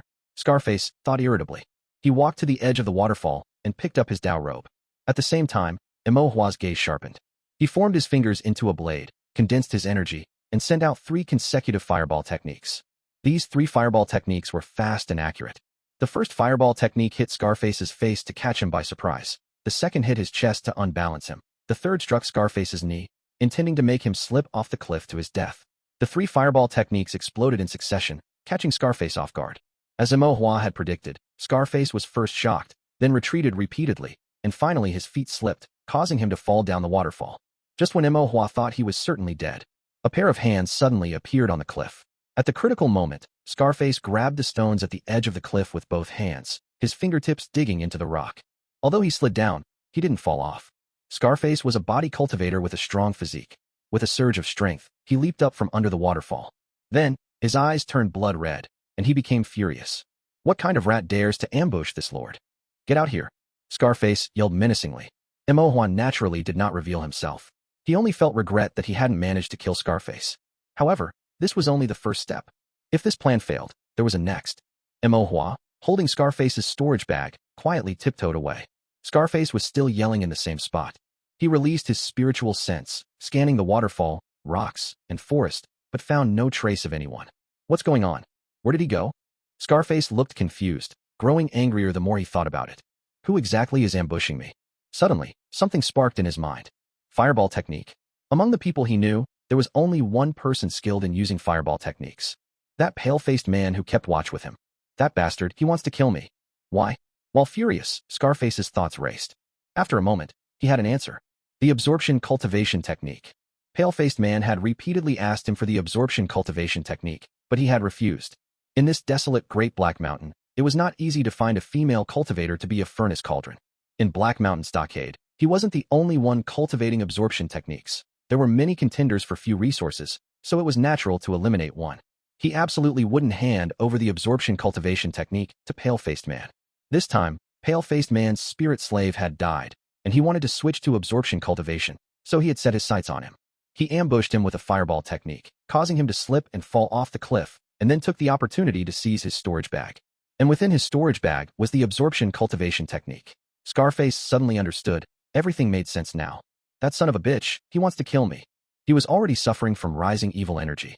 Now, fueled by anger, he didn't realize that the fireball technique that ambushed him was faster and more accurate than Pale-Faced Man's, but its power was much less. The furious Scarface couldn't help but curse. To have wicked thoughts directed at me, he's really tired of living. Scarface suppressed his anger, his face grim, and walked towards the stockade. Imohua walked ahead of him, first dropping Scarface's storage bag at Pale-Faced Man's doorstep, then knocking on the door. Pale-Faced Man was meditating inside. Without a spirit slave, his cultivation was extremely slow. He replied unhappily upon hearing the knock. Who? Imohua knocked on the door again, but said nothing. Pale-Faced Man frowned, got up, and opened the door. only to find a storage bag at his doorstep. Whose storage bag is this? What's the meaning of leaving it here? A cultivator's storage bag was an important item, always kept close, and not casually discarded. Could it be a trap? Pale-faced man looked around warily, but saw no one. He looked down at the storage bag again and noticed that its opening was already revealed, showing spirit stones and a book. The book's cover had the word absorption written on it. Pale-faced man was stunned for a moment, then ecstatic. He was troubled by the death of his spirit slave and the hassle of raising another. He had been seeking an absorption cultivation technique in vain, but now he had found it without even searching. If you don't accept what heaven gives you, you will suffer misfortune. Pale-faced man picked up the storage bag with a clear conscience, took out the absorption cultivation technique, and was about to glance at it when he saw Scarface walking over with a grim expression, his gaze fixed on the storage bag in his hand. Pale-faced man was taken aback. After a moment's thought, he couldn't help but ask, "Is this storage bag yours?" Scarface nodded, but inwardly cursed. "Still playing dumb with me? A coward who dares to do, but not admit." Scarface suppressed his anger and asked, "How did it end up in your hands?" Pale-faced man truthfully replied, "It fell at my doorstep, and I picked it up." Scarface's eyelids twitched. Can't even come up with a better lie. Does he think I'm an idiot? "Give it to me." Scarface reached out. Pale-faced man, however, chuckled. "I can give it to you, but I want to take a look at this absorption cultivation technique." Scarface nodded. "Okay." After saying that, Scarface stepped forward to take the storage bag. Pale-faced man, suspecting nothing, tucked the absorption cultivation technique into his embrace and handed the storage bag to him. The moment Scarface took the storage bag, he suddenly lunged forward, his claws moving like the wind, his moves fierce. His fingertips, like refined iron, were entwined with a dark green spiritual energy. They directly pierced pale-faced man's heart meridian. Then he fiercely tore downwards, ripping through flesh and blood, splashing crimson everywhere. Pale-faced man's face showed disbelief. He tried to retaliate, but as soon as he raised his hand, before he could even condense a spell, Scarface had already seized his throat. Pale-faced man rasped, "Why? Kill me." Upon hearing this, Scarface grew even angrier. "At death's door, and you still play games with me?" After speaking, he squeezed hard, his fingers piercing pale-faced man's neck, killing him outright. Chapter 283, Feeding the Pigs. The scarred face killed cleanly, but Mo Hua found it a headache. While spirit cultivators were at a disadvantage when facing body cultivators up close, this pale-faced man was too weak. Couldn't he sense the scarred face's obvious killing intent? For an evil cultivator, he was even more naive than this child. Mo Hua sighed. He had originally intended to use the storage bags to instigate a conflict between the two, hoping to benefit from their struggle. Even if they didn't kill each other, at least they would both be injured. Then he could come out to deliver the final blow and pick up the spoils. However, he hadn't expected this pale-faced man to be so useless, allowing the scarred face to get so close and kill him so easily. With such low vigilance, what was he doing as a spirit cultivator? Mo Hua couldn't help but complain in his heart. After killing the pale-faced man, the scarred face retrieved the book on cultivation techniques from his body, tossed him back into the house, spat, and left. Mo Hua's eyes lit up. This scarred face didn't even take the pale-faced man's storage bag? Could it be that his evil fire had gotten the better of him, and he was confused? "If you don't want it, I won't be polite." Mo Hua secretly entered the room and slipped the pale-faced man's storage bag into his own embrace. The storage bag contained the fireball technique manual he had been longing for. With this manual, the power of his fireball technique might be able to reach a new level. This outcome wasn't a total loss. Mo Hua put away the storage bag and immediately climbed back onto the beam. A while later, the scarred face indeed returned. He rummaged through the pale-faced man's corpse, but couldn't find the storage bag. Did I remember wrong? He clearly had it on him. The scarred face frowned and thought for a moment, then felt annoyed and said, "Never mind, it probably wasn't anything good anyway." He turned and ransacked the pale-faced man's room, collecting some spirit stones and spirit tools before leaving, letting the pale-faced man lie dead on the ground. Seeing this, Mo Hua couldn't help but sigh. What's so good about being an evil cultivator? No one even collects your body when you die. However, this was also his own doing, and Mo Hua felt no sympathy at all. This scarred-faced fellow is really hard to kill. Mo Hua couldn't help but think again. He had tried to scheme twice, and both times the man had emerged unscathed. He was indeed an experienced evil cultivator. If they were to fight head-on, Mo Hua wasn't confident. Mo Hua sat cross-legged on the beam, thinking for a while, and suddenly thought of Kong Sheng. Kong Sheng was also someone he would have to deal with sooner or later. After thinking for a while, Mo Hua stealthily moved towards the room where Kong Sheng was imprisoned. Kong Sheng was still acting like a madman, occasionally throwing tantrums. He would roar in a low voice, sometimes wanting to kill this person, sometimes that person. Mo Hua sat on the roof, patiently waiting for the scarred face to pass by. The paths in Black Mountain Stronghold were crisscrossing. While they looked complex, they also intersected. The scarred face would definitely pass by this path when he went on night duty. After waiting for a long time, as night approached, Imohua's spiritual sense stirred, and he indeed detected the scarred face's figure in the distance. Since he had killed the pale-faced man, he would have to be on guard duty alone tonight.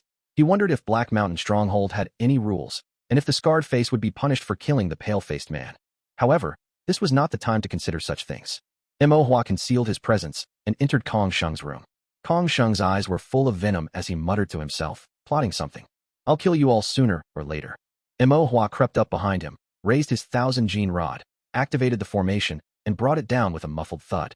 Kong Sheng was only at the Qi condensation 7th layer, and his cultivation was weak. One blow was enough to knock him out. Then Imohua unsealed the formation on the door, opened the iron gate, took out a flame talisman, threaded it with a thin string, tied it to Kong Sheng's wrist, and tucked it into his sleeve. This flame talisman had been confiscated from a Qian family cultivator. He had 3 in total, and Imohua had used 1, with 2 remaining. With everything prepared, the scarred face was approaching. Imohua slapped Kong Sheng awake again, and then concealed himself and disappeared. Kong Sheng woke up groggily, feeling pain in his head and face, and cursed. Who the hell? Before Kong Sheng could finish his curse, he suddenly froze. He saw that the iron gate was open. What was going on? Kong Sheng was stunned for a moment, then suddenly understood. It must have been that fat cultivator who brought him food. He must have given the jade pendant to my father, and then my father, who was at the foundation establishment stage, brought the Kong family cultivators to rescue him. But why would they knock me unconscious? However, the situation was urgent, and there was no time to dwell on these details. The most important thing was that he could escape. Kong Sheng was overjoyed. He quickly got up and rushed out of the door. He had had enough of this wretched place. He didn't want to stay any longer, eat the unpalatable food, or endure the scorn and ridicule of the evil cultivators. As long as he got out, he would still be the young master of the Kong family in Azure Profound City. He could do as he pleased in Azure Profound City, and no one would dare to oppose him. And there were the Ji family father and son, and that little slut Fulan, whose revenge he could finally exact. Kong Sheng became more and more excited as he thought about it. But as soon as he reached the door, he saw a person standing in front of him, tall and burly, with a terrifying scar on his face. It was the scarred face. The scarred face smiled sinisterly. You want to escape? Seeing the scarred face's ferocious smile and the cold, killing intent emanating from him, Kong Sheng's legs went weak, and he mumbled, I didn't. The scarred face looked around and asked, who opened the iron gate? I don't know. The scarred face sneered. Someone must have told you, right? Any prisoner of Black Mountain Stronghold who dares to escape will surely die. Kong Sheng was terrified and quickly waved his hands. I didn't escape. But in his heart, he was anxiously thinking, why hasn't my father come yet? If he were here, he could kill all these beasts.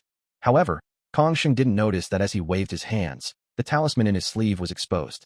In his panic, Kong Sheng didn't pay attention at all, but the scarred face saw it. The grade of this talisman was clearly not low. The fact that this young master from the Kong family had hidden it in his sleeve must have been to feign fear and make him complacent, then look for an opportunity to strike and ambush him. The scarred face was instantly enraged. Even you little bastard, dare to plot against me? He flashed forward, closing in on Kong Sheng, his saber moving like lightning, and directly chopped Kong Sheng down. Kong Sheng, who was only at the Qi condensation 7th layer and had always been pampered and used to bullying others, had no power to resist and died at the hands of the scarred face. After Kong Sheng was killed, a while later, an old evil cultivator walked over and scolded the scarred face.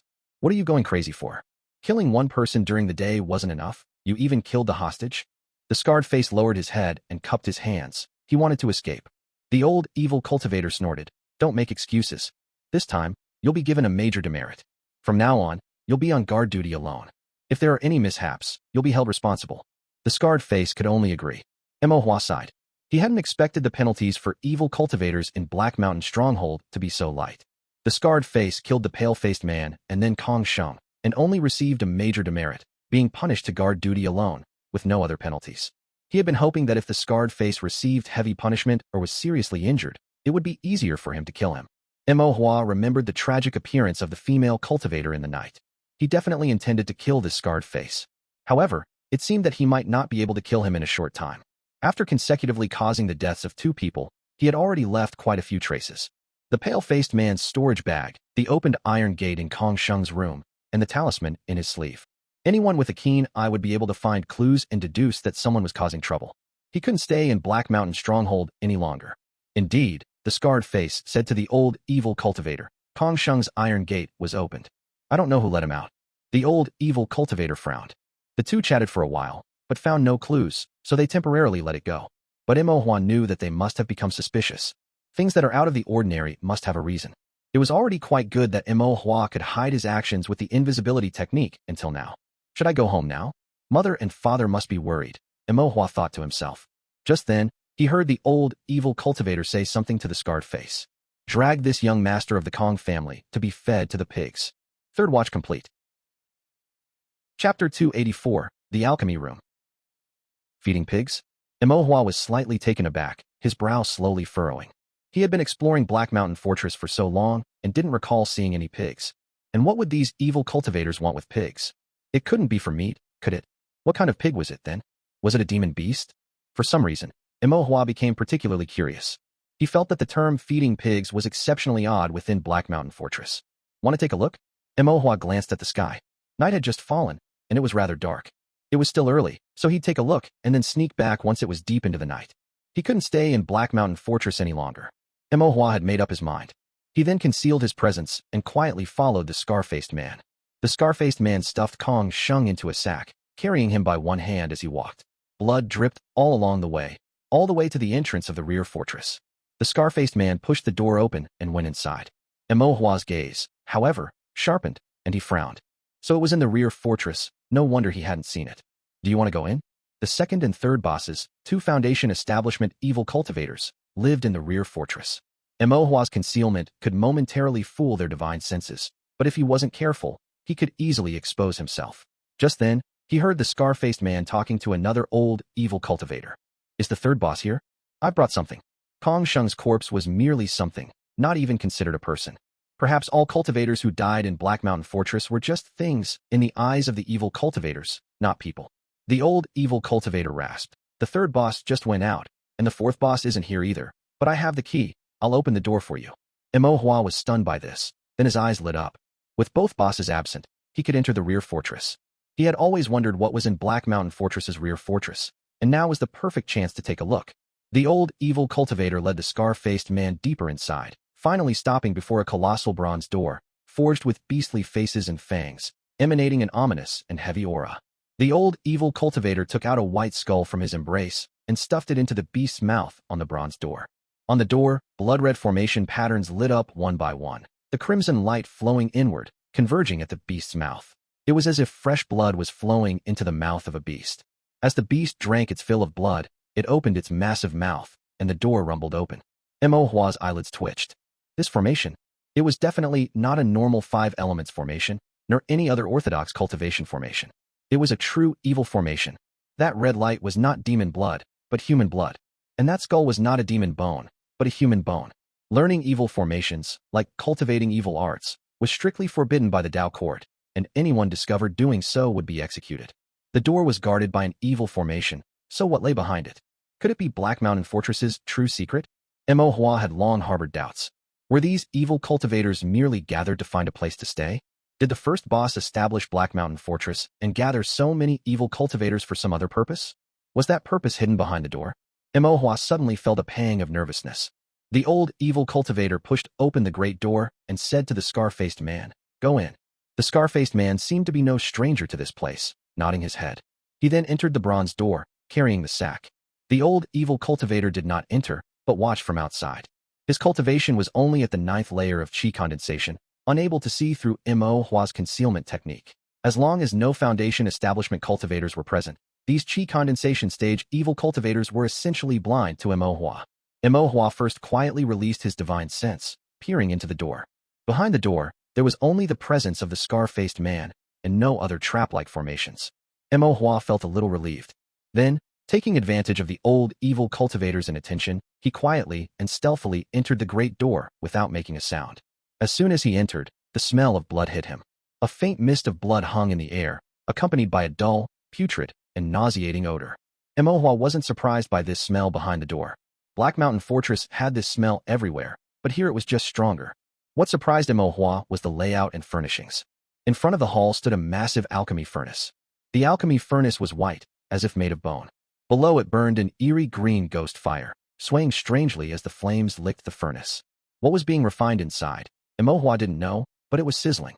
Various medicinal herbs were also arranged around it, bizarre in shape and colorful. Some of the herbs even seemed alive, their stems wriggling strangely, their leaves opening and closing, and occasionally emitting screams. The entire room looked like an alchemy chamber. A gruesome and eerie alchemy chamber, refining some unknown pill. Just looking at it made Imohua feel physically and mentally unwell. What exactly are these evil cultivators refining? Imohua frowned in thought. Suddenly, he heard the scar-faced man's voice. This pig's eating posture is truly disgusting. Imohua followed the sound, and, sure enough, on the other side of the alchemy furnace, he saw the scar-faced man, and, in front of him, a giant pig demon. This pig was as tall as 4 men. Its eyes were blood red, its drool like blood, and its body was covered in mottled bloodstains. It looked both ferocious and deformed and utterly bizarre. The scar-faced man was feeding Kong Sheng's corpse to it. The pig looked stupid and dull, seeming to know only how to eat. Imohua was momentarily confused. Refining pills was one thing, but why keep a pig in the alchemy room? What was the purpose of this pig?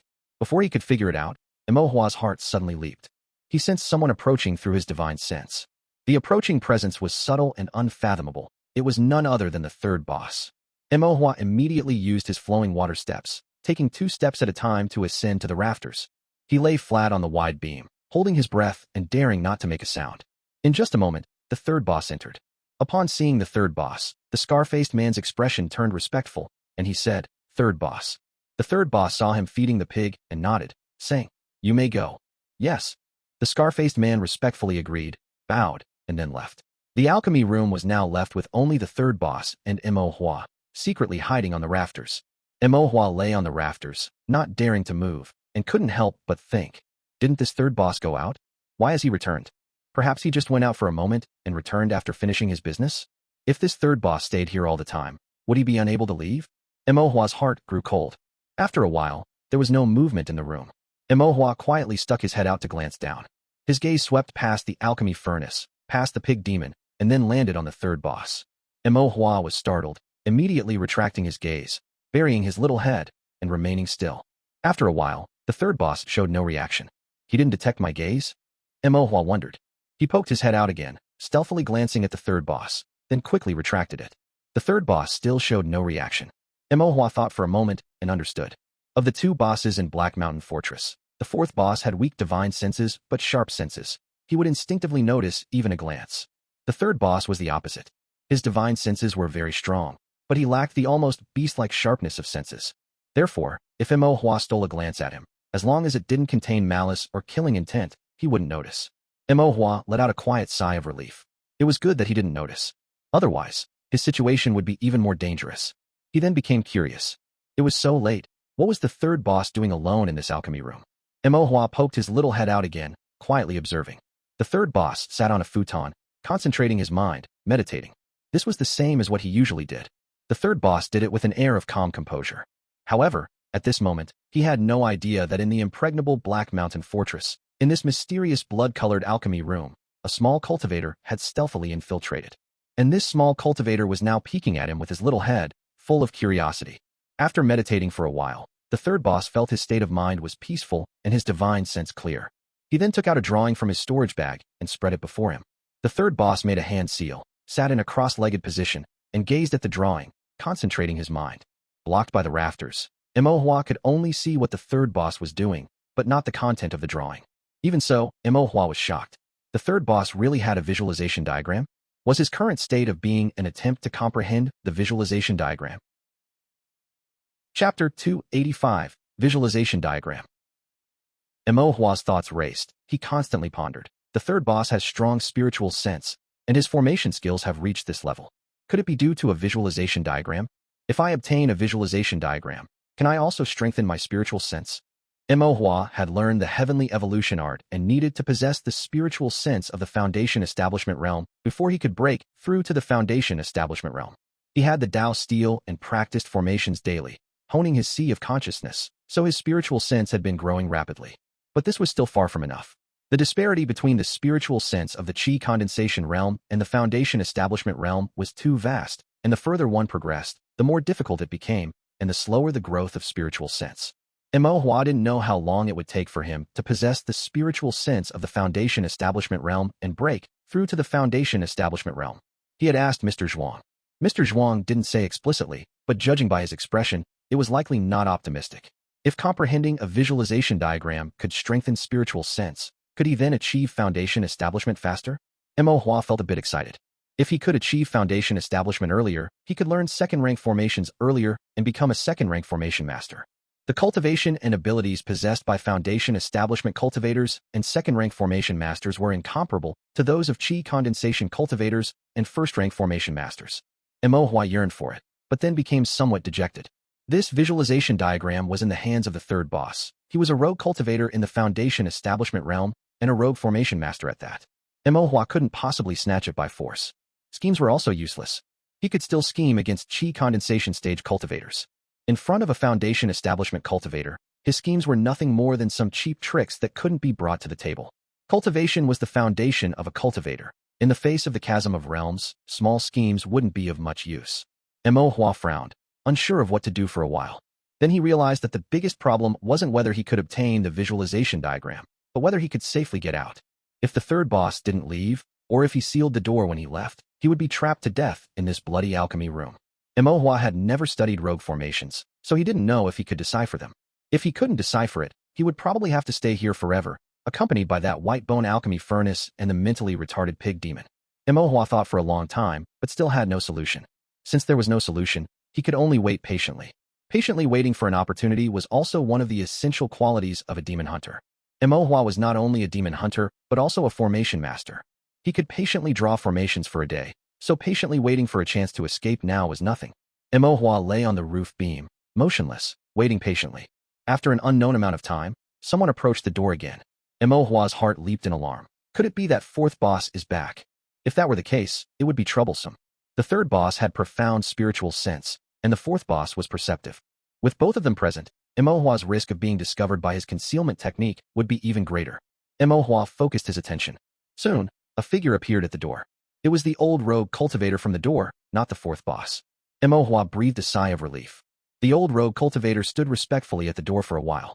The third boss also noticed him and solemnly put away the visualization diagram, saying slowly, "Come in." The old rogue cultivator entered and walked cautiously to the third boss, speaking softly. Mo Hua couldn't hear clearly, only catching a few blurred sentences, such as, "There's movement from the demon hunters. Something happened in the inner mountain. Afraid the fourth boss will cause trouble." Mo Hua was somewhat surprised and puzzled. What could happen in the inner mountain? After the old rogue cultivator finished speaking, the third boss frowned and said, "I know. I'll go take a look." The old rogue cultivator bowed and respectfully retreated. The third boss sat cross-legged in place, pondered for a moment, and then got up to leave. But halfway there, he turned back, paced a couple of times in the alchemy room, seemingly feeling it was inappropriate, and then solemnly took out the visualization diagram from his storage bag again. The third boss lifted the meditation cushion he was sitting on, pointed at the ground with his finger, and the formation patterns on the ground flashed, causing the stone slab to sink, revealing a hidden compartment below. After hiding the visualization diagram in the hidden compartment and sealing it with a formation again, the third boss nodded slightly, feeling it was proper. He was going out tonight, and if there were any incidents, conflicts were unavoidable. If he were to accidentally lose this visualization diagram, it would be like gouging out his heart and liver, more painful than killing him. This bloody alchemy room was located deep within Black Mountain Stronghold, and no one dared to come here on weekdays. Even if someone came, no one would know that there was a hidden compartment under the cushion, nor would anyone know that there was a visualization diagram in the hidden compartment. Moreover, it was impossible for anyone in Black Mountain Stronghold to decipher this formation. The third boss considered it thoroughly and finally felt completely at ease. He got up and left, walked out of the alchemy room, and before leaving, he sealed the bloody formation and closed the beast gate. With a heavy and piercing hoarse sound, the bronze bloody formation beast gate was completely closed. The alchemy room fell into dead silence, and the bloody color became even more intense. The third boss left with peace of mind, unaware that everything he did was seen by Mo Hua, who was peeking from the roof beam. Mo Hua waited for a while, confirmed that there was no one in the alchemy room, and that the third boss had completely left, then secretly descended from the roof beam.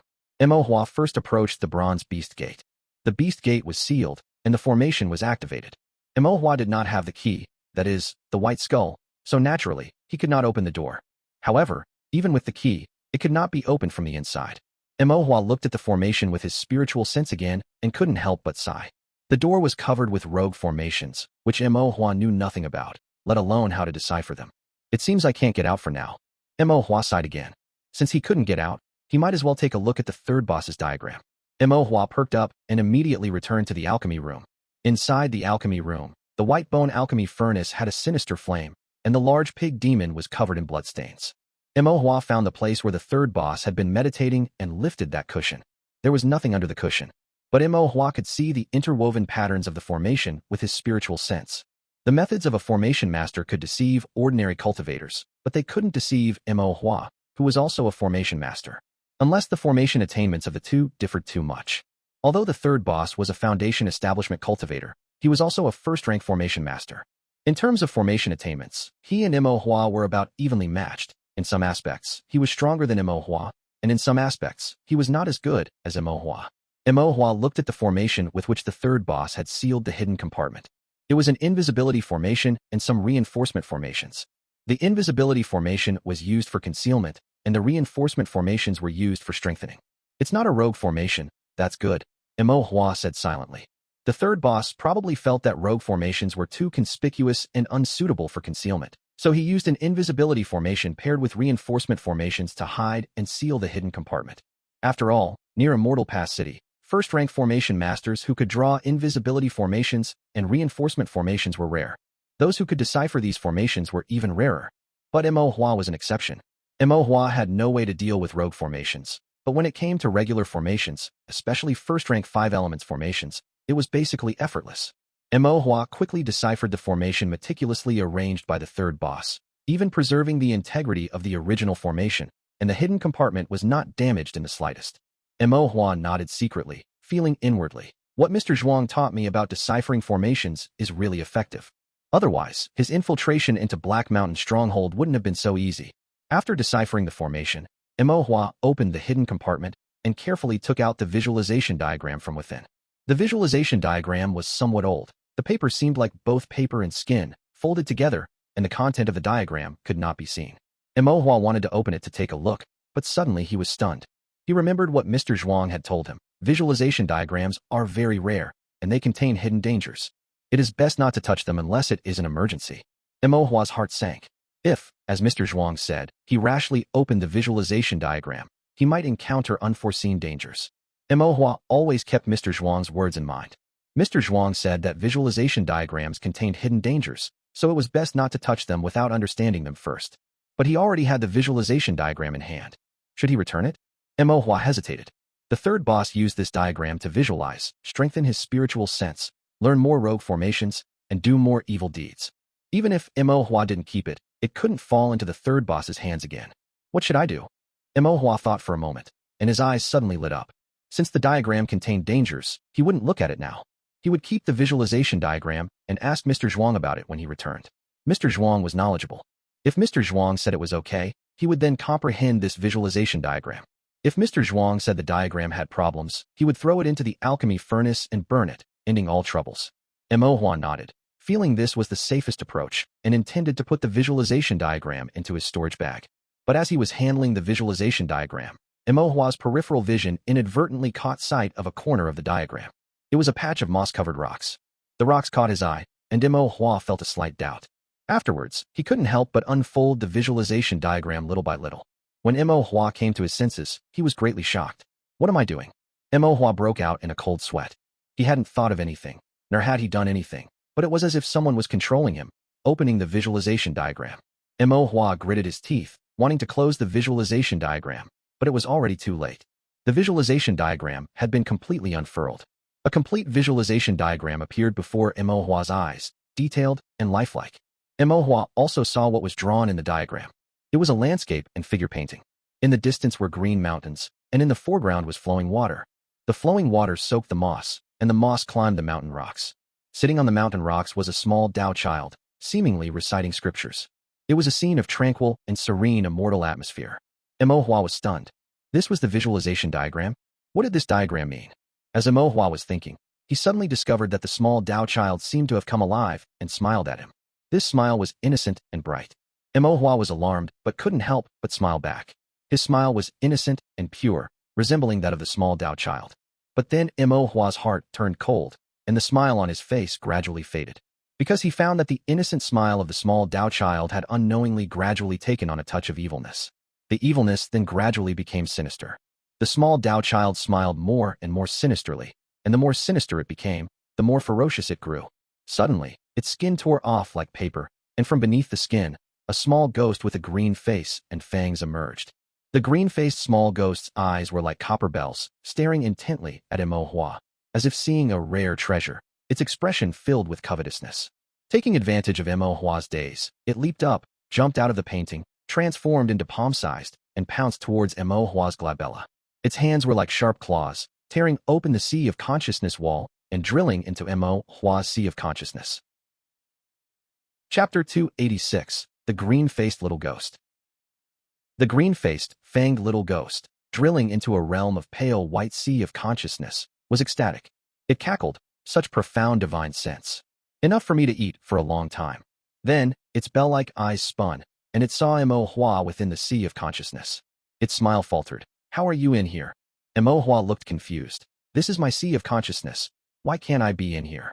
No, you shouldn't be here. The green-faced little ghost's eyes darted around, its expression shifting. Suddenly, it cried out, divine sense manifestation, extraordinary talent, a naturally nourishing treasure. This is a gift from heaven. Good. Excellent. Mo Hua frowned. A nourishing treasure? Are you talking about me? This green-faced little ghost eats cultivator's divine sense. Mo Hua recalled what Mr. Zhuang had said. The visualization diagram reflects the divine sense of others and their understanding of the heavenly Tao. In other words, what is visualized is the Tao of others, or perhaps certain non-human Tao. Once divine sense is immersed in it, there are often extremely terrifying consequences. Could this green-faced little ghost be the non-human Tao Mr. Zhuang spoke of? Mo Hua's gaze sharpened, and he asked, what exactly are you? The green-faced little ghost grinned sinisterly. Little brat, you'll know after I eat you. Without waiting for Mo Hua to react, it transformed into a green shadow, baring its teeth, its appearance ferocious, and lunged directly at Mo Hua, as if to devour him. Mo Hua quickly retreated, his movements elegant, dodging the lunging green-faced little ghost.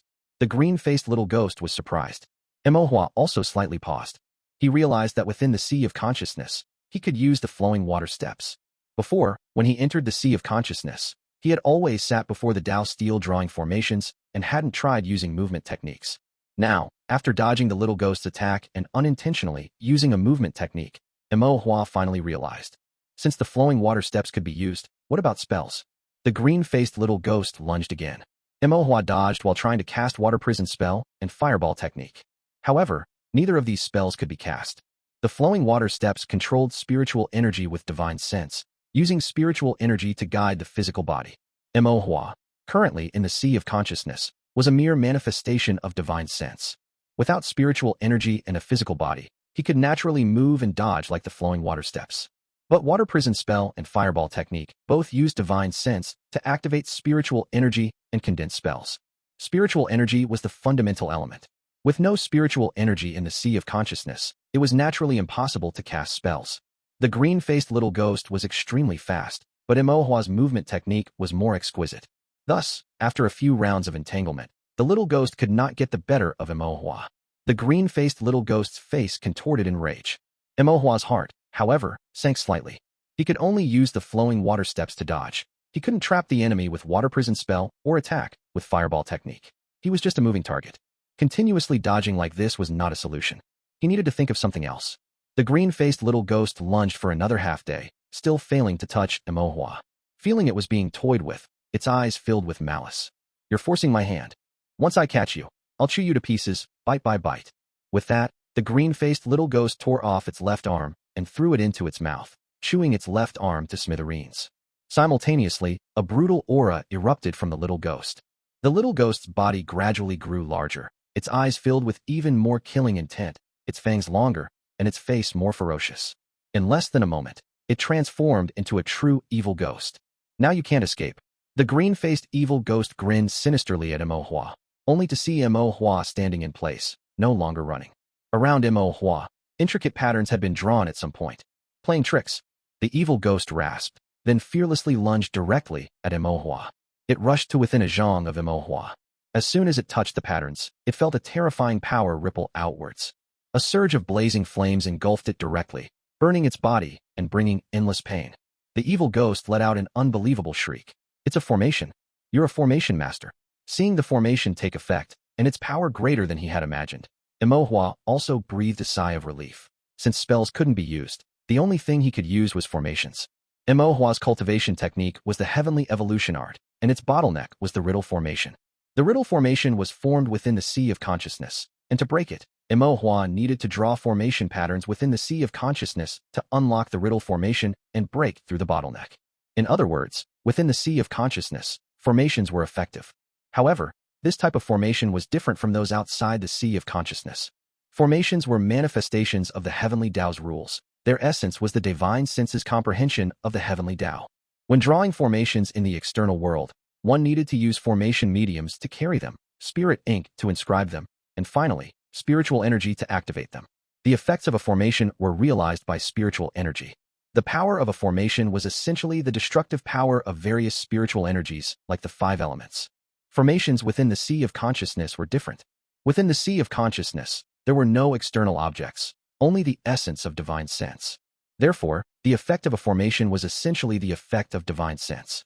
The power of a formation was, in essence, the power of divine sense. The first-rank earth-fire formation that Imohua drew, the blazing flames produced by its explosion were not real flames, but illusory fire condensed by divine sense.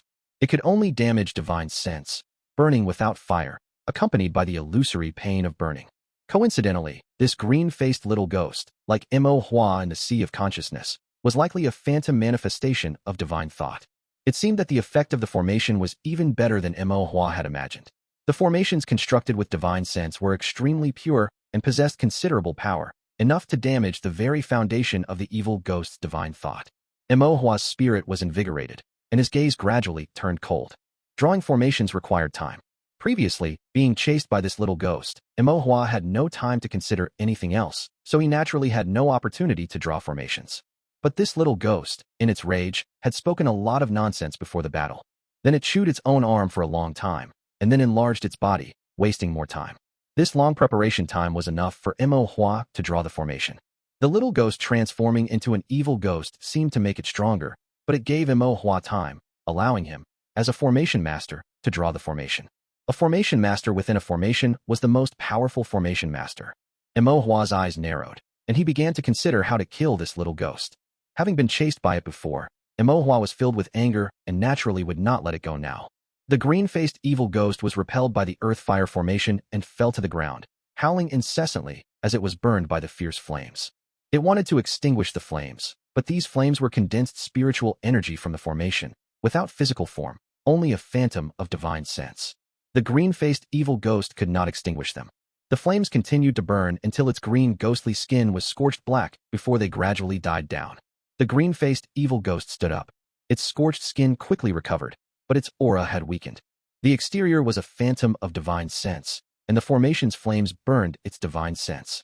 Even if its appearance remained unchanged, its origin of divine thought had suffered a great loss. The green-faced evil ghost still stared at Imohua ferociously, but its ferocity was a facade. A deep sense of dread arose in its heart. What kind of little monster is this? Manifesting divine thought, and able to condense formations with divine sense. In terms of divine thought alone, it was stronger than this young cultivator. If they were to fight normally with divine thought, it could have devoured this young cultivator alive. But this young cultivator could use formations, which made everything completely different. Formations inscribed the heavenly Tao, representing the ultimate use of divine sense. Especially in such a divine thought battle, formations borrowed the heavenly Tao to directly injure the origin, making their lethality even more powerful. Upon this realization, the green-faced evil ghost felt a desire to retreat. Continuing to struggle was meaningless. It could not do anything to this young cultivator. Not only could it not do anything, but if it continued fighting and was injured by his formations, it might even suffer heavy losses, or even its divine thought might completely dissipate. Little ghost, I won't let you go. The green-faced evil ghost spat out threats, but its body slowly retreated. Imohua frowned as he saw it about to escape. His formations, whether offensive or defensive, could only be activated in their original location. If this green-faced ghost ran, there seemed to be no way to keep it. The green-faced evil ghost slowly retreated, moving towards the edge of Imohua's sea of consciousness, on the verge of escaping. Just then, midnight arrived. In the center of the pale white sea of consciousness, a broken stone stele silently appeared. A void yet profound aura instantly spread out. The aura contained immense terror. The green-faced evil ghost suddenly startled. Its eyes widened, its green face even turning somewhat pale. Its expression was filled with extreme fear, and it shrieked. "What is this?" Chapter 287. I ate it. The mere trace of aura that spread out caused the green-faced evil spirit to tremble, filled with fear and dread, possessing an immense terror of its origin being erased. This trace of aura felt like a rejection from the heavenly Tao. The heavenly Tao suppressed all evil. At the same time, a searing pain erupted from the green-faced evil spirit's body. It looked down and saw that, at some point, its hands, its feet, and its body were being burned as if by molten fire, gradually disappearing. Its form also gradually shrank, revealing its true appearance, transforming back into that small ghost with green face and fangs.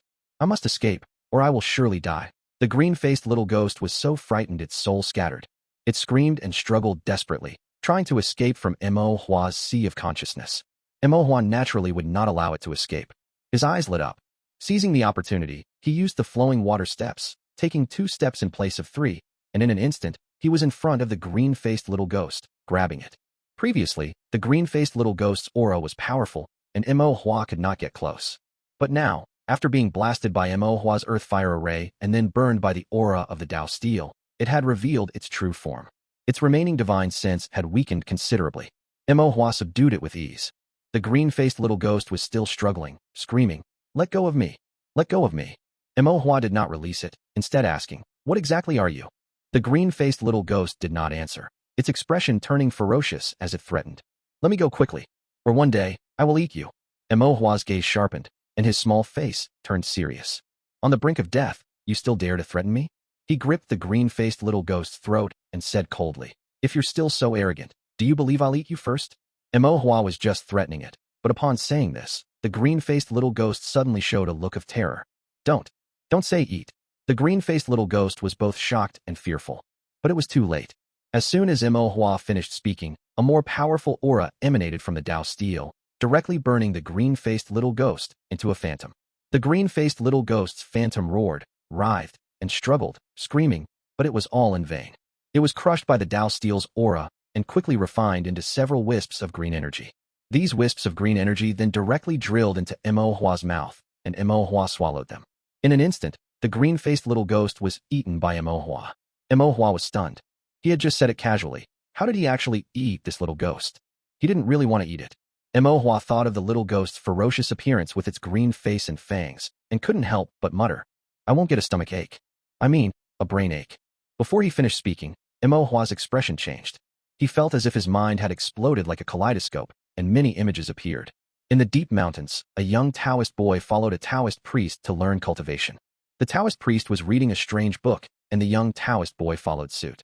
As they read, their smiles became increasingly strange, and they both wanted to eat people. The boy and the priest colluded and deceived wandering cultivators, and began to eat people. As they ate, the two of them lost their human appearance. One became an evil spirit with a red face and fangs, and the other became a small ghost with a green face and fangs. Later, a white-robed sword cultivator arrived on the clouds and slew the red-faced evil spirit, who had become the Taoist priest, with a single sword strike. However, the boy, who had become the green-faced little ghost, escaped and fled into a painting, where he was sealed in a Taoist temple. Later, many cultivators obtained this painting. Those with shallow vision, who did not recognize its true nature, called it a Taoist boy under a powerful being. Those with profound divine sense, who saw through its true nature, called it an evil beast. Some ignorant individuals would visualize this painting and borrow its divine sense. But for every borrowing, there must be a repayment. It would gradually eat away at these people's divine sense, until an elder of a sect sealed it, and it saw no sunlight, starving for a long time. Later, a disciple of another sect stole it out. This sect disciple had a tender face, and his eyes were filled with ambition. He was the third in command of Black Mountain Stockade. Various images and experiences layered upon each other, filling Mo Hua's mind. Mo Hua's thoughts were in chaos. He didn't have time to carefully distinguish them, and in an instant, an impulse surged in his heart again. He wanted to eat people. Mo Hua was startled. At the same time, killing, greed, evil thoughts, and many other malevolent intentions arose. Mo Hua furrowed his brow, and suddenly understood. He had eaten the green-faced little ghost, so his mind was also filled with these evil thoughts. If this continued, he would inevitably become deeply mired in malevolence, and might truly start eating people. Mo Hua endured the pain and quickly went to the Dao Steel to meditate, using the meditation technique that Mr. Zhuang had taught him, concentrating his mind and dispelling extraneous thoughts. Evil thoughts appeared in Mo Hua's mind, and then vanished one by one, rising and falling, circulating endlessly. At the same time, Mo Hua remembered Mr. Zhuang's words. Follow nature smoothly, and do not deceive yourself. Even if evil thoughts arise, do not fear, do not be afraid, do not deceive yourself. Visualize yourself, keep your thoughts clear, let your heart escape the cage, and roam without bounds. Mundane thoughts in the world are originally nothing. The mind is like a bright mirror, unstained by dust. Wisps of green energy, entangled with evil thoughts, emanated from Mo Hua's body, only to be completely crushed by the Dao Steel's aura and disappear without a trace. After an unknown amount of time, Mo Hua finally opened his eyes. The numerous evil thoughts that had surfaced were completely eliminated. Mo Hua's mind was free of external distractions, and his divine sense was clear and penetrating. Mo Hua breathed a sigh of relief. Just as he was about to stand up, a surge of extremely pure divine sense welled up in his sea of consciousness again. This divine sense was the purified residual divine sense of the green-faced little ghost, pure spiritual energy. This pure divine sense filled Mo Hua's sea of consciousness. The green-faced little ghost's divine sense was already stronger than Mo Hua's. After being refined, its divine sense power was even more immense. Mo Hua did not know what to do. He had never encountered such a situation in his cultivation scriptures or in Mr. Zhuang's teachings. Just as Mo Hua hesitated, the pure divine sense grew more and more, like a tide, suddenly pouring into Mo Hua's sea of consciousness, impacting the walls of his sea of consciousness. Mo Hua's sea of consciousness ached faintly, even showing signs of cracking. Not good. Mo Hua was greatly alarmed. There was too much divine sense. It would damage his sea of consciousness. Mo Hua endured the intense pain in his sea of consciousness and quickly began to draw a formation on the Dao Steel. Drawing formations consumed a large amount of divine sense. Mo Hua wanted to use the formation to deplete this divine sense and prevent his sea of consciousness from being shattered by the overflowing divine sense. Mo Hua used his finger as a brush, painstakingly sketching on the Dao Steel. Various 5 elements formations, the Southern Dipper Mother-Child Compound Formation, the first-rank Molten Fire Compound Formation, the Concealment Formation, and so on. Mo Hua drew them without hesitation, drawing whatever came to mind. His speed was extremely fast. As his hands moved, they left afterimages. Divine sense poured out, and formation after formation was layered upon formation, drawn by Mo Hua on the Dao Steel. However, no matter how fast Mo Hua drew, he could not keep up with the growth of divine sense. At this moment, Mo Hua thought of the Spirit Reversal Formation. With his current divine sense, he was unable to fully draw the first-rank 10-pattern Spirit Reversal Formation. But it also meant that drawing the Spirit Reversal Formation could consume a large amount of divine sense. Mo Hua began to recall the formation patterns of the Spirit Reversal Formation and then attempted to draw it on the Dao Steel. The first attempt failed. The second attempt also failed. Mo Hua ignored everything else and kept drawing and drawing. At the same time, the speed at which he consumed divine sense finally barely balanced the rate of divine sense growth. The divine sense no longer oppressed his sea of consciousness, and the pain within gradually subsided. Mo Hua felt a bit better, and then his spirits lifted. He continued to consume divine sense, focusing on practicing the Spirit Reversal Formation. Mo Hua drew it again and again. The formations he drew on the Dao Steel were stacked upon each other, layer after layer, and he didn't know how many times he had drawn them. Each time he drew, he added a little more. Each time he added a little more, he consumed a little more divine sense, and his divine sense grew a little stronger. Trickles converged into a river. Finally, Mo Hua drew the last stroke. His divine sense was exhausted, and the Spirit Reversal Formation emitted a profound light. The formation patterns lit up, and the formation took effect. This meant that Mo Hua had completely drawn the Spirit Reversal Formation. It was an anomaly of the heavenly Tao, transcending ranks, the first-rank 10-pattern Spirit Reversal Formation. Through a fortuitous encounter, Mo Hua, with the help of the divine sense from the visualization diagram, drew a formation that a first-rank formation master could not comprehend. Chapter 288, Divine Sense Foundation Establishment. Mo Hua completely collapsed onto the ground. He was too tired. That green-faced little ghost must have consumed the divine senses of countless people to form such a colossal divine thought. Mo Hua didn't know how many formations he had drawn to finally exhaust this divine thought. On the Dao Steel before him, a large portion was covered with formations drawn by Mo Hua. interwoven layer by layer, appearing extremely complex. Mo Hua intended to erase these formations, but hesitated for a moment. If he erased these formations, would the divine sense consumed in drawing them flow back and re-enter his sea of consciousness? Mo Hua was indecisive, so he decided to erase just one to see. Mo Hua reached out and erased a first-rank 5 elements single formation. The divine sense did not flow back. Mo Hua cupped his chin and thought for a while before understanding. What he consumed when drawing these formations was the divine sense of the green-faced little ghost, not his own divine sense. Therefore, after drawing the formations, erasing them would not cause his divine sense to flow back. This was because this divine thought power was not his to begin with. Mo Hua felt relieved and proceeded to erase all the other formations. The surface of the Tao steel returned to emptiness, leaving behind only a reverse spirit formation with 10 patterns. The complete reverse spirit formation had patterns that possessed an ancient and profound aesthetic, with a brilliant and deep luminescence flowing upon them. Mo Hua couldn't help but stare, captivated. These were formation patterns that contained the anomalies of the heavenly Tao, formations that transcended the rules of first rank, and he had drawn them himself. It was a pity that he could only draw them with the divine sense borrowed from the visualization diagram. Mo Hua felt a little regretful and, at the same time, filled with emotion. Formations were truly vast and profound. It seemed he still had much to learn.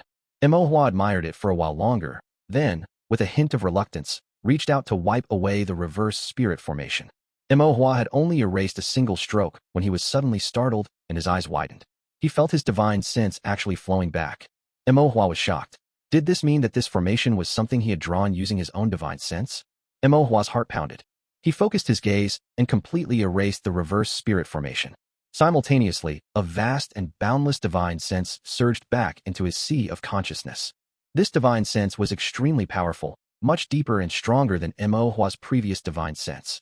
This was Foundation Establishment Stage Divine Sense. Mo Hua found it hard to believe. My divine sense is already comparable to Foundation Establishment. Mo Hua's emotions surged. After a moment, he forcibly suppressed the turbulence in his heart and began drawing the reverse spirit formation on the Tao steel again. Stroke by stroke, Mo Hua drew with extreme care. When he had drawn 9.5 formation patterns, Mo Hua still had a significant amount of divine sense remaining. Mo Hua suppressed his excitement and continued to draw. By the time he had completely finished drawing the reverse spirit formation, Mo Hua's divine sense had been almost entirely depleted. A complete reverse spirit formation reappeared on the Tao steel. This also meant that Mo Hua could indeed draw the reverse spirit formation using his own divine sense. Still in the Qi condensation stage, he already possessed divine sense comparable to that of the Foundation Establishment stage. The bottleneck of the heavenly evolution art lay in divine sense. Now, this bottleneck no longer existed. This also meant that the door to Foundation Establishment had opened.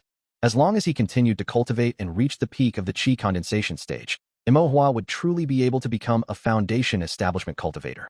Or, to be precise, he had already stepped 1 foot through the door to Foundation Establishment. Mo Hua let out a long sigh, an involuntary smile appearing on his face. Becoming a Foundation Establishment cultivator would be the first step towards the path of immortality, laying the foundation for the great Tao. This threshold had stumped countless rogue cultivators in the Qi condensation stage. Now, he was only one final push away from crossing this threshold. Next, he only needed to cultivate step by step. Once he reached the peak of the 9th layer of Qi condensation, he could attempt Foundation Establishment. Mo Hua was overjoyed. After a while, Mo Hua suddenly smacked his head. I almost forgot. I'm in Black Mountain Stronghold right now. It's not time to be happy yet. I need to find a way to escape first. Mo Hua erased the reverse spirit formation. As his divine sense flowed back and filled his sea of consciousness, he withdrew from his sea of consciousness. Upon withdrawing from his sea of consciousness, Mo Hua opened his eyes, looked around, and suddenly froze. He found someone silently watching him. And this person was none other than the third boss of Black Mountain Stronghold. That evil formation master who possessed a visualization diagram. Mo Hua feigned composure, but his heart was racing. It's over. When did this third boss arrive, and how long had he been watching him? He had been entangled with the green-faced little ghost in the visualization diagram, and then spent too long drawing formations and consuming divine sense. It was estimated that this third boss had already gone out to handle his business and then returned. What should he do? Mo Hua remained impassive, his mind racing as he thought of a way to escape. At this moment, he absolutely could not panic, could not reveal his weakness. If the enemy doesn't move, I won't move. He couldn't let the third boss see through his intentions. Mo Hua maintained his normal expression, remaining motionless, and calmly looked at the third boss. The third boss also stared at Mo Hua silently, his expression blank, but his heart was filled with shock and uncertainty. Where did this little brat come from? He had only gone out for a trip. Before he left, he had even sealed the blood formation and closed the beast gate. Upon returning, he found an unfamiliar little brat sitting on his meditation cushion. The third boss found it incredible. What kind of place was Black Mountain Stronghold? He knew better than anyone. How could a little brat suddenly appear and be able to enter this innermost alchemy room without anyone noticing? Something unusual must be afoot. He couldn't figure out this little brat's background, so he didn't dare to act rashly. Mo Hua and the third boss continued to stare at each other for a long time. Both maintained a facade of calm, but inwardly they were wary. After an unknown amount of time, the third boss was the first to break. He had only done a cursory scan with his divine sense before, not daring to investigate further as he couldn't discern Mo Hua's background. But this stalemate couldn't continue. He didn't have that much time to waste here. The third boss gritted his teeth and decided to unleash his divine sense, probing with all his might to ascertain Mo Hua's identity. However, as soon as his divine sense touched Mo Hua, it was as if it had fallen into an abyss, unfathomably deep. The third boss was horrified. Such profound divine sense was actually comparable to Foundation establishment. This little brat's aura suggested he was merely at the 7th layer of chi condensation. So how could he possess Foundation establishment stage divine sense? No, it might be more than just Foundation establishment divine sense. This little brat's divine sense was hazy and unclear, perhaps even beyond Foundation establishment, but he simply couldn't perceive it. Cold sweat beaded on the third boss's forehead. A single word suddenly flashed through his mind. Soul possession. It was the forbidden technique of the demonic path for defying the heavens and prolonging life. The heavenly Tao operated according to fixed laws, and cultivators had their destinies.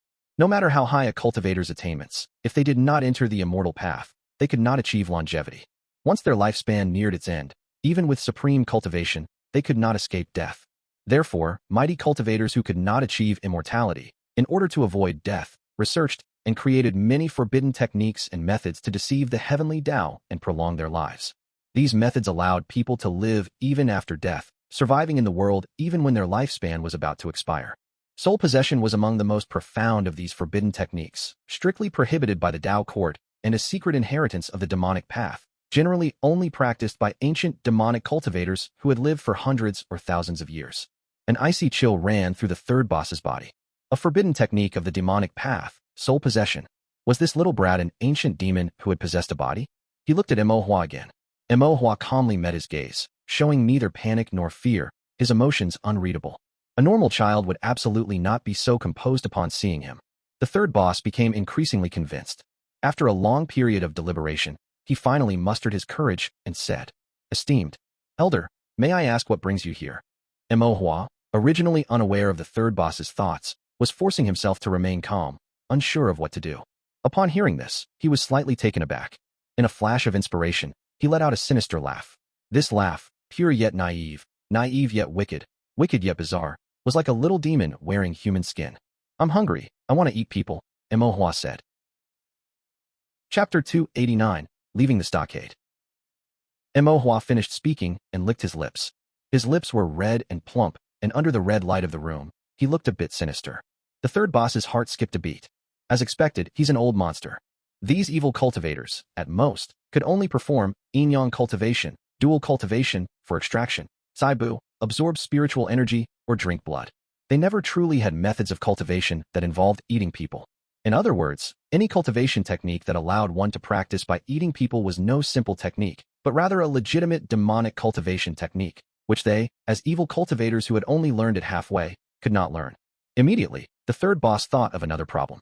This old monster wanted to eat people, but he was the only one in the room. If he wanted to eat, he could only eat him. Cold sweat poured down the third boss's face as his mind raced, contemplating his options. He couldn't just sit and wait for death, but if he made a move, he didn't know what kind of tricks this strange old monster possessed. Even if a demonic cultivator who had undergone soul possession was of low cultivation, their methods, being insidious and vicious, were not to be underestimated. The third boss, filled with apprehension, forced himself to say, "Senior, what kind of person do you wish to eat?" Mo Hua licked his lips again. "Anything will do. I'm too hungry to be picky." The third boss breathed a gentle sigh of relief. As long as he wasn't going to eat him. "Is there anything Junior can do to be of service?" The third boss asked, cupping his fist. "Oh." Mo Hua raised an eyebrow and nodded slightly. "Then you pick a few for me." "Pick a few for what?" Mo Hua didn't elaborate, but the third boss understood that he meant picking a few people for him to eat. Within this Black Mountain stockade, besides himself, there were other evil cultivators, as well as imprisoned cultivators. The imprisoned cultivators had either had their spiritual energy drained or had been subjected to yin-yang cultivation. Their foundations were already severely damaged, and their vitality was weak. To pick these people for this old monster to eat would be quite disrespectful. If it angered this old monster, their Black Mountain stockade would be in great trouble.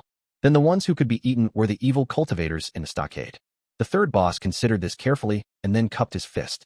Senior, what are your preferences? What kind of people do you like to eat?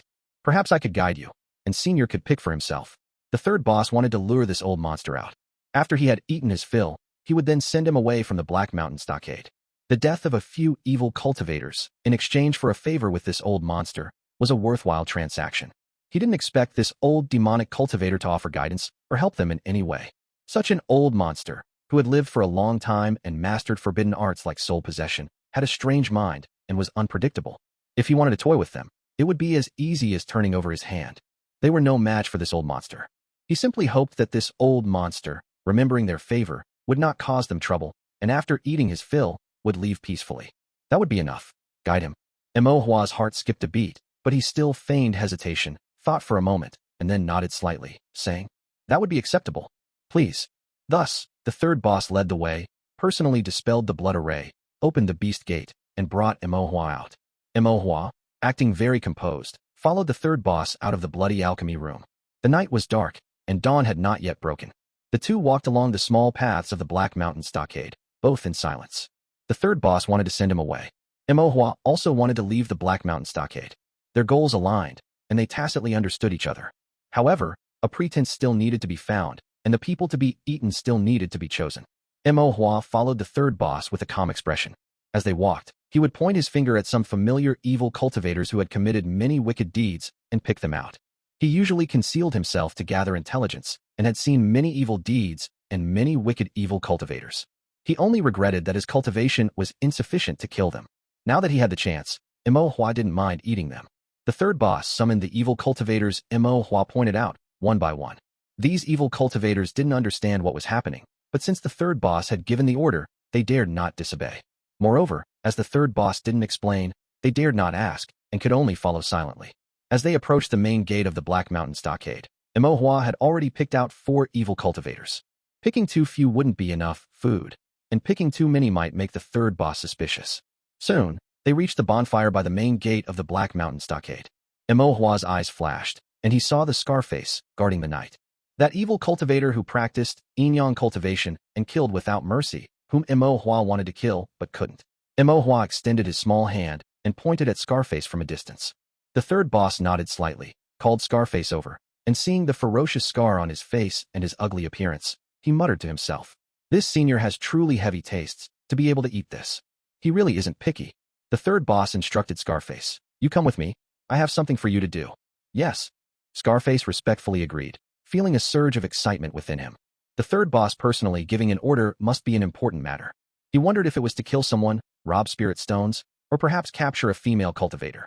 He was without a furnace vessel, human cauldron, looting, and his evil fire, Xiahua, was becoming too strong. At this moment, he urgently needed a female cultivator for yin-yang cultivation. Moreover, if he performed well and caught the third boss's eye, he would surely be heavily relied upon by the third boss in the future. Scarface's heart burned with anticipation. Then he saw Mo Hua and his expression couldn't help but falter. Why was there a child? What was this child here for? He observed them, and although the third boss was walking in front, it seemed as though he was guiding this child. Scarface was shocked. What was this child's identity? To have the third boss guiding him? Scarface couldn't understand, but he dared not speak up and ask. In the Black Mountain stockade, speaking too much might not lead to death, but it would definitely lead to an earlier death than others. Open the gate, the third boss commanded. When it came to eating people, it was necessary to find a quiet, secluded place. Such places were usually deep within the Great Black Mountain, which meant outside the Black Mountain stockade. The third boss naturally led Mo Hua, this old monster, outside, and Mo Hua secretly rejoiced, acting unperturbed, following the third boss's intentions.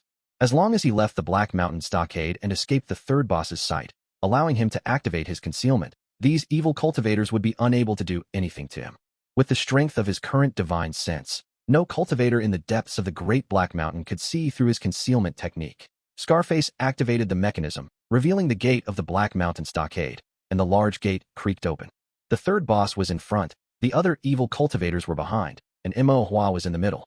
The group walked through the main gate of the Black Mountain Stockade. Mo Hua, who had sneaked into the Black Mountain Stockade, now left grandly, surrounded by evil cultivators.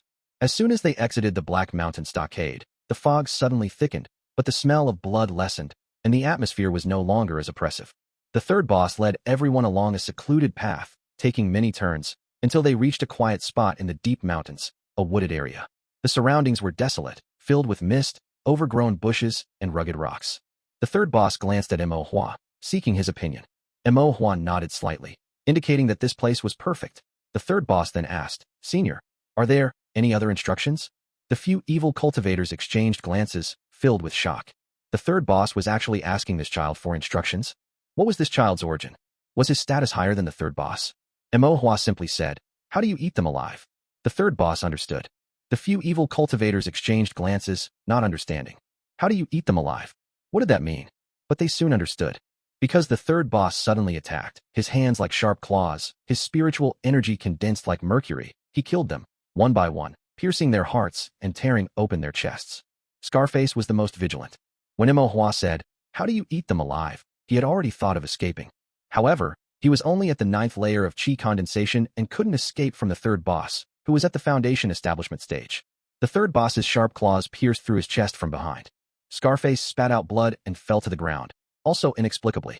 Is Senior satisfied? Mo Hua nodded repeatedly. Of course, he was satisfied that all the evil cultivators were dead. Then he kindly invited the third boss. "Do you want to eat together?" The third boss's expression froze. Although he was an evil cultivator, practiced evil arts, and drew evil formations, he had never actually eaten people before, and he couldn't bring himself to do it. The third boss said, "Senior's kindness is appreciated. Senior may enjoy it alone." Mo Hua said with a half-smile, "Then do you want to watch me eat?" The third boss's heart skipped a beat, and he finally understood. Eating people for cultivation must be a special demonic cultivation technique. Since it was a demonic cultivation technique, it was certainly not to be known by outsiders during cultivation. His staying here was transgressing upon this old monster's taboo. The third boss immediately cupped his fist and said, "Senior, please enjoy slowly. I shall not disturb you." With that, the third boss turned and left in a hurry. As he left, he felt a hidden divine sense, faintly following him. The third boss's heart trembled, knowing that this was the old monster fearing he might spy, and was therefore watching him. It was both a precaution and a warning. The third boss quickened his pace, and only when he reached the edge of the forest, no longer feeling Mo Hua's divine sense, did he finally relax. Seeing that the third boss had gone far away, Mo Hua took out the 1000-gene staff from his storage bag and walked to Scarface's side, smashing it onto his forehead. Pretending to be dead in front of me. Chapter 290, Wrapping Up. The scarred face was feigning death, but unexpectedly, Mo Hua hit him with a staff out of nowhere, causing him to groan in pain. However, having been clawed by the third boss, his injuries were extremely severe and his breath was weak. Facing Mo Hua, he had no power to resist. Even if he endured Mo Hua's powerful blow from the 1000-gene staff, he could only accept it. "Kid, how did you see through it?" The scarred face endured the pain as he asked, his heart filled with confusion. His art of turtle breathing allowed him to hold his breath and feign death. He had stolen it from an old, evil cultivator. That old, evil cultivator had relied on this technique to escape danger his entire life, repeatedly preserving his life, which was how he managed to live to old age. This turtle-breathing technique was quite obscure. Very few cultivators could see through its flaws. Even the third boss hadn't noticed it for a moment.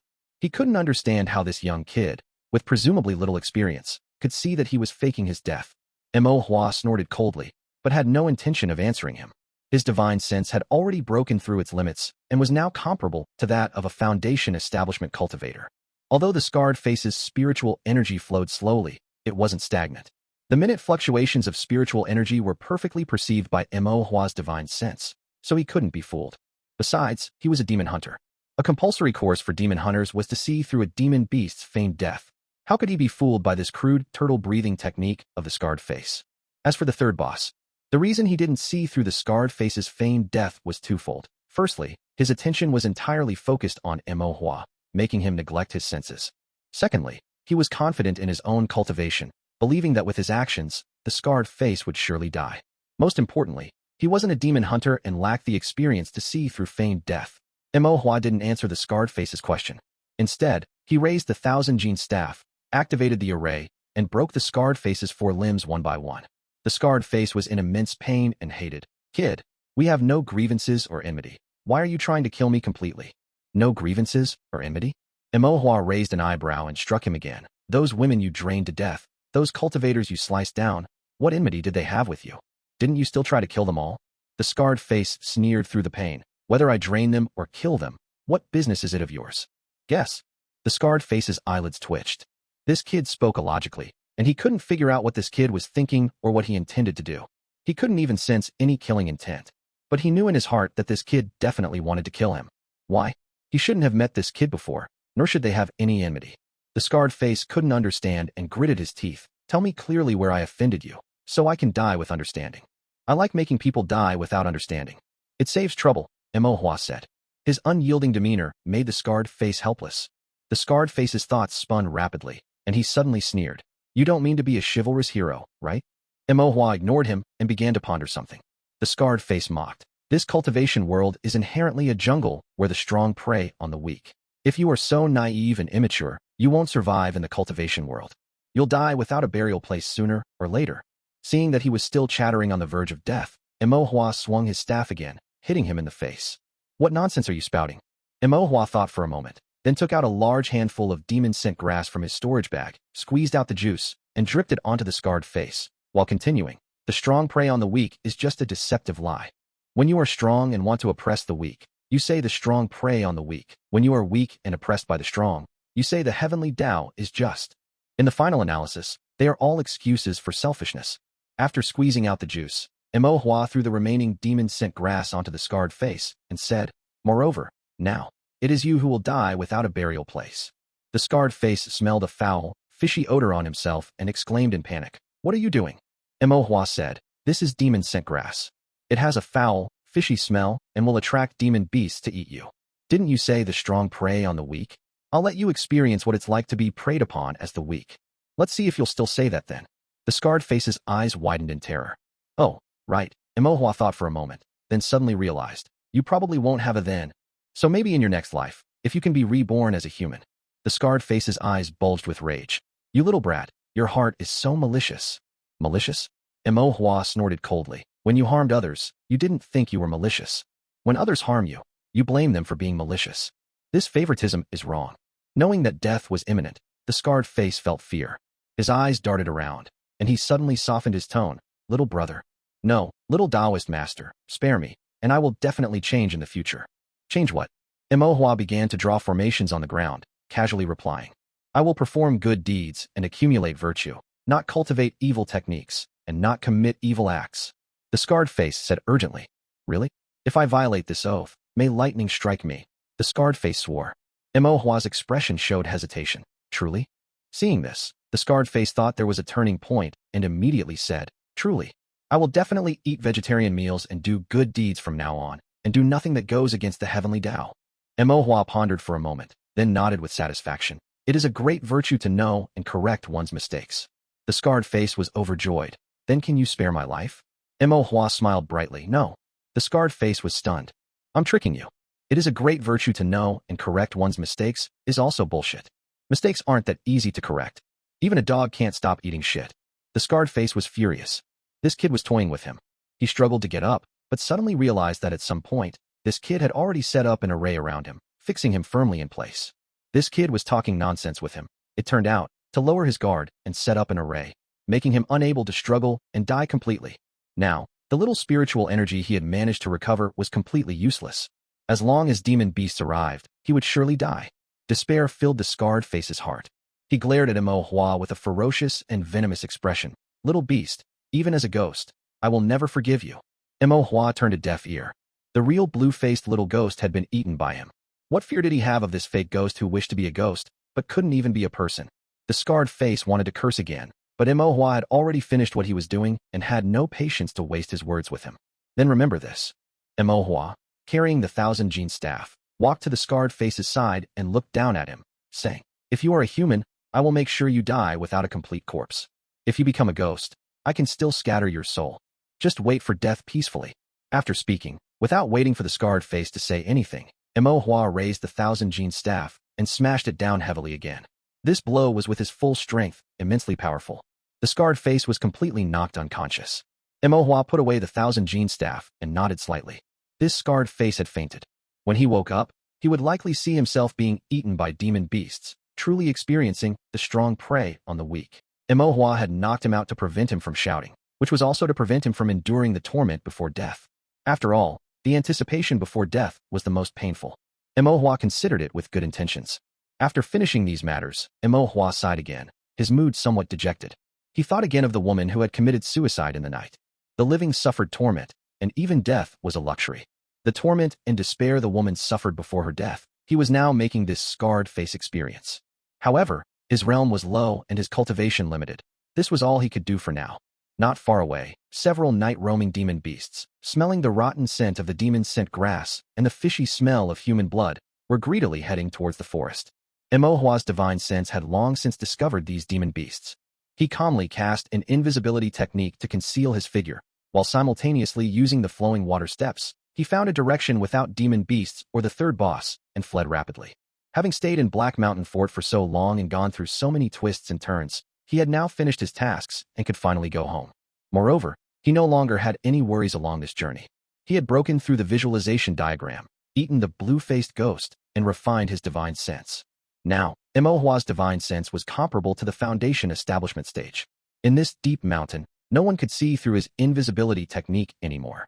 Once he left Black Mountain Fort, he would be like a fish entering the sea. It would be impossible for these evil cultivators to find him again. Chapter 291, Worry. Imohua traveled silently. Finally able to return home, his mood also lightened. The depths of Great Black Mountain were similar to when he arrived, still with dense forests and heavy mist, making it difficult to discern direction. But unlike when he arrived, now every blade of grass, every tree, every mountain and stone was even clearer in Imohua's divine sense. His divine sense was stronger, he could see further, and his perception was more acute. The mist formation set by the third master in the foggy forest was like a signpost, clearly guiding Imohua. To the naked eye, it was a mass of fog, but within Imohua's divine sense, every path was distinct and clearly visible. After half an hour of walking, Imohua approached the edge of the deep mountains. Imohua stopped and frowned. This was not the cliff from when he arrived, so the path was not familiar, and there were many forks ahead, leaving him unsure where to go. Just then, some sounds seemed to come from the dense fog in the distance. These sounds were somewhat mixed, as if many people were shouting, sounding very anxious, and they seemed to be shouting Imohua. Imohua was startled. He recognized them as the voices of demon hunters. Imohua used the flowing water steps, increasing his speed, and rushed towards the source of the sounds. In the thick fog, about a dozen demon hunters formed a net, searching the deep mountains, their expressions anxious, while calling Imohua's name. Just then, they spotted a figure in the fog. The demon hunters' expressions turned solemn, their sabers were drawn, and they all became vigilant. The figure gradually approached, its build small, appearing to be a young cultivator. Several demon hunters showed slight joy, while the rest also displayed anticipation. As the figure drew closer and the fog dissipated, revealing the appearance of the person, a pair of eyes shone brightly on the delicate small face. They then confirmed that it was Imohua. Imohua greeted them. The demon hunters, upon hearing Imohua's voice again, confirming it was indeed Imohua and that he seemed unharmed, were all overjoyed and breathed a heavy sigh of relief. One demon hunter joyfully shouted, "We've found Imohua." The other demon hunters passed the message down. Before long, within the thick fog, the voices of the demon hunters rang out one after another. "We've found Imohua. Imohua's been found. Found." Imohua stood frozen, feeling both touched and guilty. So many people cared about him, even venturing into the deep mountains to find him. It seemed he had caused trouble for everyone. Imohua then recalled what the old fiendish cultivator had said to the third master that night. There's movement from the demon hunters. Something happened in the inner mountain. He had been curious then about what had happened in the inner mountain. It turned out the biggest event in the inner mountain was his disappearance. Back then, when the Qian family's great elder disappeared, the Qian family mobilized all their disciples, forming a net, and disregarding the dangers of the deep mountains, entered them to search. Now, the demon hunters were doing the same for Imohua. Imohua's eyes felt a bit sore, and his heart felt uneasy. After a while, Imohua saw Elder Yu. Feeling guilty, he was about to say something when Elder Yu interrupted him. "We'll talk about it when we get back," Elder Yu said. Elder Yu's expression was complex. Although he was worried about Imohua and felt his trip was somewhat rash, he also knew why Imohua had entered the deep mountains, so he was unwilling to reprimand him, let alone criticize him. Not everyone possessed the kindness and courage to take such risks for the rogue cultivators of Immortal Pass City. Fortunately, Imo Hua had returned safely. Elder Yu appeared calm, but his heart was truly relieved. Whatever Imo Hua had discovered in the deep mountains, they would discuss it back home. Elder Yu instructed everyone to return. Thus, everyone gradually began to gather and slowly retreat from the deep mountains. Only then did Imo Hua realize that there were even more people who had entered the mountains to find him than he had imagined.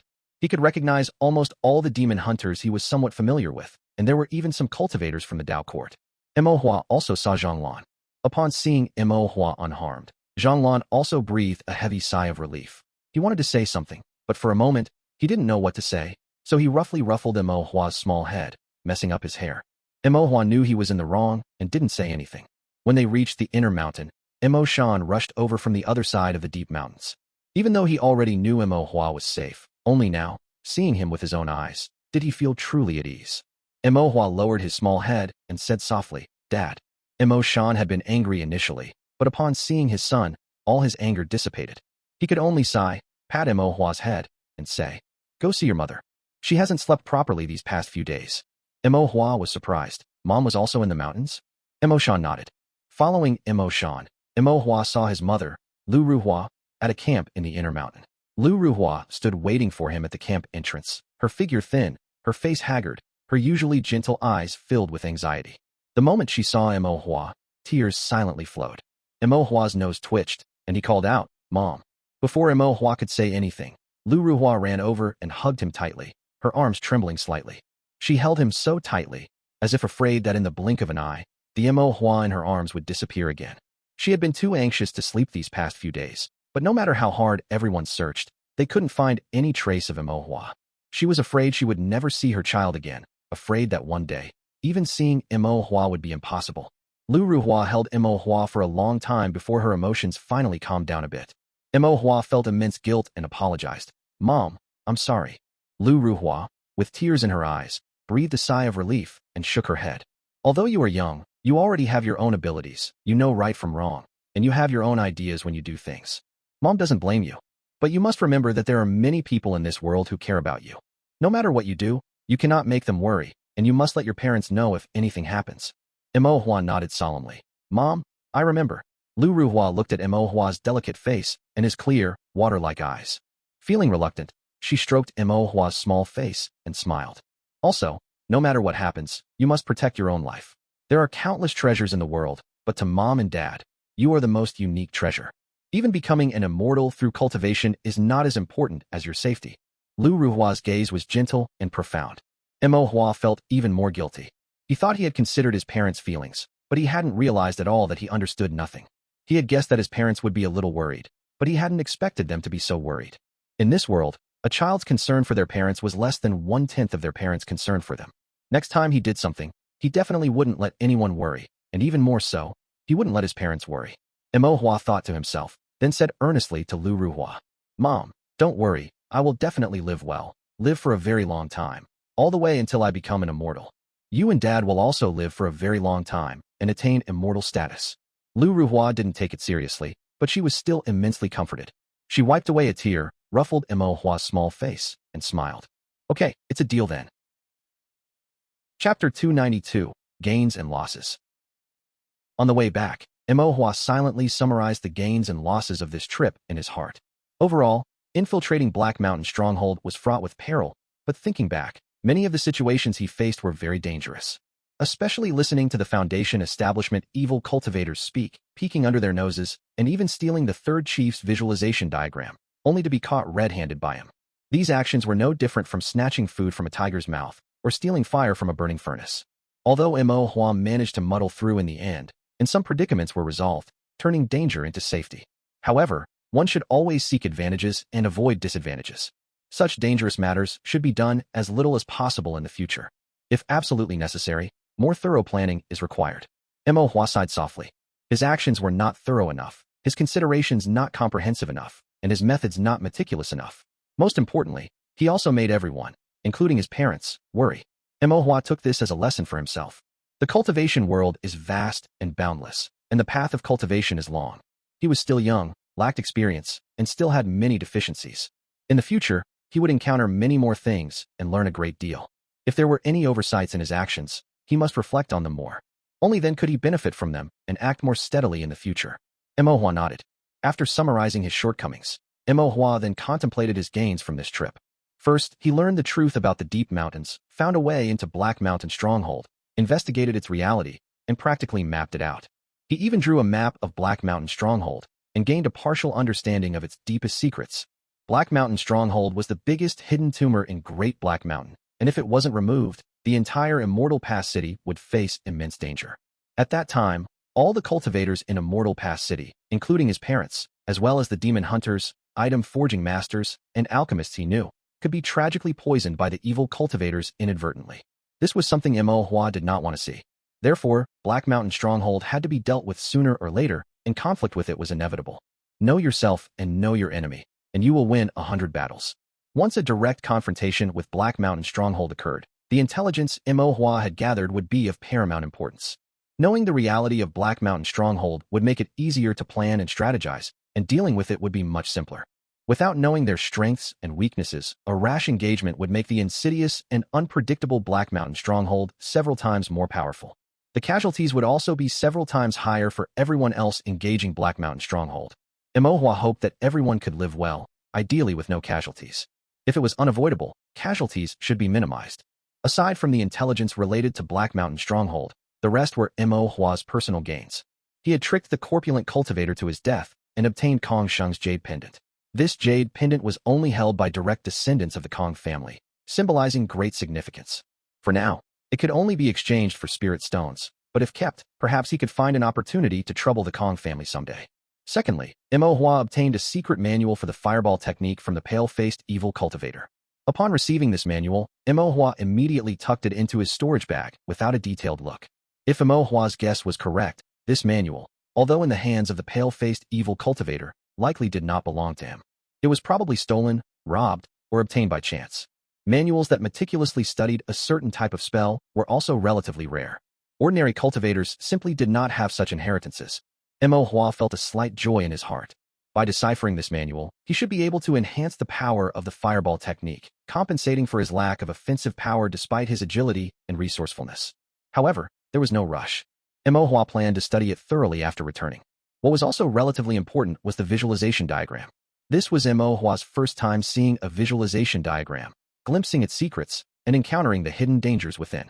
He had some vague guesses about the visualization diagram, but his cultivation knowledge was limited, so he couldn't confirm them for now. He still needed to consult with Mr. Zhuang. And thanks to the visualization diagram, Imo's spiritual sense had surged, now comparable to that of a Foundation Establishment cultivator. He had also managed to draw a grade 110 pattern reverse spirit formation, a formation that defied the heavenly Tao. Mr. Zhuang might not have expected this.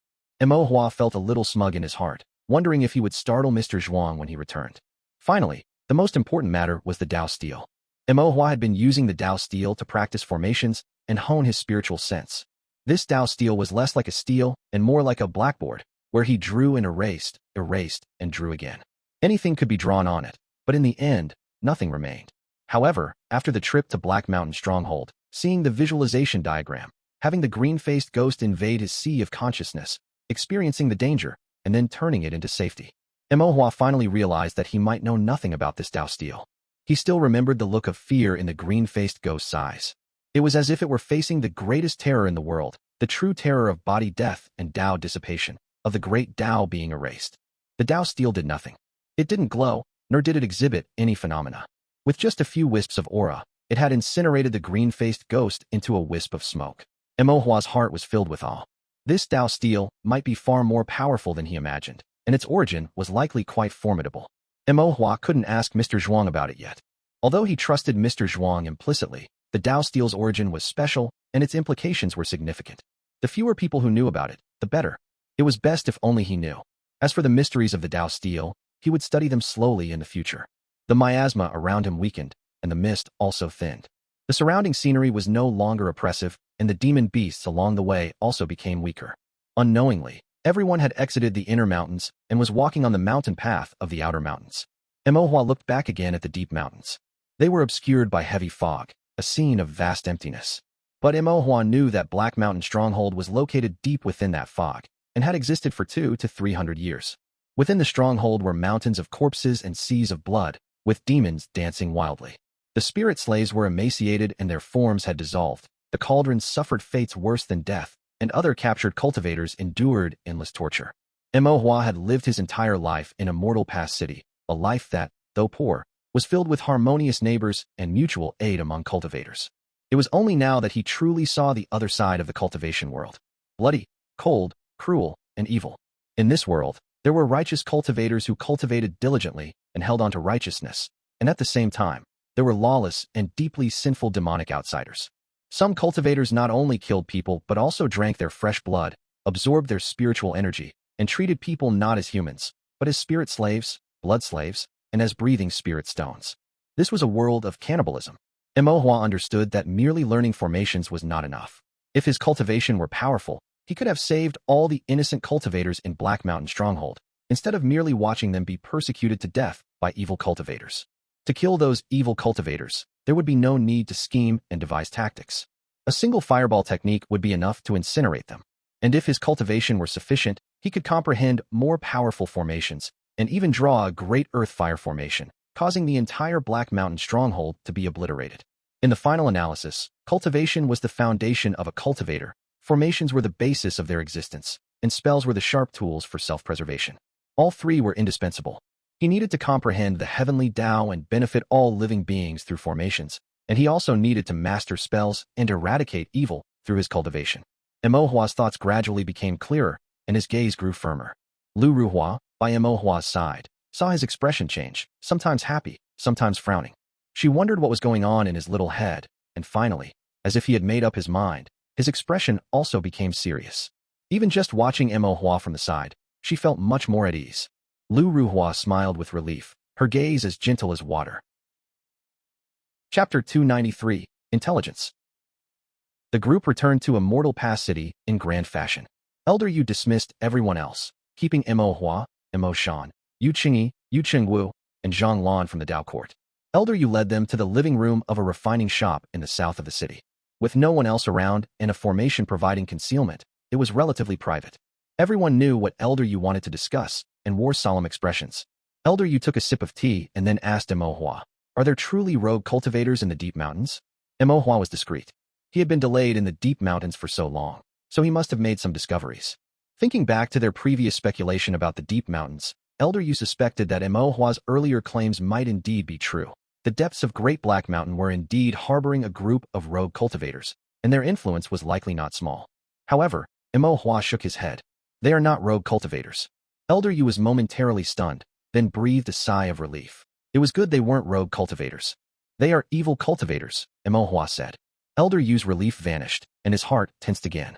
He couldn't help but exclaim in surprise, "Evil cultivators?" Imohua nodded. Imo Shan and the others looked bewildered. Zhang Lan's expression turned stern as he asked, "How many are there?" "Hundreds. Specifically, about 500 to 600. Everyone, including Elder Yu, gasped in unison. 500 to 600 evil cultivators. Evil cultivators were different from ordinary cultivators. They practiced wicked arts, which were not permitted by the Dao Court. However, these techniques generally led to rapid progress, possessed great power, and had bizarre, unfathomable effects, making them extremely difficult to deal with. The evil cultivators wanted by the Dao Court typically operated alone, rarely in groups. But to think that the depths of Great Black Mountain harbored 500 to 600 of them. Although Zhang Lan knew Imohua would not lie, he couldn't help but ask, "You didn't misidentify them, did you?" Imohua replied, "I saw them with my own eyes and even counted them." Zhang Lan nodded, then suddenly realized something was amiss. "You saw them with your own eyes and counted them, and they just let you?" "I learned the art of concealment, so they couldn't see me." The art of concealment. Zhang Lan finally remembered that Imohua had learned the art of concealment. Even though he had known this beforehand, Zhang Lan still found the situation unbelievable. This child, Imohua, had actually managed to gather intelligence under the noses of 500 to 600 evil cultivators and made his escape calmly. Zhang Lan felt he should be shocked, but he found himself unable to muster any real shock. He was becoming numb. It seemed that no matter how outrageous an event was, if it involved Imohua, it didn't seem quite so outlandish anymore. "You are truly brave." Elder Yu then asked, "What else do you know?" Imohua thought for a moment and then elaborated bit by bit. "The evil cultivators are all gathered in a stronghold. The stronghold's name is Black Mountain Stronghold." Black Mountain Stronghold. As they listened, everyone's expression grew serious. a stronghold inhabited by evil cultivators deep within Great Black Mountain. The name Black Mountain Stronghold itself sounded chilling. Do you know the location of Black Mountain Stronghold? Yu Qingyi inquired. Mo Hua took out a map with 2 lines drawn on it. This was a simplified map of the deep mountains, drawn from Mo Hua's memory. One line showed the path Mo Hua had taken, passing through a hidden mountain trail between cliffs, leading directly to the entrance of Black Mountain Stronghold. The other line indicated Mo Hua's return route, starting from the gate of Black Mountain Stronghold, extending towards its periphery, and reaching the inner mountain. The routes on the map were drawn from Mo Hua's impression and might not be perfectly accurate, but the general direction was correct. The group looked at the map, momentarily astonished. As expected of a formation master, your memory is incredible, Zhang exclaimed, then asked curiously, but with the dense fog in the deep mountains, how did you know the route? Because I am a formation master. Zhang did not understand. Mo Hua then explained, the fog in the deep mountains wasn't originally this dense. It was because the third in command of Black Mountain Stronghold set up a mist formation, making it difficult to discern directions. But as a formation master, the formation he set up actually made it easier for me to discern directions. Zhang nodded, thinking that it was fortunate Mo Hua was a formation master. Otherwise, they would never have known the deep mountain fog was caused by a formation. Even if they knew the fog was caused by a formation, as non-formation masters, they wouldn't be able to see through the dense mist or discern any clues within the deep mountains. Only someone like Mo Hua, who was skilled in formations and possessed a sharp mind, could see through such matters. Zhang felt a sense of awe. Mo Shan, upon hearing this, shifted his expression and asked, the third in command? Mo Hua nodded. The head of Black Mountain Stronghold is a Foundation Establishment evil cultivator. Mo Shan's expression tightened. How many heads are there in total? There are 4, Mo Hua replied. The crowd exchanged glances, their expressions growing heavier. Elder Yu asked, do you know anything else about these 4 heads? Mo Hua nodded. I overheard 2 of the guards on night duty chatting. Of course, both of those evil cultivators had already been dealt with by him. The first in command founded Black Mountain Stronghold. He has the deepest cultivation and the longest seniority, but he is unfathomable and his presence cannot be perceived. The second in command is cold-blooded and bloodthirsty, currently out killing people and not present in the stronghold. The third in command is a formation master who crafts evil formations. The fourth in command is a newcomer who likes to drink blood. When human blood is insufficient, he goes out at night to drink demon blood. Mo Hua then relayed all the intelligence he had gathered about the 4 leaders of Black Mountain Stronghold. Elder Yu was increasingly astonished as he listened. This intelligence was practically classified, detailing not only the identities of the leaders, but also their specialized evil cultivation techniques and habits. Without Mo Hua, they would have been unable to gather any of this information. For Foundation Establishment evil cultivators, Elder Yu knitted his brows. Although he had anticipated it, these evil cultivators harbored ill intentions and had been developing in secret for years, inevitably having Foundation Establishment cultivators guarding them. He hadn't expected there to be 4 of them. And they were Foundation Establishment cultivators who practiced evil cultivation techniques. For a moment, a shadow fell over everyone's faces. Seeing this, Mo Hua couldn't help but ask, Elder Yu, can we defeat them?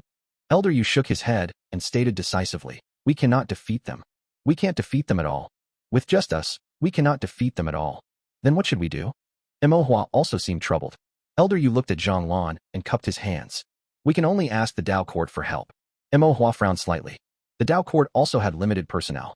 However, he then realized that Elder Yu referred to the Dao Court and not the Dao Court Department. If that was the case, did Elder Yu mean Dao soldiers? Mo Hua asked in surprise. Dao soldiers, as the name suggested, were armies dedicated to cultivation, subordinate to the Dao Court, and directly managed by it. When local Dao Court departments encountered threats they couldn't resolve, they could directly petition the Dao Court to dispatch Dao soldiers to suppress them. Mo Hua had never seen Dao soldiers, but had heard they were extremely powerful and awe-inspiring. The strength of the evil cultivators in Black Mountain Stronghold was too great. Even if all the demon hunters joined forces, they might not be their match. Therefore, the only recourse at this point was to request the dispatch of Dao soldiers. Zhang nodded slightly. I will return immediately to find the commander and report the situation, asking him to petition the Dao Court to dispatch Dao soldiers to eliminate the evil cultivators. Requesting Dao soldiers was not a quick matter. Assessing the strength of the evil cultivators, the Dao Court's approval, and the deployment of Dao soldiers all took time. Without delay, Zhang got up to leave, but was called back by Mo Hua. I haven't finished giving my intelligence yet. There's more? Zhang exclaimed. How much intelligence did you gather that you haven't finished? Did you perhaps scout out the entire Black Mountain Stronghold? It's not that exaggerated. Mo Hua chuckled, then produced another map and spread it on the table. The map depicted rows of buildings and complex formations. At first glance, it appeared to be a large-scale architectural formation diagram. Zhang Lan scrutinized it, and his eyelids twitched involuntarily. This was no ordinary architectural formation diagram. Zhang Lan pointed at the map, incredulously asking, "You didn't?" Imo nodded. "This is the situation map of Black Mountain Stronghold." Zhang Lan couldn't help but ask again, "Did you steal it?" "I drew it." Zhang Lan found it hard to believe. "This can be drawn?" A situation map encompassing the structural layout of cultivation buildings and formation designs, especially for such a large complex, required on-site investigation, analysis of the layout, and a profound understanding of formations. "I am a formation master," Imo said with a look of self-evidence. Zhang Lan felt speechless. "All right, you're a formation master, you're amazing." Elder Yu carefully examined the map, his heart filled with admiration. The map was detailed and meticulous, marking the evil cultivators' residences, the prison cells, and even the kitchens. And the fact that Imo drew this map right under the noses of the evil cultivators made it even more precious. As Elder Yu looked, his brows suddenly furrowed, and he pointed to a location. "What is this place?" The map was divided into a front and back stronghold. The front stronghold was depicted in detail, but the back stronghold was much more simplified, likely because the back stronghold was more dangerous, and Imo knew less about it. However, within the simplified depiction of the back stronghold, one area was remarkably detailed. The path, beast gates, blood formations, the layout of the main hall, and even the beams were clearly marked. In the center of the main hall, a pill furnace was depicted, and next to it, a pig. "This is the evil cultivator's alchemy room," Imo stated. Zhang Lan's face changed drastically. "What kind of pills are the evil cultivators refining?" Imo shook his head. "I don't know. I only know they are using people for alchemy." The room was filled with blood mist, and some medicinal herbs seemed to be alive. Elder Yu frowned. He didn't know much about evil cultivators and was unsure what kind of pills these were. Zhang Lan, however, looked grim and said sternly, "They are refining human longevity pills." Thank you to reader 20220812183836149 for the reward. Chapter 294, Human Longevity Pill. Human longevity pill? Imo had never heard this term before, so he asked, "Can it extend life and prolong youth?" Zhang Lan pondered. "You could say it extends life and prolongs youth, but it's not exactly that either." Elder Yu and the others exchanged glances, looking quite confused. Imo then said, "Uncle Zhang, stop being mysterious." Zhang Lan was taken aback. After thinking for a moment, he asked Imo, "What is the most important thing for a cultivator?" "Cultivation?" Imo replied after thinking for a moment. "No," Zhang Lan shook his head. "Cultivation is the foundation for a cultivator, but what's more important is actually lifespan. Only with lifespan can one pursue cultivation and seek immortality. So-called immortality is actually the ultimate, eternal lifespan." Imo understood. Simply put, no matter what a person does, they have to be alive first. Without life, nothing else matters. "Your thinking is also correct," Zhang Lan said. "No matter how powerful a cultivator is, they must be alive first. If their lifespan is exhausted and they can no longer live, even with heaven-shattering cultivation, they cannot escape the fate of body dead and Tao dissipated." Imo asked, "So cultivators will try every means to extend their lives?" Zhang Lan nodded. The saying extend life and prolong youth is actually inaccurate. The workings of heaven are constant, and cultivators have their destiny. When the great limit approaches, their lifespan will be exhausted, and no matter what, they cannot escape death. But some pills or cultivation methods can indeed extend life and prolong youth. Imo asked doubtfully. Imo had never seen such pills or methods firsthand, but they were frequently recorded in cultivation classics, so it wasn't something new. "That's why I said these so-called extend life and prolong youth are not true extend life and prolong youth," Zhang Lan said. Imo listened attentively, waiting for Zhang Lan to continue. Zhang Lan's expression turned solemn, and he continued. "A cultivator whose great limit is approaching cannot have their lifespan extended. This is a limitation imposed by the heavenly Tao. The so-called extension of lifespan for cultivators usually falls into two categories. One is through cultivation methods or pills to regulate the physical body and meridians, remove imperfections, eradicate ailments, and thus prolong life. However, in this situation, the cultivator has not reached their great limit, and their lifespan has not been exhausted. This kind of lifespan extension extends the lifespan that inherently belongs to the cultivator, so it cannot be considered an extension. But once a cultivator truly reaches their great limit, with the limitations of the heavenly Tao, death is inevitable.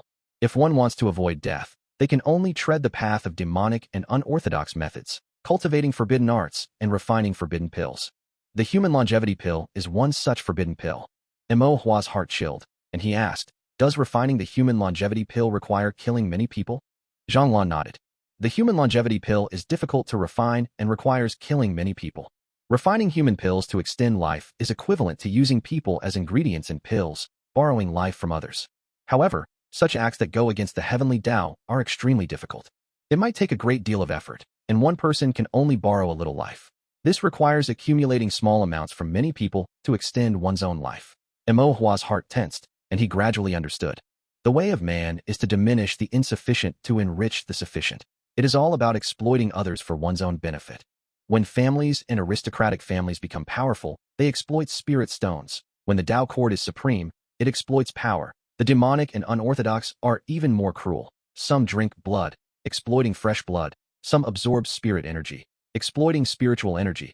And refining this human longevity pill is directly exploiting human lives. Zhanglan was startled by this. Who told you this? Mo Hua scratched his head. Isn't that how it is?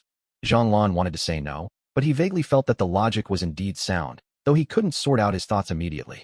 Elder Yu was also slightly surprised and couldn't help but look at Mo Shan. Mo Shan shook his head, indicating it wasn't him who taught Mo Hua, and he also didn't know why Mo Hua would say such a thing. Mo Hua pondered for a moment and then asked Zhanglan again. If it's truly a human pill, then was this pill refined for the first boss? Zhanglan was still frowning, contemplating Mo Hua's words. Only then did he remember that the most important thing right now was the matter of Black Mountain Stronghold. He then speculated. That first boss is a Foundation Establishment cultivator. Early-stage Foundation Establishment cultivators have a lifespan of only 300 years, while mid to late-stage ones live longer, but not more than 400 years. Calculated this way, the first boss is likely nearing their great limit, which is why they established a stronghold deep in Great Black Mountain, recruiting rogue cultivators, killing and robbing, and refining pills to extend their lives. These actions are all prohibited by the Tao law, aren't they? Mo Hua asked. That's right. They are basically capital offenses punishable by beheading, dismemberment, or even strangling formation. Zhanglan sighed, but his expression also relaxed a bit. Refining human pills is an act that incurs divine wrath and is hated by all beings. Once reported, the Tao court will surely attach great importance to it and dispatch Tao soldiers to exterminate all these rogue cultivators. Elder Yu and the others also breathed a sigh of relief. If that were the case, the task of annihilating Black Mountain Stronghold would not be so difficult.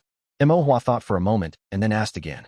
These rogue cultivators are so low-key. Is it also because they fear their actions being exposed, alarming the Tao court, and being surrounded and besieged by Tao soldiers? Zhanglan pondered for a moment and nodded. It's very possible, but... Then, Zhanglan thought of another problem and asked Mo Hua. Refining human pills is a top secret, and the pill room for refining them is an even more forbidden place. These are things that cannot be known to outsiders. How exactly did you sneak in? Elder Yu and the others looked at Mo Hua curiously. It's nothing much. I just took advantage of the third boss being out and snuck in using invisibility. Mo Hua said it with an air of nonchalance. And then? Zhanglan asked again, knowing that it was definitely not that simple. Then I was delayed by something, and the third boss ran into me.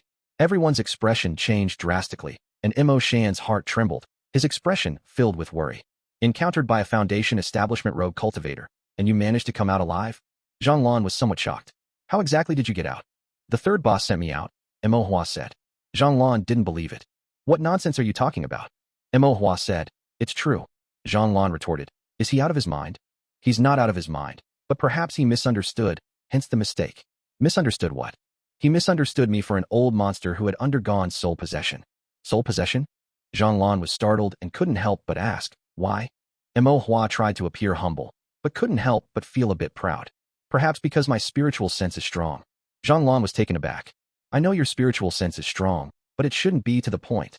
As he spoke, Zhanglan suddenly sensed something with his spiritual sense. His expression changed drastically, and he said with disbelief, your spiritual sense.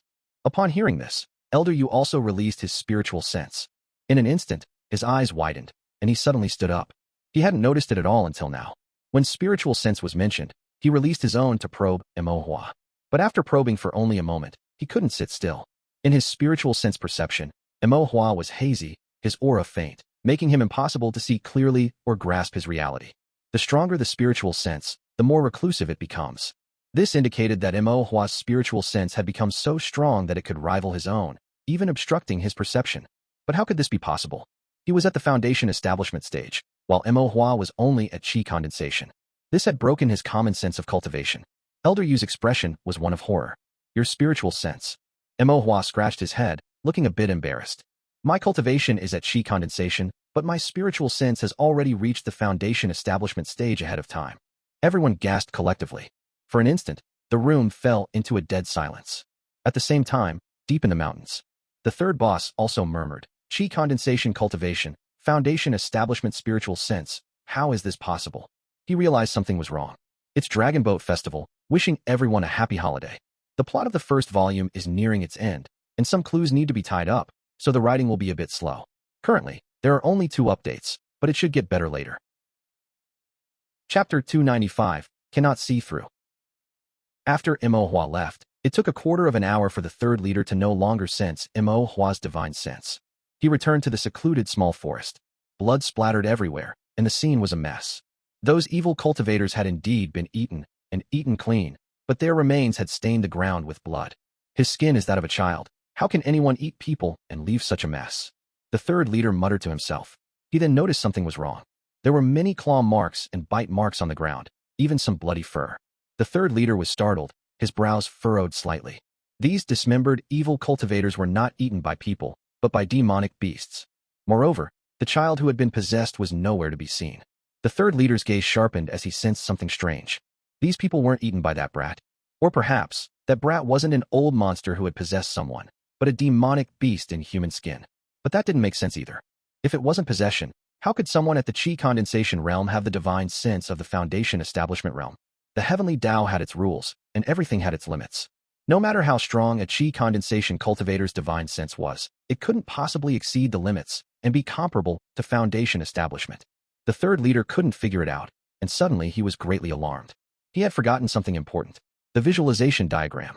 That brat was meditating on his cushion, and beneath that cushion was hidden the visualization diagram he had stolen from the sect.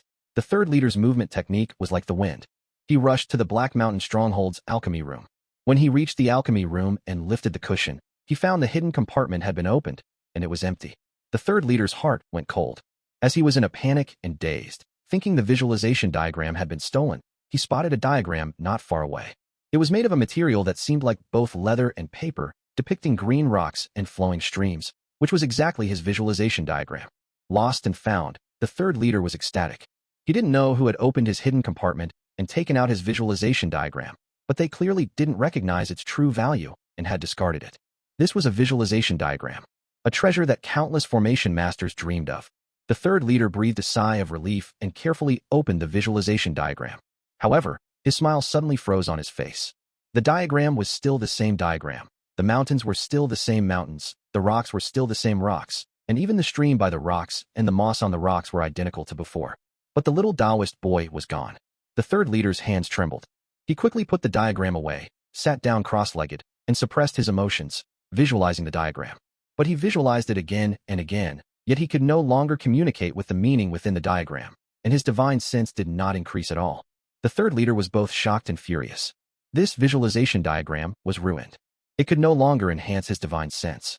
The third leader's face gradually lost its color. Without the visualization diagram to enhance his divine sense, his progress in formations would be very difficult. He had been only one step away from becoming a second-rank formation master, but now that step seemed to be indefinitely postponed. Who ruined my visualization diagram? The third leader was furious. In a daze, he thought of Imo. Did that brat ruin it? But how could he have ruined the visualization diagram? The third leader thought carefully. In the visualization diagram, the scenery remained, but the Taoist boy was missing. Why was the Taoist boy gone? Where did he go? Imo's elegant face and innocent smile appeared in the third leader's mind. An unbelievable guess surfaced. That brat, he couldn't be the little Taoist boy in the visualization diagram, could he? No, that's impossible. The third leader shook his head repeatedly. But the more he thought about it, the more it seemed plausible, especially their smiles, both innocent and lively, and both with a hint of wickedness. A chill ran down the third leader's spine, and he also felt a sense of dread. He could no longer see through that brat. Was he human or ghost? An old monster who had possessed someone, or a demon in human skin, the little Taoist boy in the visualization diagram, or a hallucination he had conjured himself? I must catch that brat and find out exactly what his origins are. The third leader thought to himself. It was best to stay away from people whose backgrounds were unfathomable.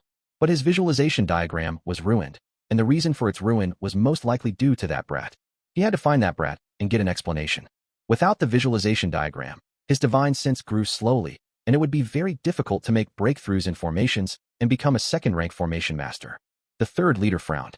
His talent for formations was not high to begin with, and he was unwilling to practice formations diligently day and night like other formation masters. He thought such behavior was foolish. Formations embodied the heavenly Tao and relied on comprehension, not just hard work. Even though he had taken a crooked path, using a visualization diagram with malicious intent to enhance his divine sense, his progress in formations was much faster than that of ordinary formation masters. Hard work was a dead end. The third leader was convinced. Therefore, the invalidation of the visualization diagram had cut off the growth of his divine sense and blocked his path to advancement in formations. I must find that brat.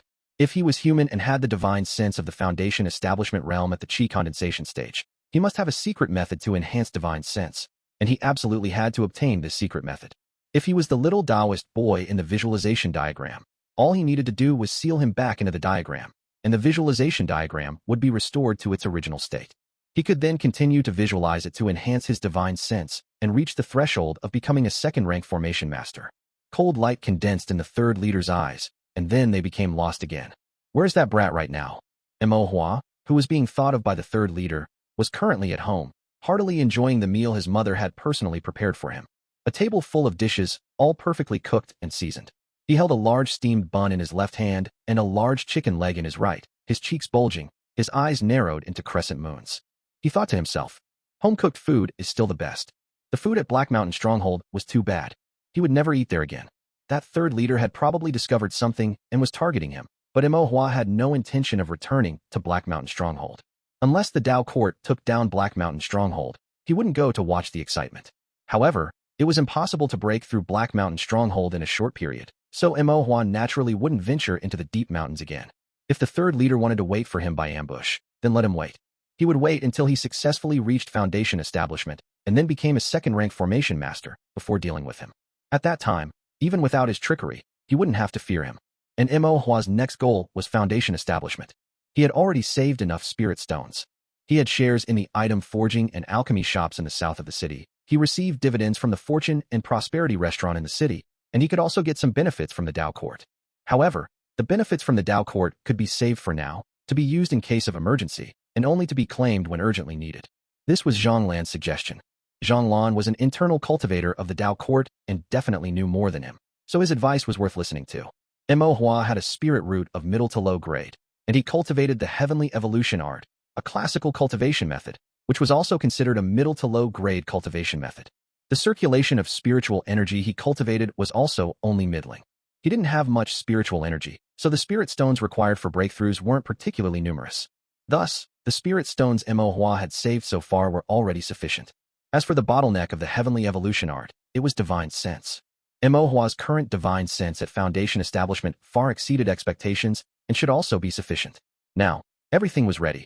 Only the east wind was missing. As long as he cultivated to the 9th layer of chi condensation perfection, he could break through and become a Foundation Establishment cultivator. Foundation Establishment. There were very few Foundation Establishment cultivators in the entire Immortal Pass city, let alone rogue cultivators like them.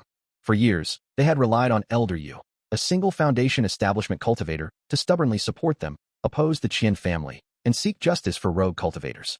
And now, Mo Hua could also become a Foundation Establishment cultivator. Mo Hua had thought about this day before, but he hadn't expected it to come so soon, and so clearly and tangibly, as if it were within reach. Mo Hua was lost in thought. Lu Ruhua gently stroked his head and said softly, "Eat your meal with peace of mind." Only then did Mo Hua snap back to reality. He smiled at his mother and began to focus on the large table of dishes in front of him. Seeing him wolfing down the food, Lu Ruhua thought that he must have endured hunger and starvation while staying in the deep mountains during these past few days, and felt a pang of heartache. She then gave him another large chicken leg and instructed, "Eat more." Mo Hua nodded repeatedly. "Mom, you don't know, the food at Black Mountain Stronghold is so disgusting." "How disgusting can it be?" "As disgusting as it can be." Lu Ruhua chuckled. "But you still ate it?" "When you're hungry, no matter how bad it tastes, you have to eat it." Lu Ruhua suddenly frowned. "Was it very dangerous when you went to Black Mountain Stronghold this time?" Mo Hua was about to nod, but he was afraid his mother would worry, so he said, "It was okay. I have concealment techniques, so I can eavesdrop, peek, and steal food, and they wouldn't discover me." Then Mo Hua was stunned again. Recalling his mother's instructions, he whispered, "They are all bad people. Eavesdropping, peeking, and stealing a little bit should not be considered bad deeds, right? Lu Ruhua smiled. No. Mo Hua then started talking about other stories. However, they were different from the ones he told Elder Yu. They were all small anecdotes that sounded interesting. For example, the big fat guy who fed them was bitten to death by a tiger when he wasn't paying attention. The two idiots on guard duty killed each other by mistake. Although the third leader was a Foundation establishment cultivator, some of the formations he drew were not as good as his. He secretly dug out many of their walls and quietly deciphered many formations, and the third leader might not have realized it to this day. Lu Ruhua listened attentively, and indeed, her mood became much more relaxed. Mo Shan, who was beside them, had a complicated expression. He knew that these stories, although they sounded interesting, were actually fraught with danger. When he used to hunt demonic beasts in Great Black Mountain, he would also edit and omit the dangers and tell Mo Hua interesting things. He didn't expect that now. Mo Hua, in order not to worry his parents, had also started telling them these interesting stories. Mo Shan felt a sense of emotion and also a sense of relief. Chapter 296, Evil Thoughts. After finishing his meal, Mo Hua drew some formations before lying on his bed to rest his eyes, waiting for midnight to arrive so he could enter his sea of consciousness. Within the sea of consciousness, the ethereal Tao steel appeared. Mo Hua carefully examined the Tao steel, finding no anomalies. It was exactly as it always was. Mo Hua felt a bit disappointed. He had thought that after eating the green-faced little ghost and refining its divine sense, and with his divine sense having achieved Foundation establishment ahead of schedule, this Tao steel would undergo some changes, showing some wondrous transformations. But now it seemed he had been overthinking. The Tao steel was ethereal, ancient, profound, and silent, like the great Tao itself, eternal and everlasting. Mo Hua stared silently at the Tao steel. This Tao steel had been in his sea of consciousness, accompanying Mo Hua for over 10 years. He had been extremely familiar with it, but now, looking at it again, he felt it was unfathomable, as if it held many unknown karmic entanglements. I wonder if, as my realm gets higher, my divine sense gets stronger, or my cultivation experience broadens, I will be able to understand the secrets hidden within the Tao steel. Mo Hua mused inwardly. Afterward, Mo Hua set aside his distracting thoughts and, as usual, practiced formations on the Tao steel. Cultivation required gradual accumulation, and formations also demanded perseverance. Both required night and day effort and unflagging practice. Nothing could be achieved overnight, nor should one be overly eager for quick success. Even though Mo Hua's divine sense was now very strong, he still had to practice formations with a grounded approach, refining and consolidating them again and again. Mo Hua used his finger as a brush, drawing complex and profound formation patterns on the Tao steel. These were profound patterns that an ordinary first-rank formation master could not learn. The formation formed by these profound patterns was the inverse spirit formation with 10 patterns of first-rank formation. This was also the most difficult formation Mo Hua had learned so far. For the current Mo Hua, only this formation was worth spending time practicing. After all, his divine sense had already reached Foundation establishment. Ordinary first-rank formations could not deepen his understanding or temper his divine sense. Drawing them was as easy as drinking water, effortless and tasteless. Of course, Mo Hua only thought this to himself. If he said it aloud, it would surely incite hatred. Mo Hua focused on practicing the inverse spirit formation. However, as he practiced, Mo Hua noticed something was amiss. Whenever he consumed his divine sense, fleeting afterimages would occasionally appear in his sea of consciousness. Within these afterimages were Taoist temples hidden in green mountains, Taoist children who were sometimes innocent and sometimes wicked, Taoists who were sometimes immortal-like and sometimes greedy, and various cultivators with ulterior motives. Mo Hua's state of mind also fluctuated frequently. At times he was simple and pure, at times irritable, at times dejected, at times violent, and in some extreme moments, he even developed a greed for human flesh and blood. Mo Hua quickly sat down to meditate, discarding distracting thoughts. After a moment, Mo Hua opened his eyes and frowned. Is it the divine sense of that green-faced little ghost from before that wasn't completely purified? It still contains so many evil thoughts. He recalled what Mr. Zhuang had said. Visualization diagrams were fraught with peril, and the divine sense visualized might be some kind of non-human existence. If that were the case, the after effects of eating the little ghost might be even more dangerous than he had imagined. I'll go ask Mr. Zhuang tomorrow. Since evil thoughts remained, it was not advisable to use his divine sense to practice formations anymore. Otherwise, the residual evil thoughts would subtly contaminate his sea of consciousness, leading him astray and even down the wrong path. Mo Hua continued to sit in meditation, reflecting on himself, overcoming the evil thoughts, and guarding his true heart. At the Mao hour, as the sky began to break dawn, Missouri Hua sat cross-legged in meditation, bathed in the morning sun, and performed his usual cultivation. After cultivating, his spiritual energy was a bit more abundant. Imo ate the breakfast his mother had made, brought some wine and meat, and then went to the abode of forgetting to visit Mr. Zhuang. Imo hadn't visited his teacher for quite some time. The mountain residence was as picturesque as ever, serene and leisurely, bringing peace to anyone who saw it. It was still early, and Mr. Zhuang was dozing. Imo peeked into the room and saw that his teacher was indeed still relaxing on the bamboo chair, eyes closed, his mind wandering far away. He decided not to disturb him. Imo sat on the steps outside the room as usual, found a formation book, placed it on his lap, and quietly began to read. Golden sunlight shone from above, and the emerald mountain scenery greeted him. As Imo read and gazed at the scenery, he felt the evil thoughts in his heart dissipate, and his mood became much more relaxed. While reading, Imo suddenly noticed movement inside the house. He turned his head and saw that Mr. Zhuang had, at some unknown time, stood up and was looking at Imo with a solemn expression. "Who are you?" Mr. Zhuang asked, his tone slightly cold. Imo was startled and scratched his head. "Teacher, I'm Imo." Mr. Zhuang looked at Imo a few times, his tone softening slightly, and asked, "Where did your divine sense come from?" "I saw a visualization diagram." It was indeed a visualization diagram. Mr. Zhuang nodded slightly, and then? "There was a little ghost in the diagram, and it jumped into my sea of consciousness. I ate it," Imo stated concisely. Mr. Zhuang, who was always composed and unflappable, showing no change even when Mount Tai collapsed before him, couldn't help but show a look of shock. "Ate it?" Imo nodded. "I ate it." Mr. Zhuang twitched the corner of his mouth. "How did you eat it?" "It wanted to eat me, and I didn't let it. I injured it with a formation, and it turned into a few wisps of smoke, which I swallowed." Imo recounted the general course of events, but did not mention the Dao steel. In reality, it was the aura of the Dao steel that had burned the green-faced little ghost into smoke. "Can your divine sense manifest?" Mr. Zhuang asked. Imo nodded. Imo had learned from the green-faced little ghost that the appearance of one's own manifested divine sense in the sea of consciousness was called divine sense manifestation. Imo had been able to manifest his divine sense since he was young and thought it was a common occurrence. But seeing the little ghost's expression, he realized that not all cultivators could manifest their divine sense in their sea of consciousness. At this moment, Mr. Zhuang's expression was not surprised. It seemed that although he hadn't asked before, he had already guessed that his divine sense could manifest. Mr. Zhuang then said, "You ate the little ghost and refined it, so your divine sense suddenly surged?" Imo nodded, thinking that Mr. Zhuang was indeed knowledgeable. With just a few words from him, Mr. Zhuang had guessed most of the story.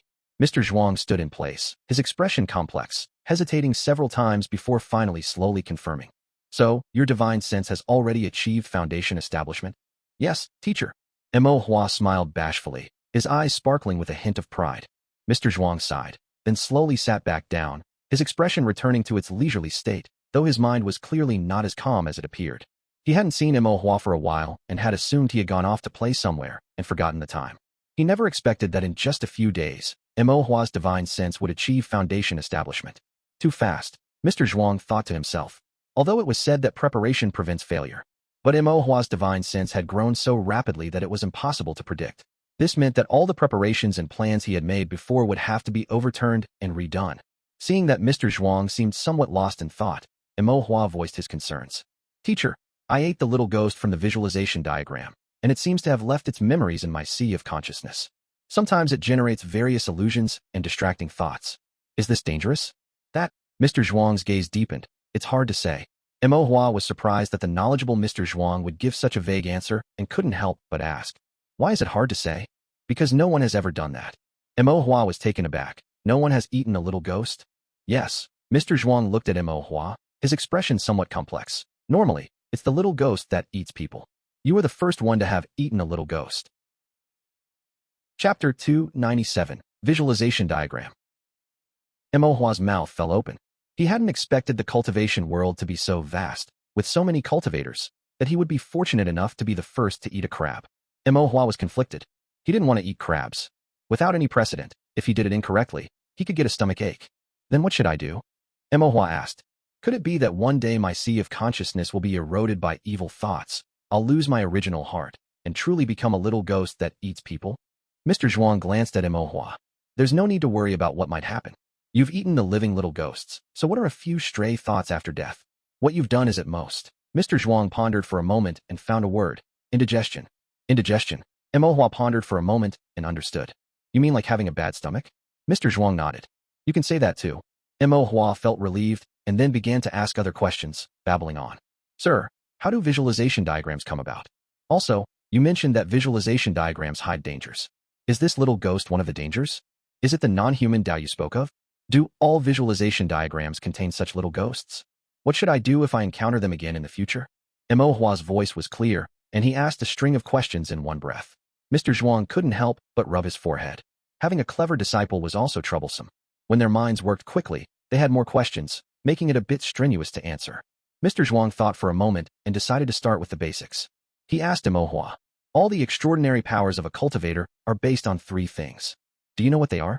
Is it spiritual sense, spiritual energy, and the physical body? Mo Hua replied. Mr. Zhuang nodded. That's right. Any ability of a cultivator is based on spiritual sense, spiritual energy, and the physical body. Martial arts stimulate the physical body with spiritual energy, spells condense spiritual energy with spiritual sense, and formations communicate with the heavenly Tao using spiritual sense, transmitting spiritual energy through formation patterns. Other cultivation disciplines are also generally like this, just with different emphases. In the future, if you encounter any strange, bizarre, or unbelievable things in the cultivation world that you cannot grasp or figure out, you can consider them within these 3 categories. Mo Hua suddenly understood. Then the little ghost in the visualization diagram, without a physical body, without spiritual energy, is purely spiritual thought. Is it simply the power of spiritual sense? That's right, Mr. Zhuang said.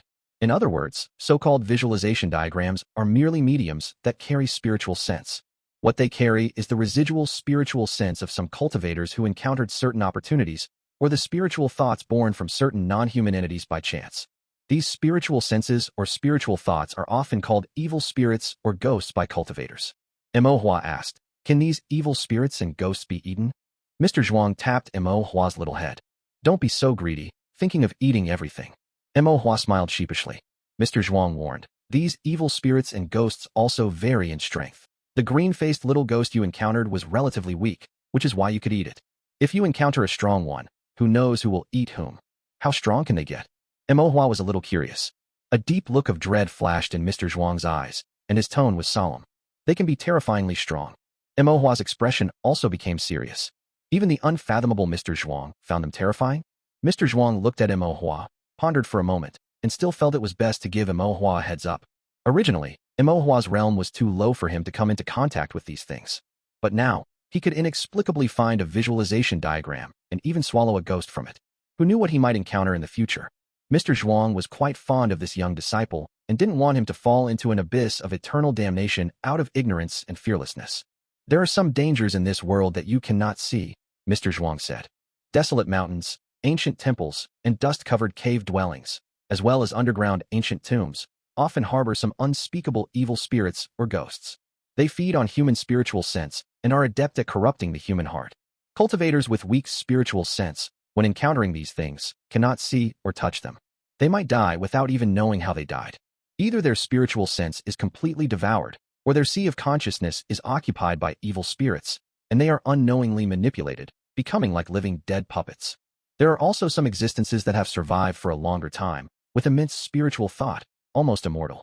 Some cultivators' spiritual sense cannot even perceive them. Some cultivators, harboring reverence, venerate them as spirits or evil gods and worship them. However, most of these spirits and evil gods are inherently wicked, with cunning spiritual thoughts. The cultivators who venerate them often do not meet a good end. And whether they are the weaker ghosts and evil spirits, or the immensely powerful spirits and evil gods, they must have a dwelling place to exist in the world. This dwelling place is the visualization diagram. That is why I told you that visualization diagrams hide dangers and contain non-human Daos. Mo Hua listened, filled with fear, but also confusion. Are they all hidden in the diagrams? Could such a small diagram accommodate them? Mr. Zhuang shook his head. Although they are called visualization diagrams, they are not necessarily all diagrams. Some murals, stone statues, and bizarre patterns can also be visualization objects, but cultivators habitually refer to them all as visualization diagrams. Mo Hua nodded, feeling his horizons greatly broadened. Without Mr. Zhuang's guidance, he would never have known these cultivation secrets. If he had truly encountered a powerful ghost, he probably wouldn't even know how he died. Mo Hua asked, are these knowledge also common cultivation knowledge? This is not common cultivation knowledge, Mr. Zhuang said. It is a cultivation secret. It is a secret known only by ancient aristocratic families skilled in spiritual sense or or ancient sects that inherited formation arts. Ordinary cultivators are not privy to it. Mo Huan nodded repeatedly, earnestly committing this rare cultivation secret to memory. Besides Mr. Zhuang, no one else could tell him these things. Do you understand? I understand, Mo Hua said, then remembered something. But, seeing his hesitant look, Mr. Zhuang said helplessly, if you want to ask, just ask. Don't keep it to yourself. Mo Hua smiled brightly. Thank you, sir. Then he began to ask. I saw that in the visualization diagram. At first, I saw a Tao child, and then when I looked again, the Tao child had become a little ghost. Why is that? Does every visualization diagram have two appearances? Mr. Zhuang looked at Mo Hua with surprise. This subtle detail, he hadn't mentioned it, but Mo Hua could think of it himself. Indeed, he was exceptionally intelligent and had excellent comprehension. Mr. Zhuang smiled slightly, showing approval. In the world, all things have both an apparent form and an original form. This is especially true for visualization diagrams. The various scenes in the diagram are their apparent forms, and beneath these apparent forms, there exists the original form of spiritual thought. Mo Hua continued to ponder following Mr. Zhuang's words. Then, the little Tao child in the visualization diagram is the apparent form, and the green-faced little ghost is its original form? Mr. Zhuang nodded. That's right. Do all visualization diagrams have both apparent and original forms? Yes, but it's not as simple as that, Mr. Zhuang explained patiently. For some diagrams, the apparent form is the original form, while for others, the original form is just a more deeply hidden apparent form. Apparent form and original form and apparent form. Mo Hua thought for a while, feeling a bit dizzy from the roundabout explanation, and then asked, how can I distinguish them? Mr. Zhuang raised his slender fingers and slowly said, first, rely on spiritual sense. If your spiritual sense is powerful, stronger than the spiritual thought of the ghosts or evil spirits in the visualization diagram, you can see through their truth. Second, rely on experience. The more visualization diagrams you see, the more you can intuitively discern some truths and see through some apparent forms. Third, rely on your comprehension of the heavenly Tao. The deeper your comprehension of the heavenly Tao, the closer you are to the essence of the great Tao, and the more you can see the original form hidden beneath the apparent form. Among these 3 points, the first is the most direct, the second requires time, and the third is the most difficult. Comprehension of the heavenly Tao. Mo Hua pondered for a moment, then asked doubtfully, how can I improve my comprehension of the heavenly Tao? Mr. Zhuang said, it depends on one's disposition, and second, on tempering. Mo Hua frowned, pondered carefully for a moment, and then his eyes lit up. Meditation improves disposition, and formations temper comprehension? Mr. Zhuang did not expect him to grasp it so quickly and nodded. Yes. Mo Hua thought it over from beginning to end and gradually understood. My spiritual sense is strong, and because I meditate every day and draw formations every day, my comprehension of the heavenly Tao is also deeper. Therefore, unknowingly, I saw through the original form of that green-faced little ghost.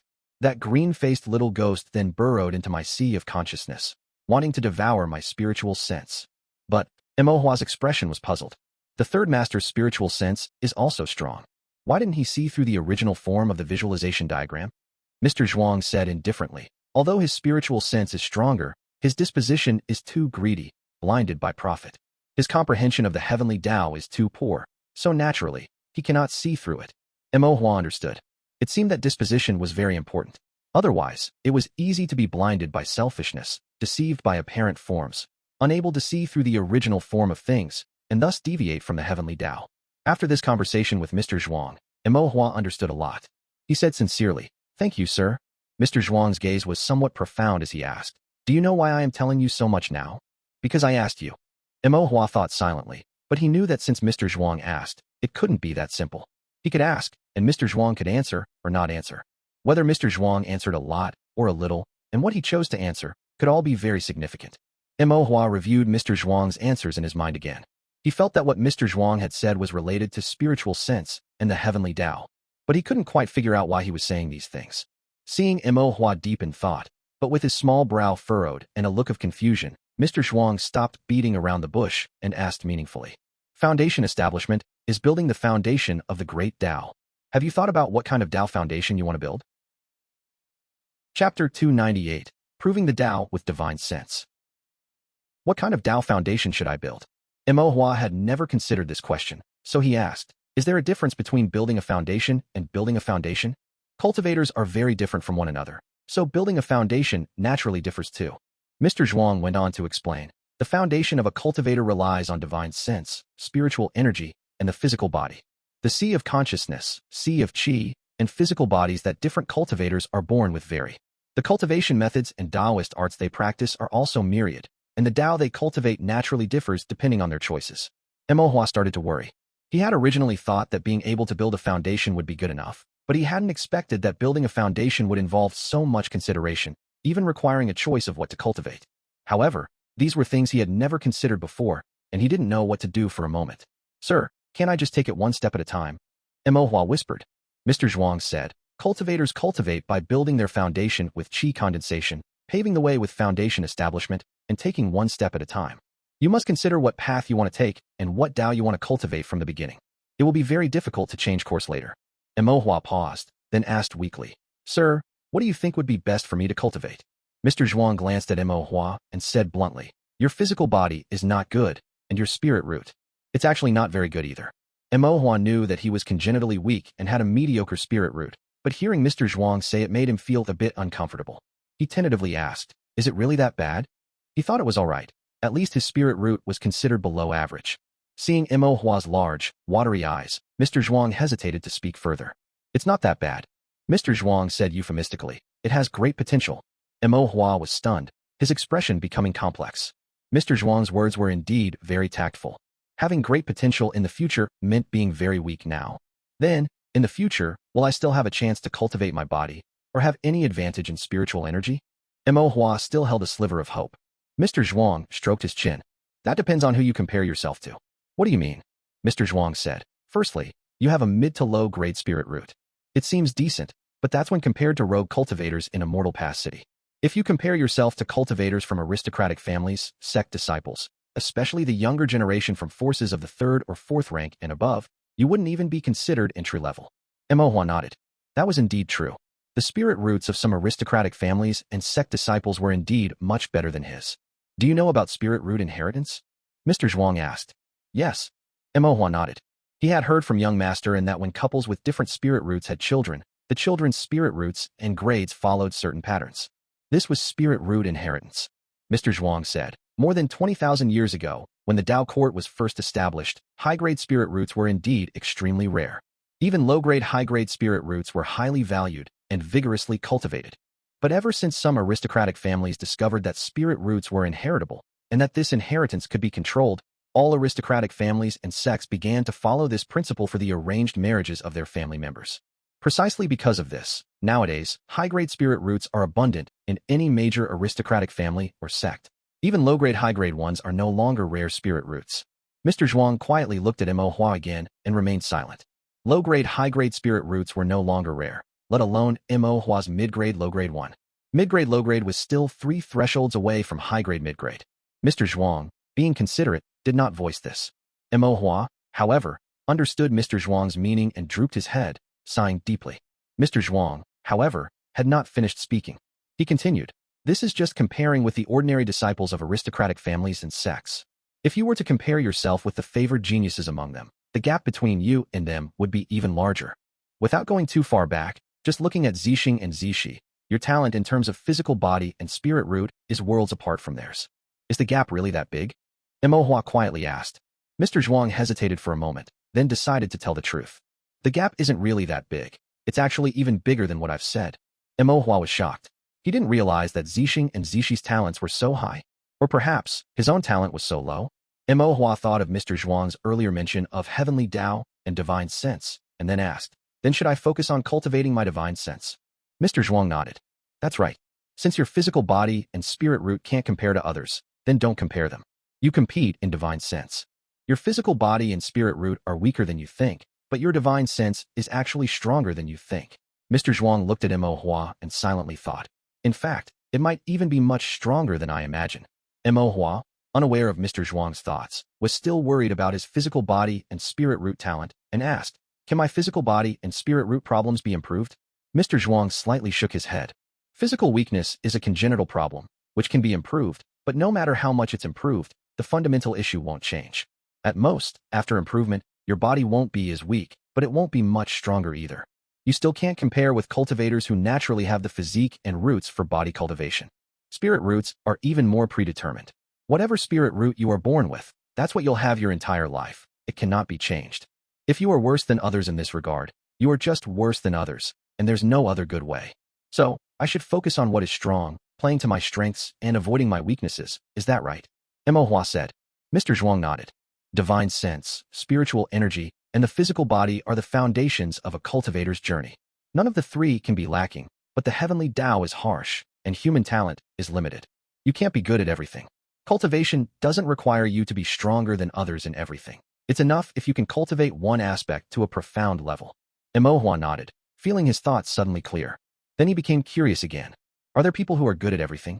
Mr. Zhuang was silent for a moment, then slowly said, yes, but such people with heaven-defying talent are few and far between, appearing only once in 1,000 years in the entire cultivation world, truly peerless geniuses. Mo Hua felt a bit envious, but then decided against it. He didn't need to think to know that cultivating divine sense, spiritual energy, and the physical body all required extremely profound cultivation inheritances, extremely abundant spirit stones, and extremely precious spiritual items to support them. Even if he had such peerless talent, without inheritance and resources, it would be like a pearl hidden in dust, wasting his potential. One shouldn't be too greedy. It was good enough for him to cultivate his divine sense. However, if he focused on cultivating his divine sense, could he really ascend to the great Tao? Moreover, he hadn't heard of any cultivators who focused on cultivating their divine sense. Mo Hua thought for a moment, then asked, Sir, are there other cultivators who focus on cultivating divine sense? Very few. How many? Mr. Zhuang said. Normal cultivators do not cultivate their divine sense. Mo Hua was stunned, his mood becoming complicated. Was he considered an abnormal cultivator then? Mr. Zhuang smiled. A strong physical body and spiritual energy are obvious advantages, while divine sense is subtle and difficult to grasp.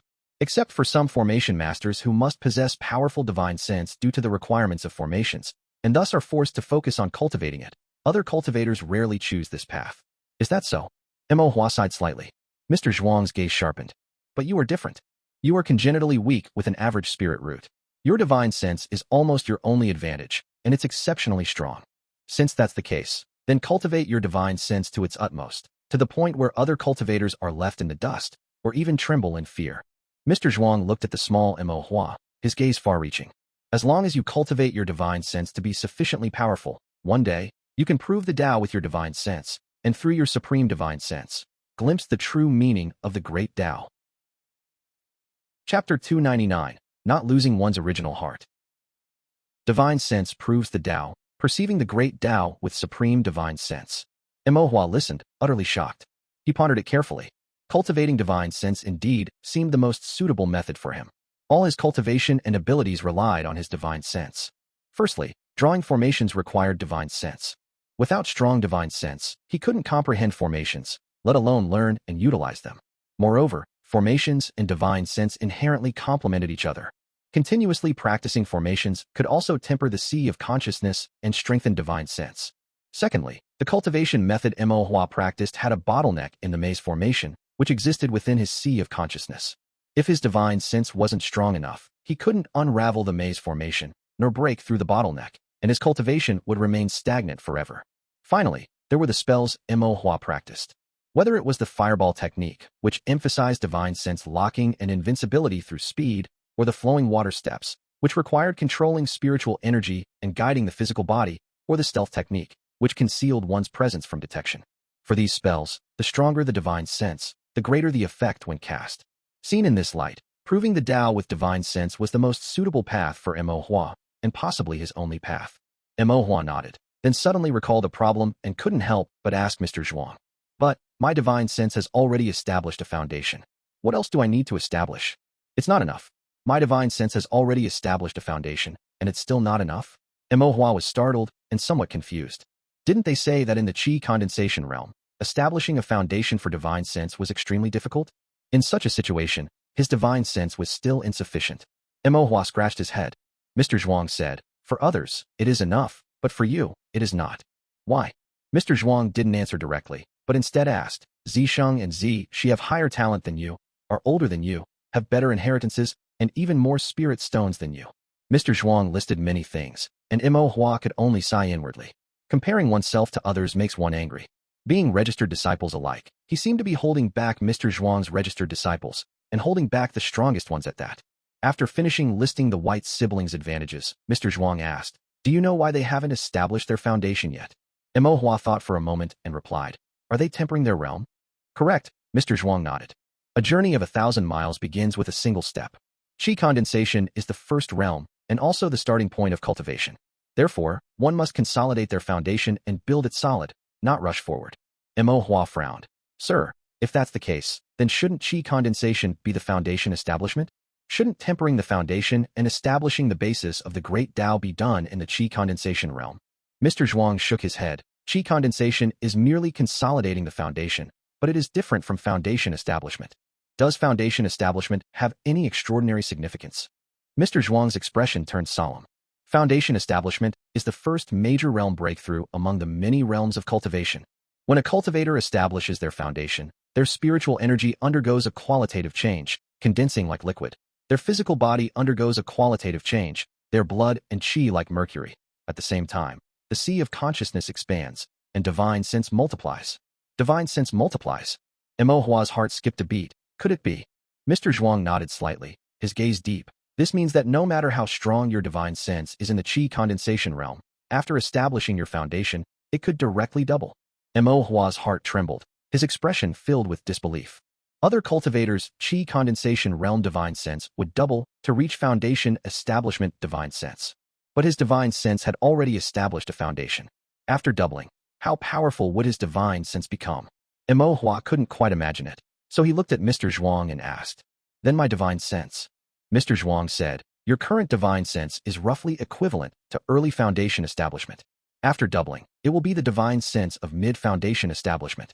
Mr. Zhuang paused, then added, And if you had mid-foundation establishment divine sense before establishing your foundation, then after establishing your foundation, although it wouldn't compare to the golden core stage, it would likely reach the peak of late foundation establishment divine sense. Mo Hua's mouth fell open. If that were truly the case, having such powerful divine sense after foundation establishment, wouldn't becoming a second-rank formation master be as easy as flipping a hand? Moreover, the bottleneck would be easier to break through, the fireball technique would be faster, the flowing water steps would be stronger, and the stealth technique would be harder to see through. Mo Hua couldn't help but yearn for a moment. When he looked up, he found Mr. Zhuang looking at him with a faint smile. Mo Hua was startled again. Based on his intuition and his understanding of Mr. Zhuang, there was definitely something more Mr. Zhuang hadn't finished saying. It's not that simple, is it? Mo Hua asked softly. Mr. Zhuang smiled slightly and asked Mo Hua, How do you plan to enhance your divine sense? Mo Hua thought for a moment and truthfully replied, The same as before, drawing formations and practicing deciphering them. Your divine sense has already established a foundation. Drawing a first-rank formation now will result in a minuscule increase in your divine sense. Mo Hua was stunned. He finally remembered why drawing first-rank formations had felt so tedious and uninteresting these past few days. It turned out these were too simple and could no longer temper his divine sense or allow him to comprehend the laws of the great Tao. Then I'll go eat visualization diagrams? Mo Hua asked quietly. Mr. Zhuang couldn't help but tap Mo Hua's little head and shake his head. Let's not even mention whether you can see through the true nature of the visualization diagrams or distinguish what you are eating or what the consequences would be. Even if you could truly eat them, visualization diagrams are rare. How could you be so lucky as to get another one foot? Moreover, visualization diagrams have strengths and weaknesses. If the evil entity in the diagram is too strong, who eats whom will be uncertain. Mo Hua had a Tao steel in his sea of consciousness. While it might not be eaten, he didn't want to invite trouble. If a powerful evil entity truly managed to enter his sea of consciousness, saw the Tao steel within, and Mo Hua couldn't keep it and it escaped, then the trouble could be immense. Mo Hua couldn't help but nod. Since visualization diagrams couldn't be eaten and first-rank formations were no longer suitable, there was only one method left. Mo Hua said, Can I draw the spirit reversal formation?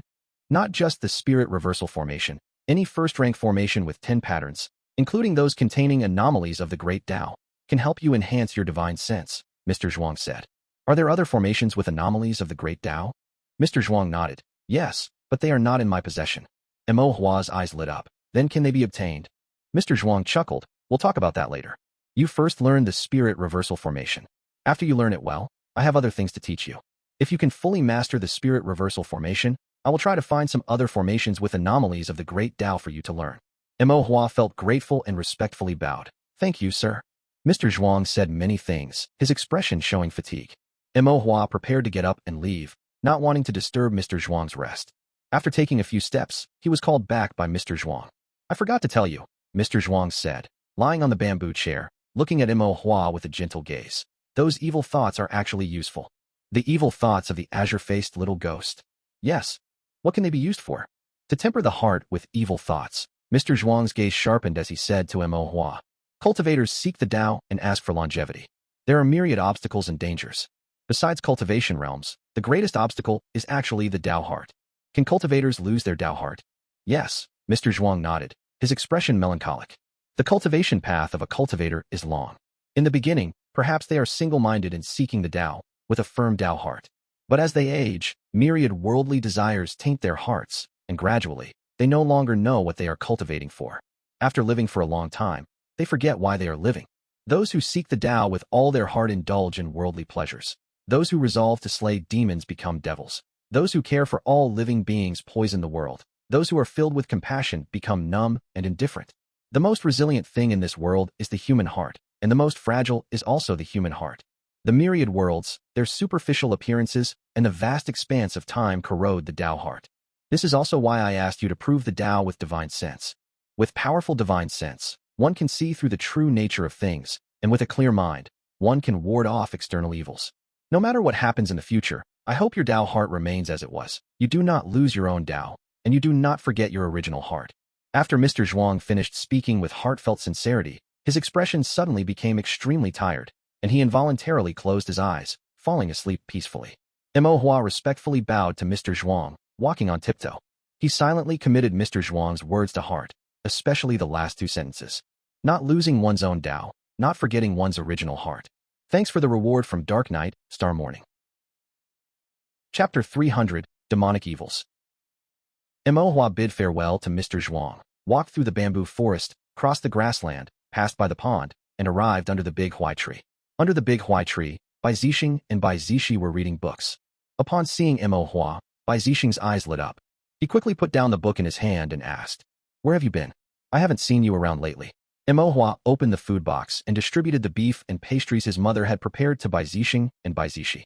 "I was delayed by something." Bai Zixing nodded, not asking further, and focused on eating the beef. His mind was simple. If there was meat to eat, he generally wouldn't think about anything else. Imo Hua pondered for a moment, then asked him, "Zixing, when do you plan to enter the Foundation establishment realm?" Bai Zixing corrected him. "You have to call me Brother Bai." Imo Hua ignored him. Bai Zixing, eating Imo Hua's meat, felt he couldn't refuse to answer and said, "It's still some time away. I need to solidify my foundation before I can enter the Foundation establishment realm." Imo Hua nodded. It seemed Mr. Zhuang was right. Aristocratic family or sect disciples, if they wanted to go far in cultivation, would not be greedy for immediate gains. From the qi condensation stage, they would diligently polish their realm and lay a solid foundation.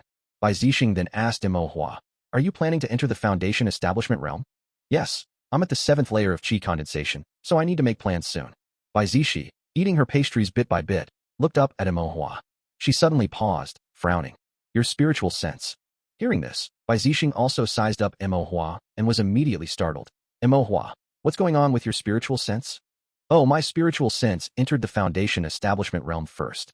Imo Hua pretended to be calm, but there was a hint of smugness in his eyes. Bai Zixing's mouth fell open, and Bai Zishi stared at him blankly, forgetting to eat her pastries. "Impossible!" Bai Zixing exclaimed. "Why is it impossible? A qi condensation cultivator cannot have a Foundation establishment spiritual sense." "Oh, then let's go with that," Imo Hua said indifferently.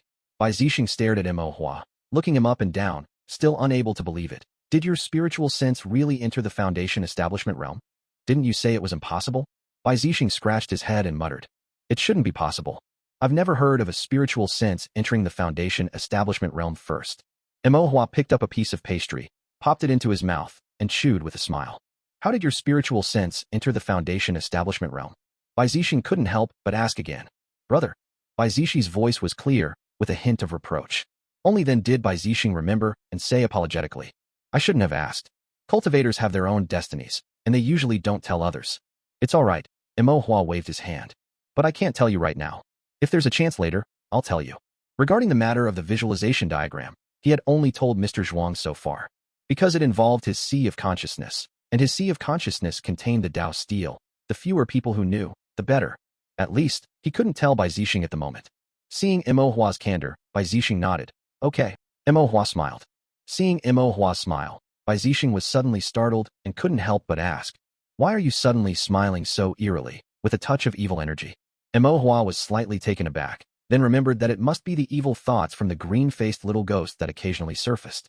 When he smiled, it was like the green-faced little ghost, exuding a chilling, evil aura. Imo rubbed his cheek. It's nothing. I ate something bad for my brain. I'll be fine in a while. Bai Zixing listened, confused, but didn't delve deeper, instead asking curiously, what have you been up to lately? Imo thought for a moment. He couldn't talk about the visualization diagram, but the matter of Black Mountain Stockade. He could tell Bai Zixing and the others. Moreover, they were disciples of the Bai family with profound family knowledge, so they might know some other clues. Imo then selectively recounted the events of Black Mountain Stockade to Bai Zixing. From the hidden mountain path among the cliffs, to the mist forest covered by a mist formation, then at midnight, the fat and thin cultivators asking for passage, and finally to the bloody alchemy room and the white bone alchemy furnace. Except for matters related to the visualization diagram, Imo generally told them everything he could. Bai Zixing listened, thrilled and indignant. At times he worried for Imo, and at other times he was enraged by the evil cultivator's wicked deeds, wishing he could rush into Black Mountain Stockade, fight his way through, and eliminate all demonic evils. In Imo's impression, aristocratic family disciples were either strictly disciplined and followed the rules, or they were indulged and acted lawlessly. He truly wondered how Bai Zixing, with his chivalrous nature, had come to be. Bai Zixing was also listening intently, her book falling to the ground unnoticed. Imo pondered for a moment, then asked, do you know the difference between evil cultivators and demonic cultivators? The third boss regarded him as an ancient demon seizing a body. Logically, a demonic cultivator should be stronger and more terrifying than an evil cultivator. But Imo had never quite understood the difference between demonic and evil. Even when he asked Elder Yu, the answer was vague. It was likely that he had never encountered them before, and thus knew little. After all, if Imo hadn't entered Black Mountain Stockade, he had only ever met one evil cultivator, the flower-picking thief he apprehended with Zhang Lan, who had his leg broken by Imo. As for the term demonic cultivator, Imo had rarely even heard it. I know this. Bai Zixing smiled with a hint of pride. In front of Bai Zixing, he rarely showed off his knowledge. Neither evil cultivators nor demonic cultivators are good people. They cultivate evil and demonic techniques, so it's generally fine to call them either evil cultivators or demonic cultivators. To be precise, evil cultivators generally refer to cultivators who strayed into the evil path halfway. Demonic cultivators refer to cultivators who have orthodox demonic inheritances and cultivate demonic techniques and Dao arts. Demonic cultivation inheritance is more orthodox, while evil cultivation is a rogue path, so demonic cultivators are generally stronger. Of course, these demonic evils mainly depend on how wicked you are. The more wicked, the more powerful, and naturally, the more deserving of death. Bai Zixing explained in detail. Imo suddenly understood, and then became somewhat puzzled. How do you know so clearly? Bai Zixing said seriously, cultivators who slay demons and eliminate evils are good cultivators. Since that's the case, how can you slay demonic evils without knowing yourself and the enemy? Imo sighed. All right. So that was his intention. Imo then asked, what about evil formations? How do they differ from normal formations? When it came to formations, especially in front of Imo, Bai Zixing became a bit timid. He was well aware of Imo's proficiency in formations, which was far beyond that of ordinary Qi condensation stage formation masters. Bai Zixing dared not spout nonsense. If he said something wrong and embarrassed himself in front of Imo, he wouldn't be able to shamelessly claim to be Imo's older brother. Although Imo had never admitted he was his older brother, Bai Zixing secretly glanced at his sister, Zixi. Bai Zixi seemed a bit helpless and said, evil formations and demonic formations are strictly forbidden by the elders of the clan, and the clan instructors do not mention them. However, I saw a few words in a book. Bai Zixi's dark, slender eyelashes fluttered slightly. Her autumn water-like eyes showed a pensive look. Recalling the records in the book, after a moment, she continued, evil formations and demonic formations generally use flesh and blood as the formation medium, draw formation patterns with evil thoughts, use the reversal of the great Tao as the formation pivot, and refine human lives as the formation eyes. As for more specifics, the book didn't say. I'm also not very clear about the difference between evil formations and demonic formations. Imo nodded. Bai Zixing secretly said, why don't you go ask Mr. Zhuang? Imo had the same thought, but he saw Bai Zixi shake her head. Mr. Zhuang won't tell you. Imo was stunned and couldn't help but ask, why? Bai Zixi replied, because you are too smart. Mr. Zhuang is afraid you will learn everything at once. Chapter 301, Reluctant to Part. Imo was a little surprised. After thinking about it, he felt it wasn't that serious. I'm just asking about the difference between evil formations. It's not like I can learn them just by asking. Bai Zixing thought about it, but looked certain, shaking his head. Others might not, but you definitely will learn it as soon as you ask. Both evil formations and demonic formations are inherently contrary to the Great Tao and are formations that rely on shortcuts. Orthodox formations are very difficult to learn. To learn them well, one needs to proceed step by step, consolidate foundations, draw formations over and over, strengthen the sea of consciousness bit by bit, and finally, after years and years, it will come naturally to achieve something in formations. As for some greedy and opportunistic demonic cultivators, who are unwilling to put in hard work but want to advance quickly, they devise crooked methods and harmful ways to forcibly enhance the power of formations.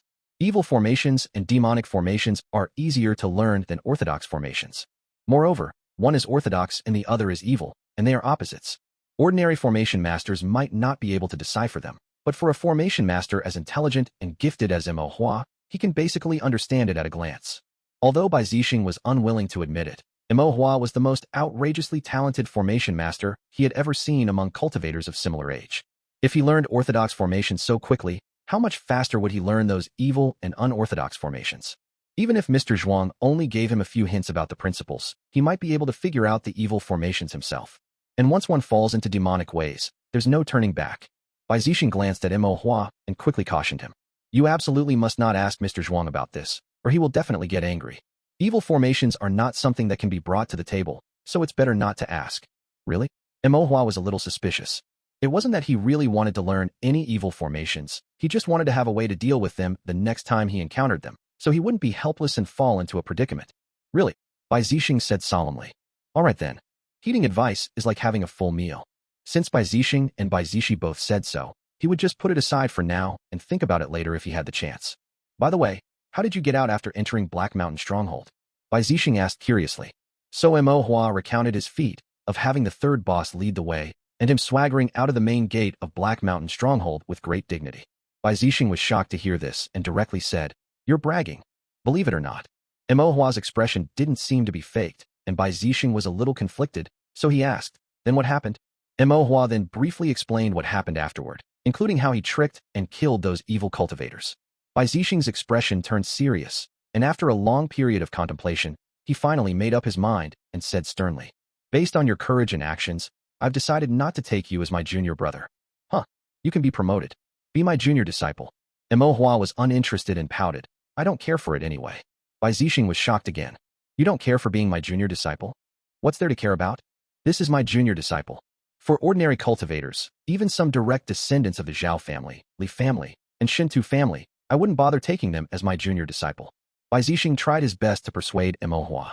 Mo Hua thought for a moment and asked, We are both registered disciples of Mr. Zhuang, so we shouldn't be considered fellow disciples, right? Registered disciples are also disciples. Bai Zixing insisted. That's not right either. I joined earlier. By rights, I should be the senior brother, and you should be my junior brother. Bai Zixing froze and couldn't help but jump up. Impossible. If he couldn't be the big brother, being a senior brother would have been acceptable. Now, not only could he not be the senior brother, but he might even become the junior brother. Bai Zixing couldn't accept it. I am older than you, so I am the senior brother. I joined earlier than you, so you have to call me senior brother. Bai Zishi, watching them argue endlessly, picked up her book again and began to read elegantly and serenely. Under the big huai tree, crisp voices chattered noisily, both boisterous and peaceful. Until the sky grew dark and the few people returned to their homes, the mountain residents finally quieted down. The night was tranquil, moonlight cast down, coating the mountain scenery and the bamboo forest of the mountain residents with a layer of faint silver radiance. In the bamboo room, Mr. Zhuang slowly opened his eyes, looking at the moonlit mountain scenery before him, lost in thought. At some point, old Kuei appeared silently, his voice as dry and hoarse as ever. Your injuries have worsened. They were already this bad. Mr. Zhuang's tone was flat, showing no emotion. Old Kuei was silent, then said indifferently, If your injuries have worsened, you should leave. Mr. Zhuang did not reply. Are you reluctant to part? Old Kuei's voice was toneless. Mr. Zhuang stretched and gave a perfunctory smile. Yes, the scenery here is nice. The days are leisurely. There's food and drink. Leaving like this is truly a bit hard to part with. Is it these things you are reluctant to part with? Mr. Zhuang continued to look at the distant dark mountain scenery, remaining silent. Don't get too deeply entangled in cause and effect. Old Kuei reminded him again. Let's wait a bit longer. Mr. Zhuang pondered for a moment, then sighed. After I've taught everything I should teach. Leaving like this, I'm not too relieved. Old Kuei frowned. If you stay in one place for too long, your location can be calculated, and your life will be in peril. I have it under control, there's still time. Mr. Zhuang's expression remained calm. As long as you have it under control, it's your life anyway. Old Kuei said indifferently, then said no more. Silence fell in the bamboo room. The night deepened, and the moonlight grew colder. After an unknown period, Mr. Zhuang spoke. Old Kuei, tell me, how much longer can I hide? The room remained silent. Old Kuei had either gone somewhere and couldn't hear, thus not replying, or he had heard but didn't know how to reply, thus also not replying. Mr. Zhuang's gaze was profound, and he smiled slightly with self-mockery. Mo Hua returned home, ate dinner, and went back to his room, where he then propped himself up at his small desk and began to draw the spirit reversal formation. He had already learned this formation, and now he was practicing it again, first to temper his sea of consciousness, and second to improve his proficiency in order to better master this formation. The spirit reversal formation, with its 10 patterns of the first rank, was difficult to learn and equally taxing to practice. Mo Hua could only barely draw it. His brushstrokes were not proficient, the formation patterns were not clear enough, and his understanding of the formation pivot was not deep enough. His sea of consciousness was also barely sufficient, so there were still many areas that required practice, and it would need to be practiced many times before it could be considered completely mastered. Mo Hua propped himself up at the desk, concentrating intensely, his small hand holding the brush, drawing the spirit reversal formation with some effort. After he finished drawing one iteration, his sea of consciousness was almost depleted. He then calmed his mind and meditated to restore it. At the same time, evil thoughts would also arise and constantly breed, disturbing Mo Hua's state of mind. Mo Hua, as Mr. Zhuang had instructed, used these evil thoughts to temper his heart. Once an evil thought arose, he did not fear it or evade it. His mind was like a clear mirror, reflecting on himself, thereby counteracting the evil thoughts and, at the same time, gradually firming his resolve amidst the fleeting desires. After meditating like this for a while, the evil thoughts gradually subsided, and Mo Hua's sea of consciousness gradually replenished. Mo Hua practiced another spirit reversal formation, then rested for a while and began to consider his plans for foundation establishment. Before, he simply thought about foundation establishment but didn't know how to achieve it or what to prepare. After asking Mr. Zhuang, his understanding became clearer. In short, before foundation establishment, the sea of consciousness must be tempered to be as strong as possible. This way, after foundation establishment, the sea of consciousness would multiply, laying the foundation for him to prove the Tao with his sea of consciousness in the future. The first thing to do was still cultivation, to cultivate until the 9th layer of qi condensation. Before, Mo Hua wanted to achieve foundation establishment quickly, so he was a bit impatient. Now, to polish his realm and consolidate his sea of consciousness, he was no longer in such a hurry. Maintain a normal mindset, practice diligently every day, and wait for it to happen naturally, without rushing for success. Besides cultivation, the most important thing was the sea of consciousness. He was currently at the 7th layer of qi condensation, with 2 more minor realm breakthroughs. Each breakthrough should slightly enhance his sea of consciousness. Learning the spirit reversal formation and practicing with the Tao steel would also steadily increase his sea of consciousness. After mastering the spirit reversal formation, Mr. Zhuang said he would teach him other things. If Mo Hua's prediction was correct, it should be about how to use the spirit reversal formation to disintegrate formations. Mo Hua remembered Mr. Zhuang saying, when a formation disintegrates, the spiritual energy within the formation's framework, in the form of formation patterns, becomes chaotic and conflicting, constantly generating and annihilating, producing extremely strong spiritual energy fluctuations, possessing ultimate and inconceivable power. Mo Hua was greatly shocked and also very curious. Just how powerful could the power of a disintegrated formation be, to the point that Mr. Zhuang would find it inconceivable? After learning all of these, Mr. Zhuang would probably find some other formations of heavenly anomalies for him to comprehend. Mo Hua really wanted to know if the power and effects of other formations of heavenly anomalies also deviated from the scope of normal cultivators' abilities. What were the differences between learning these formations and the spirit reversal formation and other ordinary first-rank formations? Finally, there were the visualization diagrams. If the divine consciousness of the evil entity in the visualization diagram was not strong, could he really enhance his sea of consciousness by eating the diagram? Eating diagrams to refine the spirit and evil thoughts to temper the heart. With the Tao steel suppressing it, the risk should not be as great as imagined. However, eating diagrams could only be a backup option. Firstly, visualization diagrams were rare, and Mo Hua couldn't find them or didn't know where to look. Secondly, without seeing through the true nature, Mo Hua wouldn't know if the divine consciousness in the diagram was evil or ghostly, strong or weak, making it difficult to act rashly. I'll worry about the visualization diagrams later. Even without the visualization diagrams, after completing the tasks above, Imo would have enough to further temper and strengthen his sea of consciousness beyond foundation establishment. With a strong sea of consciousness, learning second-rank formations would be effortless, and becoming a second-rank formation master would also be within reach. What would be the power of second-rank formations, and what effects could they have? If he learned second-rank formations, would he be considered the youngest second-rank formation master? The cultivation world was vast, with countless geniuses. Among second-rank formation masters, even if he wasn't the youngest, he should at least be among the youngest batch. Imohua's heart filled with anticipation, and he couldn't help but feel grateful to Mr. Zhuang. Without Mr. Zhuang's guidance, he wouldn't have been able to learn formations so well or so quickly, let alone become a first-rank formation master, or even learn formations above the first rank. At this thought, Imohua's brow furrowed unconsciously. Mr. Zhuang's recent demeanor seemed a bit off. The master seemed more prone to sleep, and more easily fatigued than before. He wondered if something had gone wrong with his cultivation. Although on the surface, he still appeared as lazy, calm, and unrestrained as ever. But Imohua was observant, and having spent so much time with Mr. Zhuang, he could still detect some of Mr. Zhuang's abnormalities. Master, is he all right? Imohua was a little worried. Chapter 302, Progress. Imohua considered it, then could only sigh. His cultivation was low, and his mastery of formations was limited. Even if Mr. Zhuang had difficulties, he couldn't help. I should focus on cultivation and studying formations. When my cultivation is successful in the future, I'll properly repay Mr. Zhuang's kindness in teaching me. Imohua nodded. Seeing that it was already midnight, he sank his spiritual sense into his sea of consciousness, and, using the Dao steel, meticulously began practicing the spirit reversal formation. Days passed as peacefully as water. Imohua continued to cultivate and draw formations as usual. Besides that, Imohua was also very concerned about the Black Mountain Stockade incident, wondering about the progress on the Tingxi's side. A few days later, at noon, Imohua visited Old Man Feng and obtained some daily medicinal pills. On his way home, he saw Zhang Lan. Imohua quickly greeted Zhang Lan. Zhang Lan was walking with his head down.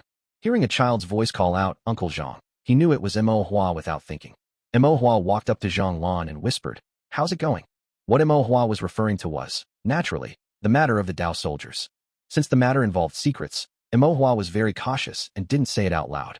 Zhang Lan looked around and said, "There are too many people and ears here. Let's talk at the eatery." The two went to an eatery and sat at their usual spot. Jiang Yun brought some wine and dishes.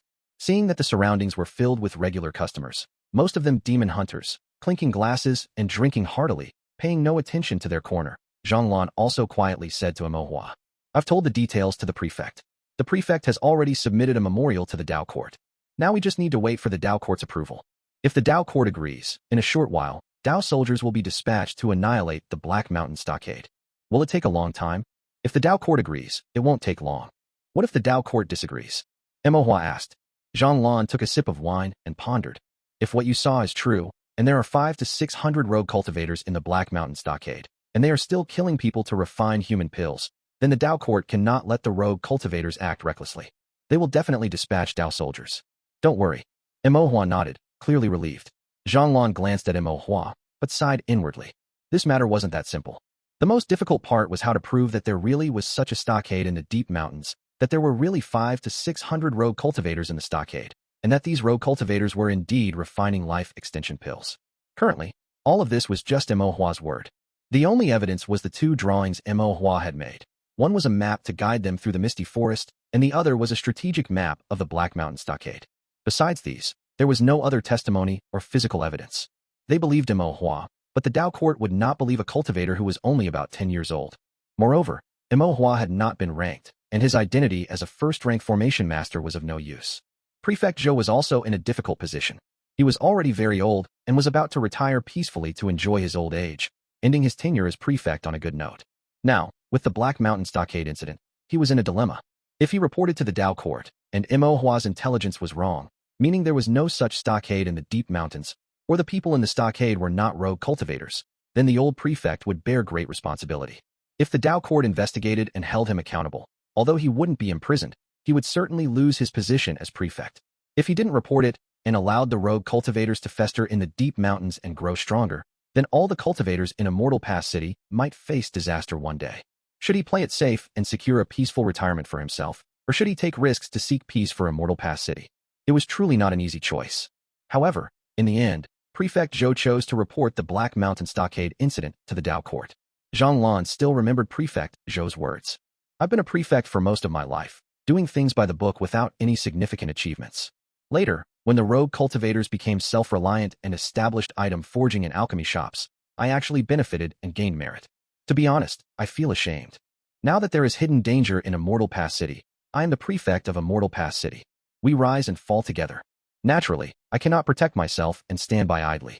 The worst outcome is just being held accountable by the Dao court, dismissed from my position, and living a leisurely life. The memorial requesting the annihilation of the Black Mountain Stockade must be reported to the Dao court. Prefect Zhou's expression was very firm. However, Zhang knew that being dismissed by the Dao court and peacefully retiring had a world of difference in reputation and treatment. Prefect Zhou wouldn't be as relaxed as he made himself out to be. Zhang looked at Mo Hua, who was burying his head in eating meat, and secretly guessed. The prefect's decision was probably also influenced by this child, Mo Hua. If it were anyone else, even if they had gathered this intelligence, their Dao court would not have believed it, and Prefect Zhou would certainly not have risked his position to submit a report to the Dao court. As Mo Hua was eating, he looked up and saw Zhang looking at him. He couldn't help but ask, "Uncle Zhang, aren't you eating?" Zhang came back to his senses and smiled. "No hurry, I'm having some wine." Mo Hua picked up a piece of meat and gave it to Zhang. "Uncle Zhang, eat more." Zhang looked much thinner and paler, likely due to running around and worrying about the Black Mountain Stockade, so he was a bit tired and had lost some weight. Zhang was slightly taken aback and felt a touch of emotion. Mo Hua then added, "Uncle Zhang, you look much more proper now, and a bit like a proper official from the Dao court." Zhang face darkened again, and the previous emotion vanished. "What do you mean much more proper now?" "I've always been a proper cultivator, not just now, but always, a dignified and upright cultivator." MHM. Mo Hua replied perfunctorily, chewing on the beef. Zhang felt a bit indignant, then suddenly uncertain, and asked Mo Hua, "What did I look like before?" Mo Hua recalled the first time he saw Zhang and tried his best to describe it. A little bit like an idle, shiftless fop. After saying that, fearing Zhang would be unhappy, he emphasized, "Just a little bit." Zhang was speechless. How was he being idle and shiftless? When he came here for drinks before, it was during his duties to understand the sentiments of the cultivators. How could that be considered being idle? And just a little bit? If I were really a fop, would I care about a little bit like that? Zhang took a sip of wine dejectedly. Mo Hua's eyes darted around, and he asked again, "Uncle Zhang, what were you like in your family?" He probably wasn't like this lazy appearance now. "In the family?" Zhang thought for a moment and said, "I was like a jade tree facing the wind, romantic and dashing, charming thousands of women. Many young female cultivators vied to become my Dao companion." Mo Hua whispered, "Uncle Zhang, it's okay to fool others, but we're so close, you don't need to be so formal." Zhang choked on his wine and couldn't help but exclaim, "Who's fooling?" Mo Hua looked at him silently. Zhang sighed, "I won't eat with you next time, otherwise I'll be so angry I won't be hungry anymore." Mo Hua picked another piece of meat for him. "Then Uncle Zhang, hurry up and eat, otherwise if you get angry and full, you won't be able to eat." Upon hearing this, Zhang was both angry and amused. He shook his head. "You child." The two chatted and ate like this. After bickering with Mo Hua for a while, Zhang felt better and seemed less tired. These days, because of the Black Mountain Stockade incident, he had indeed been busy and worried a lot. There weren't many cultivators in Immortal Pass City he could chat with like this. After eating and drinking their fill, Zhang was about to get up and leave. Mo Hua called out to him and asked, "If the Dao court really sends Dao soldiers, can I go and see?" Mo Hua's eyes sparkled. He had long wanted to see what Dao soldiers looked like in the cultivation world. Zhang thought for a moment and shook his head. "No,